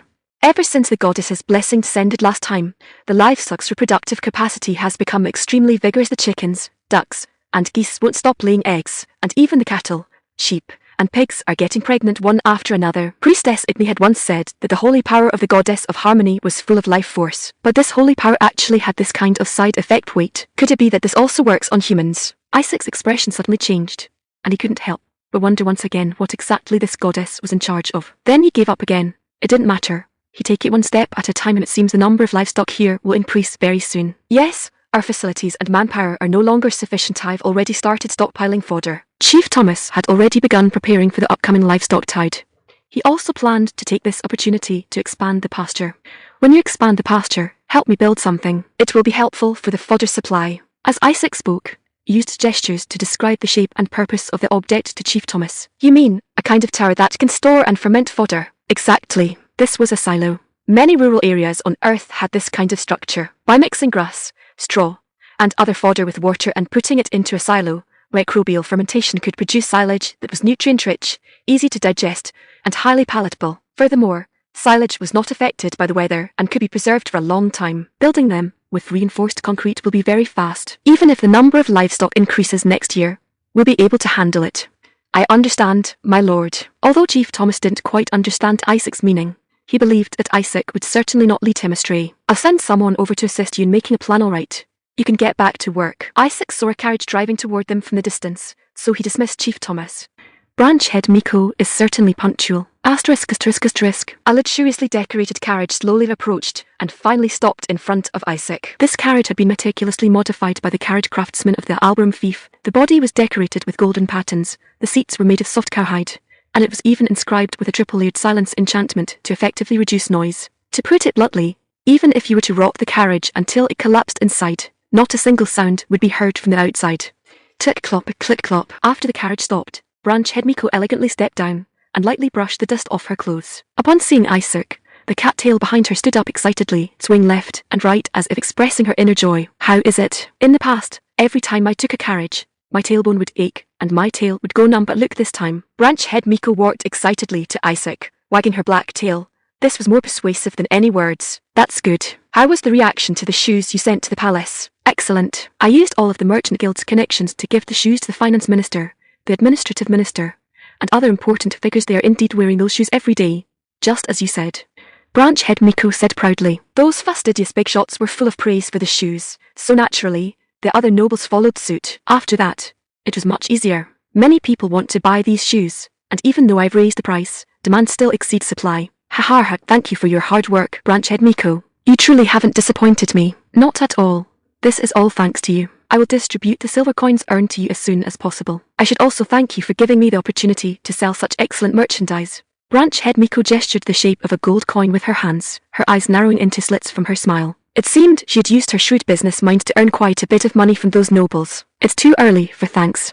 I have other products to entrust to you for sale. As Isaac spoke, he pulled a long object from his coat. It was an exquisite box made of mahogany, with delicate patterns carved on it. It looked valuable at a glance. What is this? Branch Head Miko asked curiously. A fountain pen, though it's not finished yet. Once it's complete, I'll let you earn your fill. The development of the fountain pen was nearing its end. I would soon be ready for the market. Branch Head Miko seemed to catch the scent of money, and her eyes instantly lit up. Before that, I have one more question. Does the Dario Merchant Guild also deal in slave trade? Of course. As long as it's a profitable business, we'll do it. I want to purchase some slaves. Isaac needed some tight-lipped people to help him complete certain secret projects, and slaves who had signed a silence contract were the most reliable candidates. We've channels for that, though I'm not too familiar with the details. What kind of slaves do you want? Private slaves. I want some strong, healthy, and powerful male slaves. Branch Head Miko seemed to think of something, her small face flushing red and her ears twitching slightly. Hey, it's not what you think. What's your expression? Hee. What were you thinking? I understand. About 30 should be enough. Both the Saltpeter Plantation and the Pearl Farm need manpower. By the way, Branch Head Miko. Yes? Do you know any merchant guilds that do business on the Western continent? Hearing Isaac's question, Branch Head Miko's constantly swing tail suddenly stopped at ***. The Royal Palace, Princess Priscilla's office. A letter from a distant land lay on the desk. Snap. Princess Priscilla tore open the sealing wax and began to read carefully. However, as she read further, her expression became stranger and stranger, and her brow furrowed deeper and deeper. What on earth does this mean? Get ready to sun-dry this salt. Princess Priscilla irritably crumpled the letter into a ball, her delicate features clouded with gloom. This Isaac is truly a slippery loach. She had originally thought that Isaac, like other lords pressured by the second prince, would obediently submit a letter of allegiance to her. Who would have thought that this reply would still be full of evasive and perfunctory words, giving absolutely no substantive commitment? Like an old playboy in the dating scene, he didn't refuse, didn't take initiative, didn't promise, didn't take responsibility, and didn't change. If you said he was on the second princess's side, he used the magical beast forest as an excuse to refuse to send troops. If you said he was in league with the second prince, he criticized the second prince heavily in the letter and expressed his willingness to cooperate with the second princess's faction. Cooperate? He's a mere baron. Is he even worthy? Princess Priscilla gritted her teeth in anger, wishing she could tear the letter to shreds immediately, and then capture Isaac to humiliate him properly. Lucy, your former fiancé is truly a strange person. Princess Priscilla even began to suspect if Isaac was intentionally leading her on. What made her feel even more frustrated was that Second Prince Good's army had already begun to launch an offensive against the second princess's faction. Under these circumstances, she simply couldn't refuse any of Isaac's requests. If only Second Prince Good had chosen to attack the Blackwood territory first, then she could have taken Isaac in with perfect justification, and even used the opportunity to teach him a harsh lesson. Unfortunately, Isaac had performed too exceptionally in the Albram Fief War, resolving the problem with ease. Lucy answered cautiously, perhaps Isaac really just wants to guard his Blackwood territory, and doesn't want to get involved in this conflict. HMPH naive. This war will eventually engulf the entire kingdom. Does he think he can hide from it? Princess Priscilla gave a cold laugh, becoming even more certain in her heart that Isaac was intentionally leading her on, trying to take the opportunity to raise his own value. Your Highness the Princess, what exactly was written in the letter? Why are you so irritable? Knight Lugo, wearing silver armor, walked into the room and asked with concern. Princess Priscilla briefly recounted Isaac's reply. What? Cooperate. He certainly has a lot of nerve. Knight Lugo couldn't help but flare up in anger after hearing it. A mere little baron dared to speak of cooperation with the Second Princess's faction, which possessed over 10 lords, and a sword saint. It was simply not knowing one's place. Your Highness the Princess, could this Isaac be playing with us? Who knows, he is too unpredictable.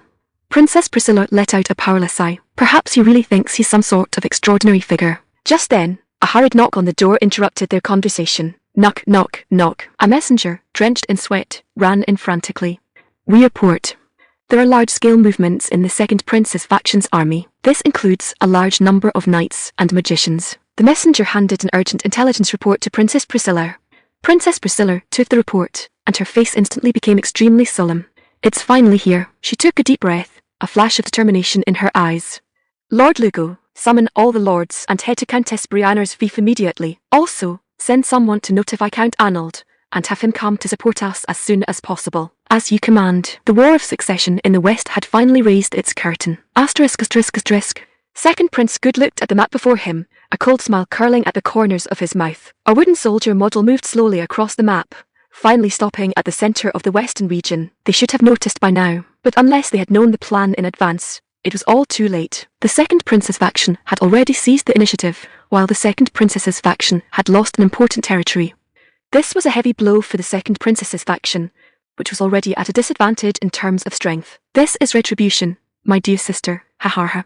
Second Prince Good thought of Princess Priscilla's actions during the Albram Fief War, and his heart was filled with pleasure. Now the powerful lords of the West were all on his side. As long as he fought steadily, he could win victory in the West and even ascend to the throne. The only variable was the human weapon of Countess Brianna's fief, Count Arnold. But the Second Prince's faction also had a powerful great magician, enough to contend with Count Arnold. Moreover, their army's numbers also held the advantage. I almost forgot. There's also that eyesore.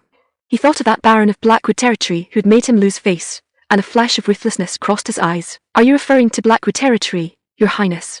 A knight with a full beard asked respectfully. Exactly, that country bumpkin who doesn't know his place.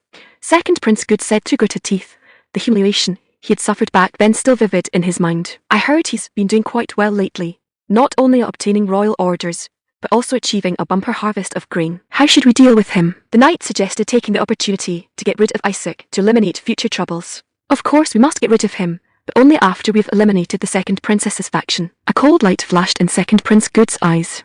Proceed according to the original plan now. Break through quickly, strike directly at the heart, and eliminate Count Briar's house. Swished. The soldier model on the map continued forward with irresistible force, closing in on Countess Brianna's fief. So until then, we can only endure for a while, Lord Baron. Second Prince Good took a deep breath, suppressing the anger in his heart. When everything is over, I will personally lead troops to tear out that bumpkin's tongue. Snap. He tore the flag model on the map in half, his eyes full of chilling coldness. Asterisk. With the help of Branchhead Miko, Isaac purchased a group of taciturn and physically strong slaves, and the pearl cultivation project was officially launched. The pearl farm was soon constructed. Cultivating mother shells, nucleus insertion, mantle cut, and Isaac estimated they would still need to conduct a large number of trials to find the best cultivation method. And even if the nucleus insertion was successful, it would take a long time for the pearls to form. But it was all worth it. Pearls were highly valuable in this world. Not only could they be sold as gemstones, but they could also be ground into powder to make cosmetics. Additionally, there was another piece of good news. A chamber of commerce from the Western continent was on its way to the Blackwood territory.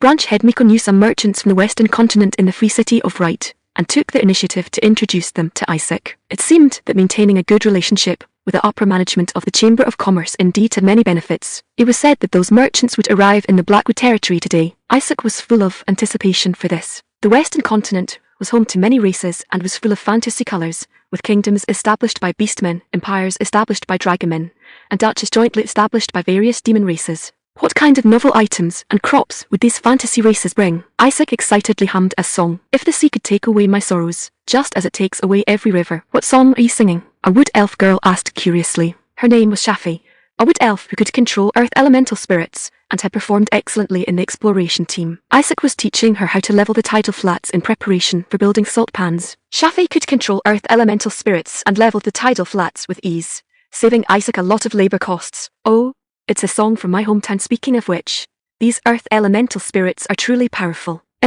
Spirits are our best partners. With the help of the earth elemental spirit, the mud on the tidal flats was kneaded like plasticine and quickly turned into level salt pans. In just half a day, work that would have originally taken several days was completed.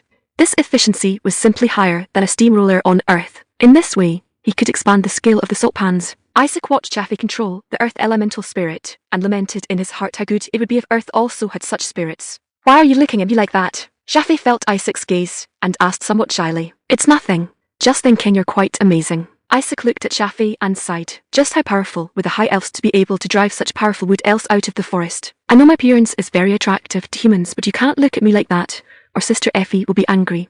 Shafi seemed to have misunderstood something and quickly waved her hands. Isaac was completely confused, not knowing what she was talking about. How has Effie been lately? Anything special happening? Isaac decided to change the subject. Sister Effie has been busy training lately. She really likes the new weapon you gave her. Oh, by the way, she's been mentioning you often lately. Or, what did she say?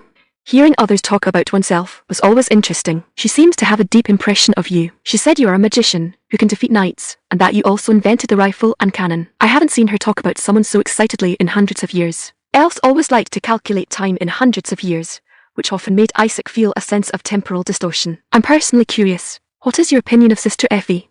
Shafi blinked her eyes and asked curiously. I think she is a smart, brave, and responsible woman. And when she smiled, her eyes curved, which was very charming. However, Isaac did not say this last sentence out loud. Thank you, I will tell Sister Effie. Shafi nodded happily. For some reason, Isaac felt she would misinterpret his meaning when she went back to tell her. Swish, swish, swish. Isaac picked up a tool and compacted the tidal flat that the earth elemental spirit had leveled. Are you saying that this salt is produced from these dirt pits? Shafi asked curiously. Elves living in the forests were very unfamiliar with sun-drying salt. That's right. This is a gift from nature. With the sun shining and the sea breeze blowing, white salt crystals will appear in these pits, and these white salt crystals would become sodium chloride, magnesium, soda ash, glass. They would become the cornerstone of the Blackwood Territory's industrial development. Succubus? Oh. We'll be able to eat salt produced here next year? Shafi asked curiously, seemingly treating solar salt production like agricultural farming. No. This salt isn't edible yet. At most, it can only be used to supplement minerals for livestock. Because the salt contains a large amount of bitin, we need to let the bitin sit for 2 or 3 years before we can get edible salt. This was the reason why solar salt technology was not widespread in this world. Solar salt production requires a large amount of labor, the construction of large warehouses, and the tidal flats must be sufficiently hard. Even with a large capital investment, it takes several years to see a return. However, I know the true value of salt pans. The main component of bitin is magnesium chloride, which makes the salt bitter and inedible. But Isaac planned to extract magnesium from this discarded bitin. The crude salt just scraped from the salt pans contains a lot of bitin, which can be filtered out using cloth or hemp bags. Then, by boiling and purifying the bitin, mixing it with lime, and calcining it at high temperatures above 600 degrees, magnesium oxide can be obtained. Magnesium oxide is a high-temperature resistant material that can be used to make refractory materials. Blackwood Territory is rich in sulfur, saltpeter, and lead resources. As long as salt can be obtained at a low cost, the Leblanc process can be used to produce soda ash, which can then be used to manufacture expensive soap and glass. Furthermore, sheep salt can promote the development of the food processing industry and trade. In this era, food preservation mainly relies on expensive magical methods like air drying, smoking, and pickling. Air drying is heavily affected by the weather. Smoking requires a lot of fuel and time. Pickling, however, only requires removing the internal organs and then curing with salt. The rest is left to osmotic pressure. Pickling technology would also be extremely useful in the Albrum Fief, which is abundant in herring and cod. In the 16th century, the Netherlands used its rich rock salt resources and advanced herring pickling technology to control 70% of northern European shipping, becoming the hegemon of the seas. The gibbing technique they invented extended the shelf life of herring to a year, allowing herring that could previously only be consumed locally to be sold far into inland regions, combined with a salting technique called marchts, which allowed fatty herring to be transported in a moist state. The Dutch fishing industry saw immense growth. Our territory is also abundant in sea fish. Salt and the fishing industry are a perfect match. Isaac had previously visited the port of Argent Village, which was rich in fatty seafood such as herring, cod, and sardines. If these seafood products could be transported to inland regions in a moist state, they would surely make a fortune. So I must lower the cost of salt, expand the scale of the salt pans, and achieve large-scale production. This would require more labour. With the recent civil war causing instability, there might be a large number of refugees fleeing to Blackwood territory to escape the conflict. Of course, this was just Isaac's speculation. In any case, after some calculations, Isaac concluded that solar salt production was a project very much worth investing in. Naturally, it would be even better if a rock salt mine could be found. Isaac was lost in his thoughts, while Shafi stood nearby, pouting her lips in boredom. Ha! Whoosh asterisk. A white ball of light flew over at extreme speed. Judging by the colour and speed, it should be a wind elemental spirit. Unfortunately, Isaac could not see its specific form. My lord, Shafi said after listening to the report from the wind elemental spirit, the second prince has made a move against the second princess. Isaac dropped the tools in his hand, looked up at the sky, and sighed. It's finally here. Second Prince Good had finally acted, and he didn't declare war. Instead, he chose a blitzkrieg. Isaac had originally wanted to stall for more time, but now it seemed his plan had fallen through. Sigh. Isaac scratched his head helplessly. Since it couldn't be avoided, he could only face the challenge. He would never let Second Prince Good ascend to the throne. Of course, he wouldn't help for nothing. He needed to gain some benefits. Is there any other news? Shafi nodded and said, Shorty said he's finished developing the fountain pen and wants you to go to the workshop to take a look. Shorty, it seemed this was retaliation for the dwarves calling the elves longlegs. Anything else? The elves controlling the plant elemental spirits in the fields say the beets are ripe and want you to come see. What? Isaac shouted excitedly. Harvest season was finally here. It seemed the beets planted in the spring had matured. Tell them I'll be right there. It seemed Isaac was still a farmer at heart. Of the 3 pieces of news, the one that excited him most was the ripening of the beets. Asterisk. The joy of harvest is always exhilarating. As his father in his previous life used to say, you reap what you sow. Agricultural production and pearl cultivation were both like this. Only the rubber industry could yield returns quickly. Good work. Where are the harvested beets? Isaac couldn't wait to see how the beet harvest turned out. Were there any pests or diseases? How was the sugar content? Were they large? A pile of beets was stacked in a corner of the field. Isaac hurried over and began to inspect them closely. They are huge. These beets were massive. Although beets from the magical beast forest were naturally larger than those on Earth, now, with the help of fertilizer and plant elemental spirits, the size of the beets was even more astonishing. Of course, size didn't necessarily mean high sugar content. The sugar content was still unknown. How long did it take from sown to harvest? About 80 days. They grew this big in such a short time. Isaac was somewhat surprised. This was much faster than beets on Earth. He remembered that the Turkish beets he grew on Earth took about 90 days to harvest, and they only weighed around 390 grams. With beets this size, the leaves and stalks must be huge too. Beet leaves and stalks can be used to feed livestock. The residue left after sugar extraction can also be used to feed livestock. It looked like the livestock in Kun village were going to get fat again. Are there any beets with particularly high sugar content? Yes.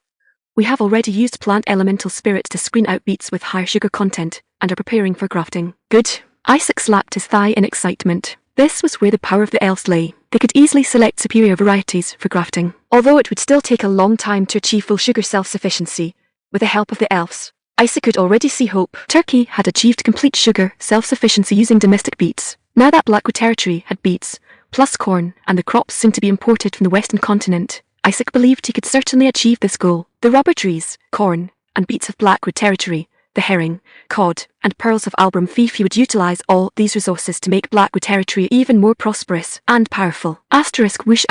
A wind elemental spirit flew to an elf who was inspecting the beets. Is something happening at the castle? Isaac asked. The elf nodded. It seemed it was time to go and welcome those merchants from the western continent. On the way to the castle, Isaac ran into Branch Head Miko. My lord, we meet again. Branch Head Miko elegantly lifted her skirt and bowed to Isaac. Long time no see, Branch Head Miko. Where are those merchants? Are they in the office? Yes.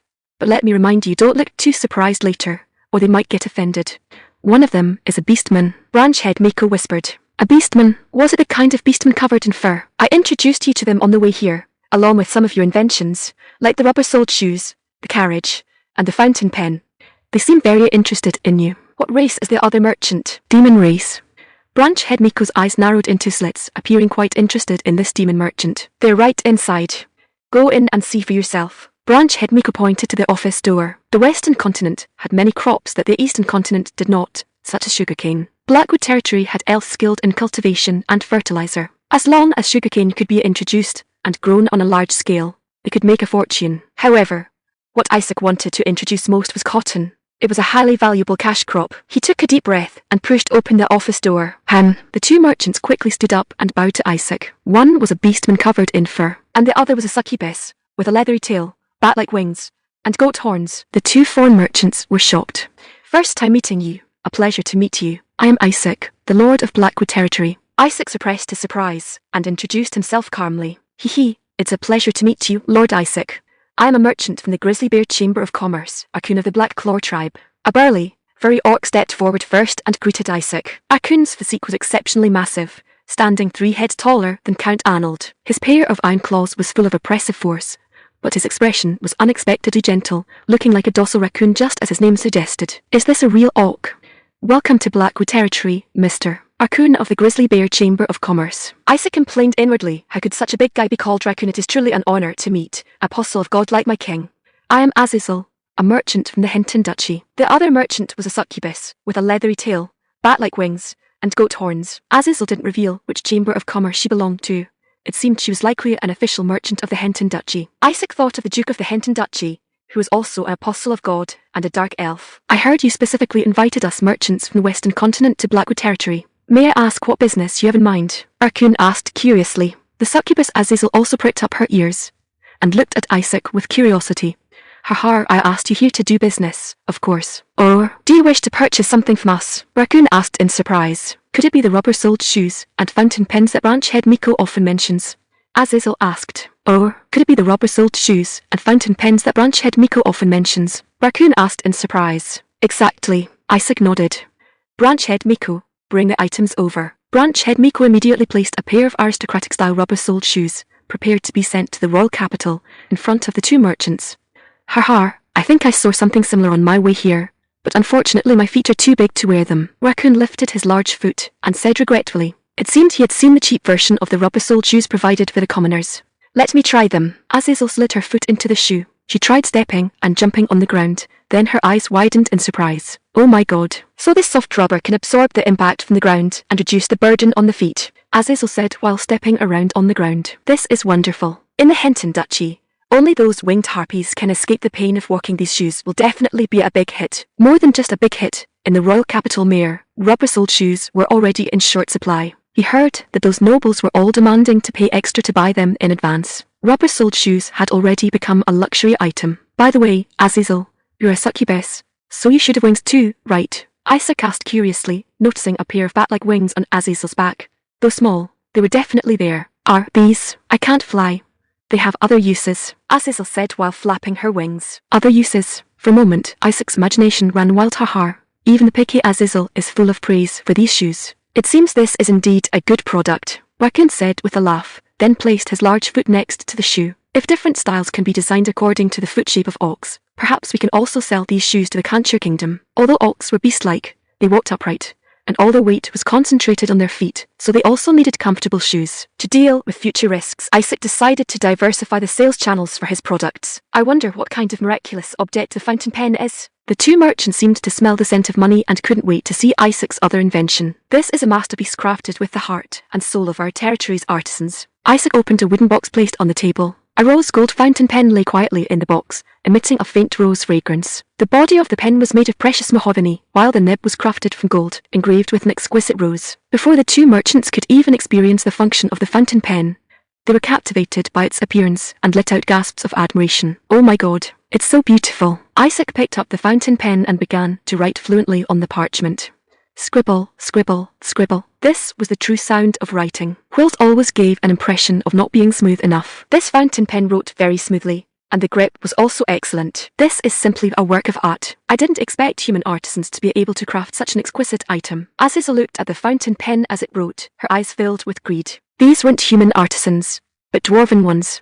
Toddlin was responsible for making the most precise nibs, while other parts were made by other artisans and finally assembled. This was a model of division of labor. Although using gold to make the nib was a bit wasteful, the fountain pen was destined for the high-end market, because in this era, most people who could read and write were nobles. Therefore, turning the fountain pen into a luxury item would yield higher profits. Scribble, scribble, scribble. Isaac wrote a passage of scripture praying to goddess Iris on the parchment, then placed the fountain pen on the table. This is truly amazing. It can be carried around and used for writing anytime, anywhere. That's right, no matter where you are. You can take it out and use it whenever you want to write something, and you don't need to carry an ink bottle. Its nib is harder than a quill's, so it can write even on surfaces other than paper. At the same time, its grip and writing experience are both outstanding. Isaac introduced it with full confidence. Yes, this item will definitely be a big hit. Azazel had already seen the value of the fountain pen, and her eyes were filled with greed. Shoes and fountain pens, it's truly incredible. My trip wasn't in vain, Lord Isaac, Raccoon said with a smile. I also believe they will be a big hit. Branch Head Miko laughed triumphantly, her black tail wagging excitedly. She showed the two merchants the sales data for the rubber-soled shoes. Oh my god, the sales data left the two merchants in shock. This is a major matter. We need to go back and discuss it with our chambers of commerce before making a decision, Raccoon said. Isaac nodded in understanding. Besides, even if they wanted to buy rubber-soled shoes and fountain pens right now, Isaac wouldn't be able to provide the stock. After all, the orders from the royal capital were already overflowing, while the fountain pens were still in the trial production stage with very limited output.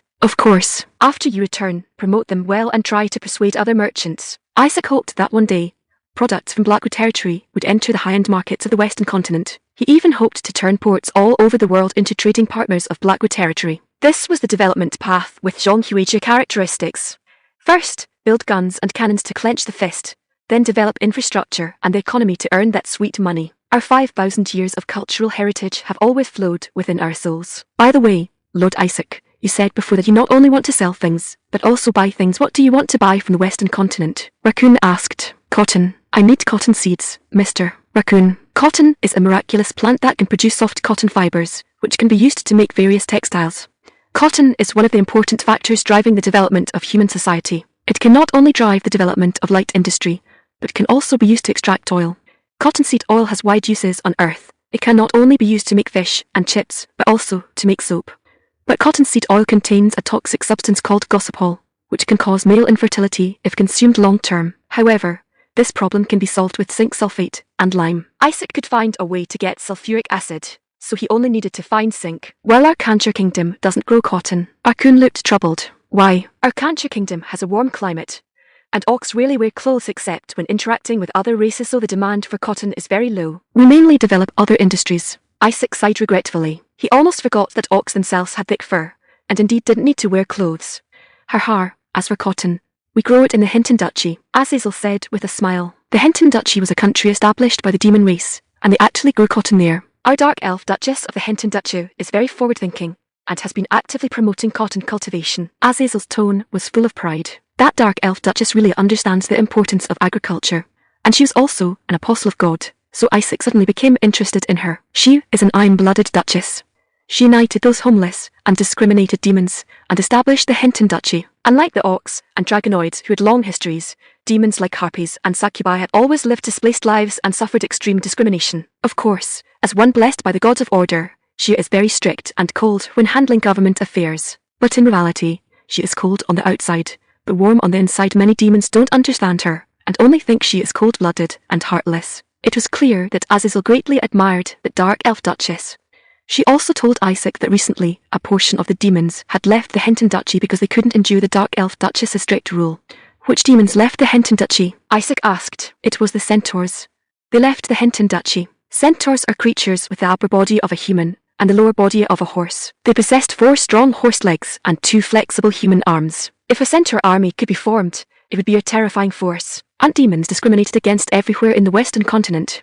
Where else could they go after leaving the Hinton Duchy? Azazel pointed out the window and said, they fled into the magical beasts forest, which is relatively close to the Hinton Duchy. Or, is this the lore of succubi? Hearing the succubus describe the current state of the Western continent, Isaac couldn't help but laugh. Those desperate fellows had actually all hidden in the magical beast forest. It made sense. The magical beast forest was a lawless land beyond the jurisdiction of any nation, and the influence of other countries could hardly reach it. Of course, if one had enough people and military force to be self-sufficient, surviving in the magical beast forest was not impossible. However, The hardships and dangers involved could well be imagined. If you're unlucky, you might run into orcs or trolls. But the number of magical beasts in the magical beast forest was terrifyingly high. Perhaps those legends about dragons and gods fighting a great war in the magical beast forest were not entirely groundless. Sigh, those demons really don't know what's good for them. The Duchess has done so much for them, Azazel complained while rubbing her feet back and forth on the floor. She seemed very dissatisfied with the centaurs who had betrayed the Dark Elf Duchess. By the way, Lord Isaac, you also recently became an apostle of God, right? Azazel asked curiously, as if suddenly remembering something. Did something similar happen in the Blackwood territory? Something similar? Isaac frowned slightly. Was she referring to the collective betrayal of a certain race? Isaac thought of the orcs of the Kirk Kingdom and the goblins of the magical beast forest. Lately, the frequency of apostles of God appearing seemed unusually high. The God of order is merciful, but she is very strict with her believers. Violating the commandments leads to punishment. No such problems have occurred in the Blackwood territory, right?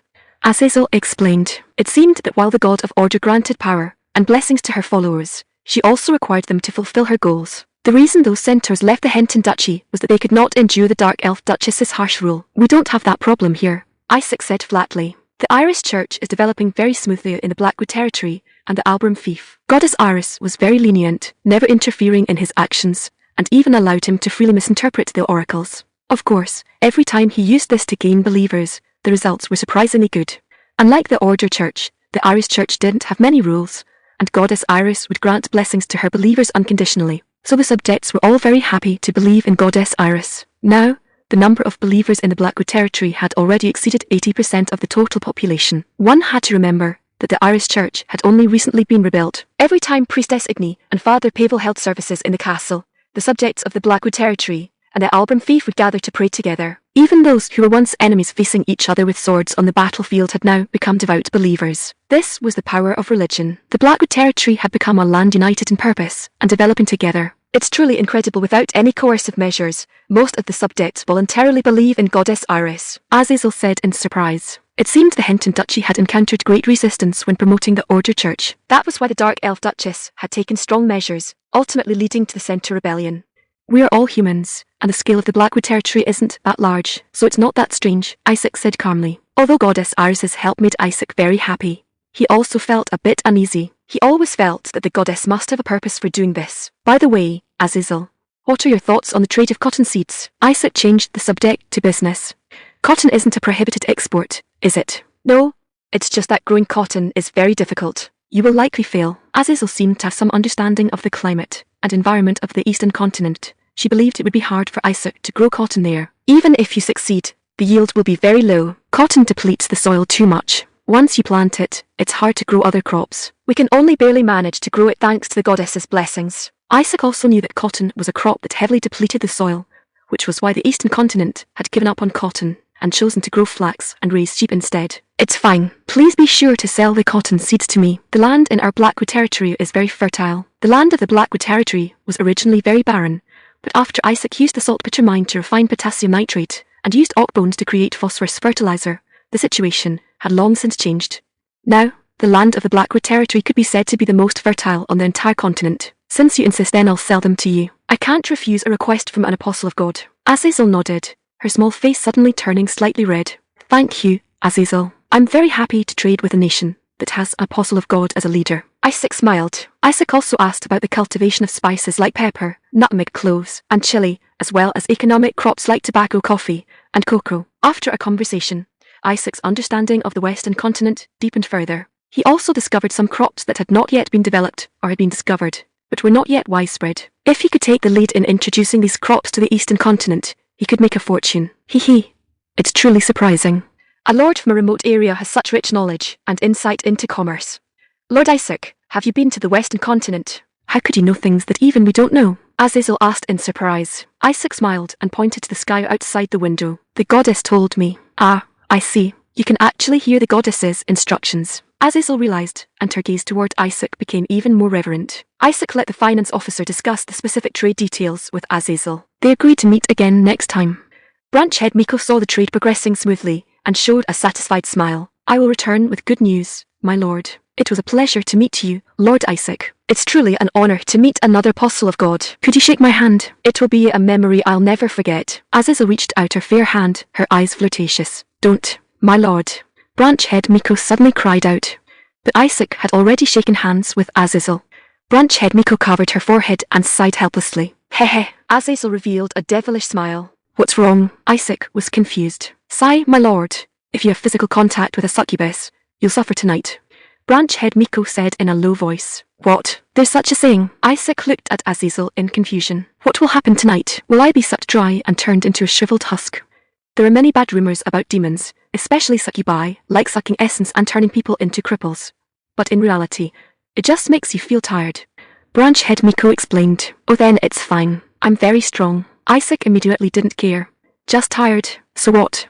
He and his little brother were both full of vigor. Not afraid at all. You will experience unprecedented pleasure, Azazel added with a beaming smile. Oh, Isaac raised an eyebrow at Azazel's charming smile. Is this the charm of a succubus? Well then, until next time. Oh, wait. I should say see you in your dreams tonight. Azazel flapped her wings and left the office with a flirtatious laugh. Isaac and Branch head Miko looked at each other and laughed awkwardly. The War of the Succession has officially begun. Unfortunately, what Isaac had been looking forward to did not happen. He asked Priestess Ibmi about it directly, and she explained it to him with a flushed face. The apostle of God is directly connected to the deity and is immune to any mental attacks or curses. Damn. So that's how it is. Japanese letter D let FF89. Glance *.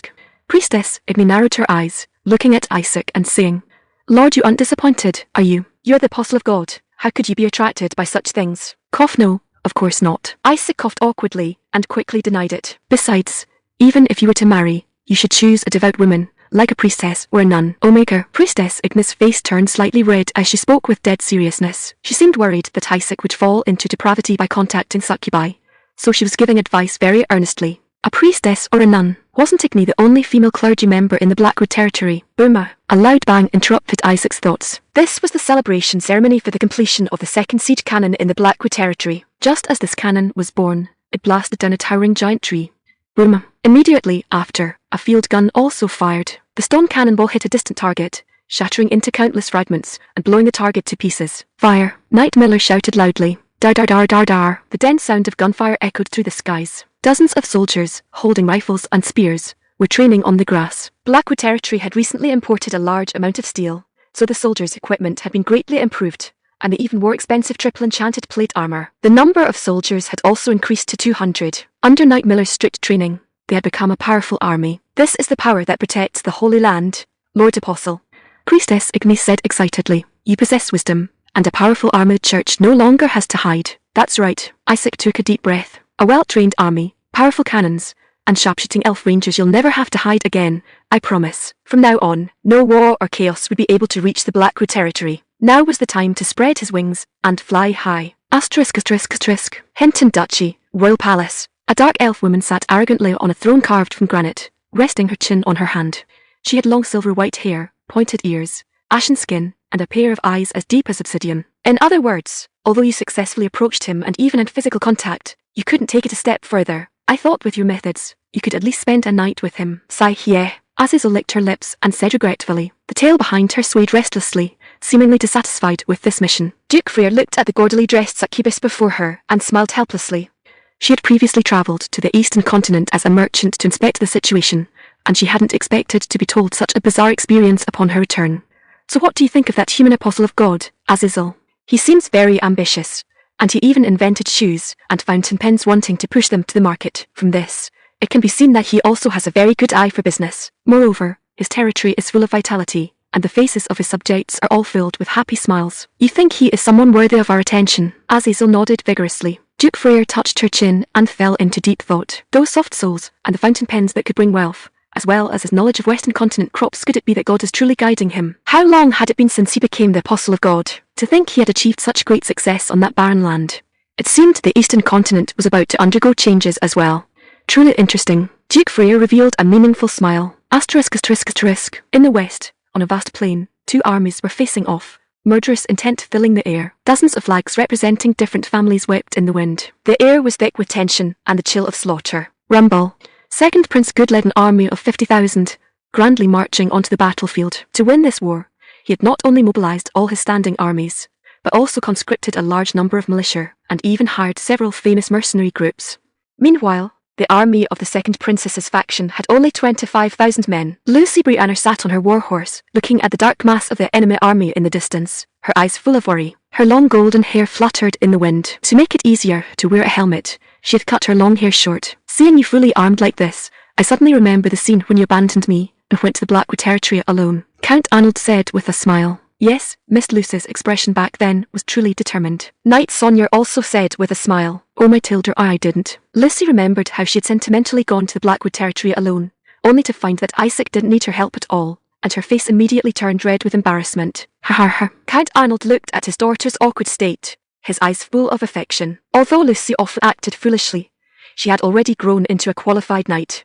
She had not only successfully resisted enemy ambushes, but also proved her strength in several small-scale battles. Furthermore, she had broken through her bottleneck during the war to become a high knight, capable of using a manor sword to cut through enemy armor. Now Lucy was capable of holding her own. Come, my daughter, let us fight side by side once more. Count Arnold drew his long sword, which shimmered with a dazzling blue light. With a clack, Lucy also put on her helmet. The warhorse beneath her snorted excitedly. This was a white-horned beast from the Holy Saxon Empire. Near, Lucy and Count Arnold's horses let out a whinny, and the surrounding knights also spurred their horses, ready for the charge. Whoosh! Blue light also flickered on Lucy's sword. Although it was weaker than Count Arnold's, it was enough to slay enemy knights and heavy cavalry. Phew! Lucy took a deep breath. The enemy's numbers were simply too many. They had to stall for as much time as possible. Otherwise, there would be no hope at all. Charge! Let those greedy fellows see what a true knight looks like. Count Arnold raised his longsword high, and a dazzling light erupted from the blade. Only a powerhouse who had reached the Sword Saint realm could release such powerful sword kai. For victory!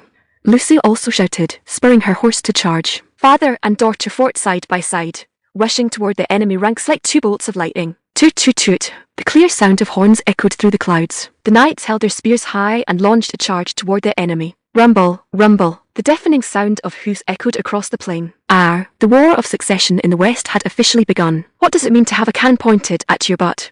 Damn it. These lunatics. Second Prince Good stood at the entrance of his tent, watching the situation on the battlefield and gritting his teeth. Count Arnold was like a god of war, unstoppable. No matter how they bolstered their defences, they couldn't stop Count Arnold's assault. Like a human weapon, Count Arnold brandished his long sword, sweeping soldiers to the ground like fallen leaves. His daughter Lucy followed close behind, her longsword reaping the lives of the enemy. Damn it! Second Prince Good walked into the tent in a rage. Where is Count Ania? I want him to deal with Count Arnold. The second princess's faction had the Sword Saint, Count Arnold, while the second prince's faction had the Six Circle Great Magician, Count Ania. Princess Priscilla sent a surprise force to constantly harass Count Ania's troops, so his journey has been delayed. Damn it. If the front line remains at a stalemate, we're in trouble. I originally intended to use the advantage of a surprise attack to settle this quickly. Second Prince Good's original plan was to use a surprise attack to seize a territory of the second princess's faction, then cut off the enemy's communications and defeat them one by one. But Count Arnold was more powerful than he had imagined, and Lucy's appearance had also disrupted his plans. It seems we can only fight a war of attrition. This war is going to last for a while. Although Count Arnold currently held every advantage, the situation would reverse as soon as Count Ania reached the battlefield. Even though the advantage of a surprise attack was lost, the gap in strength between the two sides remained large.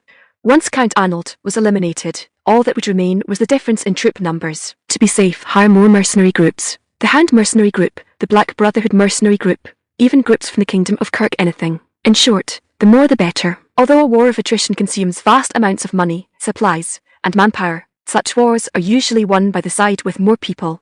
Your Highness, but this will require a massive amount of funds. We've already invested heavily in military expenses. Then go seize it. Plunder the territories of the second princess's faction. We are already doing that, but it's still not enough, Your Highness. Then go rob the wealthy places. Go to Wright City. It's overflowing with gold coins. Second Prince Good pointed to a spot on the map, madness glinting in his eyes. But by doing so, we would be violating the agreement signed with the free cities. The other free cities will definitely protest strongly. Then what? If we lose, what use will those agreements be? Second Prince Good had lost his reason. He would use any means necessary for victory. Cuff cuff. Lord Baron knew that Second Prince Good had already made up his mind. By the way, what is that bumpkin doing now? Second Prince Good suddenly thought of Isaac. He had originally thought this war would end quickly, allowing him to free up his hands to deal with Isaac. But now it seemed this war might last for a long time. He seems to have been very quiet lately, Lord Baron said. Second Prince Good recalled the scene of Isaac roaring and calling him a bastard in the dueling arena. He suddenly felt a bit uncertain. Could it be? Second Prince Good suddenly felt a chill run down his spine. In Wright City, the guild leader Miko wrote a letter to Isaac. The contents of the letter were full of anger and grievance. Colin's fief suddenly imposed high tariffs on our shoes and high transit taxes on the Dario Merchant Guild. Colin's fief was located between the Royal Capital and Blackwood Territory. Their actions were clearly targeting Blackwood Territory. Knight Miller, what do you make of this? Isaac threw the letter to the ground and asked in a cold voice. It must be His Highness the Second Prince behind this. He's retaliating against you for annexing the Albram fief and refusing to return it. Knight Miller said with a firm tone. Now, even if they took a detour, they would encounter territories belonging to the Second Prince's faction, and they would surely repeat the same trick. Miller, what do you think we should do then? Are we just going to sit here and wait for death? Isaac raised an eyebrow and asked back. Of course not, my lord. A cold light flashed in Knight Miller's eyes. Exactly. We can't let ourselves be bullied. If someone slaps us, we slap them back. Otherwise, they'll really think we're pushovers. Sigh. Why did they always have to provoke him? He just wanted to quietly clear the magical beast forest, develop his territory, and make some money, but the walls of Colin's fief are very tall and sturdy. It's famously easy to defend and hard to attack. Or, the walls are sturdy, even better. It's the perfect chance for our new weapon to show what it can do. A cold smile curled at the corner of Isaac's mouth. The target has been decided. Raw cannon. It's time to turn those high and mighty walls into ruins. Miller, today I'm going to teach you a saying from my idol. Idol, strike one blow to open the way, and you'll prevent 100 blows from coming. Isaac had been a total military buff in his previous life, and sometimes war could awaken certain traits hidden deep within him. He didn't care whether Miller understood or not, just rubbed his hands excitedly, and continued to himself. I let them all know what it feels like to have a gun barrel shoved in their mouths. What it means to feel the fear of a cannon pressed against their backsides. Arrival at the battlefield. On the way to the Colin's fief, Isaac looked at the long-awaited mission prompt before him and clenched his fists in excitement. Mission issued. Destroy the city walls and offer a great victory to the goddess. Remember this site's domain, Taiwan novel website. Great experience. twcan.com is awesome. Isaac felt as if he had become an ancient hero, embarking on a campaign carrying the goddess's decree. His achievement points were also nearly depleted. To deal with Baron Collins, he had to spend a large amount of achievement points to purchase a siege cannon. Creak, creak. Isaac turned to look. Several pack horses were laboriously pulling two bronze cannons, slowly moving forward. There were no loud bugle calls or earth-shaking war drums, but they possessed a much more powerful weapon. These two cannons silently announced the arrival of destruction. They would be the ultimate weapons to breach the city walls. No one besides those from the Blackwood Territory knew of their power. Tramp, tramp. The soldiers of the Blackwood Territory followed closely behind with steady steps. When they participated in the Albram fief war last time, the Blackwood Territory's army only had 800 conscripts. Now, including the soldiers from the Albram fief, their numbers had exceeded 1,100. Over 1,100 soldiers followed Isaac's banner, many of whom were fanatical followers of Iris, who regarded Isaac as the apostle of God, and were willing to go through fire and water for him. They firmly believed that with the goddess's protection, Isaac would surely lead them to victory. Isaac had originally wanted to continue recruiting, but because he had bought the cannons and lacked achievement points, he could no longer exchange for more heavy crossbows, so he had to temporarily stop recruitment. After all, he couldn't send those soldiers holding spears to their deaths. Looking at this highly disciplined army before him, Isaac couldn't help but marvel at how powerful the strength of religion truly was. The soldiers' eyes were firm and fanatical, and their morale was not at all inferior to that of a regular army. This was all due to the goddess's grace, the church's teachings, and the selfless dedication of the priests. For them, the Blackwood Territory was a holy land, and Isaac was the apostle of God. We will surely win this war. Isaac's heart was filled with the conviction of certain victory. Furthermore, according to intelligence reports, the Collins fief currently had only a small number of defenders, as most of the soldiers had been sent to more intense battlefields. As long as we breach the city walls, we win. This was Besiege Y to rescue Xiao from the 36 stratagems. Whether in ancient or modern times, at home or abroad, taking advantage of a crisis is one of the most effective tactics. So today, they would breach the castle of the Collins fief and fulfill the goddess's decree. Moreover, he would make that second Prince Good, who was pulling strings behind the scenes, pay the price. ****. Second Prince Good. The mages monitoring the Blackwood Territory have sent urgent intelligence. Lord Baron rushed into the tent holding a magic scroll. Recently, they always received bad news from magic scrolls, so Second Prince Good's expression immediately darkened. The Blackwood Territory's army has moved. It seems that Hellbilly finally couldn't hold back. He actually dares to attack Collins Castle. Second Prince Good slapped the table in anger. Damn it. What a nuisance. What should we do? Lord Baron asked. Second Prince Good looked at the map, which marked Count Anier's position, and the front lines, where both sides were in a standoff. Unfortunately, he couldn't spare any troops now to support the Collins fief. How's the recruitment of the new mercenary groups going? When can they arrive? We have already paid half of the deposit, and the rest will be paid after they complete the mission. Furthermore, we promised to allow them to loot it well, so they are on their way. Second Prince Good showed a sinister smile. It seemed those mercenaries had also long coveted Right City. That's good. Hearing this good news, Second Prince Good's mood improved significantly. Your Highness, you mean? Lord Baron asked, puzzled. Time is on our side now. Even if Isaac is lucky enough to find a siege expert to build catapults, the walls of Collins Castle are not that easy to breach. Collins Castle was built to defend against magical beasts, so its walls were taller and sturdier than those of other castles. It is very difficult to breach Collins Castle. 1 or 2 catapults are simply not enough. At least a dozen catapults would be needed to destroy the walls. And building catapults takes several weeks, and breaching the walls also takes a long time, so we've plenty of time to wait for reinforcements. Count Ania would soon arrive at the battlefield, and with those mercenary groups, the military strength would become very sufficient. Once the Orc Cavalry, the Hound Mercenary Group, and the Black Brotherhood Mercenary Group arrive at the battlefield, Second Prince Good intended to immediately send troops to ambush the Blackwood army while they were besieging the city. So as long as the Collins fief could delay for enough time, Isaac would pay a heavy price. Second Prince Good sneered. Once my reinforcements arrive, it will be their funeral. Asterisk. Listen up. Every carriage heading to the Blackwood territory must undergo strict inspection. If they refuse to pay the transit tax, kill them without mercy. They might use the bottom of the carriages or other places to smuggle goods, so you must check carefully. Yes, the guards of Collins Castle answered excitedly. They had just intercepted a carriage from the Dario Merchant Guild and reaped a bountiful harvest. This is not the Lord's command, but the command of His Highness the Second Prince. So you must execute it diligently and completely blockade the Blackwood territory. Report. Lord Administrator. A soldier ran down from the city wall and shouted. What is it? The administrator asked in confusion. The Blackwood territory's army is here. What? The administrator's face changed drastically, and he hurriedly followed the soldier up the city wall. The real show is just beginning. Damn it, how dare he? The administrator's face turned pale as he looked at the distant army in disbelief. The soldiers on the city walls also began to whisper among themselves. Lord Administrator, what should we do? What are you afraid of? This is Collins Castle. They will surely return empty-handed just like before. We only need to stall for time. Moreover, there were no large siege engines in the ranks of the Blackwood army.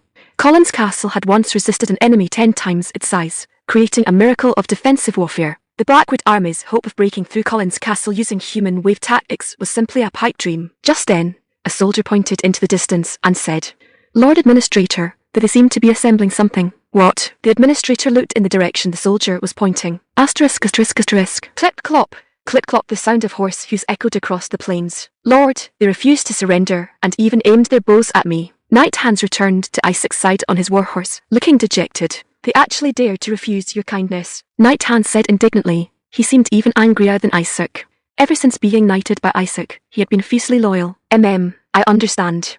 Prepare to attack. He had only asked out of politeness, and hadn't expected them to actually surrender anyway. Besides, since he had dragged the cannons all this way, Isaac would probably have fired a couple of rounds even if they had surrendered. Ignoring Knight Hans's complaints, Isaac gave the order directly.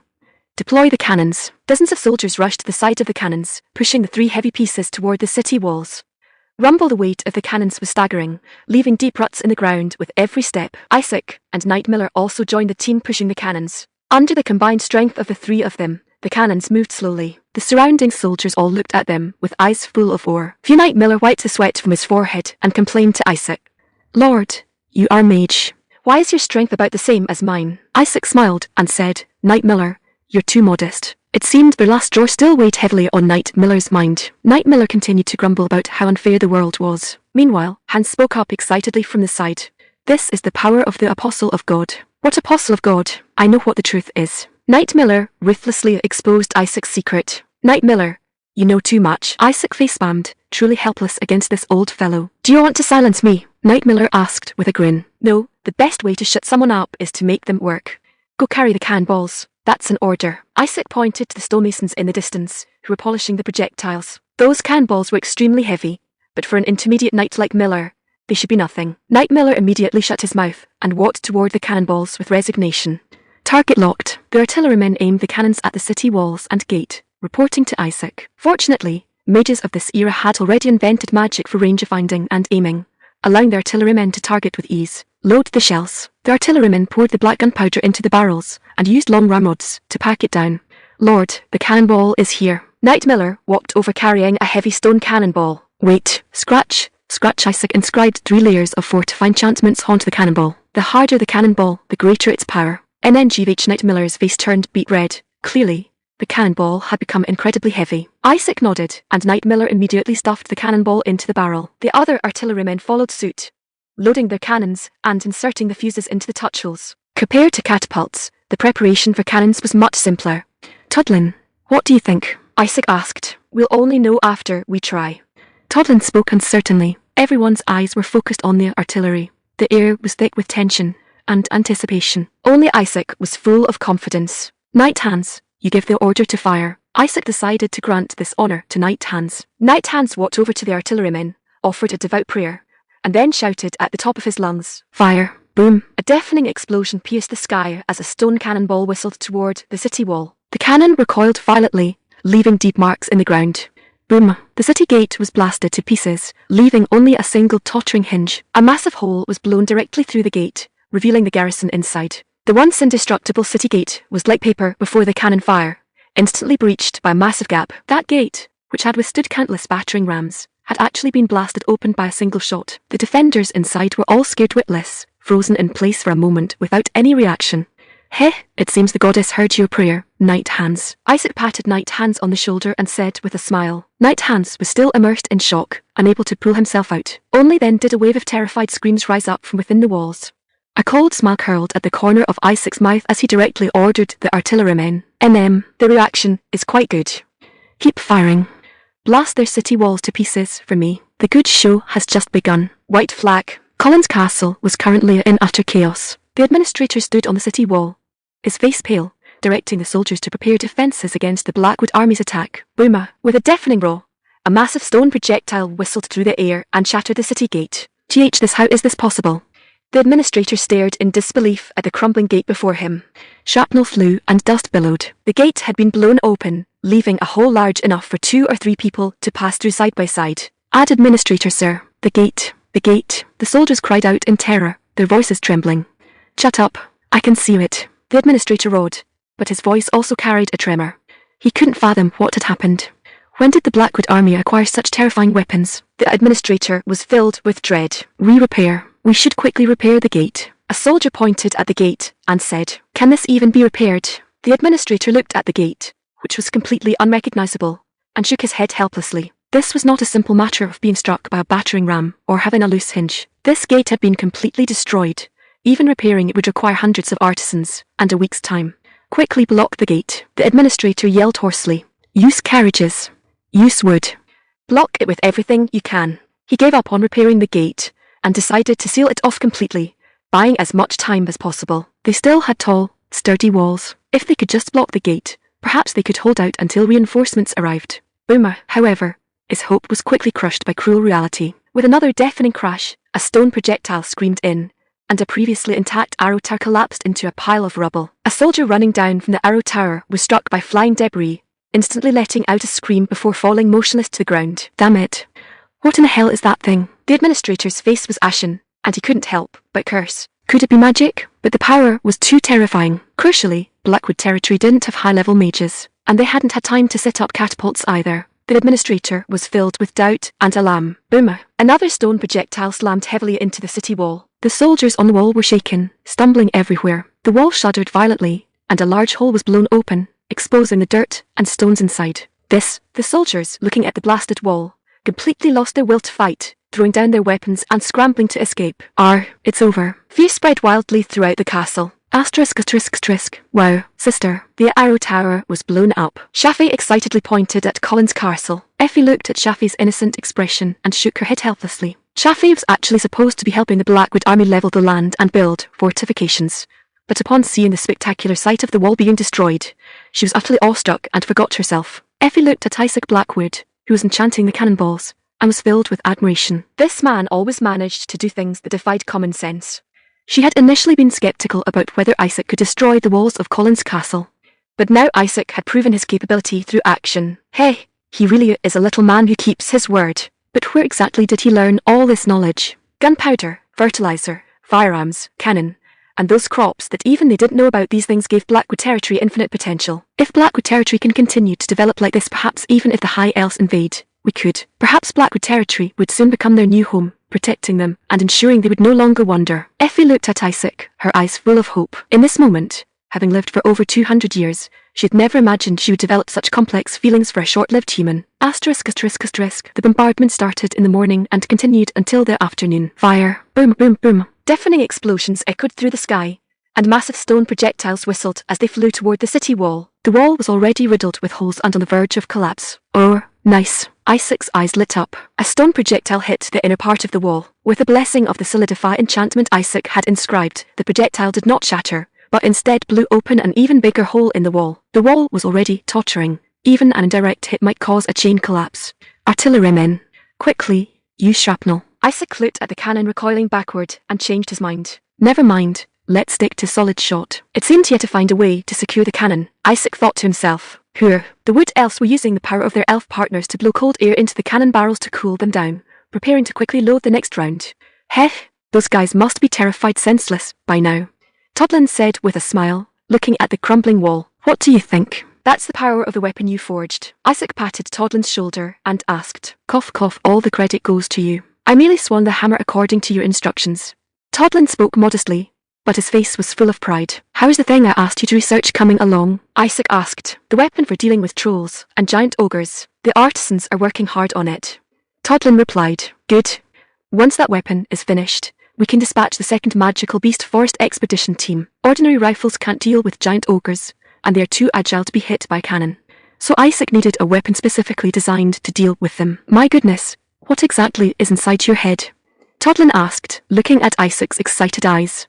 The power to change the world. Change the world. Toddlin was surprised. That's right. My ideas combined with your craftsmanship will change this world, Isaac said confidently. Isaac immediately gave an example. The steam engine. Damn it. Can that thing I originally intended to use to attack His Majesty the King really be realized?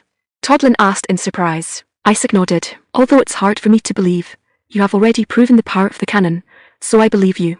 Toddlin excitedly stretched his muscles and bones. This is much more interesting than forging swords and armor. It seemed he had been completely captivated by Isaac's ideas. Boom, boom, boom.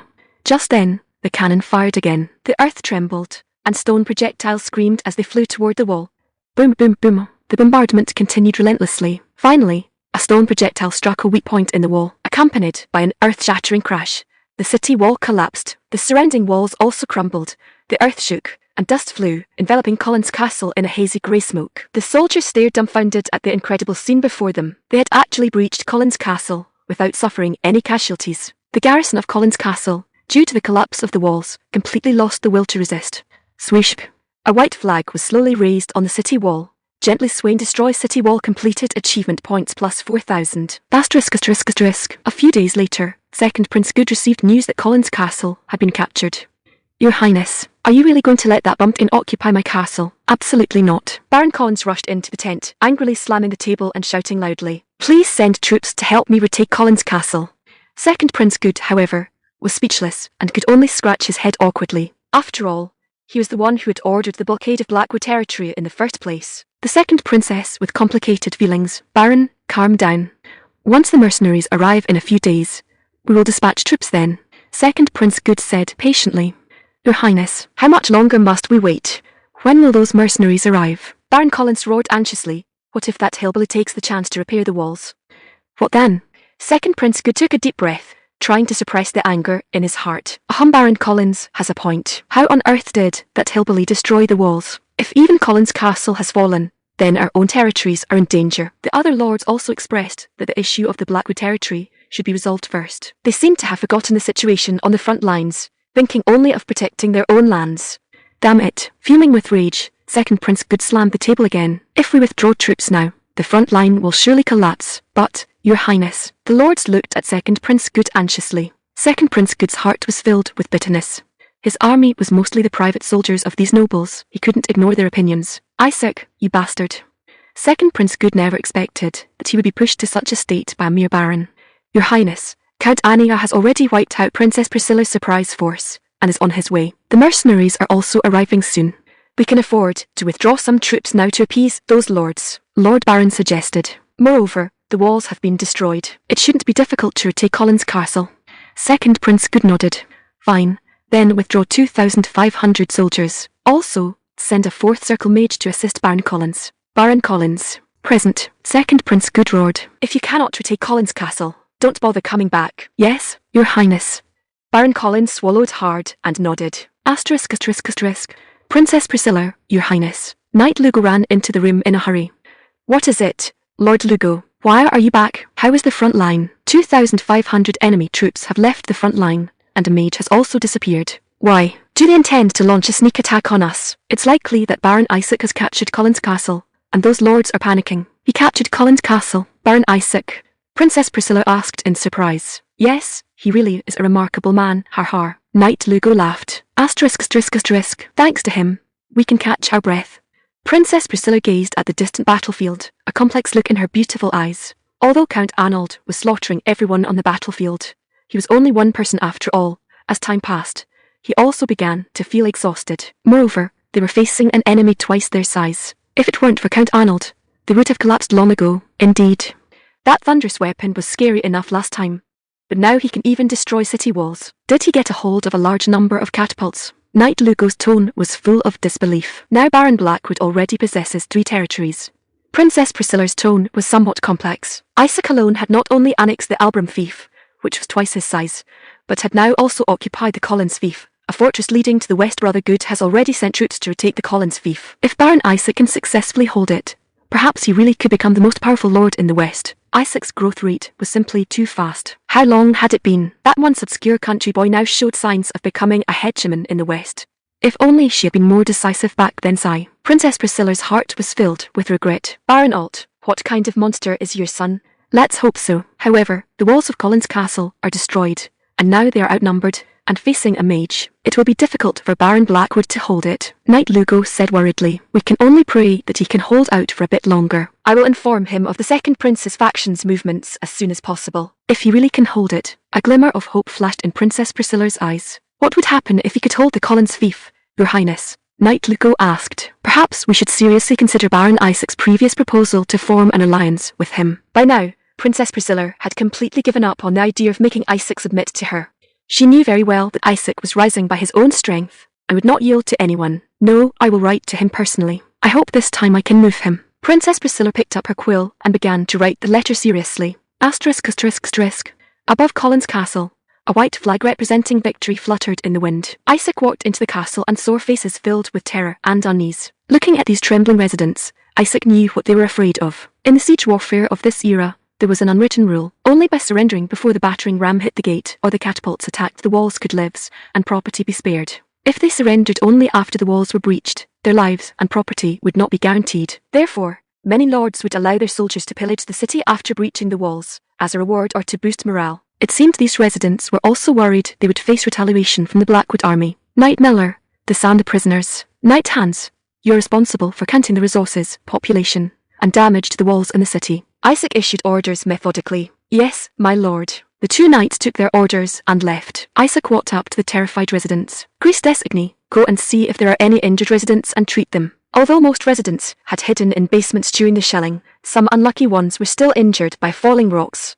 All right, the benevolent goddess will be pleased by this as well, Priestess Igni said with a smile, then ran toward the injured residents. For the next few days, Isaac was busy with post-war reconstruction. Officials such as the administrator and finance officer also arrived at the Collins fief one after another. Isaac reviewed information such as the territory's population, income, taxes, and crop yields in his office at Collins Castle. The Collins fief had about 4,000 residents, mainly focused on agriculture, animal husbandry, and forestry, with an average level of economic development. But the true value of the Collins fief lay in its geographical location. It was located in the heart of the West, a fortress connecting the East and West, so Isaac decided to fully incorporate it into the Blackwood territory.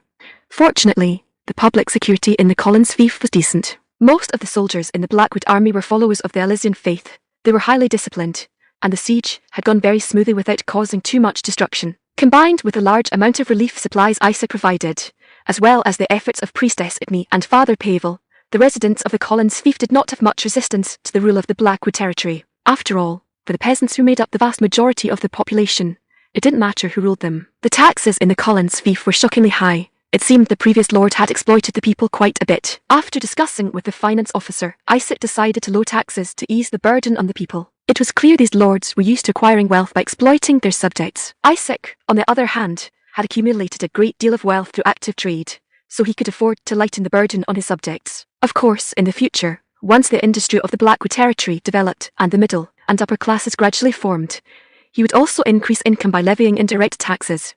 But now was not the time. 2 letters and the bewildered Baron Collins. Oh my God, these sturdy city walls. Even the inner wall was destroyed. Isaac brought builders and labourers from other territories, preparing to repair the city walls. Looking at the utterly destroyed city walls, the workers gasped. The reason Isaac was so eager to repair the city walls was his concern that Baron Collins would make a comeback. After all, a territory is the foundation of a lord. Without it, one loses everything. Rumble. A loud noise flattened the ground. The scattered rubble around was also cleared away. Shafi emerged from underground and excitedly asked, "Lord, how did I do?" "Very good. Thanks to Shafi, they were able to complete the levelling and clearing of the foundation so quickly." Isaac couldn't understand how the high elves managed to defeat these powerful wood elves. Start repairing the city walls. Splash, splash. The workers poured grey cement into the moulds. Originally, they needed to cut individual stones into suitable shapes and then stack them up. But now, with concrete, the speed of repairing the city walls was greatly increased. Of course, this was only a temporary city wall. Concrete has low tensile strength, and if attacked by trebuchets, it could easily collapse. On Earth, people would use steel bars to enhance the tensile strength of concrete, but the blacksmiths in Blackwood territory could not yet mass-produce steel bars. One day, I will build a large blast furnace. But even concrete without steel bars was much stronger than their original city walls. Crucially, it was better than having no city walls anyway. They can't use trebuchets. Although trebuchets were powerful siege weapons in the cold weapon era, the range was only 500 tar. However, the cannons of Blackwood territory had a range of 1000 tar. If the enemy dared to assemble trebuchets within the range of Blackwood territory, they would immediately be blasted to smithereens by Blackwood territory's cannons.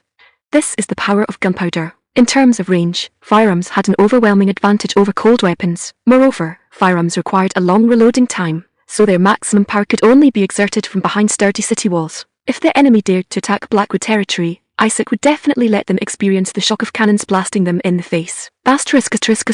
While the city walls were being repaired, Isaac received 2 letters. One was sent by Princess Priscilla's mage. The other was sent by an envoy from Baron Collins. The contents of the 2 letters were diametrically opposed, making Isaac laugh and cry after reading them. "Lord, what did the letter say?" Knight Miller asked. Princess Priscilla said that Baron Collins is on his way with 2,500 soldiers, and there's also a 4-ring mage, so we should be careful. It seems he doesn't intend to give up Collins' fief. Heh. At the end of the letter, there was also a passage that made Isaac chuckle. Princess Priscilla said they were seriously considering Isaac's proposal and hoped to have a formal meeting with him. It seemed that the high and mighty Princess Priscilla was also getting a bit anxious. Isaac decided to find a time to meet her. "Lord, what did Baron Collins' letter say?" Knight Miller asked. It went without saying that the letter must have been full of anger and threats. Isaac was already well aware of the customs of these nobles. "Let me see, evil aggressor, despicable bandit leader, shameless villain, destroyer of order, treacherous scoundrel, dishonest liar, brazen hypocrite, disgusting apostle of God, impostor. My goodness, this is too long." The letter was full of insults, but it all boiled down to one sentence. Baron Collins was going to kill Isaac and retake Collins' fief. Heh. Wishful thinking. Isaac sneered. The city walls were almost repaired. For Baron Collins to easily retake Collins' fief was simply a pipe dream. He would witness the power of cannons, field artillery, rifles, and strong crossbows. Moreover, Isaac had already prepared to deal with mages. "Effie." "Yes, Lord." Effie Greenleaf walked over. "It's time for you to show your skills. Prepare for battle." The elf rangers were finally going to the battlefield. Yes, asterisk. Dar. Thousands of soldiers marched majestically towards Collins' fief. Although Baron Collins was anxious and wished he could fly to Collins' castle immediately, the majority of the army consisted of infantry, so their marching speed was very slow. However, he himself knew that repairing the city walls of Collins' castle would take at least half a year, so he didn't force the marching speed. "When we arrive at Collins' castle, should we send someone to persuade them to surrender first?" A knight beside Baron Collins asked. "No need. Even if they surrender, I will kill them," Baron Collins said viciously. "Especially that damned Isaac." He would cut off his head and salt it. Then he would offer his head to Second Prince Good to atone for his past mistakes and regain Second Prince Good's trust. Baron Collins fantasized about a beautiful future and continued to advance. But when he arrived at Collins' castle, he was completely dumbfounded. Jelly Warler. The soldiers discussed amongst themselves, and Baron Collins, who was most familiar with his own territory, stared with disbelief. How is this possible? A city wall, built from unknown materials, stood prominently before them. Sorry, I still prefer shooting other people looking at the intact Collins castle before him. Baron Collins was in disbelief. The intelligence he received clearly stated that the city walls had been breached. Could they have already repaired the walls? Baron Collins narrowed his eyes to observe the walls closely, finding some spots as smooth as new with a slightly different colour than the rest, clearly recent repairs. How is this possible? Baron Collins paced back and forth, roaring in disbelief. Damn it. Even a small section of the wall should take months to repair. Looking at the infantry units behind him, moving slowly due to supply issues, Baron Collins felt a fire of rage burning in his heart. Had he known it would be like this, he should have forced a march regardless of the cost. Lord Baron Collins, what should we do now? A knight spoke with a hint of unease in his voice. Baron Collins ground his teeth and said, What else can we do? Don't forget Prince Good's orders. If we cannot capture Collins Castle. He didn't continue, but every soldier knew what it meant, either victory or death. To retake the Collins fief, Prince Good had faced immense pressure, not only drawing a large number of troops from the front lines, but also sending a powerful fourth circle mage to assist him. Therefore, Baron Collins had to win. Prepare the catapults. It's impossible for such a wall to be completely repaired in such a short time. It must be a shoddy job. A few hits from the catapults will surely bring it down. Baron Collins shouted loudly. Hearing the order, the soldiers immediately sprang into action, beginning to assemble the catapults in a tense and orderly manner to prepare for the siege. Even if we have to pay a great price, we must retake the Collins fief. The flames of revenge burned in Baron Collins' eyes. He had no way back. Isaac, you just wait. Baron Collins looked at the distant castle that once belonged to him, his eyes filled with the fires of hatred. Heh, they're certainly full of energy. It seems these lords won't give up their territory easily. Isaac stood on the wall, watching the bustling scene in the distance, a cold smirk curling at the corner of his mouth. Looks like in another 3 or 4 days, their catapults will be fully assembled. He had been observing for several days, and those catapults were already starting to take shape. A large and obvious target had appeared. Sorry, I'm not the type who likes being shot. I much prefer shooting others. Isaac revealed a demonic smile. He was going to let Baron Collins taste the despair of being shot. Mission issued. Repel the enemy. Protect the believers. The goddess also issued a mission, supporting Isaac's actions. Artillerymen, prepare to fire. Isaac did not hesitate for a second, and immediately gave the order. This time, he didn't engrave the sturdy enchantment on the shells. He wanted to utilize the fragmentation effect of the shells to maximize casualties among the enemy. Load the gunpowder. Knight Miller stood on the wall and shouted loudly. The artillerymen busily loaded a large amount of gunpowder into the barrels. Target locked. The artillerymen adjusted the angle of the cannons, aiming the muzzles at the catapults being assembled in the distance. Cannons performed excellently in siege warfare, but they were even more powerful in defensive warfare. They possessed an overwhelming range advantage, capable of easily destroying the enemy's siege engines. Effie, keep a close eye on that mage. Isaac's tone was grave. His biggest concern was the enemy's fourth circle spell, explosion magic. Don't worry, Lord, as long as he dares to enter my range. Effie Greenleaf gently stroked the rifle in her hand, a cold glint flashing in her eyes. Load the shells. The artillerymen worked together to shove the heavy stone shells into the barrels, readying them for firing. Fire. Isaac waved his hand, giving the command to attack. On the hillside, Baron Collins' soldiers were busily assembling the catapults. Isaac, we're truly seeking your own death. Baron Collins looked at the distant repaired wall, a sinister smile appearing on his face. However, in the next second, flames suddenly shot up from the wall, and the sound of explosions was deafening. What? A massive stone shell came whistling through the air, flying toward their catapults. Boom. Boom, boom, exclamation asterisk. The stone shell shattered into countless fragments, flying toward the soldiers. The soldiers instantly fell into pools of blood, screaming. Screams and explosions were instantly woven together. How is this possible? Baron Collins looked at the hellish scene before him in horror. Lord Baron, the enemy seems to be using catapults. A knight shouted in panic. How could there be catapults in the city? Baron Collins' heart was filled with confusion. He hadn't seen any sign of catapults. Catapults required the use of counterweights and leverage principles to launch stone shells, so they were quite tall and easily spotted. Could it be those low-profile torsion catapults? But torsion catapults had limited range and couldn't possibly hit this far. And what was that flash of fire just now? Could it be magic? Damn it. Retreat for now. Have the craftsmen grind the stone shells smaller to increase the range. Baron Collins forced himself to calm down and quickly issued the order to retreat. The terrain here was higher. Even if the enemy had catapults, they shouldn't be able to reach this far. Furthermore, although the power would decrease if the shells were smaller, the lack of power could be compensated for by increasing the frequency of attacks. Boom. Boom. Boom, exclamation asterisk. The deafening sound of shells rang out again, as massive stone shells smashed the unassembled catapults and the nearby soldiers to pieces. Baron Collins watched this tragic scene, trembling with rage. The Elf Ranger's debut was a complete success. Ah, Isaac, you bastard.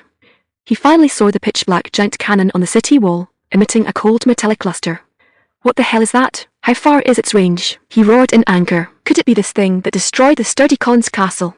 At this moment, Second Prince Good's warning before his departure echoed in his mind. If he couldn't retake Collins castle, he wouldn't need to come back. He had no way out. Lord Baron Collins, what should we do now?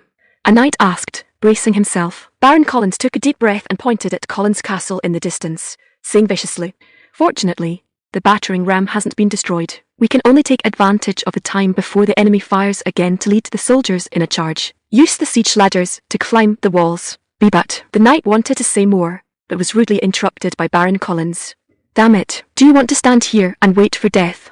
Charge, otherwise, I'll kill you right now." The knight dared not say anything more and could only blow the charge horn with a heavy heart. Under the threat of death, the soldiers had no choice but to shoulder the siege ladders and rush toward the walls. "Alfred, I need your help. Destroy the city wall and that damned siege engine." Baron Collins turned to the fourth circle mage beside him, his tone carrying a hint of entreaty. "This is the prince's order. I can only obey." Mage Alfred said indifferently, his tone laced with arrogance. "But I will truthfully report the events of this battle to the prince, especially this humiliating defeat." "Damn it, I'm counting on you," Baron Collins said through gritted teeth, his heart filled with humiliation and anger. This mage came from the magic tower and only took orders from Second Prince Good, which was why he was so arrogant. "HMPH, flight." Alfred snorted coldly and waved his staff. A blue light enveloped him, and he slowly took to the sky, flying toward Collins Castle. The intense siege defense began. The soldiers of the Blackwood army hid behind the city walls, using their firearms to fire frantically at the enemy below. In field battles, it took a long time for soldiers to reload after each shot, making them vulnerable to enemy attacks. But on the city walls, they could safely reload behind sturdy cover before firing at the enemy. Dar dar dar dar dar. The gunfire crackled like popping beans, and thick smoke filled the air, blotting out the sun. The charging enemy soldiers were shot down one after another, letting out shrill screams as blood stained the ground red. Enemy battering ram.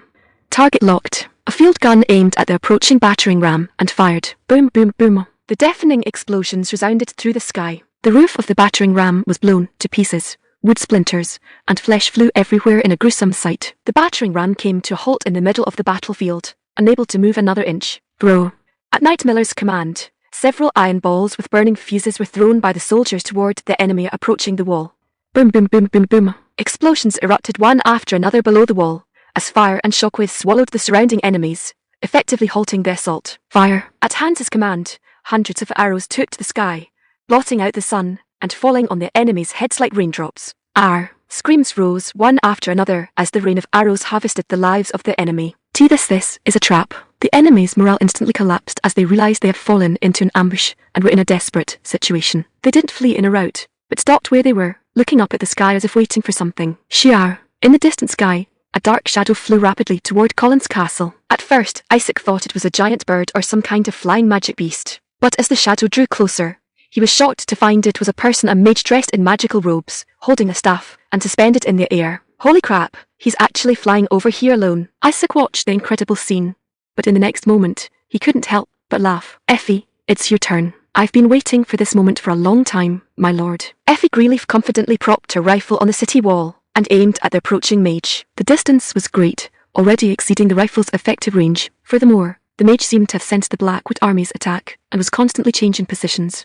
But she had spirits. She could track targets and enhance the power of her bullets, allowing her to kill enemies invisibly, ignoring distance and obstacles. Hilala. A massive ball of fire suddenly appeared before Mage Alfred, emitting a terrifying heat that distorted the surrounding air. Flame that incinerates all. Alfred began chanting an incantation, preparing to release a powerful explosion magic to destroy the wall and that damned siege engine.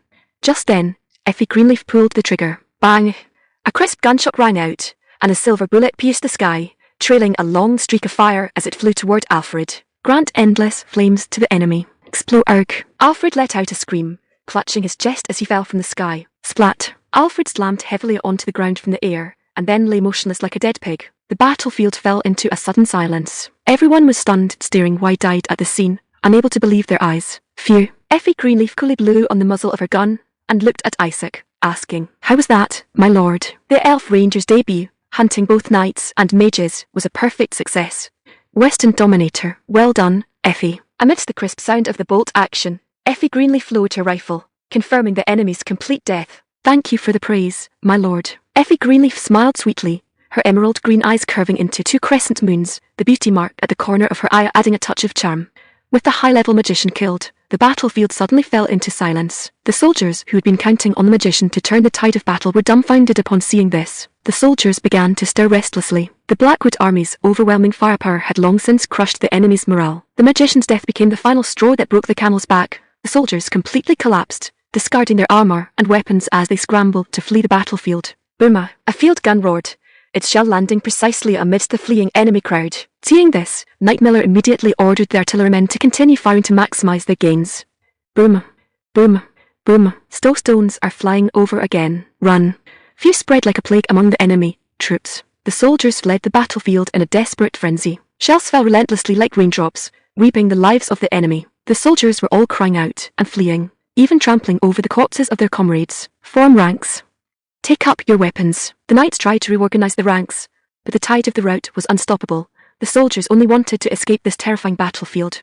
Useless. A bunch of cowards afraid of death. Do you all want to die? Baron Collins' angry roar came from the distance, but he could no longer stop the army's collapse. Furious and exasperated, Baron Collins pointed at Isaac on the high platform and cursed loudly. Isaac, you despicable coward. If you have the guts, come down here. Duel me like a man. Is a noble's head filled with shit? Why would I go down and engage in melee with you when I have cannons? Isaac sneered in his heart, completely ignoring Baron Collins' clamour. I'm not going anywhere. You'd better just scurry back home. Ah, I almost forgot. He doesn't have a home anymore. It's a pity the distance is too great. Isaac wanted to mock Baron Collins, but he wouldn't be able to hear it. So Isaac could only wave his hand, bidding him farewell. He intentionally made the gesture exaggerated to ensure Baron Collins could see it clearly. Sure enough, when Baron Collins saw Isaac's gesture, he was fuming with rage.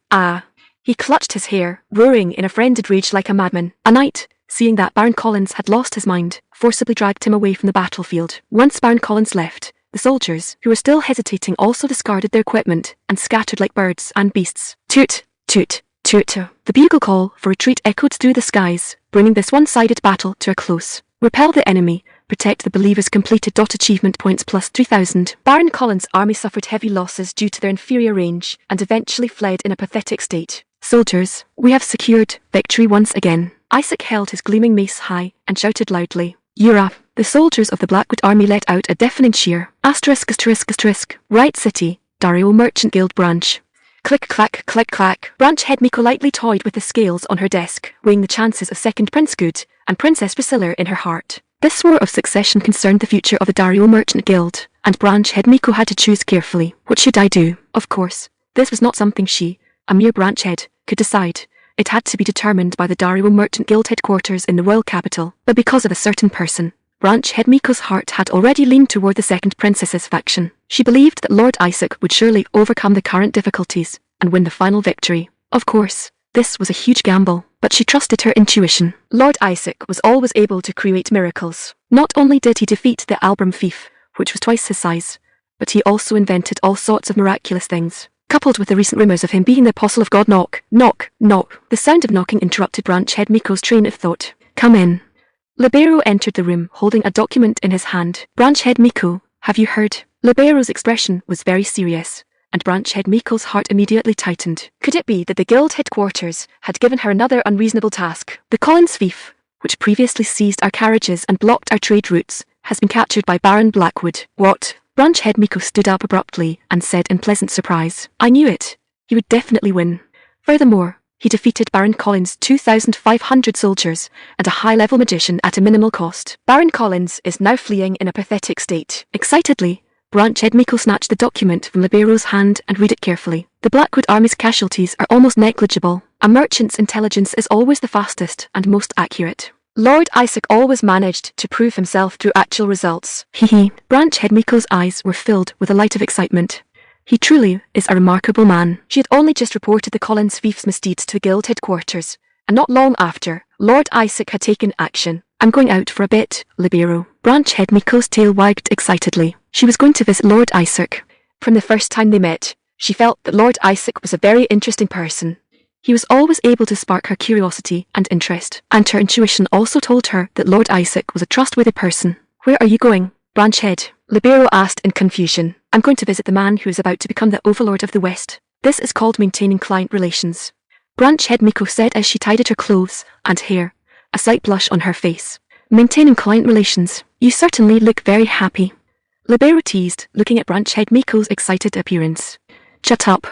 Branch Head Miko glared at Libero and said, You get ready too, you're coming with me. Branch Head Miko, after saying that, she left the office.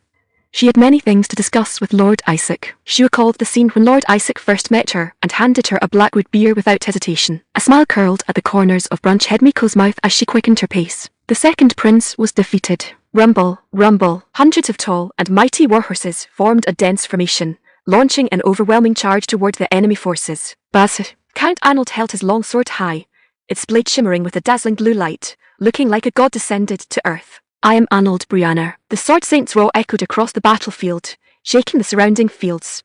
A blue blade aura whistled forth, tearing the enemy forces to pieces with unstoppable force. The enemy's formation collapsed instantly. The heavy cavalry of the second princess's faction followed closely behind, charging into the enemy lines. Crunch, crunch. The iron hooves of the heavy cavalry trampled over the enemy corpses. Second Prince Good's soldiers screamed and fled in all directions. Charge! The cavalry of the second princess's faction excitedly pursued the fleeing enemies, expanding their gains. Huff huff. Count Arnold pulled on the reins, panting heavily with a trace of exhaustion on his face. Damn it. Once this war is over, I'm going to take a good rest for a few days. He took off his helmet, his long golden hair falling loose, making him look even more majestic. Why did the enemy suddenly collapse? Count Arnold asked in confusion. Originally, the disparity in troop numbers was huge. No matter where they made a breakthrough, the enemy would quickly reorganize their defense. Father, haven't you heard? Isaac is attacking Prince Good's rear. Lucy took off her helmet, her short golden hair fluttering in the wind, looking heroic and spirited. What? Count Arnold was startled by the news, a look of disbelief appearing on his face. It's already an open secret. Princess Priscilla is very pleased. It seems Isaac has successfully infuriated those lords, Lucy explained with a smile. Count Arnold suddenly realized. So Isaac had struck second Prince Good from behind. No wonder the enemy was in such a hurry to retreat. I see. It seems second Prince Good was forced by those lords to redeploy his troops. Moreover, Isaac even crushed the army second Prince Good sent to stop him. So the second prince's forces must be in complete chaos now. Ha ha ha. Count Arnold thought of second Prince Good's exasperated look and couldn't help but laugh out loud. How gratifying. Hee hee. I knew he would succeed. I saw he was no ordinary person from the start, which is why it was Mother who saw his extraordinary potential. You were just blindly opposing our marriage at the time. Lucy mercilessly interrupted her father, exposing his dark history. Cough, cough anyway. Count Arnold scratched his head awkwardly, his old face turning red. Now, what we need to do is seize this opportunity to expand our gains. Lucy looked at her father's awkward state, shook her head with a smile, and then pointed ahead. Near, two white-horned beasts snorted excitedly, ready for a charge. With a click, the father and daughter put on their helmets and turned their horses around, preparing to charge again. Come, my daughter. Let us fight side by side once more, damn it. Count Arnold suddenly stopped, his expression turning solemn as he watched the magic storm surging into the sky in the distance. Lucy, fall back. Return to your highness the princess's side.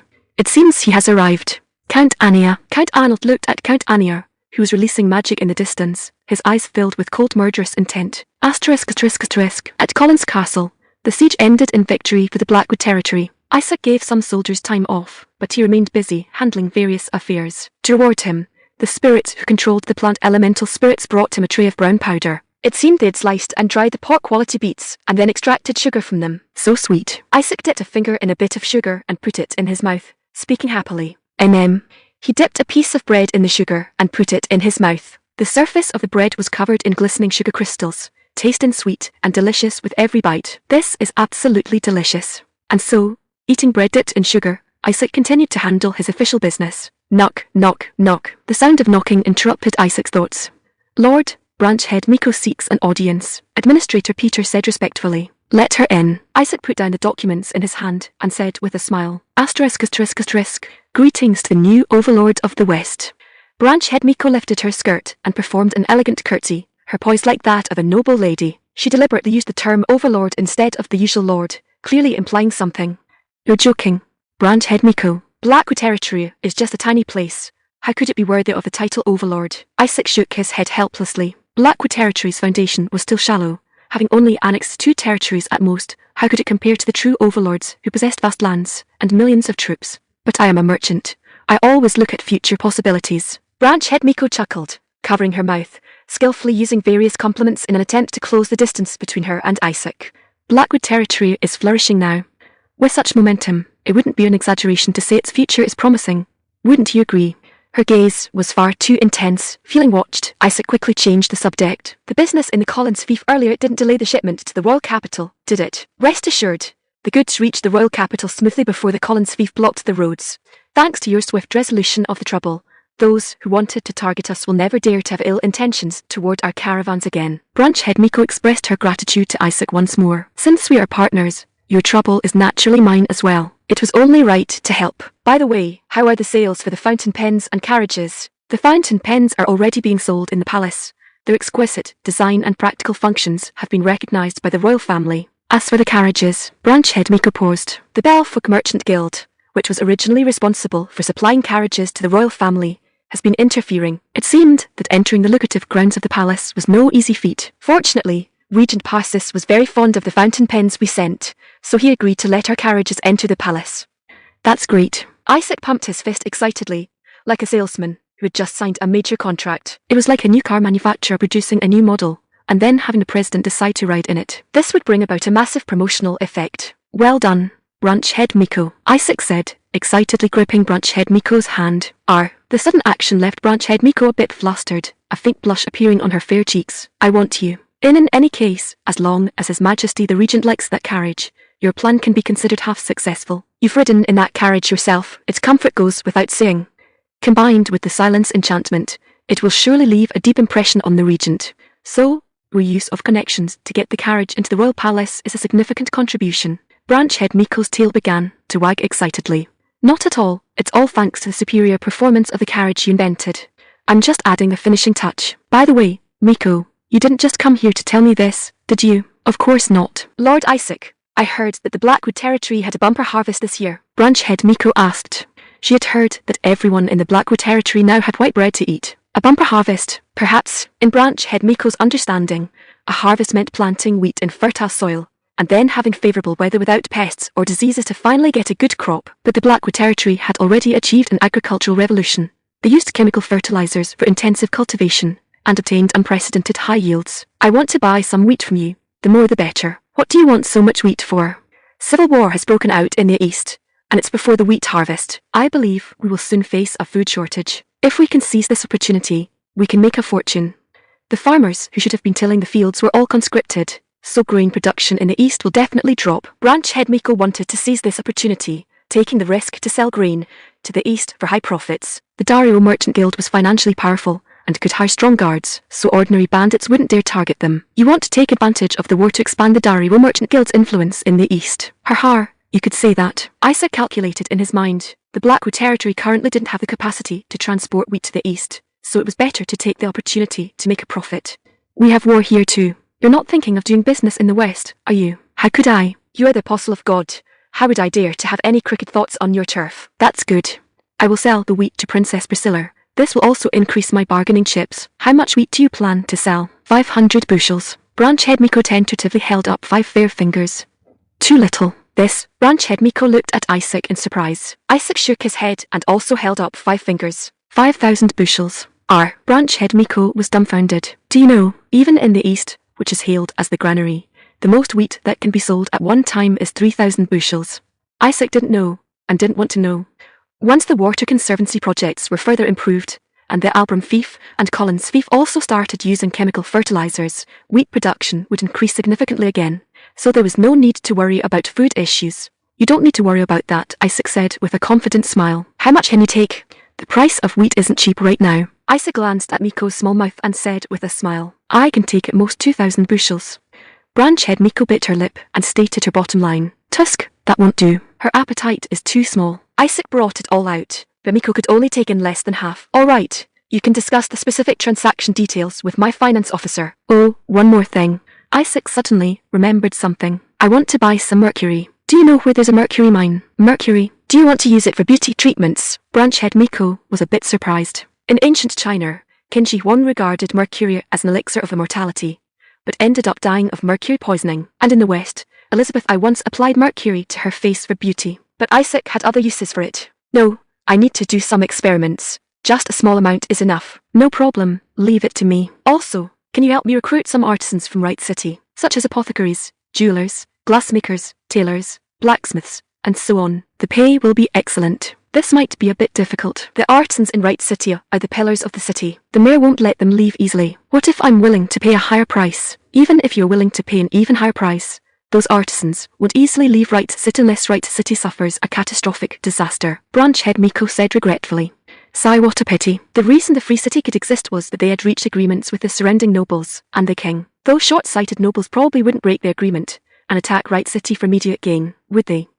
Isaac suddenly thought of someone. But second Prince Good surely wouldn't be stupid enough to do something so self-destructive. Right. Isaac needed to find other ways to recruit artisans. Alright, let's put the matter of the artisans aside for now. I have one last thing. Lord, please feel free to speak. I will definitely do my best to help you. I want you, and me. Branch head Miko's face flushed red instantly, and she started to stutter. What do you mean by that?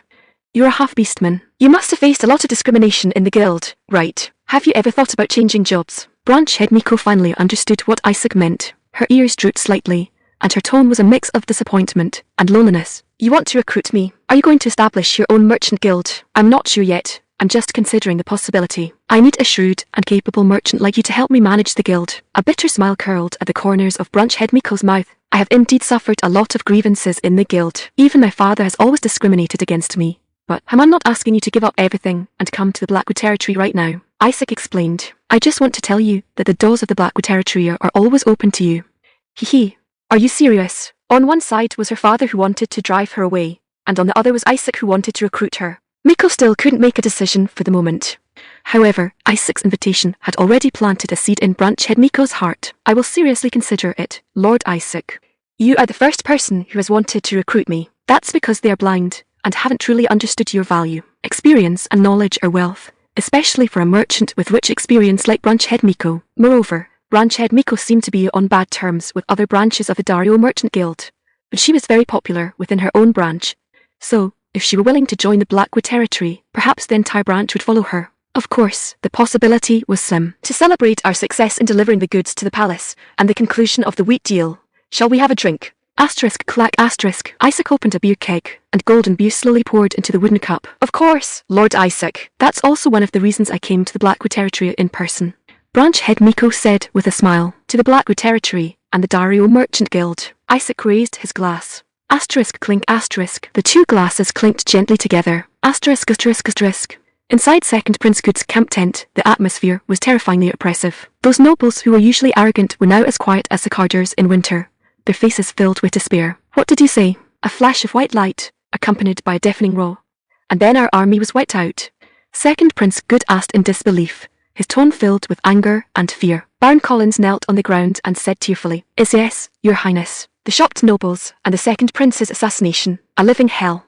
It was absolutely a living hell. Baron Collins was still shaken, incoherently describing the tragic state of the battlefield. Explosions suddenly rang out on the city walls. Then soldiers started falling down in droves. His voice trembled as if he were back on that terrifying battlefield. We didn't even have time to assemble the catapults. Baron Collins swallowed hard, speaking with terror. As soon as they tried to assemble a catapult or any other siege equipment, massive stone projectiles would whistle down, smashing them and their gear into a pile of wreckage. Left with no choice, they opted to rely on battering rams for a forced breakthrough.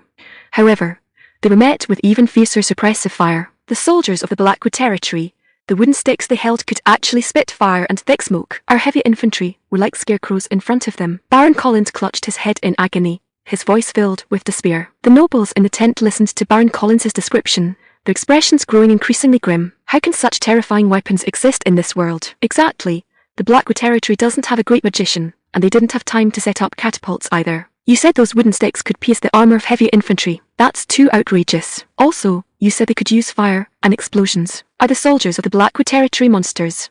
That's simply preposterous. The nobles expressed their doubts about Baron Collins's words, and the entire tent was filled with voices of skepticism and ridicule. No, it's not like that. Please believe me. You can go ask the soldiers who fled back, Baron Collins explained anxiously. However, the nobles remained skeptical. They only knew about arrows, crossbow bolts, and catapults. They simply couldn't comprehend, much less believe in, the unheard of weapons used by the Blackwood army.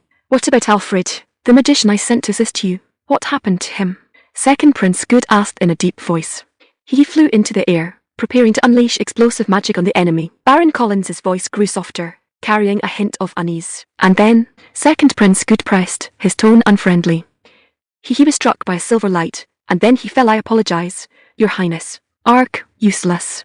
Second Prince Good's face was ashen, and he slammed his fist onto the table, burning with rage. He had sent a high-level magician, but the man died without even accomplishing anything. Get out. I don't want to see you again. But Your Highness, I did my best. Even if what you say is true, leading so many soldiers and achieving such a miserable result is unforgivable. Get out. Don't let me see you again. Second Prince Good roared, ordering the soldiers to drive Baron Collins out. HMPH. I gave him so many soldiers, and this is the result he brings back.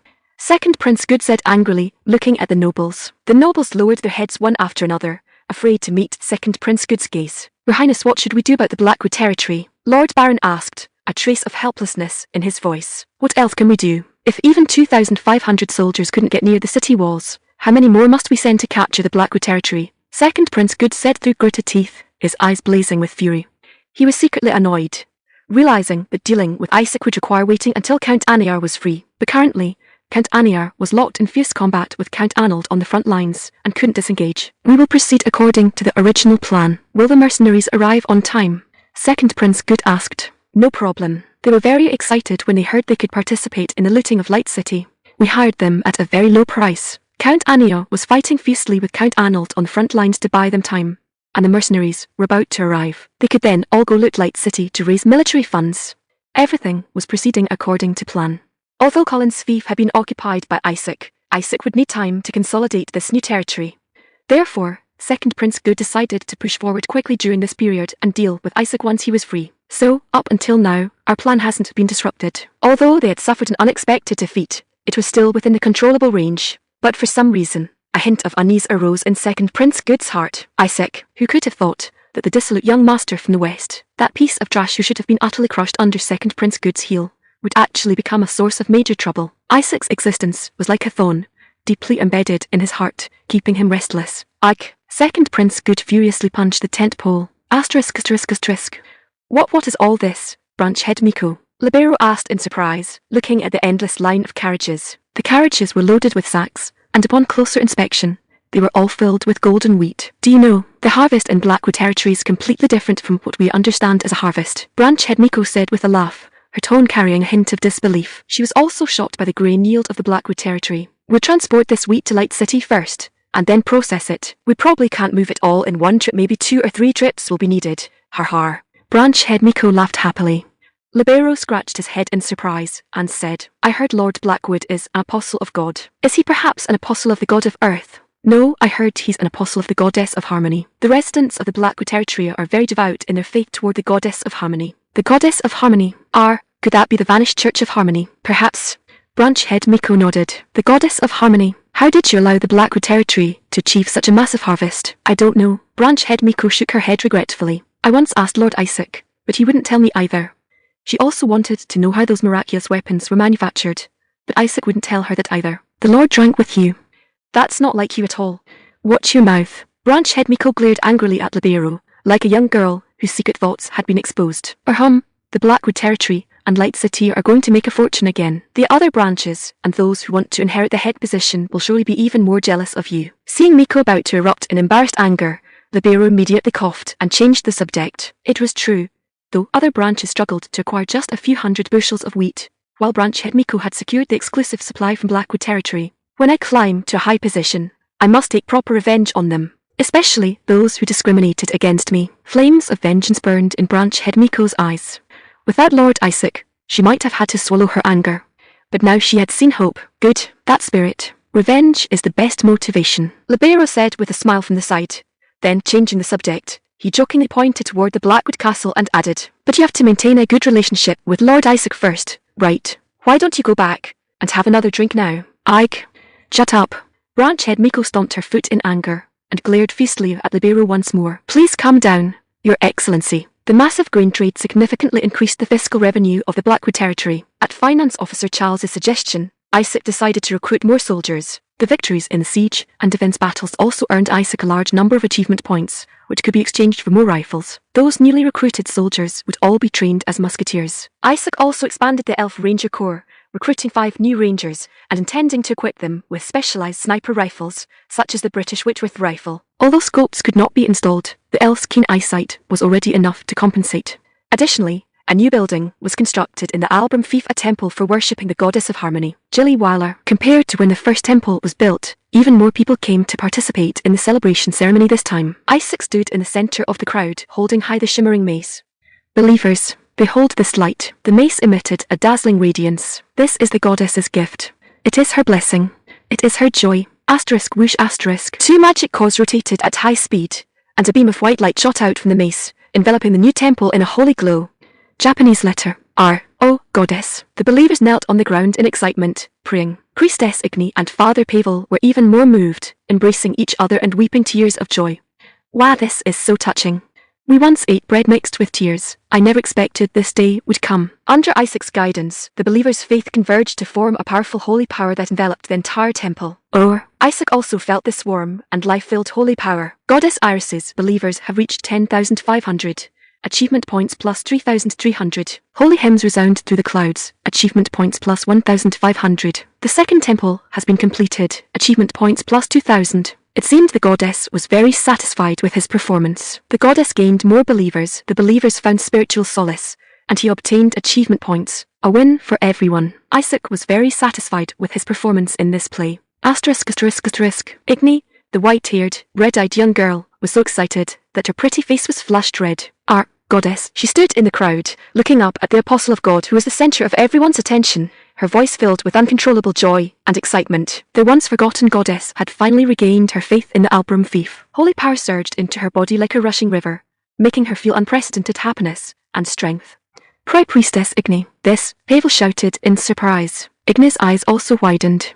She and Pavel had actually broken through the bottleneck simultaneously, gaining even greater power. The goddess has answered our prayers once again. Whoa. Asterisk let to see letter 15 DC let to see the asterisk arbiquar asterisk. Igni jumped up in excitement, clenching her fist tightly, her eyes fixed intently on the man holding the mace. He was the apostle of God from the prophecy, a ray of light in the darkness, the savior sent by the goddess to rescue them. He possessed a pious faith, a benevolent character, and unparalleled strength. Lord Apostle Isaac. The admiration in Igni's eyes was almost overflowing. Isaac still had his eyes closed, releasing the dazzling holy light. Although Igni could not feel his holy power, she believed there must be some deep meaning behind it.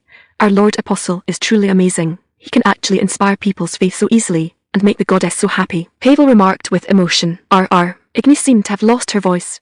Her face flushed as she gripped her hands and murmured to herself. Her gaze remained obsessively fixed on Isaac. Sigma A. Please calm down, priestess. Pavel noticed that Igni's eyes were becoming increasingly strange and hurriedly spoke up to remind her. Look at him.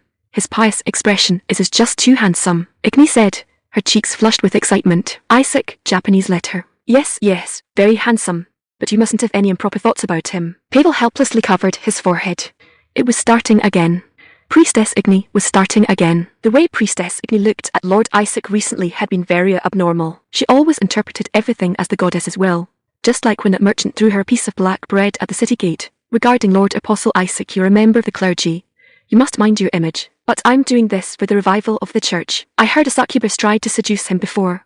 If I could. Asterisk asterisk Q. Igni's face was now beet red, and the obsessive look in her eyes as she watched Isaac was practically melting. This is bad. Some letter FF9F de letter FF9F Japanese letter. Go.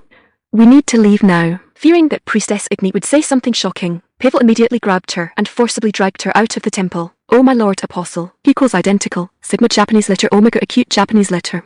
Priestess Igni's eyes were still fixed longingly on the man radiating light, but she was ultimately dragged out by Pavel despite her struggles. Pavel, worried that Isaac would hear Priestess Igni's cries, practically fled as he dragged her out of the temple. Asterisk.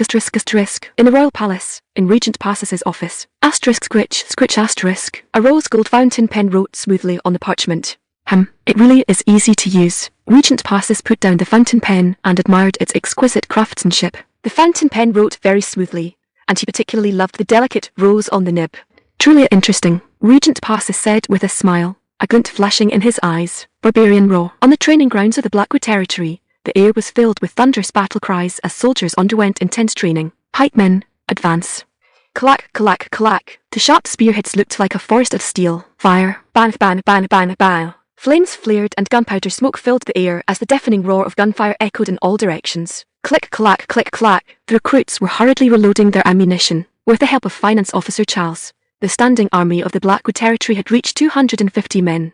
This included 130 pikemen, 73 musketeers, 15 elf rangers, 8 grenadiers, and 24 artillerymen. Furthermore, the equipment of the Blackwood army had been greatly improved. The pikemen were now equipped with plate armor and chainmail. They could not only form a solid defensive line, but also serve as shields for the infantry. Fire. Bang, bang, bang, bang, bang. The gunfire rang out again as over 70 musketeers fired simultaneously, the power truly staggering. The distant targets were all blasted to pieces. If those targets had been knights or heavy cavalry, it would have been a spectacular sight. The veterans reloaded their ammunition skillfully, their movements as smooth and flowing as water. A calm sea never made a skilled captain. Experienced soldiers had already begun to emerge within the Blackwood army, having tempered their resolute will and refined their combat skills on previous battlefields. Boom! A massive roar sounded, and the earth shook violently. A stone cannonball whistled into the distance before exploding with a crash, shattering the surrounding targets. The artillerymen were training diligently, having already witnessed the power of the cannon in previous battles. They were now practicing how to adjust firing angles and improve their accuracy. Load. Black fireball. Sir Hans shouted loudly. A black fireball was an iron sphere loaded with a timed fuse. This kind of shell could fly over city walls or drop into enemy formations, then explode to inflict casualties. Fire. Boom. A field gun fired, and a black iron ball carrying the breath of death flew into the distance. Boom. The iron ball landed in the center of the target range, but did not explode immediately. Boom. A few seconds later, the iron ball exploded, instantly blasting the surrounding targets to smithereens. Woohoo Tilder. Isaac and the craftsmen all showed satisfied smiles, while their artillerymen looked at each other in surprise at the distant explosion. Excellent. Everyone has done a great job. Isaac patted the shoulders of Todlin and the craftsmen, speaking with praise. From now on, the Blackwood Territory had yet another powerful weapon. Additionally, the Blackwood Territory was also developing a type of artillery called a mortar. A mortar has a shorter barrel and a steeper firing angle, allowing it to arc over city walls to attack enemies like a modern mortar. If black fireballs were loaded into mortars, the power would be even more terrifying. Now, the only thing left is to find pyrite, and then we can upgrade to flintlock rifles. Isaac muttered to himself as he watched the soldiers carefully maintaining their matchlock guns. He had previously asked branch head Miko to help him look for pyrite. If we can find zinc ore, we can also produce brass later on. Lest he forget, the Albram Fief possessed copper mines. Once the cotton from the Hinton Duchy arrives, we will need more labour. Without automated machinery, large-scale cotton cultivation required a massive amount of manpower. He wondered if this world had dark-skinned people, and if picking cotton was considered their traditional craft. Here beets were still in the variety improvement stage, but once the strain was finalised, they too would require a lot of labour for large-scale planting. Furthermore, the salt pans that had already begun operation also required significant manpower. Right now, the West was full of refugees who had lost their homes to the war and were wandering about. The Blackwood Territory had vast lands, sufficient food, and plenty of job opportunities. It could perfectly serve as their new home. I need to find a way to attract those refugees to settle in the Blackwood Territory. Population is national strength, its competitiveness fire. Effie's crisp shout interrupted Isaac's thoughts. Bang, bang, bang, bang, bang. A few of the newly joined elf rangers closed their eyes, unaccustomed to the rifle's recoil. 15 streaks of white light cut through the sky, accurately hitting the same target. Pop, pop, pop. The target was riddled with holes. A wretched sight to behold. Incredible. Isaac couldn't help but laugh as he watched the elf rangers shooting. Effie Greenleaf's bullets were silver white, while the other rangers' bullets were plain white. Isaac had once asked Effie Greenleaf why, and she said it was because she could control more powerful wind elemental spirits. How was that, Lord Isaac? Effie coolly blew on the muzzle and asked with a smile. Excellent, Effie. I look forward to your performance on the battlefield. Isaac gave a thumbs up and spoke appreciatively. Effie smiled charmingly and nodded with satisfaction. She always gave Isaac such enchanting smiles, often making his heart flutter. He shook his head, pushing those stray thoughts to the back of his mind. Asterisk, asterisk, asterisk. On a hillside, several hundred giant wolves were pacing restlessly. They stared greedily at the bustling city below and the caravans coming and going, occasionally licking their sharp fangs, their eyes filled with bloodthirsty light. They were orc mercenaries from the kingdom of Kirk, and their weapons were uniformly battle axes and spears. They all craved battle, craved blood, and craved wealth even more. Lord Lochran, that human prince, said he has already gained the advantage on the battlefield, and told us to wait patiently. He will soon capture Wright City. An orc jumped down from a wolf's back, walked up to the mercenary Captain Lochran, and said, Wait longer. Lochran spat into satisfaction, his eyes filled with greed. "We could make plenty of money just by robbing those caravans entering and leaving the city, couldn't we? Right, good." Orcs were born to love fighting and plundering. Since they came to fight for money, they would seize any opportunity to make it. "Yes, those caravans look very wealthy, hee. Ragged also spoke with a laugh, both of their eyes gleaming with greed. Ha. "Then pick up your weapons. Those who are late can only blame themselves." Orcs wouldn't consider things like cooperation or consequences. Their blood was already boiling, and their eyes were filled with the desire to kill. Toot. Ragged blew the horn, its piercing sound echoing through the valley. "For wealth. Charge. Rumble. Hundreds of giant wolves carrying orc mercenaries charged down the hillside like a black tide, roaring as they swept toward Right City. The life or death crisis of Right City. Right City was as calm and peaceful as ever, as if completely unrelated to the fires of war sweeping through the west. This bustling trading metropolis was enjoying a rare moment of peace. Shrewd merchants caught the scent of business opportunities brought by the war. The city's blacksmith shops and workshops worked day and night, the clanging of hammers on anvils never ending, all to send armor and weapons to the battlefield as quickly as possible. Caravans fully loaded with goods filed out one after another, delivering necessary supplies for the war to various locations. Merchants, citizens, and workers were all busy rushing about for their livelihoods. By the river, a group of women carrying buckets walked past the bank, talking and laughing. In the fields, farmers drove their oxen, diligently tilling the soil. In the pastures, a herd of dairy cows leisurely grazed on green grass, while the melodious sound of a shepherd boy's flute drifted from afar. Everything was so serene and peaceful, until a shrill, piercing scream sliced through this tranquility like a sharp knife. "Orcs. It's the orcs." At first, people didn't take these words to heart. Orcs? Weren't they supposed to be in the distant kingdom of Kirk? How could they suddenly appear here? However, when green monsters holding battle axes and hideous giant wolves appeared outside the city, people realized it was no joke. The orcs had actually freaking invaded. Orcs? How can there be orcs? Oh God. Help. Panic-stricken screams resounded through the sky. The ground began to tremble violently as packs of famished giant wolves, like a black tide, launched a fierce attack on the defenseless caravan outside the city. Crack. The sound of bones shattering was hair-raising. Those unarmed merchants and citizens were like lambs to the slaughter before these fully armed giant wolves, completely powerless to resist, and were torn to pieces in an instant. Sharpness battle axes sliced through the air with cold glints, lopping off heads as easily as carving melons. Heavy spiked maces, accompanied by the whistling wind, smashed bodies into mincemeat. Ha. Exhilarating.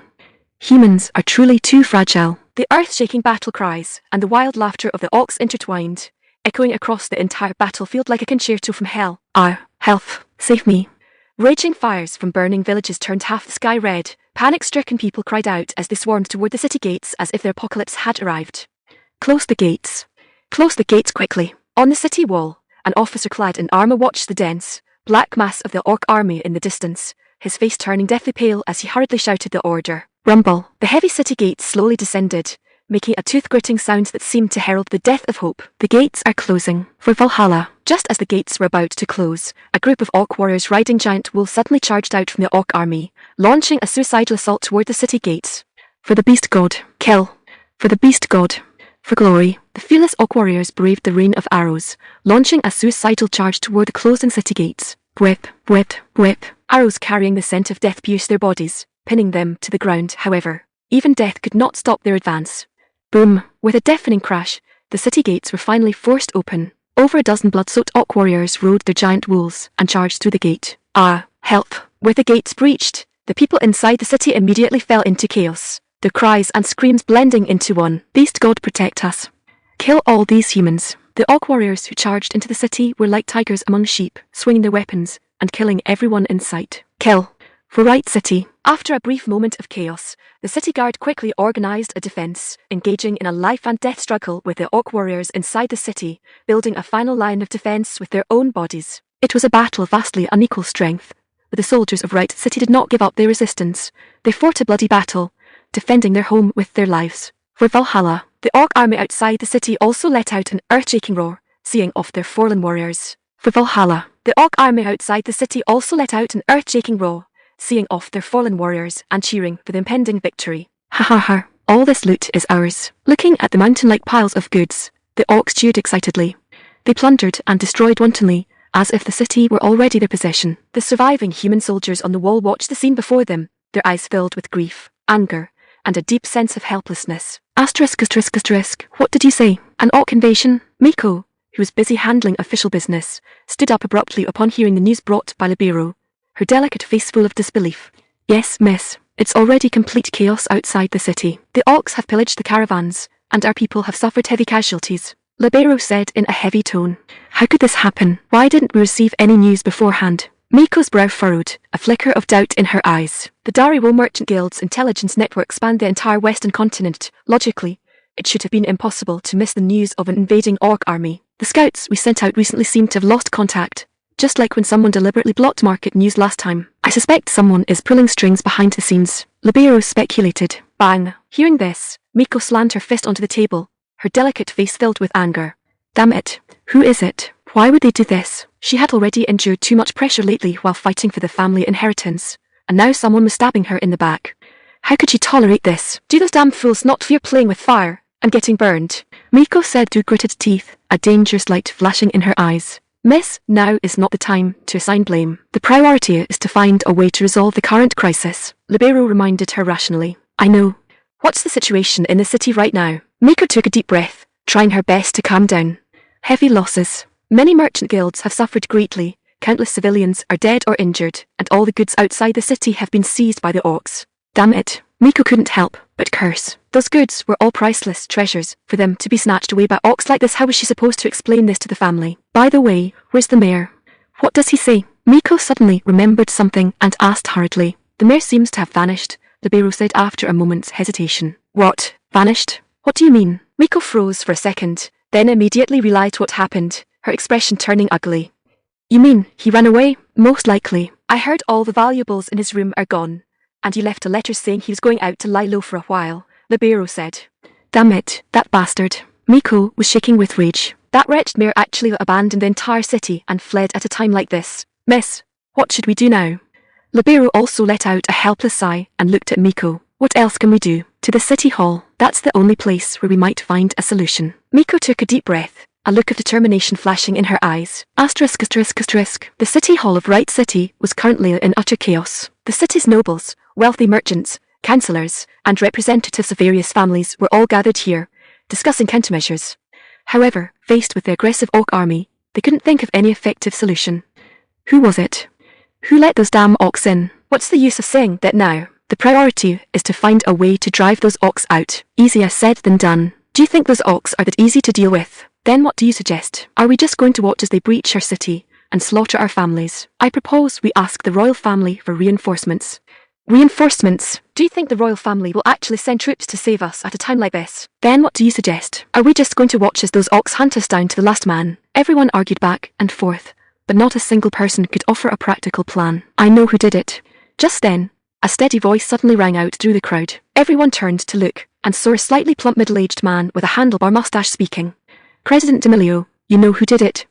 Who was it? Someone asked hurriedly. D'Amelio was the president of the D'Amelio Merchant Guild, the largest in Wright City, and a prominent figure in town. Since he dared to speak up now, he must have some important intelligence. It's the second prince. Good, D'Amelio said in a low voice. What? The second prince? How is that possible? Why would he do such a thing? The crowd immediately erupted into an uproar. I've heard that the Hounds and the Black Brotherhood, two mercenary groups, have both appeared in the West recently, and they seem to have joined the second prince, D'Amelio said. What? The Hounds and the Black Brotherhood? Those are the two most notorious mercenary groups in the Eastern continent. Heavens, has the second prince gone mad? He actually colluded with orcs to attack us. That damned bastard. He's going to destroy the entire West. Upon learning this news, everyone was filled with righteous indignation and began shouting curses. What now? What should we do? Are we really going to just sit here and wait for death? No, I will absolutely not surrender without a fight. Right. Let's fight them to the end. Emotions ran high, and people suddenly began clamoring to fight a decisive battle against the orcs. Everyone shut up. Seeing this, D'Amelio let out a roar, his powerful presence instantly silencing everyone. Now is not the time for impulsive actions. We must calm down and find a way to weather this crisis. D'Amelio said solemnly. But what can we do? The second prince has colluded with the orcs like this. We're simply no match for them. Someone said despairingly. Yes, we're already trapped like rats in a hole with no way to escape. Are we really going to just surrender? Despair began to spread through the crowd once again. No, we still have hope. Just then, Miko suddenly stood up and spoke loudly. Miss Miko, do you have a solution? Everyone's eyes lit up as they turned to look at Miko. We can seek aid from Lord Blackwood. Miko took a deep breath and looked at the crowd, speaking in a low voice. Lord Blackwood? You mean that Isaac Blackwood, but he's just a minor baron. How could he possibly stand against the second prince? The crowd immediately began whispering, their faces full of doubt. If you've heard about the war to capture Corinth not long ago, then you should have some understanding of his strength. And most importantly, right now, he is our only hope. Miko said with a firm tone. That's right, better to take a final stand than to sit and wait for death. I support Miss Miko's proposal. I support it too. Good. In that case, we'll send someone to the Blackwood territory to seek aid from Lord Blackwood. Prepare to deploy troops. Since the last time the Temple of Iris was completed in Blackwood territory, the number of believers has surged, and recently, a believer from Albram was even promoted to a formal priest. Great, we finally have new companions. Woo-woo, I'm so touched. The birth of the new priest made Igni and Pavel extremely excited. Tears streamed down their faces, and their joy was evident. During this time, they had worried endlessly about developing believers, and now they finally saw a glimmer of hope. How could they not be excited? Isaac couldn't help but show a relieved smile as he watched the scene before him. Oh, right, Lord Earl, there's one more thing I need to report to you. Igni suddenly remembered and quickly said. What is it? Isaac asked. It's like this, Pavel, and I have recently felt that our power of faith seems to have become purer, and we can also feel the goddess's attention on us increasing. Igni said with a hint of embarrassment. Or, such a thing? Isaac immediately became interested upon hearing this. Yes, we don't know why this is happening, but we feel it should be related to you, Pavel said. Related to me? Isaac was stunned, then immediately understood that this was likely the effect of his performances during this period. I see. You don't need to worry about this. Continue to work hard, and strive to become a bishop and archbishop as soon as possible, Isaac said with a smile. Yes, Lord Earl. Ignir and Pavel, upon hearing this, knelt on the ground excitedly and said in unison, Done, done, done. Just then, a hurried knocking sound suddenly rang out. Come in, Isaac said. Lord Earl, someone from Light City is here. Knight Miller pushed the door open, followed by a dust-covered man. Light City. Isaac frowned slightly. Why would Light City send someone to his small territory? He said he is an envoy from Light City and has important matters to report to you in person, Knight Miller said. Oh? What does he want? Isaac asked. Well, I'm not too sure, but he looks very anxious, Knight Miller said. All right, let him in, Isaac said. Yes, Lord Earl. Knight Miller finished speaking, then turned to the man behind him and said, Come with me. Asterisk. The messenger galloped on horseback. His lips cracked, clearly without even a moment to catch his breath. He looked flustered, as if evil spirits were chasing him. Wolves, wolf packs. Isaac wondered. Wasn't he here to deliver a message? Why was he in such a state? Drink something first. Isaac turned the tap of the beer barrel, poured a glass of frothy beer, and handed it over. The messenger took the cup, gulped it down, and finally recovered. Only then did Isaac ask him the reason for his haste. Upon hearing this, the messenger's face immediately showed a desperate, mournful expression, and he pleaded in a hurried tone, as if grasping at his last straw. Please, Lord Earl, our city has been invaded by orcs. Orcs dare to run wild here. Isaac raised an eyebrow, then turned to Knight Miller, trying to discern something from the experienced knight's face. However, Miller merely shrugged noncommittally. Immediately after, the messenger recounted the whole story in detail. The more Isaac listened, the darker his expression became. To plunder wealth, he openly tore up agreements and drove an orc army to attack the free city of Light City. This fellow is truly foolish enough, alas. Prince Good is indeed becoming more and more reckless, Lord Earl. After hearing the messenger's description, Knight Miller couldn't help but let out a sigh. Do I need you to tell me? That kid was never an easy one to deal with. Isaac knew Good's character all too well. To contend for the throne, he even went so far as to invite savage orcs into the fold. Good's actions would surely bring about the scorn and condemnation of the entire noble society. It's a pity that there are now only a few people left in the West who dare to stand up and stop Good, and even more than half of the nobles have chosen to side with him. Isaac lowered his eyes, looked at the messenger who was still pleading bitterly, and slowly shook his head. The civil war was escalating, and the glory and integrity of yesteryear had long vanished, leaving only naked violence and ambition. Your city lord sent you here to seek help. You should understand what that means, right? In chaotic times, there's no such thing as a free lunch. They wanted protection, and to save their lives, so they had to pay the corresponding price. Freedom. In other words, to submit to a new master. Yes, Lord Earl, the city council members and the vice city lord have all agreed, the messenger quickly replied. What about the city lord? Isaac pressed, a playful smile on his face. Well, when we went to the city hall, we found the city lord's room empty, and all valuable items had disappeared. Isaac sneered inwardly. This city lord certainly ran fast. What do you plan to do, Lord Earl? Knight Miller, who had been silent, suddenly spoke, leaning slightly forward, seemingly very interested in Isaac's decision. What else can be done? Since His Royal Highness wants to gain without effort, we naturally cannot stand by and do nothing. We have to give him some fun, don't we? Isaac's lips curled up slightly, forming a cold arc. Ha ha, I knew you'd say that. Knight Miller couldn't help but laugh upon hearing this. Light City was a tempting prize. If good succeeded, their turn would be next. Since the other party had already shown their true colours, there was no need for them to talk about morality anymore. He wanted to take advantage of Prince Good dividing his forces for Light City to defeat his main forces one by one, and bring this largest trading city in the west into his possession. Lord Blackwood, then we. The messenger held his breath, looking at Isaac with anticipation. I, Isaac, swear by the name of the Blackwood family, that I will protect your city from the ravages of Ox. I will punish that treacherous and tyrannical prince. Take up your weapons and fight alongside me. Yes. As soon as Isaac finished speaking, the messenger excitedly raised his hands and shouted in response. At this moment, justice and the people's will were on their side. Isaac sneered inwardly. Since Good wanted to plunder the city, he would do the opposite and take it for himself. My command, Knight Miller, prepare to send troops. ****. These foolish barbarians. Baron Collins, who was ordered to lead the army to attack Light City, crumpled the letter in his hand in a fit of rage after reading the message brought by the messenger. It was clearly agreed to strike while the iron is hot, to achieve a quick victory, and not to give them any time to react, these greedy Ox scoundrels. Baron Collins was furious, kicking over a wooden chair beside him. As a High Knight, his kick contained immense power, and the wooden chair instantly shattered into pieces. Baron Collins, what were you worried about? Light City is already a bird in a cage, isn't it?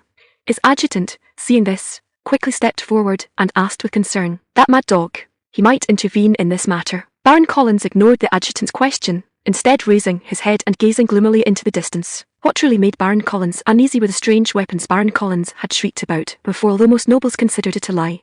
He vaguely felt that things were not that simple. Are you worried about Baron Collins's matter? Please rest assured, such a thing is absolutely impossible. How can there be an army in this world that allows all soldiers to cast magic? Moreover, apart from Baron Isaac, whose poor magical talent, there are no other magicians in Blackwood territory. The adjutant clearly did not believe Baron Collins's nonsense. In his opinion, the other party was just lucky and had won a few battles by chance.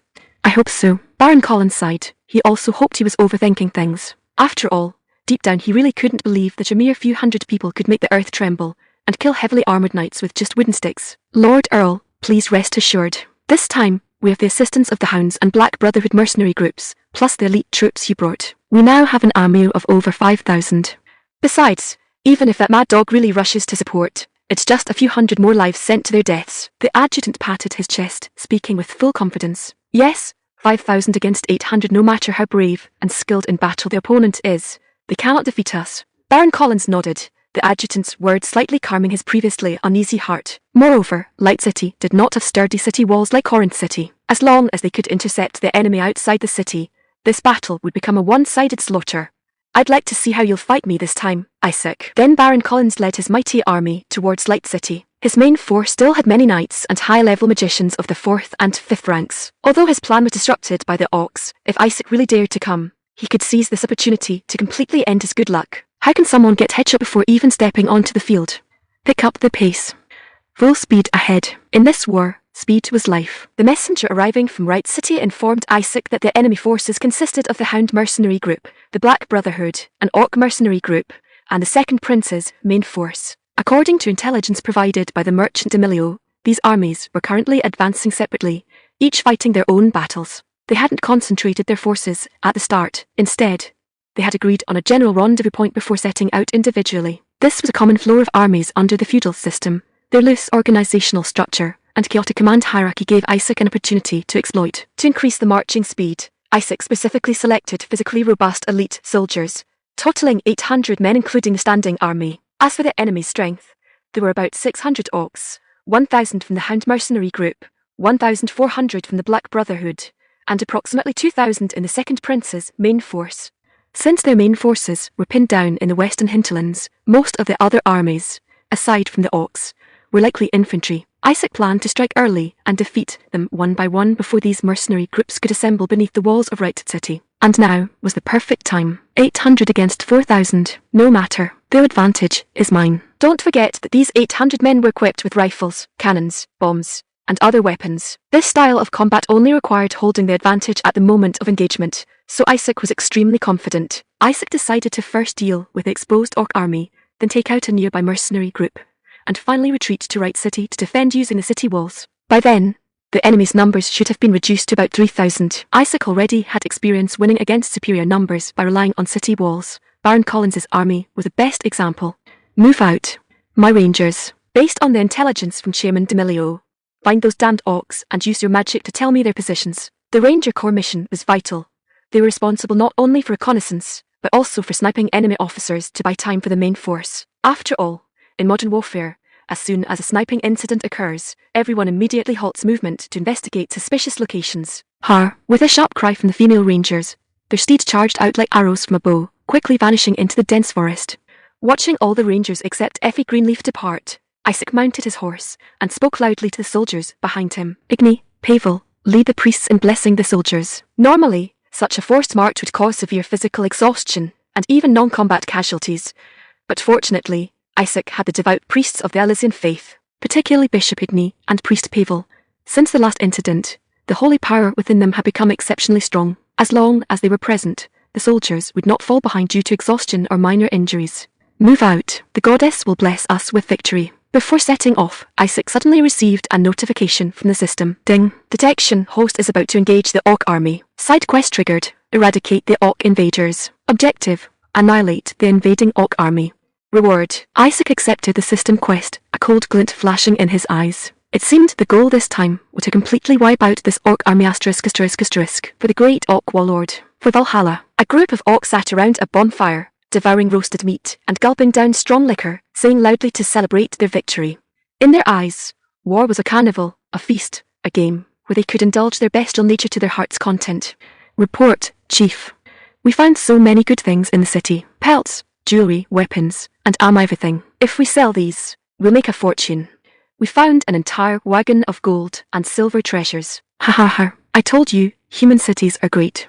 Just grab a few things, and we'll be living the high life. Several orc squad leaders ran excitedly to a burly orc with a face full of scars, presenting their findings as if seeking a reward. They intentionally raised their voices, seemingly afraid the humans on the city walls wouldn't hear them. Ha ha ha. Look at those humans, every one of them trembling with fear. This is so satisfying. The orc named Good pointed at the ashen-faced humans on the wall, speaking with immense pride.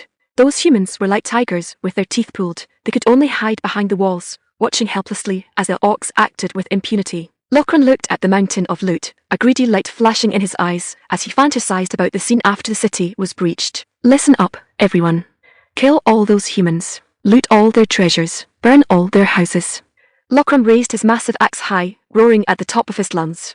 Kill them all. Loot all their treasures. Burn all their houses. The orcs responded one after another, their passion stirred and their killing intent surging.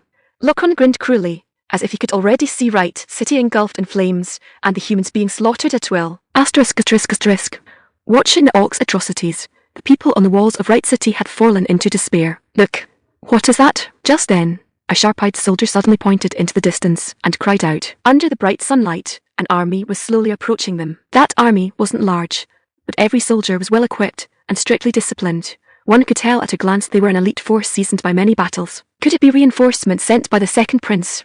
Impossible. Why would the second prince send an army to save us? Seeing that army, the people on the wall immediately broke into discussion, with some even starting to imagine wild possibilities. Then Miko suddenly pointed at the army and shouted excitedly, "It's the Blackwood family. They've come to save us." The Blackwood family. The faces of the crowd were full of disbelief. Had they really come to save them? Great, we're saved. Long live Lord Blackwood. Goddess Iris protect us. After a brief silence, deafening cheers erupted from the city wall. The haze of despair was swept away, replaced by the light of hope. For Valhalla, kill. The orcs outside the city also noticed the approaching army, and immediately roared as they charged toward them. The great battle was about to break out. What kind of weapons are those? What kind of armor are those soldiers wearing? Heavens, their numbers seem even fewer than those orcs. Watching the army draw closer, the people on the wall couldn't help but grow nervous. Although they were full of anticipation for the Blackwood family's army, the gap in strength between the two sides was simply too large. Seeing the Blackwood family's army, which was far outnumbered by the orcs, the people on the wall became anxious. Don't worry, we will definitely win.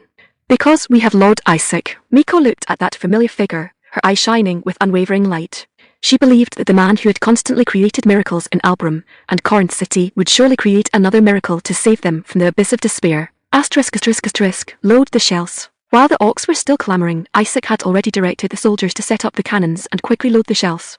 War, Valhalla calls to us. For the beast god. The orcs were completely unaware of their approaching danger, continuing their wanton clamor. Looking at the reckless orcs, a cold light flashed in Isaac's eyes as he decided to give them a lesson they would never forget. Effie, I'll leave it to you. Understood. Effie nodded excitedly, expertly pressing her cheek against the stock and aiming at the orc leader who was currently flaunting his power in the crowd far away.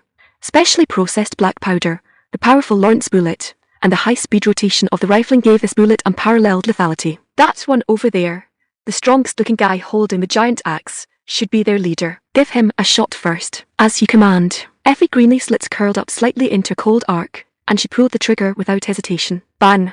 A crisp gunshot shattered the tranquility of the battlefield. A silver light shot into the distance like a bolt of lightning, accurately hitting the orc leader's head. Splat! With a muffled sound, the orc leader's head burst open like a watermelon, red and white matter splashing everywhere. How was that? Am I amazing? Effie turned back, asking with a face full of expectation. Well done. Isaac patted her shoulder and said with a smile.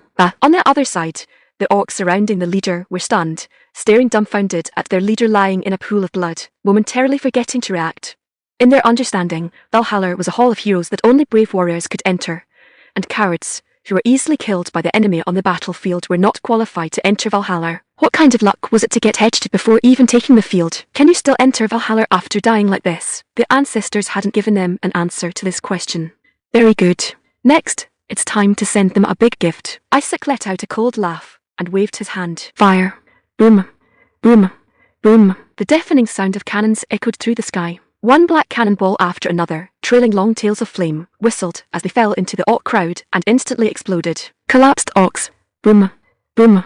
Boom. 3 cannonballs trailing black smoke whistled as they smashed into the center of the orc camp. The sudden attack sent the orcs into a panic, fleeing in all directions to avoid these iron lumps falling from the sky. Before the orcs could react, the short fuses on the shells had burned out, igniting the gunpowder inside. Boom. Boom. Boom. The deafening explosions instantly swept through the entire orc camp. Remember this site's domain, Taiwan novel website, twcan.com, wood at will.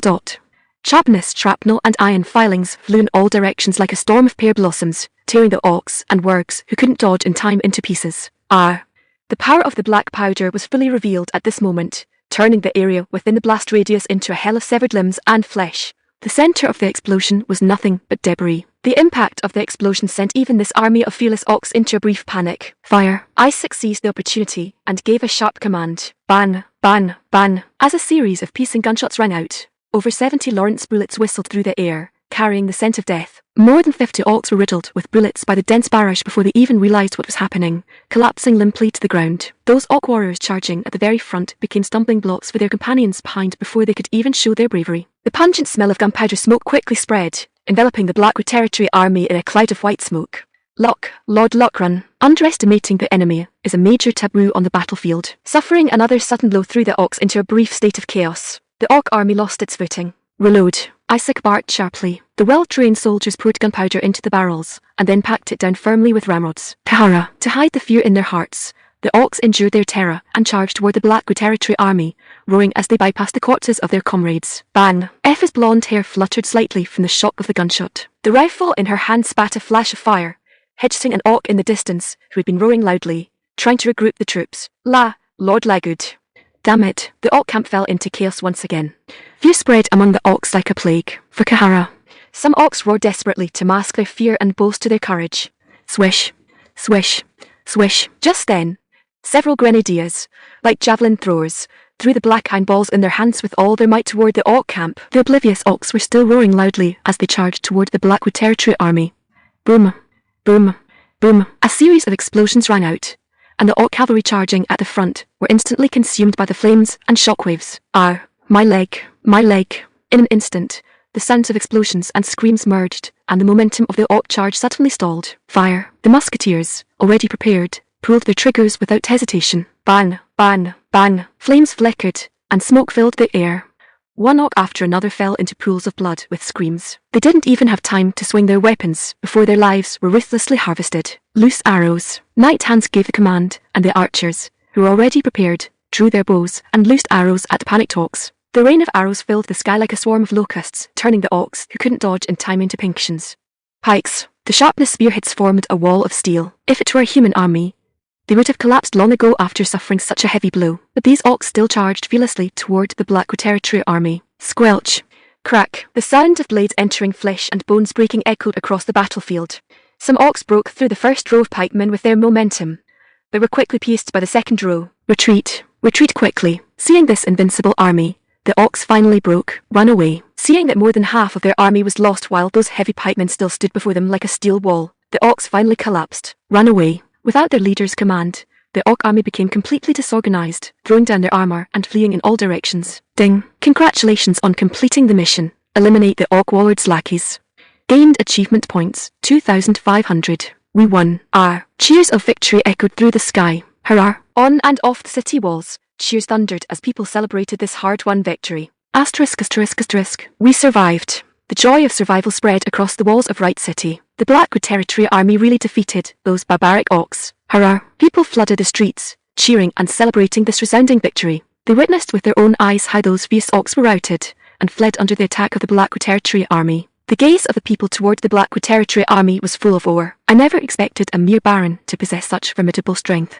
A councillor looked at Isaac, who was commanding the soldiers, and muttered to himself, could it be that he really is the goddess's apostle? Yes. What happened in Albarum and Corinth can finally be understood now. Those terrifying weapons, that immense power, those unheard of weapons, and inconceivable tactics gave these councillors a completely new understanding of the Blackwood Territory army. Miss Miko, what exactly are those weapons? Miss Miko, did you already know that Blackwood Territory possessed such an army? People surrounded Miko, asking questions all at once. I don't know either. Facing everyone's inquiries, Miko could only shake her head helplessly. Although she knew Blackwood Territory was strong, she hadn't expected it to be this powerful. Where are they going? Suddenly someone pointed at the Blackwood Territory army outside the city and asked in confusion. People watched the army in confusion, seeing that the soldiers didn't enter the city to rest, but instead marched off into the distance. Are they leaving? No. Don't go. Just then, a messenger emerged from the Blackwood Territory army. He was the very messenger Wright City had previously sent to Blackwood Territory to ask for help. He walked to the city gate and spoke loudly to the councillors and officials. Our Lord said he is going to eliminate another mercenary unit and will be back soon. Eliminate another mercenary unit. People looked at each other, thinking they had misheard. Eliminate an army of thousands. How is that possible? That's an army of thousands. How can it be eliminated just like that? So for the time being, I'll have to trouble you, Lord, to handle the city's defense. The messenger finished speaking and turned to leave. Though confused, the people still nodded. Damn it. What on earth is going on? Knight Baron's face turned ashen as he looked at the corpses of the messengers on the ground, all shot dead by sharp arrows. These messengers were all sent by him to contact other units, but they had been assassinated halfway. Judging by the wounds, they were all killed in one hit by a powerful long-range weapon. Could it be? Aaron Corrant was telling the truth. A strong sense of foreboding welled up in his heart. Full alert. All mages, cast defensive spells immediately. Knight Baron did not dare to be careless and quickly gave the order. The mages chanted incantations one after another, and magic shields appeared before them. While Knight Baron sent men to search for traces of the assassins, he also accelerated the marching speed. However, they found no trace of any enemy until they reached the outskirts of Wright City. Damn it, what a waste of my time, Knight Baron said, exasperated. Asterisk. On the battlefield, intelligence is the key to victory. The 14 elf rangers continuously transmitted the intelligence they gathered back to Isaac. Based on this intelligence, Isaac formulated a detailed battle plan and successfully defeated the enemies one by one. Mages, so many mages. When the deafening explosions, soaring flames, and sky-filling shrapnel swallowed them, the members of the Hound mercenary group finally understood what kind of enemy they had encountered. Counterattack! Counterattack! The mercenary leader roared in terror, but fear, like a plague, had already spread silently through the mercenary group. Bang! Eth's rifle spat fire once again, taking the head off the still roaring mercenary leader with a single shot. Damn it! What kind of ghost is this? We didn't come here to die. In the end, the mercenaries were just desperate outlaws risking their lives for money. After realizing they were no match for the Blackwood Territory's army, they threw down their armor and fled in all directions. Goddess bless us. Chase them. Isaac held his mace high and shouted loudly. Europe. The soldiers' morale was high, and they charged like tigers down a mountain toward the fleeing mercenaries, hunting them down. All right, let's return to the city. After pursuing for a while, Isaac ignored the fleeing mercenaries and ordered the army to return to Wright City. He had already eliminated 1,600 of the enemy. He couldn't be too greedy for glory and advance recklessly. What followed would be the true decisive battle. Asterisk. Catapults. Quick, assemble the catapults for me. Night Baron looked at Isaac waving to him from the city wall, and at the mountain of orc corpses below the wall. Fire almost spat from his eyes. That damned bastard. In just a few short days, Isaac had actually wiped out the orc units and the Hound mercenary group. Night Baron, you're not thinking of backing out, are you? At that moment, the leader of the Black Brotherhood mercenary group rode over and spoke in a sarcastic tone. They had received many benefits from Prince Good for this mission. If they couldn't take Right City, who would dare hire them in the future? Don't worry, I'm not that stupid. Night Baron snorted coldly. I have made complete preparations. Oh, the mercenary leader looked at him curiously. You'll know in a moment. Night Baron pointed at the busy mages in the distance. When the time comes, I'll have those mages use magic to blast open the city gates. Blast open the city gates. The mercenary leader's eyes lit up upon hearing this. Exactly. As soon as the gates are blasted open, we can drive straight in, kill all those Blackwood Territory soldiers, and plunder all their treasures. A glint of greed flashed in Night Baron's eyes. Good. Let's do it, the mercenary leader said excitedly. A few days later, the deafening battle cries outside Right City shook the heavens. Thousands of soldiers surged toward Right City like a tide. Fire. Facing those enemies who were not afraid of death, Night Miller gave the order to return fire without hesitation. Boom. Boom. Boom. Artillery shells whistled as they fell into the enemy ranks, exploding into clouds of blood mist. Bang. Bang. Bang. The musketeers were not to be outdone, pulling their triggers and firing lethal bullets at the enemy. Soon, the area below the city wall was filled with battle cries, screams, and explosions. The prince's allied forces and the mercenaries charged one after another, but they were quickly driven back by the Blackwood Territory's firepower. Watching this tragic scene, Night Baron's heart was filled with shock and fear. Damn it, how is their lethality so fierce? Just then, a powerful surge of magic power suddenly came from the distance. A huge fireball appeared in the sky, radiating dazzling light like the sun. Not good. It's a combined spell. It's a tier 6 spell. Night Miller's expression changed drastically. He saw 5 high-level mages floating in the air in the distance, working together to cast a powerful tier 6 spell. Night Miller, can our cannons reach them? Isaac asked in a heavy voice. No, they are too far away, and they've also cast defensive magic. Our cannons can't reach them at all. Night Miller shook his head stiffly. Lord, what should we do now? Are we just going to watch them destroy the city gates? Isaac didn't speak, but suddenly turned to look at Effie beside him. Effie, it's time to let everyone see our true secret weapon. Hee, I've been waiting for this, Effie said with a smile. With the efforts of the dwarves and craftsmen, the Blackwood Territory's newest weapon had finally been successfully developed some time ago. Humanity's pursuit of long-range weapons is endless. On Earth, in order to attack enemies from further away, various countries developed all sorts of large-caliber firearms. The British invented the wall gun, which was mounted on city walls and operated by 2 people. The people of the Ming dynasty invented the powerful general's cannon that could change the course of a battle. And now, in Effie's hands, a super weapon capable of changing the course of the battle appeared. It was a massive firearm somewhere between a cannon and a rifle. It possessed power comparable to a cannon and a range far exceeding a rifle. It was born for hunting giant beasts. The large-caliber muzzle-loading rifled musket, Geyer, apostle of the orc god. Is it really appropriate to use this kind of thing against humans? It feels a bit off. Night Miller looked at the terrifying sniper rifle in Effie's hands and couldn't help but swallow hard. His lingering sense of chivalry made him feel a bit embarrassed. Using a contraption like a cannon against magicians, was it really right? What's inappropriate about it? There are 5 high-level magicians on the other side, and they're planning to blow us sky-high with fireballs the size of houses. A cold light flickered in Isaac's eyes. Since they wanted to greet him with spells, they couldn't blame him for being impolite. Leave it to me. Sure, I hope readers will remember our domain Taiwan novel website. Smooth reading. Yours to enjoy. Effie bit the stopper off a wooden barrel with her teeth and poured black gunpowder granules into the massive muzzle. Then, she gripped the heavy Geyer special bullet with her small hand, let out a soft breath, and infused it with the wind spirit. A silvery glow gradually seeped out of the bullet. Tap, tap, tap. A giant ram would tightly packed the gunpowder and the bullet together. Due to the massive size of the gun, even this simple action looked somewhat laborious. Finally, all the loading was complete. Effie panted excitedly and looked up at Isaac. Regardless of the era, massive and powerful weapons always made a warrior's blood boil. Let's begin. Like adjusting an artillery position, Isaac hoisted the heavy gun onto his shoulder, acting as a human bipod. 12 strength amplification runes were activated. His heart beat violently. Thump, thump, thump, thump as power surged through his body like a raging tide. He stomped his feet firmly onto the ground and locked his gaze forward. Target is the magician flying the highest. That was the magician with the strongest mana fluctuations. As Isaac designated the target, Effie's gaze instantly became as sharp as a hunting falcon's. Hur, the sound of Effie adjusting her breathing. Her broad chest rose and fell. Finally, She pulled the trigger, and the matchwood snapped down. Boom! Flames instantly filled Isaac's vision, and a massive recoil vibrated through his entire body. A silver trail tore through the air, shooting out in a straight line. The bullet, imbued with the wind's spirit, completely ignored the effects of the wind. Carrying immense physical force, the bullet shattered the magician's thick shield with a roar. With a bang, it exploded the head of the chanting high-level magician into a spray of red and white fireworks. Knight Miller was dumbstruck. On the other side, the headless body fell limply to the ground. With the lead magician providing minor and chanting the incantation gone, the house-sized fireball immediately began to waver, becoming extremely unstable. The spell twisted and shattered in an instant. In the eyes of Isaac, a fellow magician, he saw the collapsing spell structure and the chaotic mass of mana. Rumble! The giant spell that should have flown toward them exploded right over the enemies' heads, instantly swallowing the other 4 high-level magicians, who were chanting together. The raging heatwave showed no sign of slowing down, quickly sweeping out in all directions. Holy crap! This time it was Isaac's turn to be amazed.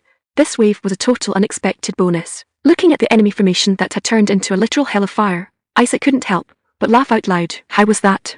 Not bad, right? Effie, who had walked forward to confirm the results, turned back to Isaac and asked. She looked like a protagonist glancing back at a massive explosion. Isaac couldn't help but give her 2 thumbs up. Fantastic, Effie. The surrounding elf rangers watched the interaction between Isaac and Effie with meaningful smiles. Wow, the magic has been broken. Long live the Lord. The soldiers, who had been intimidated by the large-scale magic, erupted into deafening cheers upon seeing Isaac and Effie's heroic performance in crushing the enemy's magic. In contrast, the enemy army, seeing their magic destroyed, immediately halted their charge, their faces filled with despair. The combined magic of the high-level magicians, which was supposed to be a killing blow, had been stopped, and instead caused massive losses. The charge they had launched in anticipation of the gates being breached now became meaningless. Isaac immediately gave a loud order. Pursue the victory. Knight Miller, let them face reality. Yes, sir. Everyone ready. Fire. Knight Miller grinned and shouted the command. The loaded field guns roared in unison, spewing fire from the city walls. Boom, boom, boom. Massive explosions. The shells accurately bombarded the dense areas of the enemy army. Seeing the significant results of their artillerymen, the musketeers refused to be outdone. They raised their rifles, aiming and firing precisely at the enemy. Bang, bang, bang, bang. Flames and gunpowder smoke continuously erupted from the city walls. With the cover of the walls to compensate for the long loading and aiming times, the wide plain became a literal shooting gallery for the musketeers. The musketeers picked off the confused enemies, one by one like target practice. Fire. Shoot every arrow you have. Seeing victory in sight, the excited city guard captain roared. Soon, the arrows from bows and crossbows blotted out the sun. Arrows. It's a rain of arrows. Ah, run away. The battlefield turned into a living hell amidst the flashing cannon fire, gunshots, and heavy rain of arrows. The sharp sound of air being torn and the rising screams of agony filled the entire battlefield. It was a complete one-sided slaughter. Finally, the horn for retreat sounded from the enemy lines. "'Tis much more sensible than Baron Clint," Isaac muttered to himself as he watched the enemy army flee like a receding tide. Did we win? The soldiers of Wright City looked at everything before them in disbelief, their gazes fixed on the prince's army disappearing in the distance. They had fought an army several times their size, a powerful force with high-level magicians, and they had actually won just like that. Ding! Congratulations on winning against superior numbers. Achievement points earned, 2,000. Isaac immediately activated his traditional skill. He raised his mace high, which erupted with a dazzling light, and shouted at the top of his lungs, "This is the blessing of Goddess Iris." Japanese letter. A holy radiance enveloped the city wall. First, the Blackwood soldiers, accustomed to such great victories, let out deafening cheers. Then, the guards and city residents, realizing they had won, also erupted in passionate celebration. Seeing that the atmosphere was perfect, Isaac decided to upgrade his routine and act a bit more exaggeratedly to completely stir up everyone's emotions. Do you see the fate of those invaders? All who are close to the goddess shall gain eternal life, but those who turn away from the goddess shall perish. **let FF89. In an instant, shears that pierced the clouds erupted once more from above and below the city walls. Majestic holy power then gushed out, permeating the entire Wright City. At the same time, everyone understood that Wright City was finally safe. In a corner of the wall, Miko watched Isaac holding his mace high, her face flushed and her black cat tail swaying with excitement. Miko looked at the man radiating light, her gaze gradually becoming resolute, as if she had made a certain decision in her heart. On the Orc throne, the Orc warlord let out a dismissive sneer. His twisted mouth revealed ball-like tusks, looking exceptionally hideous. In other words, you've crawled back in disgrace.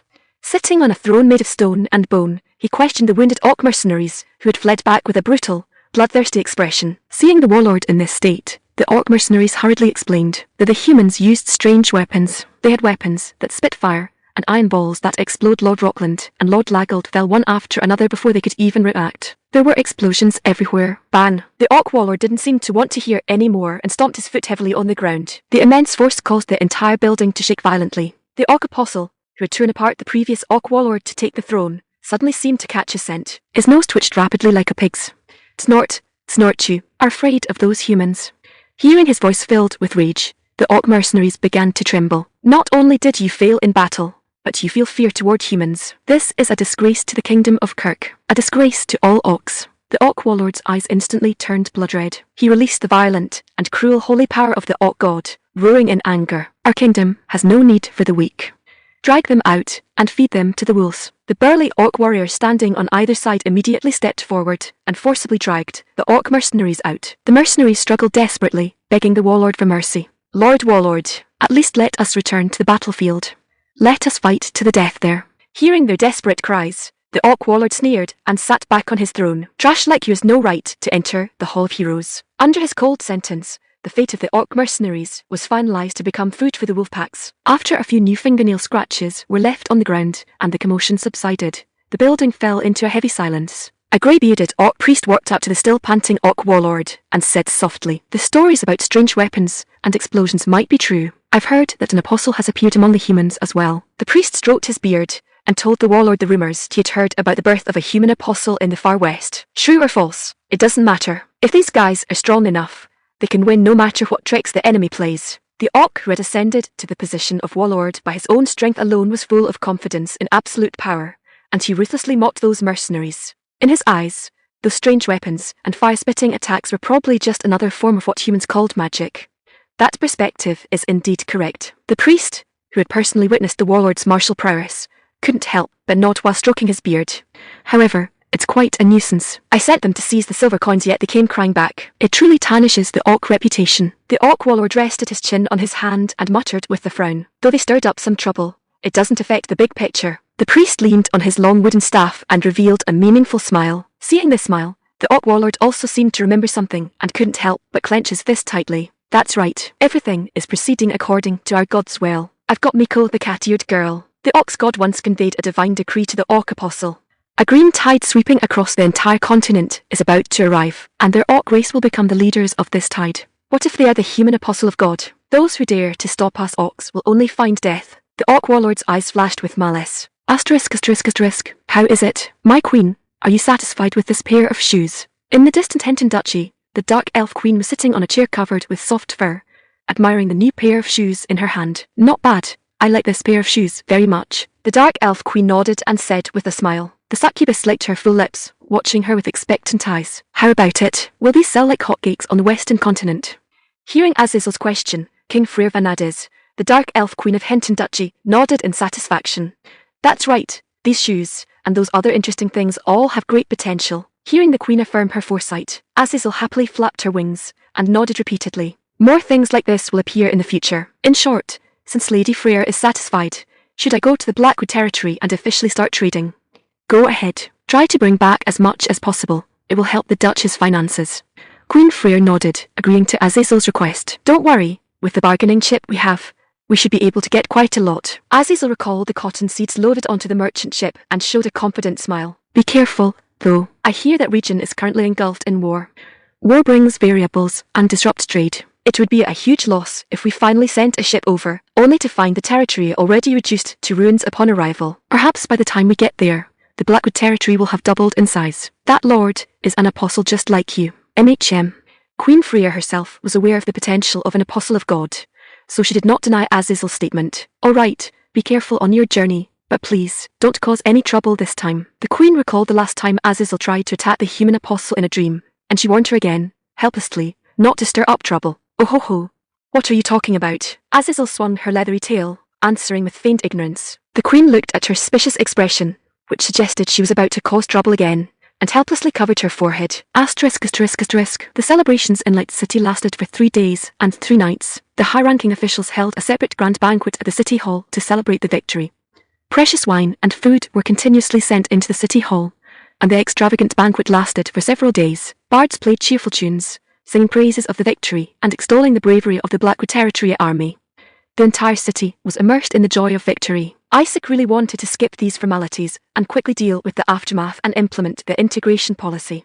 However, this banquet also carried political significance, so he had no choice but to bite the bullet and attend. Nevertheless, this period was not without gains. Branch head Miko of the Dario merchant group decided to pledge allegiance to Isaac. She seemed extremely disappointed with her merchant group and planned to integrate her entire team of merchants into the Blackwood territory. Miss Miko, are you truly decided? Isaac looked at the cat-girl branch head from the Dario merchant group before him and asked. Yes, Lord Isaac. Miko nodded seriously. I have made my decision.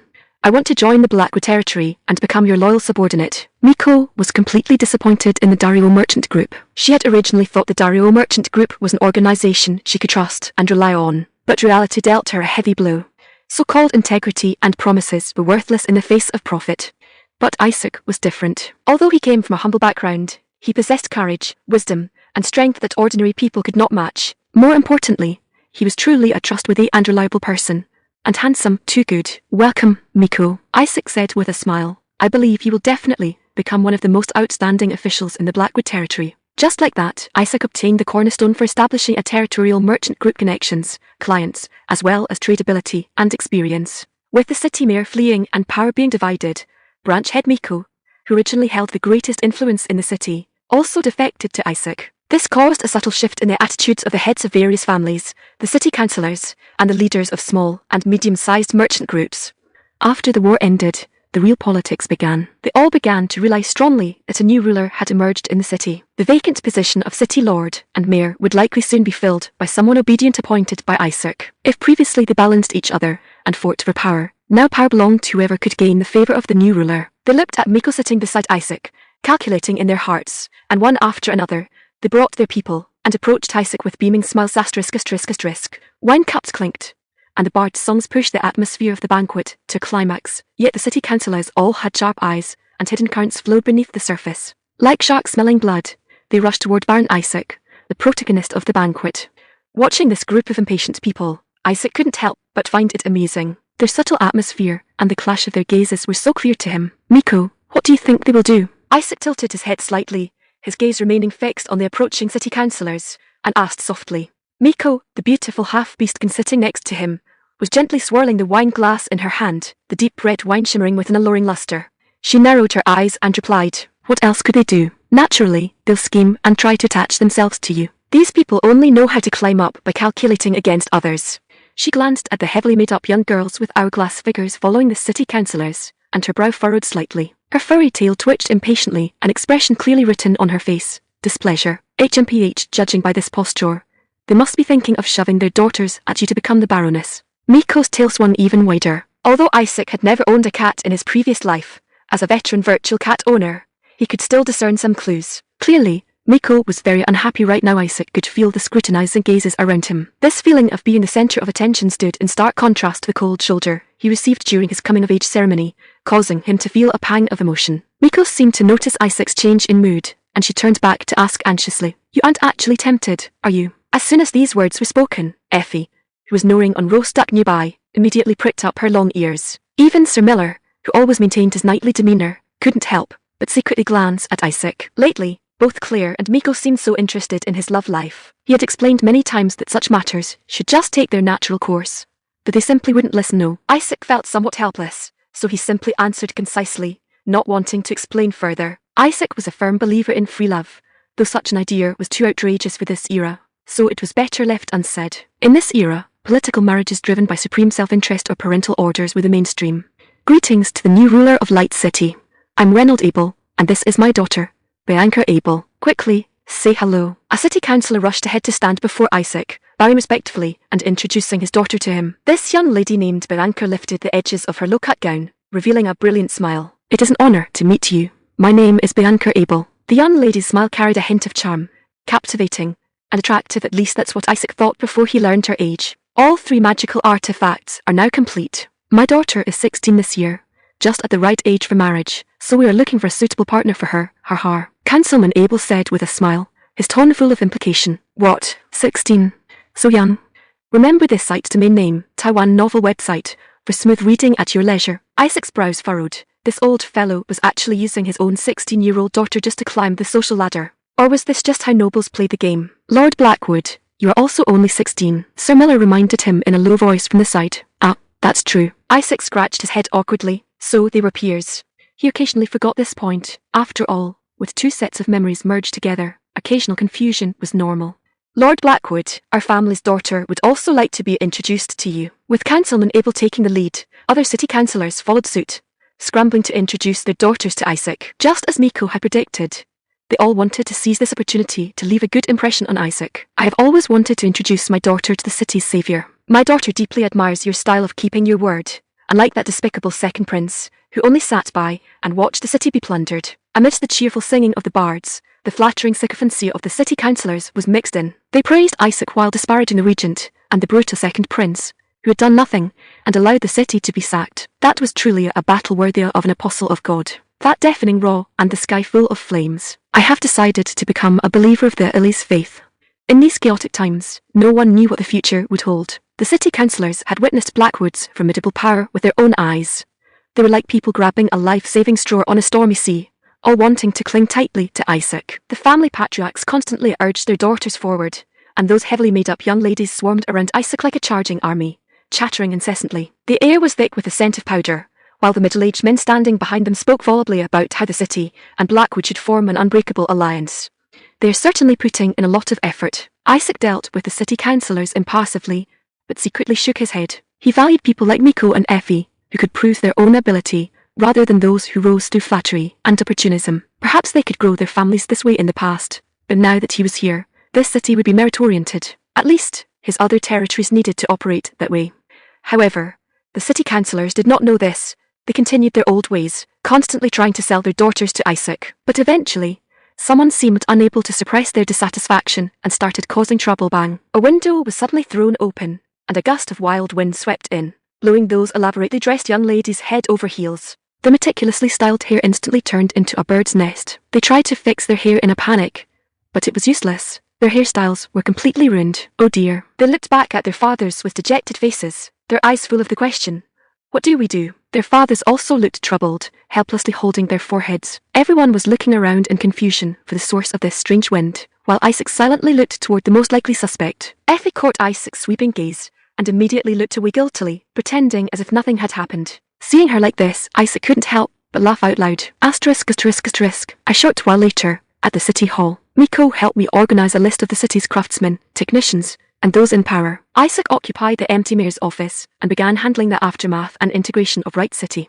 Branch head Miko, who knew the city's situation best, was undoubtedly the best candidate for the job. I've already prepared it in advance. Here, this is the list. Miko wagged her tail and handed an organized document to Isaac. Isaac took the document and nodded with satisfaction. This cat-girl branch head was indeed very capable. It was much more convenient to have someone familiar with the internal situation helping. There are quite a few craftsmen, especially the number of blacksmiths is quite high, Isaac said while looking at the list. After all, Wright City has iron mines, Miko explained. This was the biggest unexpected gain Isaac had obtained after occupying Wright City. A rich iron mine with an iron content of at least 50%. Against the backdrop of soaring prices for various metal raw materials due to the war, the value of this iron mine was self-evident, and it would play a huge role in promoting the development of the territory. How are the reactions and sentiments of the city's residents? Isaac asked Miko about the city's situation, while checking off useful talents on the document with a fountain pen. After experiencing the orc attack, most of them welcome the appearance of a powerful protector. In addition, Priestess Igni and the priests have been treating the injured and sick from the war for free. This has raised their goodwill toward us to another level, Miko added. After Igni's realm improved, she could already treat some relatively serious diseases. Recently, wars have been constant in the western region, and it's said that plagues have broken out in various places. She should be of great use in the future. It seemed Igni's holy power had reached the bishop level. He should find some time later to formally discuss her promotion. Of course, the power of appointment was in his hands as the apostle of God. Saintess Igni, you wouldn't want to be unable to promote forever asterisk cough cough asterisk. My mind is wandering. Isaac shook his head to clear the messy excitement from his brain, and then looked at Miko, speaking again. Also, the position of mayor cannot remain empty forever. Do you have any suitable candidates to recommend? Isaac really wanted the trustworthy Miko to serve as the mayor of this free city, but she still had to continue leading the territory's merchant group, so she couldn't be easily moved. Lord Isaac, what do you mean by a suitable candidate? Someone who isn't too clever for their own good and can listen obediently. Hearing Isaac's request, Miko rested her chin in her hand and fell into deep thought. After a while, she seemed to think of a suitable person and said, "If that's the case, Vice Mayor Pablo is quite a good fit. He is capable and has no foundation, making him easier to control." Isaac's eyes lit up. That was indeed a good candidate. Having no foundation meant having no support, so he could only rely on Isaac, who gave him power, making him easier to control. Moreover, he was originally promoted by the previous mayor to handle government affairs, so he must be a very smart person. This person was indeed much better than those greedy city councillors. Find a time for me to meet this Vice Mayor Pablo. Unlike Albram and Clint, which were close by, Wright City was relatively far away, and administrative management might be weak, so the mayor's role was crucial. Additionally, he wanted to use cement to build roads connecting the city and the territory, shortening travel time and increasing convenience so that his leadership could penetrate every corner. This would be a fairly large project requiring a lot of labour. It seemed he would also need to spread news later that there was plenty of food here to attract those displaced refugees. But all of this was worth it. The Blackwood territory was large, but its population was too small to expand the scale.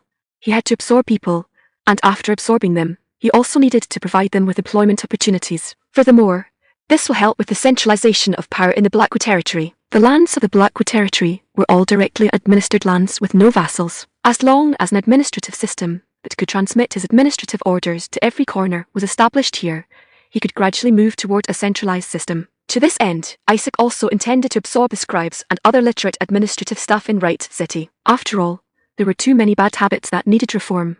Additionally, the conscripted soldiers were also gradually beginning to transition into a militia. Since it was wartime, all healthy able-bodied men in the territory had to set aside 1 day a week for military training. Just as they went to church for service every Sunday, they had to obey the orders of Isaac, the apostle of God.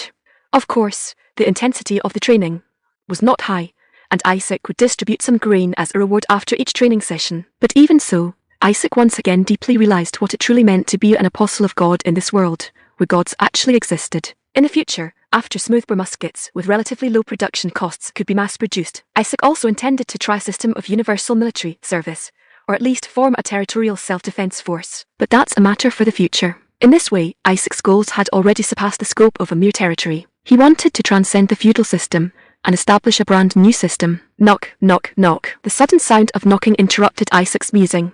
He looked at Miko in confusion, and Miko shrugged, saying, "It should be the elven investigation team you sent out before the banquet started, right? I heard they would return around this time." Was it those elven prospectors who had been scouting all around Wright City? Isaac remembered the task he had given them, and immediately let Shafi, who was waiting outside, come in. Shafi pushed the door open and entered, letting out a long sigh, her tone carrying a hint of exhaustion. "Did you have fun at the banquet?" Hearing Shafi's slightly teasing tone, Isaac smiled awkwardly and scratched his head. To him, that was also work. "I'll give the investigation team brown powder separately as a reward later. Now tell me about your findings." Hearing the reward of brown powder, Shafi immediately broke into a smile. Miko, on the side, narrowed her eyes and asked curiously, "What is that?" Isaac intended to explain after returning to Blackwood, so he first let Shafi show their harvest. Platter Shafi, like a travelling merchant, opened the bundle she had brought and dumped various ores and stones randomly onto the floor.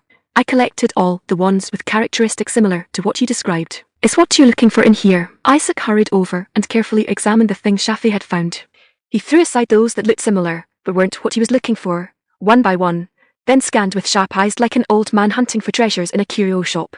Suddenly, his gaze was drawn to a stone that felt greasy to the touch and looked rich in aluminum and silicate. He seemed to have seen this stone a few times during the period when he was obsessed with rocks back on Earth. This is Scarelinite. Discovered something complete, achievement points plus 10. The notification of the task completion further solidified Isaac's judgment. Kaolinite was the main raw material for porcelain, a major trade commodity during the Age of Discovery, as well as a raw material for papermaking, and it could also be used to make refractory bricks. In other words, it was a mineral that could be used to withstand high temperatures. High-quality iron ore, a large number of blacksmiths, and refractory bricks. Isaac slapped his thigh in excitement. High-quality iron ore, plenty of blacksmiths, plus refractory bricks. Weren't these the three sacred treasures for building a blast furnace to smelt steel? Blackwood Collar, a land of hope. Prince Good looked at the battle report sent by Knight Baron, trembling with rage as he swept everything off the table onto the floor.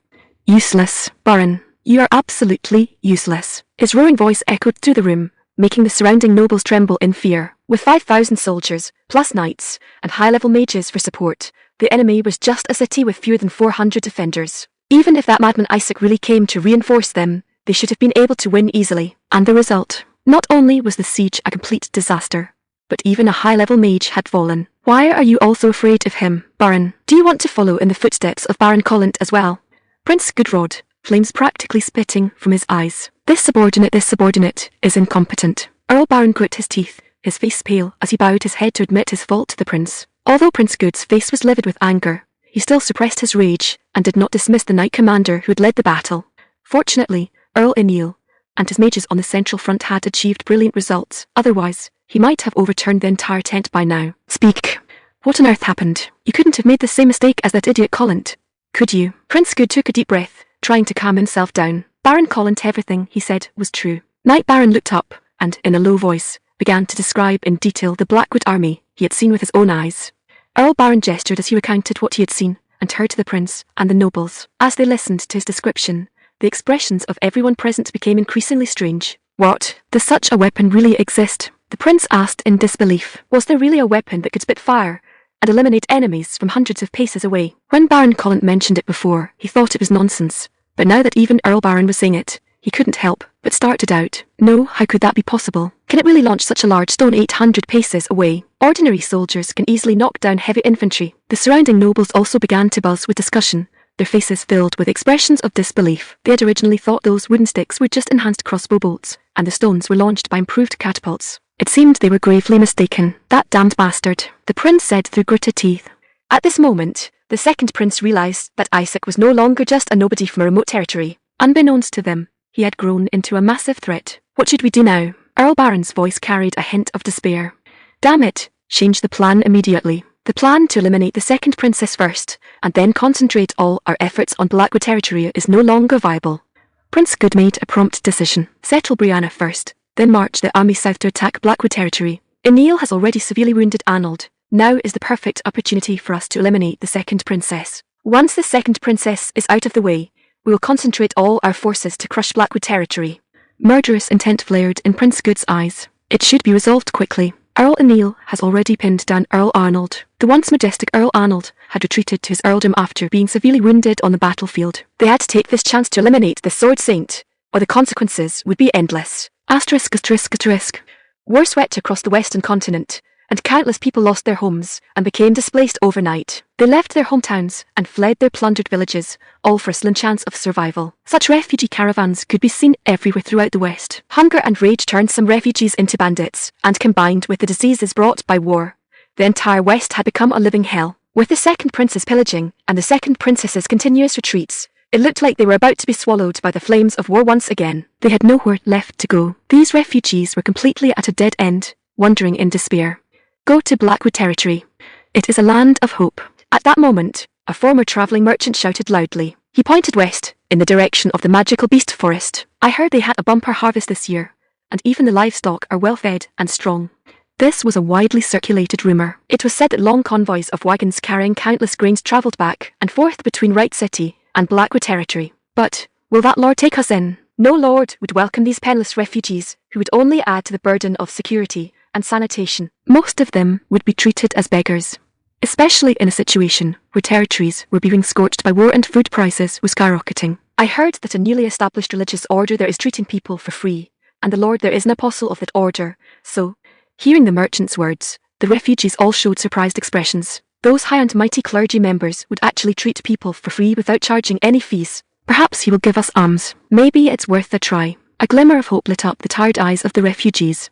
Let's go. Instead of starving to death here or being killed by bandits and magical beasts, there's at least a sliver of hope there. That's right, let's go to Blackwood together. A former village chief shouted, and the others nodded one after another, making up their minds. Such scenes were playing out in every corner of the West. Hope ignited in the eyes of the desperate refugees as they flocked toward Blackwood territory. Because there was a bumper harvest of grain, a benevolent lord, and soldiers and priests who aided refugees. Most importantly, there was no war there. Only the hope of life. Frightened Miko. After Isaac, Miko, and the others finished handling the aftermath and administrative affairs of Wright City, they returned to Blackwood. The remaining work was handed over to the newly appointed Mayor Pablo. The former deputy mayor had become disheartened after witnessing the madness of the city councillors at the banquet.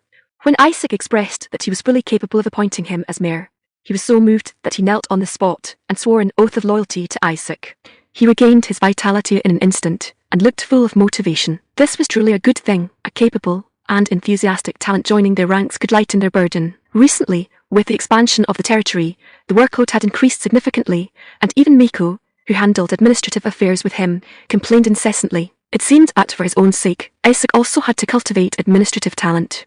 And this first required training people who could read and write the Continental Common Language. To this end, he was considering establishing basic educational institutions, such as schools. Another idol Isaac had liked very much in his past life once said, "No matter how poor we are, we cannot skimp on education. No matter how bitter the struggle, we cannot let the children suffer. Even if we have to tighten our belts, we must do education right." It was just a pity that due to the current lack of manpower, the production capacity of the paper mill could not be increased, resulting in consistently high paper prices.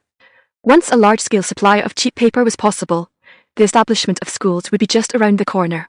When the time came to arrange morning readings, evening self-study, homework, winter and summer vacation assignments, and 3 years of mock exams, 5 years of college entrance exams for the little brats of this world, they should be very happy probably. Clack, clack. Isaac tossed a white stone up and down in his hand while pondering various plans. He would stroke the stone from time to time. Its smooth texture made it hard for him to put down. "Do you like that unremarkable stone that much?" Miko, walking beside him, asked while wagging her tail. How bold to speak of his precious kaolinite in such a tone. "Of course I like it. I love this stuff to death, har har." This was a mineral with a wide range of uses. First, Isaac intended to have the craftsmen of Wright City use it to fire white and beautiful porcelain. If cobalt ore could be found, blue and white porcelain could also be fired. With its pure white and blue patterns, blue and white porcelain had been sought after for hundreds of years in both Eastern and Western civilizations. Of course, its price was as expensive as precious metals. And this world also seemed to have a tea-drinking culture. If he could improve the firing process and develop pigment and glaze technology to draw more exquisite and gorgeous patterns on porcelain, thereby increasing the variety of porcelain products, perhaps he could create the porcelain capital of this world. Naturally, if porcelain could be fired, the salt pans they were currently heading toward would also benefit, because they could use ceramic tiles to dry salt. Using tiles instead of soil could prevent soil from mixing into the salt. In addition, kaolinite could be used to coat paper to make glossy paper, or its fire resistance could be utilized to build large blast furnaces for smelting iron ore. It was truly killing 4 birds with one stone, with a wide range of uses. So, this was by no means some unremarkable stone. As expected, the larger the territory, the more opportunities there are. He also had excellent prospectors, the Earth Elves. They almost never missed any valuable resources. In other words, he could fully exploit the potential of his land. So, what exactly are those secret weapons you mentioned before? Standing on the Albram beach, which was filled with a salty and fishy smell, Miko asked curiously. Isaac had told her before that those things could make them earn a fortune, so she was full of expectation. "First, I'll show you the salt pans of Albram." Isaac pointed to the white particles under the calm sea surface and introduced the sea salt industry of their territory to Miko. Miko's eyes lit up instantly, and she asked, "Those particles in the grids, are they all salt?" "That's right. It's the kind of salt that can be used as workers' wages and has a value comparable to currency." After hearing Isaac's explanation, Miko immediately ran to the edge of the salt pan, grabbed a handful of salt grains, and put them in her mouth. "Ah, so salty, Tilda, it's a bit bitter. But it's definitely salt." Miko's tail wagged excitedly. Indeed, because of the brine, the salt tasted a bit bitter now, so its commercial value wasn't high. But that was just a matter of time. If it was used for curing food, they just needed to remove the brine for about a year. That way, they could transport abundant seafood to the inland and earn handsome profits. The Holy Saxon Empire, other small kingdoms, and even the Oxkirk Kingdom were within their sales range. They would be like Amsterdam, built upon herringbones. I've heard of some small kingdoms drying salt this way, but it's my first time seeing such a large-scale salt pan. Miko's breathing became rapid, and she continued to express her admiration. Of course, for this kind of long-term project, the larger the scale, the better the benefits, so it requires a large initial investment. Of course, Isaac had saved most of the costs by relying on Shafi and other elves who could control Earth Elves. "What are those elves doing?" Miko pointed to the elves busy in the salt pans and asked. "Those are elves who can control the wind spirit. They're guiding the wind to accelerate the evaporation of the brine." Not all elves who could control the wind spirit chose to become combatants. However, Isaac had also employed them. Such talent should naturally be used to its full potential. "I see. The elves not only fight bravely on the battlefield, but also play an important role in the territory." Miko looked at the hard-working wood elves and said with a smile, "Yes, their encounter in the magical beast forest back then was a stroke of luck for both sides. But compared to the scale of the salt pans, the number of workers seems a bit small." Miko noticed that many salt pans were empty and asked, This was because the salt pans planned by Shafi were too large, resulting in a lack of manpower. As long as fresh labor could be supplemented, this problem should be solved. It can't be helped. You know how short-handed I am right now. Let's go. Next, we're going to a more secretive place. Isaac took Miko to a heavily guarded place deep within Albram Harbour. It was piled with all kinds of shells, and many taciturn slaves were working hard. Miko looked at the scene before her and asked in confusion, "Shells, why are those workers processing shells?" She carefully observed the process of workers cutting open the shells and then implanting polished round pearl nuclei into them. She gently tapped on Isaac's sleeve and asked, "These aren't ordinary shells, but pearl oysters. You might not know, but pearls can actually be cultured." Isaac briefly explained the principle. When he told Miko that he intended to culture these expensive gems on a large scale, Miko was already so surprised that she couldn't speak, her small mouth hanging open. "I didn't expect you to be secretly developing these industries." By the time Miko realized that the fountain pens, carriages, and large-scale smuggling trade were just the tip of the iceberg, she was already so shocked that she had become somewhat numb. Ha, now is not the time to be surprised. What else is there? Miko's eyes widened, her tone filled with disbelief. Isaac gave a mysterious smile, stepped forward to take her tired little hand, and walked directly toward the Lord's room in Albram. "The torrent of steel is about to begin." Recently, because the Blackwood territory had plenty of food, many bakers were hired, and all sorts of bread began to appear. Now Blackwood could practically be called the capital of bread. Isaac had notified the people in the Lord's room in advance, so when they arrived, a piece of bread freshly fried in lard was already sitting on the table. This was a small luxury that only a lord could enjoy. It is said that the origin of donuts was Dutch immigrants frying bread in lard, and then coating it in sugar, and the bread before them was the perfect embodiment of that method. Although it was expensive, and not suitable for large-scale sales, Isaac intended to sell it to the nobility anyway. Isaac handed the bread, coated in a layer of sparkling sugar granules, to Miko and gestured for her to try it while it was hot. Miko sniffed it and found the aroma quite unique. She curiously opened her small, rosy mouth, and took a large bite. Immediately, she was conquered by the chew texture and intense sweetness. The sweetness,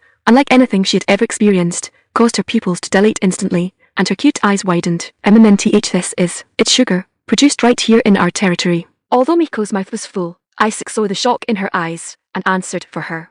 Miko immediately swallowed the bread, her throat bobbing. There was no need to ask. She clearly loved the taste, as her tail was spinning excitedly like a fan. "So, that brown powder you gave to those elves was sugar." It seemed she still remembered. Isaac nodded. Salt, sugar. You've collected all the powders that can make money." Although he didn't have pepper yet, he had most of them. "So, do you feel that leaving the Dario merchant group to join us was the right choice now?" Isaac asked with a smile. Miko wagged her tail and nodded repeatedly, saying excitedly, "I don't regret it at all. At this rate, the Blackwood merchant group will definitely become the strongest merchant group in Hydel No, in the entire eastern continent." Her tail stood high, and her eyes sparkled with the kind of excitement a cat shows when it spots its prey. Miko's brown eyes, reflecting Isaac's figure, shone brighter than ever before. Early in the morning, a bleary-eyed dwarf was dragged to the riverside, asking Isaac blankly, "Are you saying that steel, which usually requires repeated hammering to refine, can be made by melting pig iron and adding some kind of decarburizing agent? Is that right?" Although Todlin had witnessed Isaac's numerous inventions and miracles firsthand, he was still full of doubt regarding this. "Exactly. Although the quality is slightly lower than crucible steel, it can be mass-produced." This was a steelmaking method capable of mass-producing B-grade steel. The key to steelmaking and iron-making lies in controlling the carbon content. Although this method has the problem of uneven mixing of the decarburizing agent, leading to unstable steel performance, what if there was help from a fire spirit who could control flames and furnaces at will? Honestly, mass production. Todlin rubbed his eyes, wiped away the sleep crust, and looked at Isaac. "Lord, do you know how many hammer strikes it takes to forge a steel sword?" His tone was filled with the pride of a blacksmith. He stroked his long beard that had grown with the years. "I have an idea." Isaac nodded. Of course he knew. The way steel was produced in this world required a significant amount of manpower and time. They first used small to medium blast furnaces to produce molten wrought iron, then heated the wrought iron with charcoal to perform surface carburization and add carbon. Then, to evenly distribute the carbon that had penetrated the surface throughout the entire iron block, they needed to constantly hammer, fold, and hammer again. Finally, after a series of processes like removing impurities and slag, they would eventually get a steel plate that could be used for armor or weapons. While this method was impressive, it was too time-consuming, labor-intensive, and inefficient. They needed to arm soldiers quickly and popularize iron farm tools. Where was the time for slow hammering? "You say you want to mass-produce steel, not wrought iron. Can you actually manipulate the will of Barak at your whim?" Barak was the god of metal and smelting worshipped by the dwarves. It seemed they had already indirectly recognized the role of carbon in determining the properties of steel. Based on carbon content, iron can be classified into pig iron 1.74.5%,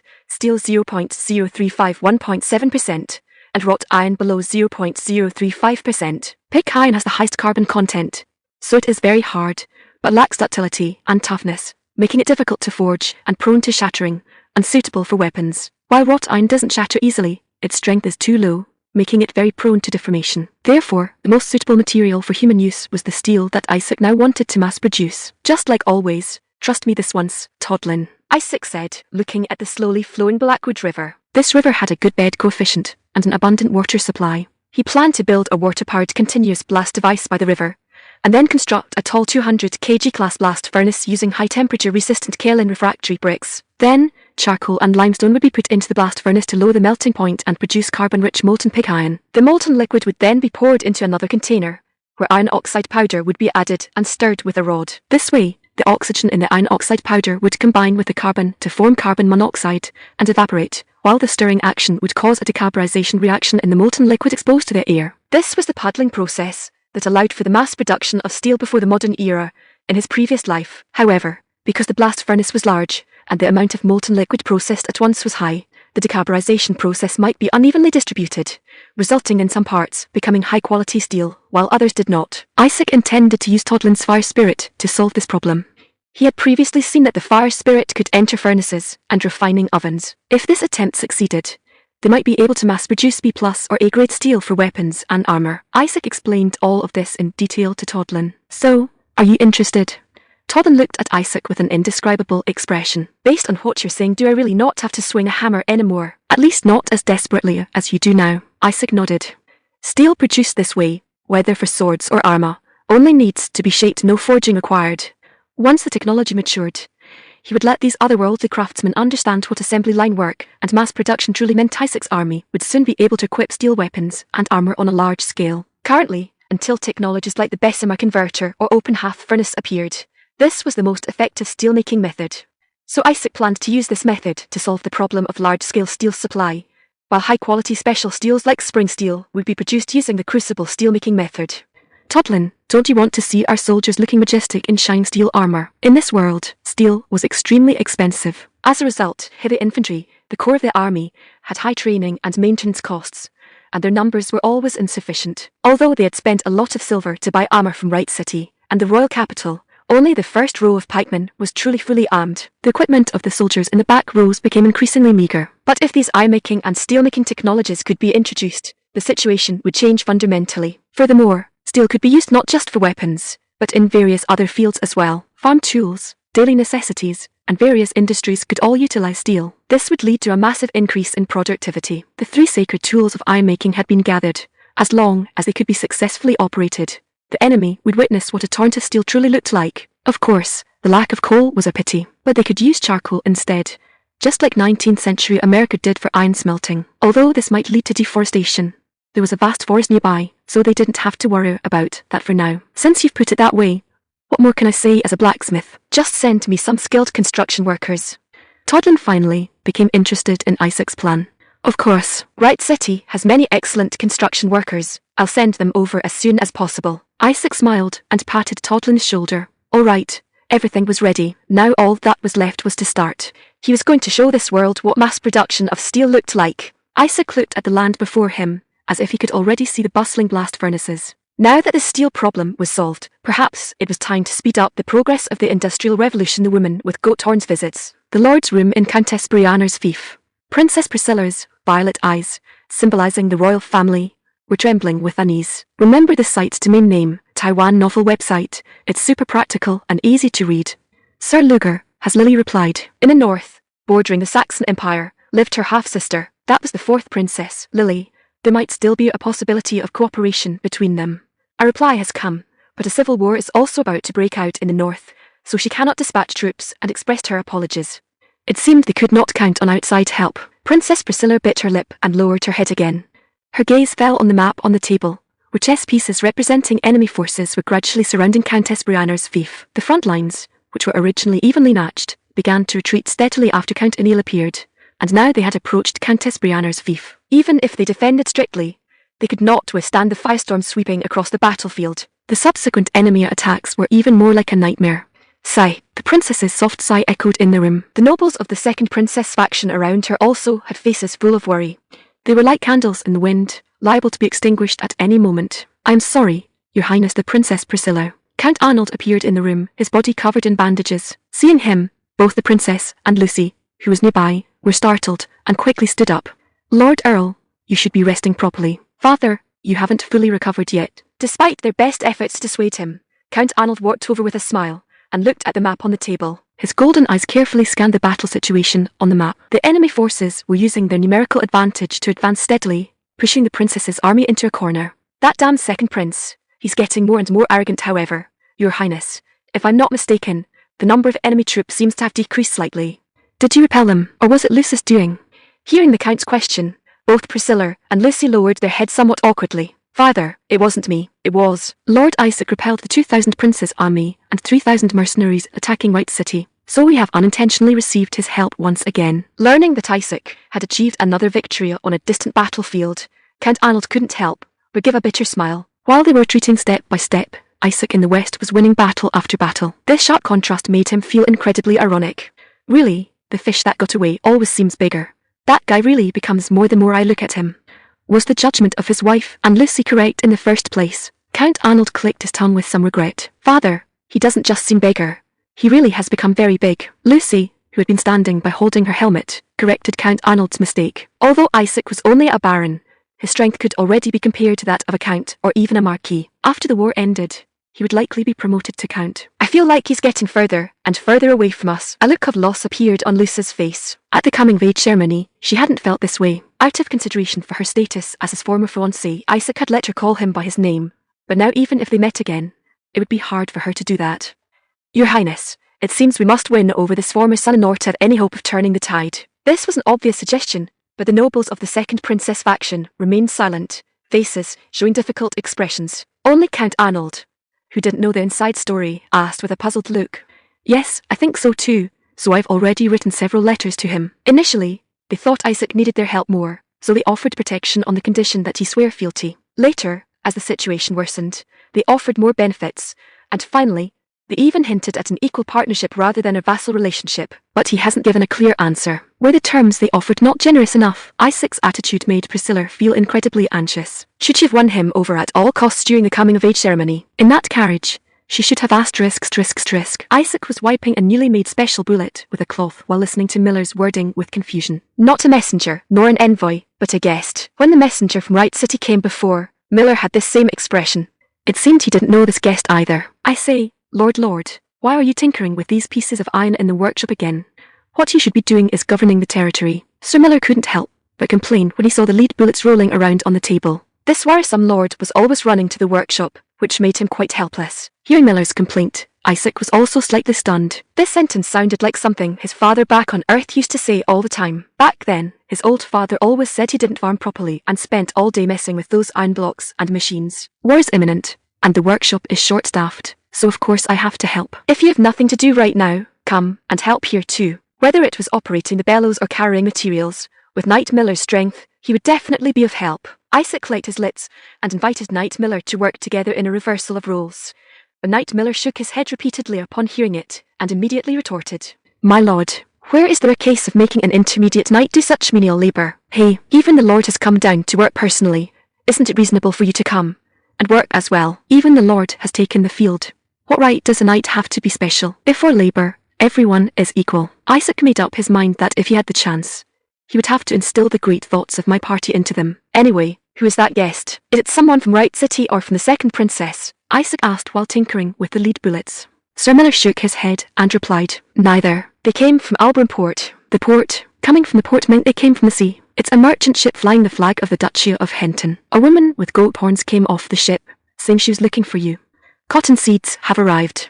Hearing Sir Miller's description, Isaac slapped his thigh. A merchant from the Duchy of Henton with goat horns, who else could it be but her? Arhar.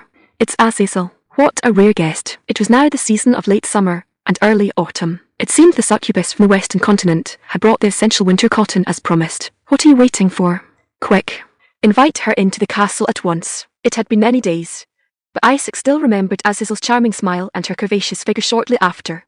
The distinguished guest arrived at the Lord's room, pink eyes, fluttering small wings, and a leathery tail. It was indeed the merchant from the duchy, Azazel. Due to Azazel's unique appearance, news of the succubus's visit quickly spread through the territory. This directly led to another guest arriving uninvited at Isaac's room. That was Priestess Igni, sitting in the corner of the room with a piercing gaze. Asterisk slurp, slurp tilde asterisk, tilde tilde tilde tilde tilde. Igni sipped her tea in silence, staring intently at Isaac and Azazel with the gods are watching you look. Having heard that the succubus who once tried to assault Isaac in his dreams was coming, she had immediately rushed over and barged into the Lord's room under the pretext of wanting tea. Since then, she had stayed there, slurping a cup of tea that had been steeped so many times, it was practically plain water. Asterisk slurp, slurp tilde asterisk. Although her movements were elegant, like a lady enjoying afternoon tea, her eyes remained vigilant towards Azazel, especially to prevent any physical contact with Isaac. Aheh, hee. Long time no see, Lord Isaac and branch head Miko. Azazel seemed to feel Igna's gaze and greeted them somewhat awkwardly.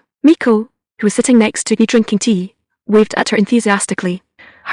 And now the leader of the Blackwood merchant group. Hearing the news that a branch head of a large merchant group had switched jobs, the succubus immediately showed an interested expression. By the way, congratulations on your victory. Your territory has expanded quite a bit all of a sudden, Lord. It was just Laxo. Is the Duchess satisfied with our Blackwood products? Isaac asked for feedback on the meticulously crafted fountain pens and rubber shoes. He wondered if they could meet the standards of the nobles in the Western continent. Of course she is. She's certain these products will sell well in the Western continent too, and even asked me to bring more back.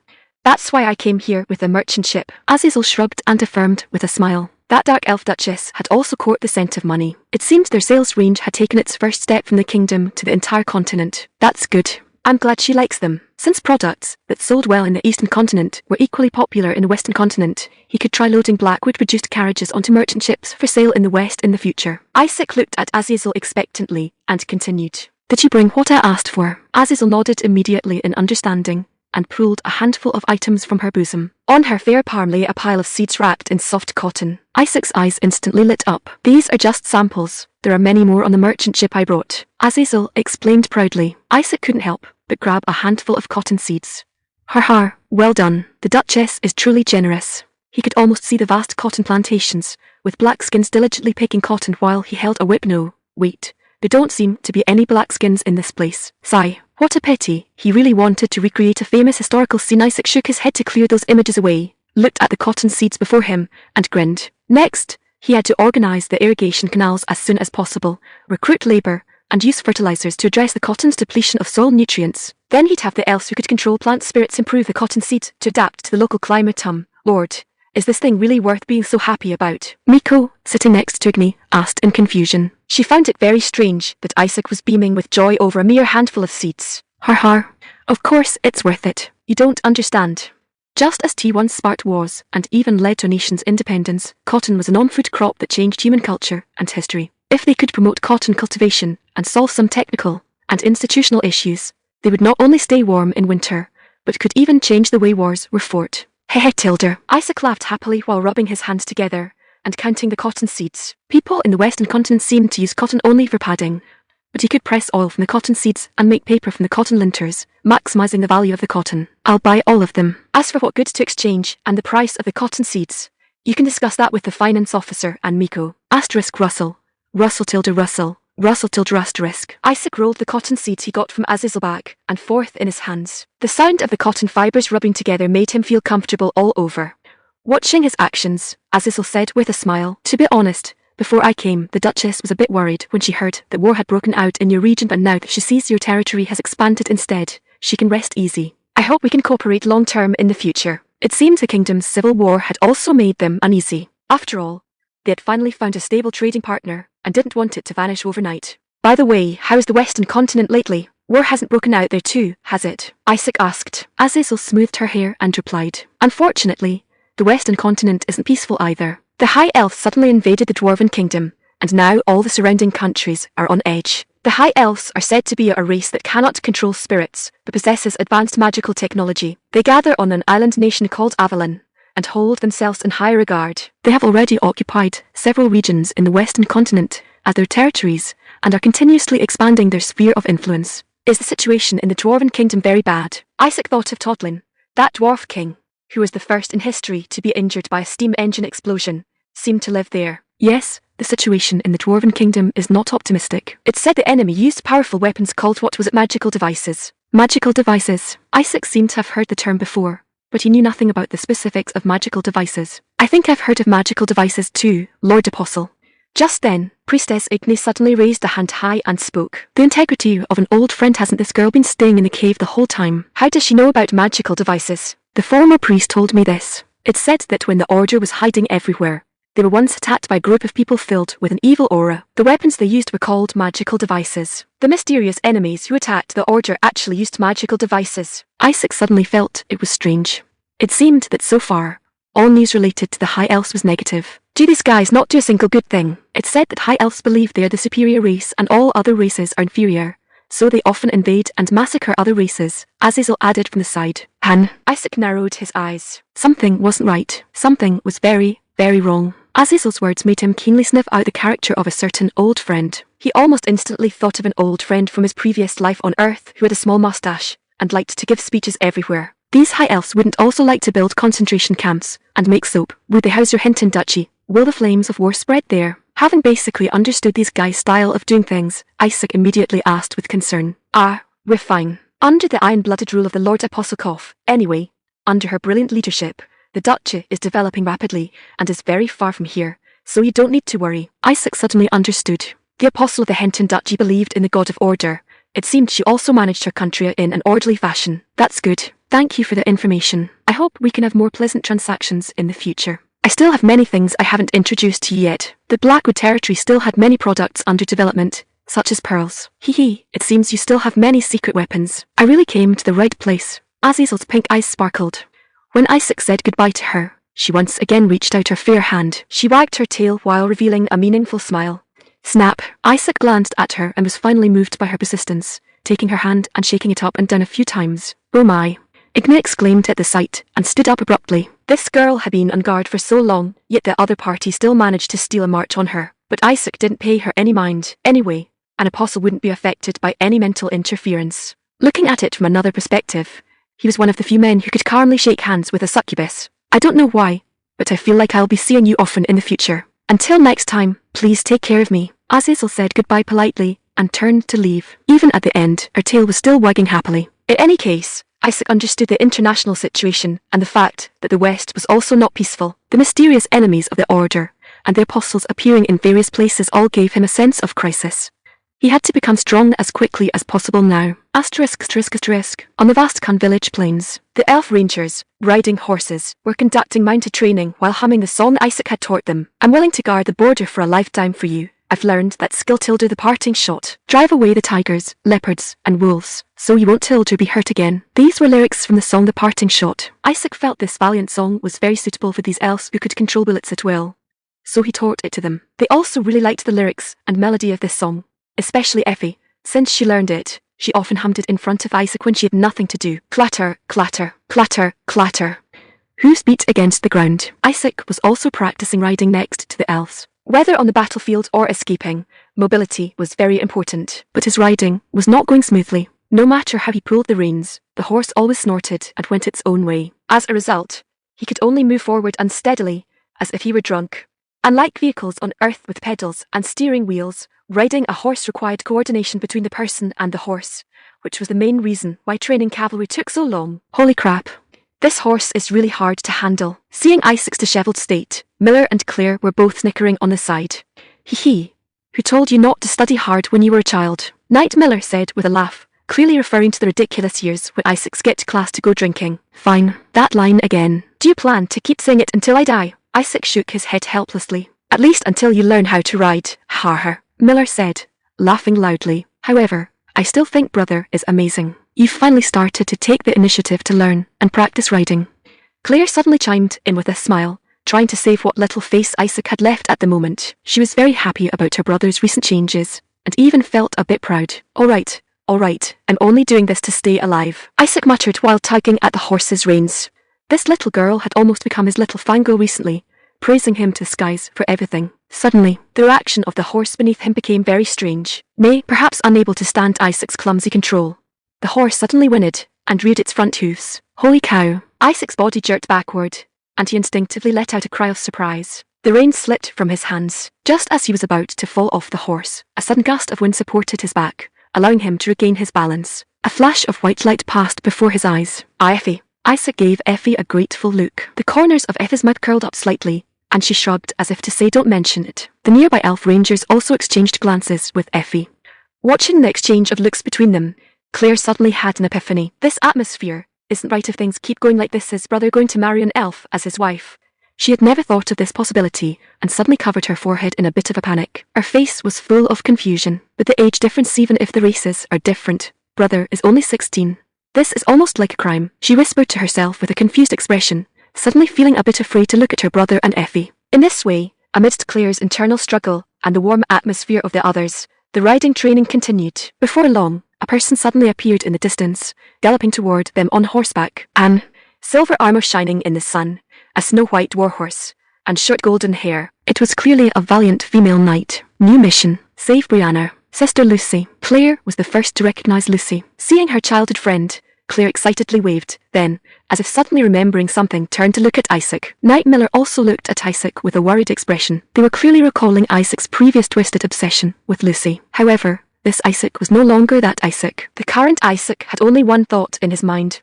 Damn it, how can she ride so coolly? The girl's golden short hair sparkled in the sunlight. Her clear blue eyes were as crystalline as jewels. Her silver armor gleamed under the sun. And coupled with that magnificent white horse, Lucy was practically a knightess straight out of a fairy tale, truly heroic and spirited. I want to ride her so badly, Isaac couldn't help but exclaim. Miss Lucy, please wait. Just then, a magician in a grey robe caught up, panting. Upon closer inspection, it was precisely the magician who had descended from the sky to deliver a message to Princess Priscilla during the Battle of Collint City. This guy's name seemed to be Rupert, right? It was he who had told Isaac that Baron Collint was mobilizing thousands of soldiers and magicians to retake the castle. Lord, it seems Miss Lucy is here as an envoy from the second princess, and probably. It was said that the front lines had already advanced to the core of the second princess's territory, a Countess Brianna's fief. No wonder she was in such a hurry, even going so far as to send Lucy to seek help from Isaac, with whom relations were awkward due to the annulled engagement. How do you plan to respond to her? Sir Miller asked. He was asking if Isaac intended to stand by or offer assistance. But this was not even a question. They had already ambushed Prince Good twice. There was no turning back. The second prince's blade would eventually be aimed at them. Moreover, since ancient times, it's always best to fight wars on someone else's territory. Why bring the flames of war to your own domain? Even if the flowers and plants were damaged, they were Isaac's own property. They had already profited from the conflict between the second prince and the second princess, seizing many territories and cities. Now was the time to extend a helping hand to the embattled second princess and seize the opportunity to gain more benefits and military achievements. Furthermore, to deal with the prince, he also needed the second princess's army. The Blackwood musketeers numbered only 88, while the enemy numbered 8,000. With city walls for cover, they might stand a chance by compensating for the disadvantage of reloading time, but confronting such a massive enemy in open battle would be extremely dangerous. But if there are no city walls, he can build them himself. The second princess's army, wasn't that a perfect human city wall? Let them act as a sturdy shield, while he hides behind them to attack the enemy with firearms. The second princess, now desperate, would surely not refuse his proposal. On someone else's territory, using someone else's army, with minimal casualties, to achieve the greatest results and benefits. Diamond letter 1597 Buddha BUDDHA letter 1598 Diamond perfect. Isaac silently gave himself a thumbs up. This was truly a perfect plan. Mission issued. Save Brianna, and obtain the mining rights for the land there. Evidently, the goddess also silently approved of his plan, and conveniently issued a quest. However, he also had to obtain the mining rights. It seems there's something good on that land. Chinese letter Chinese letter Chinese letter dot Chinese letter Chinese letter Chinese letter. At this moment, Lucy had already ridden up and stopped in front of them. She pulled tightly on the reins, and the white horse with horns stopped abruptly as if hitting the brakes. This display of superb horsemanship completely impressed Isaac. She took off her helmet, panting. As the dust settled, Lucy's blue eyes quietly gazed at Isaac. An awkward atmosphere permeated between the two. Although Lucy had rushed here, she hesitated when actually facing Isaac. Claire and Sir Miller, standing to the side, looked at Lucy, and then at Effie, both awkwardly scuffing their shoe soles at the same time. Hadn't things completely ended between them? Why did everyone's gazes seem so strange? Isaac looked at the eyes of those around him, slowly raised his hand, and scratched his head in confusion, and the scene instantly fell into extreme awkwardness. Although he didn't know what Lucy was thinking, at least Isaac had already moved on. Lord Isaac, no. Should I address you as Baron Blackwood? Lucy seemed to sense the significant change in Isaac's status and asked somewhat reservedly. I told you before, when no other lords are present, you can call me whatever you like, Lucy. Lucy seemed to understand his meaning and immediately smiled, saying, Isaac, it seems you still can't ride a horse. Hee hee. Cough cough. So she saw it all. Chinese letter. Chinese letter. Damn it. If you saw it, you saw it. Why say it out loud in public? Japanese letter #let FF89. Who is that human woman? She seems very familiar with Lord Isaac. Childhood sweethearts. The elf rangers immediately started discussing upon seeing the appearance of this former fiancé. Effie's eyes were wide and fixed intently on the two. She keenly sensed a hint of danger from Lucy. I'm here today as an envoy from Your Highness the Second Princess. Lucy decided to get straight to the point. Actually, Isaac knew without her saying that she had come to ask him to fight against Prince Good together. In fact, Isaac was just about to write a letter to the Second Princess proposing an alliance, but he didn't expect her to come in person, which saved him a lot of trouble. Just like when they annulled the engagement, Lucy was always so decisive, saving him a lot of worry. Isaac, please, I beg you to fight alongside our Your Highness the Princess. She shouldn't be defeated by that despicable second prince, I beg you. All right, I agree. Lucy was stunned, not expecting Isaac to agree so readily. You really? Lucy asked with wide eyes. Isaac smiled slightly and nodded. Really, but I have some conditions. Actually, he had more than just a few conditions. He had many, but the second princess had no other choice at this moment, so she would definitely agree to whatever he demanded. Your Highness the Second Princess Tilda, you wouldn't want to lose to the tyrannical second prince, would you? Tilda Georgian La Arabic Letter 6A1 Georgian Law, found on the road. According to Lucy's reconnaissance intelligence, Prince Good was launching a siege on Countess Brianna's fief. By the time they arrived, the siege should have already begun. To establish contact with the defenders, the mage sent by the second princess had already flown ahead to Countess Brianna's fief. Quicken the pace, Isaac shouted. Dust flew in the forest. The head priestess Igni and two other priests who could cast powerful holy power, allowing the Blackwood army to undertake a long forced march. Lucy said the enemy had divided their forces into two parts, one with 3,000 men and the other with 2,000, attacking the north, east, and west gates respectively. Although the castle of Countess Brianna's fief was sturdy, it was large, and communication between the various gates was not close. Moreover, Count Emil had recently clashed with Sword Saint Count Arnold. To defend her father, Lucia emphasized that although her father was also injured, the enemy's mage had exhausted their magic power and would not be able to cast large-scale magic in a short time. It seemed that the door-to-doting count was indeed formidable. This was very good news for them. Isaac planned to take advantage of the enemy's dispersed forces to launch a pincer attack, especially the west gate, which was only defended by 2,000 men. Isaac, are you sure? Of course, Isaac confidently answered Lucy's question. Fortunately, this medieval-style fantasy world seemed to highly respect the autonomy of feudal lords, so the command structure was somewhat chaotic, with many loopholes to exploit. For example, an army brought by a certain count could only be commanded by himself, and the leader of the faction would only set some general battle plans, such as where to gather and launch an attack at what time. Perhaps this approach was not a problem before, because their enemies did the same. But what if those lords and knights giving orders are all eliminated by me? He planned to secretly approach the enemy's rear command post, then capture all the lords and knights in one fell swoop, and only then launch the attack. They had cannons that could instantly annihilate the enemy, and high knights who could slay enemy knights. This way, the enemy would be leaderless and fall into chaos. And if they held the lords as hostages, the enemy would not dare to attack easily. The entire battlefield would descend into chaos. This way, they could cooperate with the Westgate defenders to annihilate the enemies outside the city in one fell swoop. But Isaac, the enemy, will definitely deploy scouts in the rear to prevent our sneak attack. Lucy worried that they would not be able to approach the enemies silently. Ha ha ha. Range your corps, move out. I trust you. 14 elf rangers, equipped with wind spirits and rifles, spurred their horses and disappeared into the depths of the forest. They could communicate through the spirit to track enemies and kill them without the enemy's knowledge. Whether scouts or messengers, as long as they were discovered, they would be ruthlessly shot. Afterward, the enemy army would become deaf. If it's those ranged weapons, then indeed. Lucy suddenly exclaimed, seemingly very familiar with the weapons in the elf's hands, which made Isaac feel strange. When did you see this kind of weapon? Those weapons can accurately kill enemies from hundreds of paces away, right? I saw them during the Albram Fief battle. You saw them with your own eyes. Why were you there? Isaac asked suspiciously. Lucy scratched her slightly flushed cheek, turned her gaze, and replied, Well, I was worried something might go wrong in the Fief battle, so I wanted to save someone like Claire. She actually left the Fief alone and ran to the battlefield regardless of the consequences. Count Arnold must have been furious, right? Isaac smiled helplessly. The pungent smell of blood permeated the entire battlefield. A fierce siege was underway at the west gate of Countess Brianna's fief. Kill them all! Shouts and horn blasts rose and fell, as huge battering rams and siege towers appeared on the battlefield, approaching the city gate and walls. The second princess's army continuously fired rockets and hurled stones, desperately defending. A siege tower burned fiercely in the center of the battlefield, but was quickly replaced by another. Prince Good's army surged towards the city walls like a tide. In the command tent overlooking the entire battlefield, the lords were urging their knights to quickly breach the city gate to earn more military merits. As the civil war in the west gradually tilted in favor of Prince Good, they all began to covet post-war benefits and unclaimed territories, so they were eager to make achievements. Just then, several heavy black iron balls suddenly fell from the sky, smashing around the tent.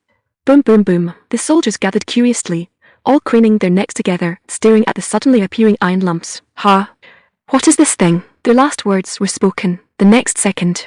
Boom, boom, boom, boom. The black balls exploded one after another, instantly engulfing the soldiers. Sharp shrapnel, like a meat grinder, instantly tore them to shreds. The area around the tent instantly turned into a living hell, with rivers of blood. The soldiers screamed in terror. What is this? The lords and knights rushed out of the tent upon hearing the commotion outside. When they saw the scene before them, as if the ground had been ploughed, they were all dumbfounded. Tat tat tat tat tat. From a distance came a sound like frying beans, and the soldiers who had raised their weapons to counterattack fell to the ground, riddled with bullets. Then, black iron balls the size of fists once again rained down from the sky, blowing the soldiers to smithereens. What's going on? Where did this come from? A lord roared loudly, then suddenly coughed painfully, his throat seized. Bang bang. The other lords were also subdued. The knights who drew their swords to resist were cleaved in half, armor and all, by a female knight as if she were chopping vegetables.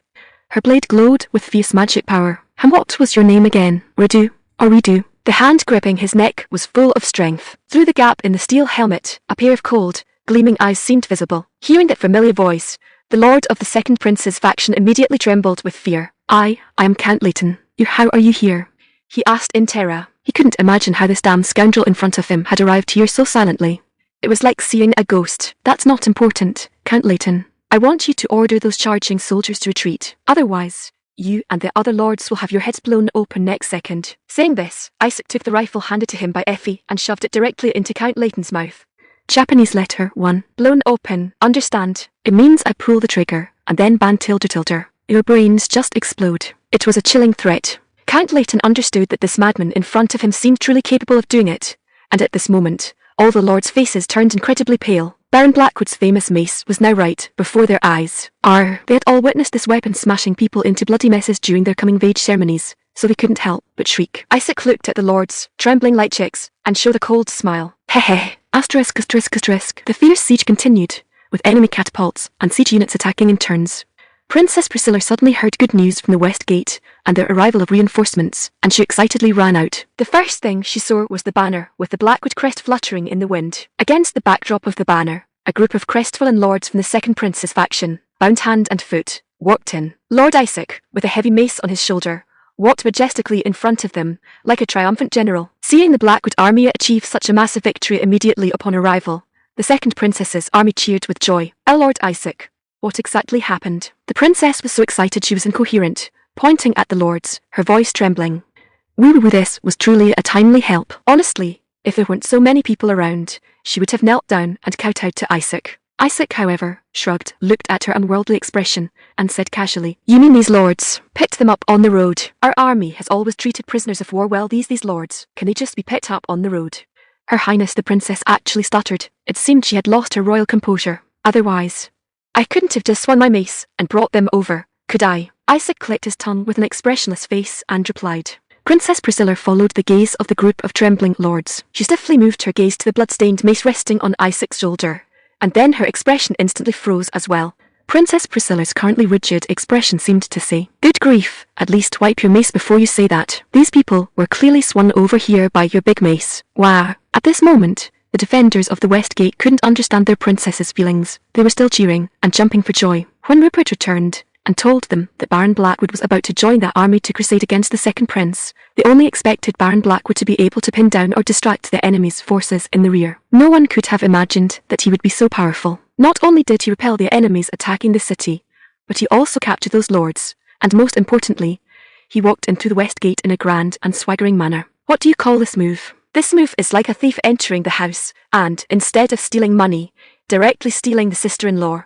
And after stealing the sister-in-law, he even stole the big brother's backside. Crucially, this thief even swaggered off carrying the big brother home with him before leaving. Is there still any law? Is there still any justice? Clearly, Isaac's blood-dripping warhammer was justice. At this moment, Princess Priscilla laboriously moved her gaze away from the glaring warhammer.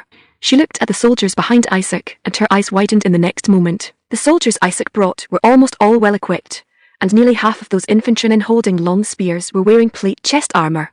Where did he get so much money? Could it be that he made a fortune in the war? Princess Priscilla remembered hearing about the bumper harvest in his territory before, and the endless stream of carriages heading to Light City. What exactly had happened in the Blackwood territory during this time? Her Highness the Princess looked at Isaac, her small mouth agape in surprise for a long time. Ha ha. Baron Isaac, a man wrapped in bandages like a seriously injured person, tossing a lion-like mane, shouted loudly. Princess Priscilla looked at Count Arnold in surprise. One must know that he had just had an earth-shaking battle with the enemy's mage not long ago. Now, he was actually coming out to greet Isaac regardless of his injuries. Seeing Count Arnold, Isaac immediately waved his hand enthusiastically. Lord Count Arnold, I felt bad coming empty-handed, so I conveniently caught a few bandits who were attacking your home. I hope you like them. Hearing his arrogant remarks, Count Arnold couldn't help but laugh loudly. Ha ha ha. Thank you, Isaac. I like them very much. Although his injuries were severe, he still patted Isaac's shoulder hard, expressing great satisfaction. Then he looked with satisfaction at those captured lords of the second prince's faction. My goodness, so it's true. Hearing the good news, other lords of the princess's faction also rushed over, and they couldn't help but exclaim at the scene before them. They all turned their gazes toward the prisoners. The lords of Prince Good's faction were all gnashing their teeth in humiliation, yet they were powerless. Seeing the prisoners dawdling, Isaac brandished the heavy mace over their heads and said, I say, Count Layton, can't you walk a bit faster? Do you want your head to bloom, or do you want to compare its strength with my mace? No. Count Layton shrank his neck in fear. In fact, someone had already tested the strength on the way here. A knight walking in front had his helmet smashed flat, and was currently walking unsteadily as if drunk. Our army has always treated prisoners well. Even if we wanted to kill you, we would first give you a weapon, and then kill you in a justifiable manner. So please be a bit more cooperative. Ugh, we will. The second prince's lords and knights immediately had tears in their eyes, not daring to harbour any more thoughts. Good grief, just listen to the words coming out of your own mouth. Now all of them were like docile sheep, following Isaac obediently with their heads bowed. Even if they occasionally encountered weapons dropped on the ground, they would all jump to avoid them as if avoiding a plague, for fear of accidentally touching a weapon and being justifiably swung to death by Isaac's warhammer. Hee. Her Highness the Princess couldn't help but let out a laugh, but she still covered her mouth with her hand to maintain her decorum. This guy was still the same as he was at the coming-of-age ceremony, as terrifying as a mad dog. Speaking of which, she heard that after the coming-of-age ceremony, Baron Isaac was called a mad dog by the Western nobles instead of a playboy. From a certain perspective, his reputation seemed to have improved, but it also seemed to have completely stung. But that's not the point. The point is that this mad dog is now on their side, which makes her feel incredibly at ease. Asterisk. Seeing the sudden appearance of the enemy's reinforcements, the siege forces at the west gate were quickly routed. With over a dozen lords and knights captured on the spot, the second prince's army chose to retreat temporarily out of caution. However, they would certainly not give up on this place, because as long as they captured this place, the civil war in the west could be said to be over. Moreover, according to the news she received, the second prince seemed to want to take the opportunity to get rid of the Sword Saint while he was injured. Princess Priscilla and her lords were now gathered in the meeting room of Countess Brianna's fief, anxiously discussing countermeasures. This time, thanks to Baron Blackwood, we've gained some time. But what should we do next? Rupert just returned from scouting and said the enemy is preparing for another attack. The middle-aged lords were pale. They had no idea how to deal with the second prince's upcoming attack. The trebuchets will start bombarding the walls again, and the Count's mages will also attack us with magic. We are doing our best to repair the walls, but the damage is too severe. I'm afraid we won't be able to withstand the next attack. The castle of Countess Brianna's fief was built high and thick to defend against magic, but it still couldn't withstand the continuous bombardment of trebuchets. At this time, a relatively young lord raised his hand and said, I think we can use those captured lords to threaten the enemy. Hearing his proposal, those middle-aged nobles who knew Prince Good shook their heads. The soldiers under those lords might waver, but will that mad prince retreat because of it? He might even execute those lords on the grounds of poor command. Truly a tyrannical and shameless member of the royal family. If such a person becomes king. Everyone agreed with the last sentence. Yes, if such a person were allowed to sit on the throne, the future of the kingdom would be pitch black. What about Count Arnold? I heard he is receiving treatment. Can't he come back yet? His injuries were caused by high-level magic. The minor circuits in his body have been damaged, and it will take a longer time to treat. However, fortunately, Count Enil was also injured, but a mage's recovery speed is faster. Minor recovery doesn't take too long. We might have to face him in Count Arnold's absence. Sigh. For a moment, the meeting room was filled with heavy sighs, and the meeting made no progress. Seeing that the content of the discussion was constantly repeating, Isaac had long since lost interest and began to check other things. For example, the quest rewards and achievement rewards that exceeded expectations. This battle was damn easy. Save Bruanner and obtain the mining rights to that land complete. Achievement points plus 5,000. He had already obtained the promise of mining rights from the ecstatic Count Arnold. You want me to repel the enemy, and then grant you the mining rights to the Brianna territory. Isaac did not request priority when distributing war spoils based on merit after the battle. Nor did he mention that there was a silver mine or anything of the sort. He simply requested the mining rights to the territory separately. This left the Count feeling quite perplexed. There is indeed a small lead mine there. Is that what you want? Naturally, Isaac also expressed his desire for that lead mine. This was because lead mines usually do not exist in isolation, but are symbiotic with zinc, forming composite mineral deposits. The Count hesitated for a moment, and then proposed that if they could achieve victory, he would show a bit of favoritism toward him during the post-war rewards, provided there were no conflicts. In exchange, he agreed to hand over the mining rights of the territory to Isaac. As long as he could survive the immediate crisis and win the civil war, he would stand to gain much more. Isaac agreed as well. In any case, those things weren't his, and as long as there was no conflict, concentrating benefits on this Western noble with whom he had the best relationship was a good choice. Moreover, he knew for certain that there was something in that land. After all, this was a location handpicked by the goddess. Now he just had to wait for the war to end. As soon as it was over, he would immediately have Shafi go prospecting. In addition to the mission rewards, he also received achievement rewards for capturing those lords. Capture enemy leaders, save Brianner, and repel the enemy at achievement points plus 3,500 points. Clearly, this operation was perfect and had received the goddess's approval. Just like that, Isaac suddenly gained 8,500 achievement points. Combined with his previous remaining points, his total points reached 9,800, nearly 10,000 points. As expected, war is a great opportunity to make money to earn points. 10,000 achievement points could produce 50 cheap matchlock guns. In other words, he could conjure up another 50 musketeers out of thin air. He had already taught them the basic operating methods during weekend training. As for the accuracy issues caused by lack of proficiency, they could be compensated for with volley fire, while the slow reloading speed could be addressed by the city walls. This was a transitional militia formed by taking advantage of the fact that firearms do not require long periods of training. Beyond that, he could also produce large-caliber guy rifles to equip the elves, or manufacture siege cannons and field guns. In fact, Isaac was quite looking forward to the subsequent battles. War could help him accumulate achievement points quickly, and their weapons and equipment would continuously upgrade as the fighting progressed. It could be said that what he held in his hands was an army that grew stronger the more it fought. Baron Blackwood, what are your thoughts? At this point, the elderly noble presiding over the meeting seemed to feel that no conclusion could be reached through discussion, so he turned and respectfully asked Isaac for his opinion. My thoughts? The white-bearded elderly noble nodded. Hearing his question, everyone stopped their discussions and looked at Isaac with a hint of expectation. This rising lord, only 16 years old, had advanced triumphantly after becoming a lord, rapidly expanding his power and becoming a powerful hegemon. In other words, the problem lies with the enemy's siege weapons and mages, right? Exactly. Then what else are you worried about? Isaac looked at them in confusion. The scene instantly fell into an awkward silence. Isaac blinked at them, and it took a second for him to realize. These people didn't seem to know the power of his weapons yet.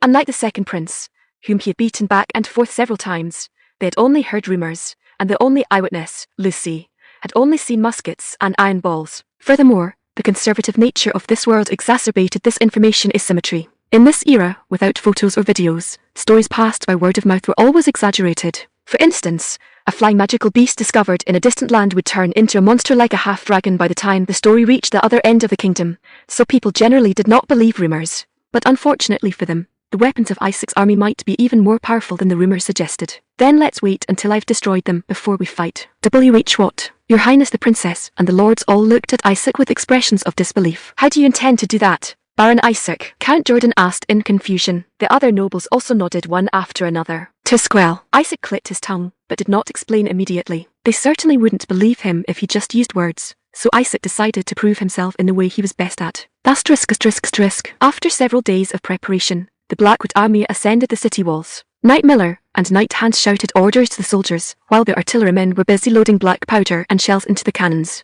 In order to end this war and take the opportunity to eliminate the Sword Saint, the enemy also began to assemble their forces and march toward Countess Brianna's fief. The sound of catapults being drawn resonated through the skies. It appeared they had completed their reorganization and siege preparations. But the same preparation time was even more advantageous for the Blackwood army, which was equipped with firearms. In reality, they should have launched an attack without hesitation. I finally got my hands on this thing. I only used it once during training. The conscripted musketeers were chattering excitedly. They had originally been promoted from crossbowmen to musketeers, so they were stroking the matchlock guns in their hands, unable to put them down. They had witnessed the power of this weapon on the battlefield with their own eyes, so they craved it more than any sword. Load. At Knight Hans's command, the musketeers began loading powder and bullets into the barrels, then packed them tight with ramrods. Since they were still using matchcords, occasional issues like the matchcord going out occurred, but this wasn't a field battle, so it was easy to find a fire source. Moreover, they had human lighters Isaac and the mages sent by the princess. For this battle, Isaac had specifically brought molds for making matchlock gun bullets, and since they happened to have a lead mine, there was more lead in the warehouse than they had brought with them, allowing them to melt it and make bullets at will. Mission issued: repel the enemy and create the conditions for ending the civil war in the West. Clearly, the goddess also wanted them to achieve victory and hoped the war in the West would end. As expected, wherever the territory faced a life-or-death crisis, achievement points became very easy to obtain. Then let's begin. Princess Priscilla and the nobles stood behind Isaac, all of them watching the assembling enemy army nervously. Isaac, however, raised his shining mace and shouted loudly to his army, "The goddess has already foretold our victory. Artillery, fire!" Count Arnold, disregarding his injuries, also came to the high tower overlooking the entire battlefield. He was truly curious whether Baron Isaac could really stop the enemy's siege weapons and mages as easily as he had previously boasted. He had withstood the dissuasion of his wife and Lucy to come here, and he wondered if it would be worth it. But as he stood atop the tower, witnessing a scene he had never seen before in his life, he felt that it was damn well worth it. Deafening roars erupted continuously from the city walls. Every cannon blast caused a violent explosion in the enemy ranks hundreds of paces away, turning dozens of enemies into fragments of flesh and bone. Those catapults that had previously bombarded the city walls with impunity were now either blown to pieces or set ablaze. The mages who wanted to fly into the air to cast spells were also struck one after another by the flashes of light shooting from the walls. Their chants and shields were all shattered, and their spellcasting failed time and time again. With an overwhelming range advantage, the Blackwood army was conducting a one-sided slaughter of the enemy. They destroyed all the siege weapons, repelled all the mages, and even triggered explosions in the center of the enemy ranks, while they themselves had not lost a single soldier. Once they began utilizing the city walls for combat, the previously precarious Countess Brianna's fief suddenly became impregnable. He had heard Lucy say that the Blackwood army possessed fire-spitting weapons, and he had thought it was some strange thing. So this was how the Blackwood army fought. This battle is so damn easy. Count Arnold watched the scene before him, touched the bandages on his body, and his eyes couldn't help but turn slightly red. What kind of battles was I fighting before? The second prince was almost driven mad by the beating. The more Count Arnold observed the battlefield, the more colourful his expression became, looking exactly as if he had seen a ghost. Tusk, tusk, tusk. He couldn't help but let out a sigh of admiration. The Blackwood army's fighting style was simply unheard of.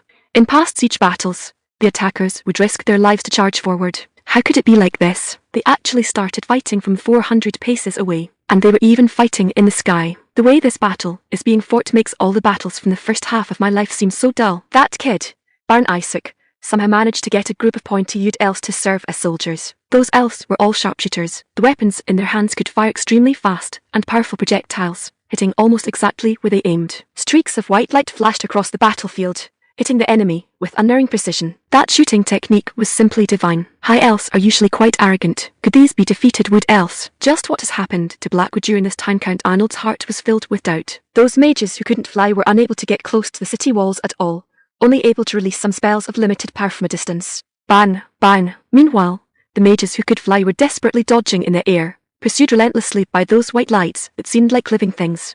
Swish. A streak of white light shattered a certain mage's blue shield, followed immediately by a flash of silver light that pierced right through his chest. Ike! The mage let out a wretched scream and fell straight from the sky, dying on the spot. Whoa! Seeing those mages, who were usually so arrogant and overbearing, being picked off one by one, the soldiers on the walls were instantly invigorated, cheering and jumping for joy as if they were venting their long-held frustrations. They had been bullied quite a bit by Count Anil's mages before. Now seeing those mages being utterly crushed by the Blackwood Territory's army, they couldn't describe how satisfying it felt. Those mages are about to run away. Ha ha ha. Let you all taste what it feels like to be completely dominated. Serves you right, you bastards. Bang! The elves continued to fire. That mysterious white light could actually shatter a mage's shield with ease. Could it be that this was the weapon the Baron mentioned before called a gun? If it can even pierce through magic shields, then wouldn't a knight's plate armor be unsafe as well? The mages are running. Let you taste the feeling of being unilaterally dominated. Serves you right, you sons of bitches. Mages used to be the nightmare of infantry, but now they were being beaten into a pathetic state by the Blackwood Army's weapons. Long range, and the ability to track targets. This unheard of method of attack left them completely unable to defend themselves. Woo! Seeing the mages retreat, the soldiers raised their weapons and cheered loudly, as if intentionally letting the enemy hear. But Count Arnold narrowed his eyes. He saw through the enemy's intention at a glance. Those mages were unwilling to accept defeat like this, and were preparing to cast a combined spell. Crackle, crackle, crackle. The air in the sky began to condense, and a massive ice spike was gradually taking shape, aimed at the soldiers already exposed on the city walls. Seeing that giant ice spike, the soldiers on the wall immediately began to panic. Among the enemy ranks, a knight who looked like a bandit appeared. He ran up from behind the mages, seemingly trying to stop them. But it was too late. The fifth circle spell giant ice spear was already complete. Boom!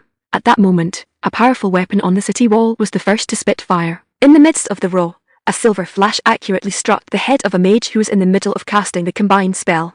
What? Count Arnold watched this scene, dumbstruck. That mage had actually been killed on the spot from hundreds of meters away. With a key node lost, the massive ice spike exploded violently, and countless sharp shards of ice went flying in all directions. Boom, boom, rumble. Bursts of miserable screams came from the distance. One didn't even need to look to know it was another scene of flying flesh and blood. The enemy formation was hit by the ice shards, leaving it in shambles. The second prince's army, already in a bad state, suffered heavy losses and hurriedly retreated in a pathetic manner. It was simply an overwhelming victory. Look, this is the victory promised by the goddess. Baron Isaac raised his glowing mace and shouted the goddess's name. A thunderous cheer immediately erupted on the city wall. Isaac. God's army. At this moment, unified shouts rose and fell in succession. Count Arnold looked at the exasperated second Prince Good in the distance and couldn't help but gloat. For the enemy, this was truly a nightmarish siege battle. Heh, my good son-in-law really has a knack for fighting. This was the highest evaluation he could give, though it was unknown when he had started selectively forgetting the word former. The Count looked at the fleeing second Prince's army and couldn't help but laugh out loud. Asterisk, asterisk, asterisk. Just a little more. We were just a little bit away from breaking the city gate. We actually have to retreat at a time like this. We lost so many soldiers and gained nothing. On the way back, Prince Good was fuming with rage. He smashed things to pieces, venting his fury over this defeat. The lords of the second prince's faction all kept their heads down, not daring to speak. They knew that saying anything now was useless. The prince was likely being driven mad by that Isaac. Ag. Isaac. Prince Good roared, pushing all the responsibility onto Baron Isaac. He was thwarted at every turn, and in the end, he had actually fallen to such a state. His army had a full 25,000 men, yet they were being toyed with by a small territory of only 3,500 people. Just what kind of thing is that, apostle of God? What do you plan to do next, Your Highness Prince Good? Count Baron's armor was tattered from being hit by ice shards, and he asked hardly. Retreating could also be part of a strategy. But where were they going to retreat to? The second prince's finger slid across the map. Count Emil was already unable to fight. If they waited for him to recover before resuming the battle, they would lose a large amount of territory. Damn it. His lords originally had no loyalty to speak of. If he continued to fail, the consequences would be unimaginable. Prince Good frowned irritably. It seemed they had to continue fighting.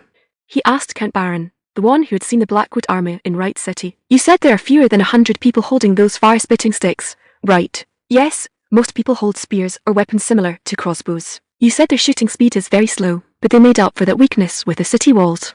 Yes, then as long as we can deal with those damn city walls. A glint of light flashed in Prince Good's eyes. As long as they were on the open plains, they still held an absolute numerical advantage. Then let's try it. I will completely annihilate him in a field battle. Prince Good looked towards the direction of Count Brianner's territory, his eyes burning with intense fighting spirit.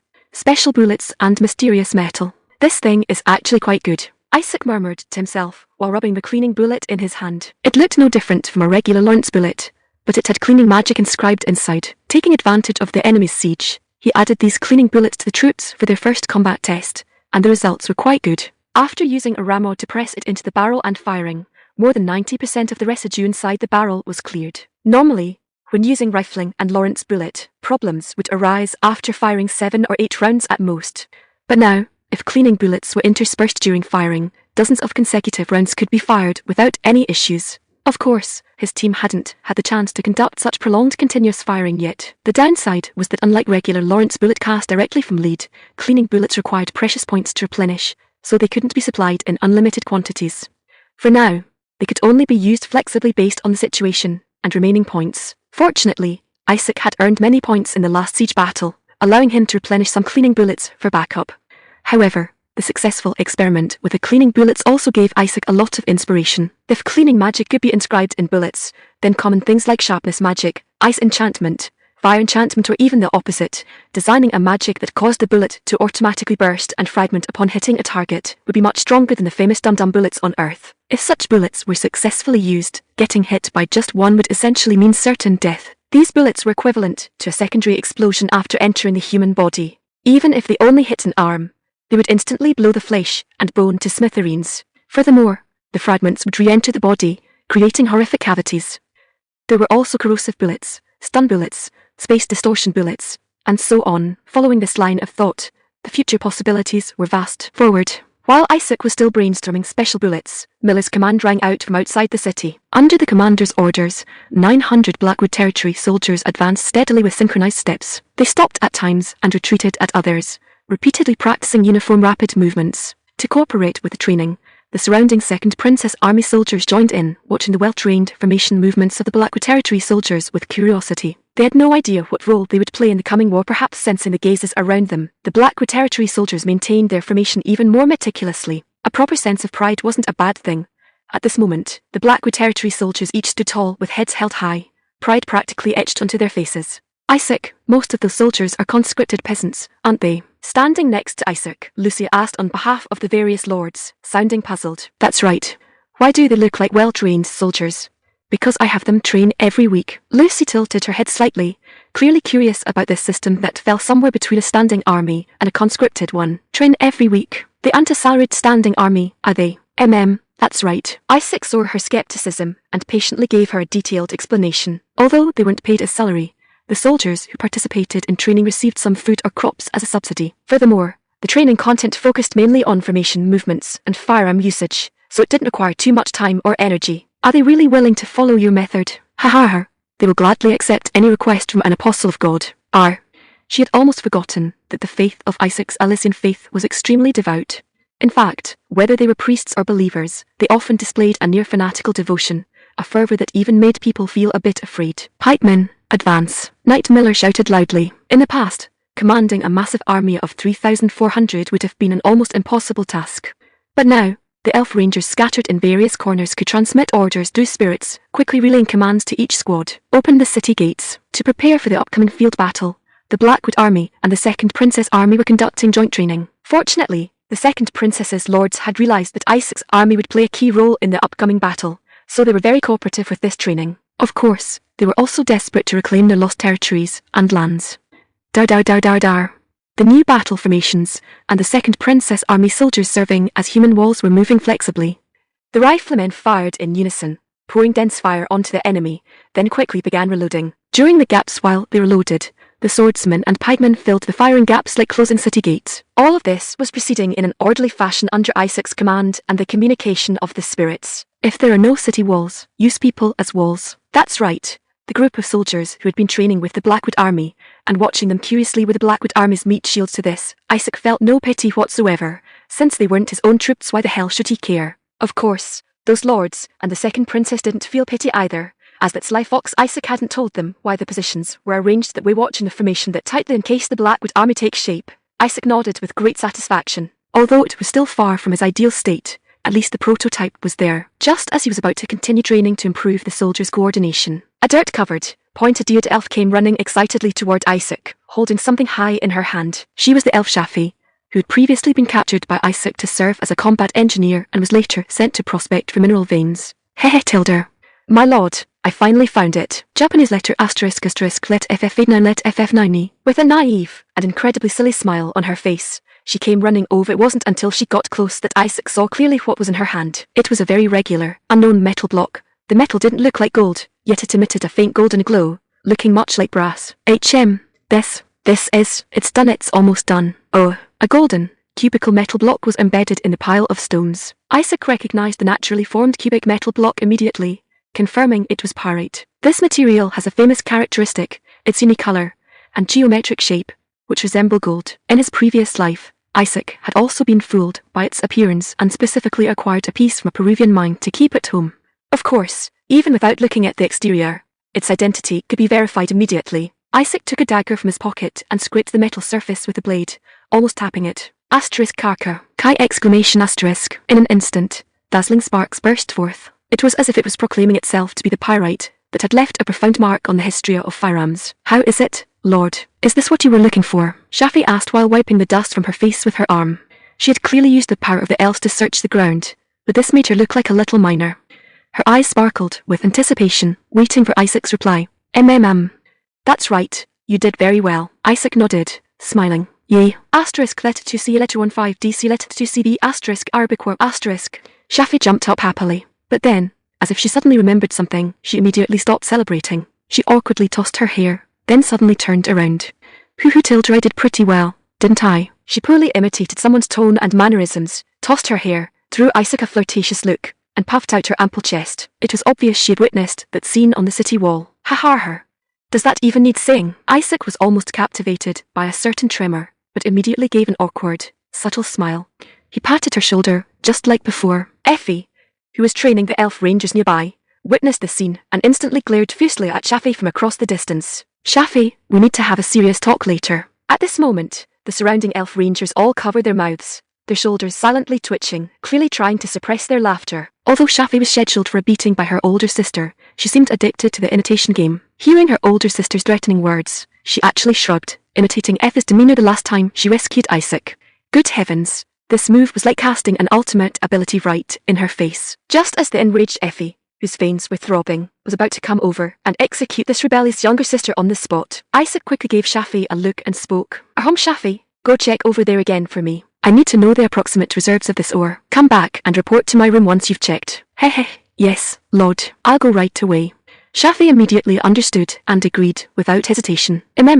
Remember to wash up before you come back. Look how dirty you are. Oh, okay. The quick-witted Shafi completely ignored her furious sister, and while speaking, she had already bolted away. Those two sisters, they're quite sharp. The thought flashed quickly through Isaac's mind, and then he continued to scrape the pyrite with the dagger blade, making an asterisk kai asterisk sound. Every scrape produced a satisfying shower of sparks. Count Arnold, wrapped in bandages, approached. He curiously watched the sparking ore and asked Isaac, "It seems you weren't looking for lead ore. Was this found in my territory?" Count Arnold asked, pointing at the pyrite shimmering slightly in the sunlight. Since it was found in his territory, his curiosity was naturally piqued. Yes, I might mine some here in the future. Isaac shook the seemingly worthless piece of ore as he replied. It wasn't hard like steel, and although its color resembled gold, it wasn't gold. To an ordinary person, it was probably just a common stone. To me, this is just a piece of flint that sparks easily. What use does it have? Count Arnold asked again. A count like him certainly had exclusive mages in his territory who could start fires at any time. Thus, he completely failed to understand why Isaac would be so interested in a common piece of flint. Ha. This ore might be useless to you, but to me, it's a treasure. Isaac answered with a smile, but did not reveal its purpose. Fine if you like it, go ahead and mine it. I have no use for this stuff anyway. Seeing this, Count Arnold didn't bother to press further, shook his head, and walked away. After all, in his eyes, this thing was extremely cheap, and he had no interest in it whatsoever. Everyone considered it unremarkable precisely because they didn't know its purpose. Just like the crops he had discovered previously. But Isaac knew what kind of synergistic effect the sparking ore would produce when combined with a weapon called a firearm. The flintlock rifle, or rather the flintlock firearm, could use flint or obsidian, but pyrite was the best. Because of this, he had been using matchgourd in place of flint. With this advanced flint, he could phase out the matchlock guns that required careful maintenance of the matchgourd. All that was needed was to install the pyrite on the cocked hammer. Then, pulling the trigger would cause the pyrite to strike the gunpowder, igniting the gunpowder inside the gun barrel, and firing the bullet. The method of use was finally slightly closer to modern firearms. Furthermore, due to the simplified loading process during the Napoleonic Wars, some British troops were even able to achieve a rate of fire of 3 to 4 rounds per minute using flintlock rifles and paper cartridges. Of course, this was a rapid, but side effect-prone firing method, only suitable for emergencies. In short, by the early 18th century, most firearms in Europe were replaced by the flintlock rifle, and consequently, the price of pyrite, a consumable, soared. Because of this, some soldiers would secretly resell pyrite, which was quite a problem at the time. But right now, Only we are using this stuff. Isaac smiled brilliantly while holding the pyrite in his hand. Now, relying on the technological barrier and information asymmetry, his pyrite supply was completely monopolized. He could obtain this ore cheaply and consistently. Done, it's almost done. Isaac held the pyrite ore in his left hand and a gun in his right, muttering excitedly. The ignition method of the wheel lock was skipped from the matchlock gun, and now they had finally reached the flintlock rifle stage. As long as he could use the crucible steel method to refine high-quality spring steel and manufacture highly elastic springs capable of opening the powder pan cover and striking the gunpowder, perhaps soon he could achieve the combination of the Lawrence bullet and a true flintlock rifle, a near-ultimate version of muzzle-loading firearms. So when the heck is this war going to end? Don't delay me from going home, farming, and making guns, infantry, artillery, cavalry coordinated combat system. During this time, Princess Priscilla and her army took advantage of the gap left by the fleeing enemy to regroup and begin their advance. Everyone had unanimously agreed with Isaac's suggestion to push the front line as far as possible before Count Enil could recover his mana. However, this time, the princess's army actually placed the 900-strong Blackwood army at its core. The elf rangers hurried about, relaying Isaac's instructions, and the various noble forces obeyed his commands without the slightest hesitation. They were likely intimidated by the scene of the Blackwood army's previous brutal beating of the Second Prince's army. One must understand that in this world where nobles fought their own battles, they had always commanded only the troops they brought themselves. Thanks to them, Isaac was able to easily deploy his field battle plans. That plan was the Spanish tercios. In large-scale head-on wars, commonly known as pitched battles in this world, infantry phalanxes usually clashed in the center, while heavy cavalry and magicians acted as the warhammer that decided the outcome of the battle. As soon as one side collapsed, it would lead to a total rout, like a mountain crumbling. But Isaac's organization directly shattered the traditional model. He grouped the pikemen and musketeers together to form a phalanx with no blind spots, capable of anti-cavalry actions, ranged fire, and melee combat from all directions, engaging in collective warfare. Thanks to the cavalry forces provided by Count Arnold, Isaac's army, or rather, the princess's army, now possessed a combined arms system of cavalry, infantry, and artillery. Thus, under Isaac's clever arrangement, the princess's army had preliminarily acquired the combat capability of a combined arms trinity. This was the minimum configuration for mastering joint operations of various branches. Isaac had already conceived the plan. Once the battle began, he would first use the cannons to bombard the enemy, compressing their space for movement. Just like in certain games, only artillery with overwhelming range could force the enemy to hunker down and stay put. At that point, the enemy would either have to play the coward and keep taking hits, or charge forward desperately. In this way, the enemy would plunge into the phalanx they had spent days honing while in a state of chaos, and the musketeers, whose numbers had surged, would fire frantically at the enemy like old virgins who had been holding it in for over a decade. Once the enemy drew close, the musketeers would retreat to the rear of the formation to reload, while the swordsmen and pikemen of the princess's army would step forward to hold the line.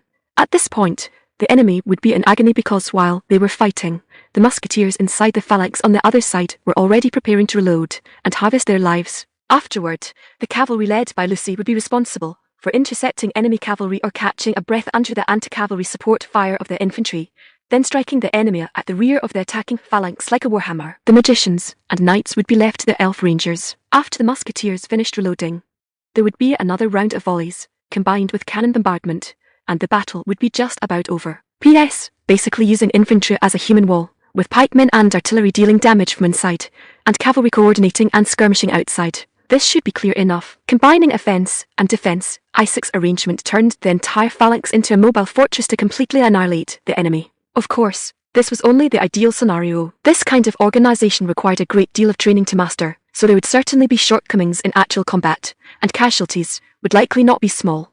However, it wasn't a big problem. Isaac had already placed the Blackwood army in the safest position. Furthermore, until recently, the enemy didn't even know that thermal weapons existed, and they certainly lacked an understanding of this unprecedented organization. They surely wouldn't be able to come up with a countermeasure which should compensate for some of the deficiencies. The biggest problem, in fact, was that great magician, Count Enil, that monster who had previously instar-killed the Sword Saint. He could use the terrifyingly destructive six-circle hellfire magic, and he could also cast absolute defense, stacking several layers of shields harder than steel. To deal with him, Isaac had used the points he earned last time to exchange for an extra guy rifle, but he estimated it still wouldn't be enough. Therefore, he had to push the front line as quickly as possible before Count Enil recovered his mana, achieving results and quickly accumulating points through missions. Isaac planned to use his armory ability to directly supply heavy weapons like cannons and gyro rifles locally to deal with Count Enil. Isaac was also helpless. He had to go to such great lengths just to deal with one person. One must know that the Gaia rifle was meant for hunting trolls. The Gaia rifles of the Blackwood Army were anti-troll rifles created based on the concept of the Tantuer tank hunting rifle made for anti-tank missions during World War I. To actually need to pour such excessive firepower onto a single human and just in case, Isaac even had to prepare cannons.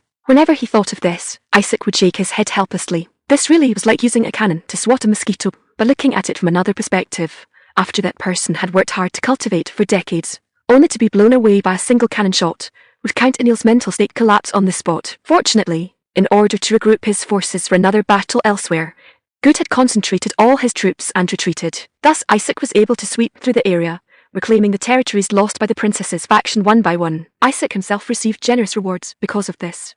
Of course, it wasn't entirely without resistance. Occasionally, they would encounter a few stragglers or small garrisons intentionally left behind to stall for time. Isaac, you bastard born from a tryst with a demonic beast. This isn't your home. Get back to your stinking Blackwood territory filled with the stench of monsters. On the city walls, the remaining soldiers of the Second Prince's army provoked him unscrupulously. They took turns hurling foul insults at Isaac, Princess Priscilla, and the lords of the princess's faction. Lately, there were always people provoking the little Isaac deep within Isaac's heart. Perhaps they wanted to use the city walls to stall for as much time as possible, or perhaps they were already driven mad. But regardless, to Isaac and the others, this city wall was already meaningless. It was time to make them realize this fact. My lord, let's blast them to death with the cannons, Hans said indignantly from the side bewildered Good. Hans had been hot-blooded ever since he was appointed a knight, and recently he had become obsessed with the Church of Elise. This made him even angrier when he heard someone insult Isaac than if they had insulted him personally. Remember this site's domain name. Read amazing Taiwanese novels. Do as you see fit. Isaac nodded distractedly. In reality, he was already thinking about further subdividing his forces and command structure. The number of artillerymen had recently increased, and the field guns had also multiplied. For future battles, he needed more commanders than he currently had. He intended to establish a unified command system, but this led to a chronic problem of insufficient commanding officers.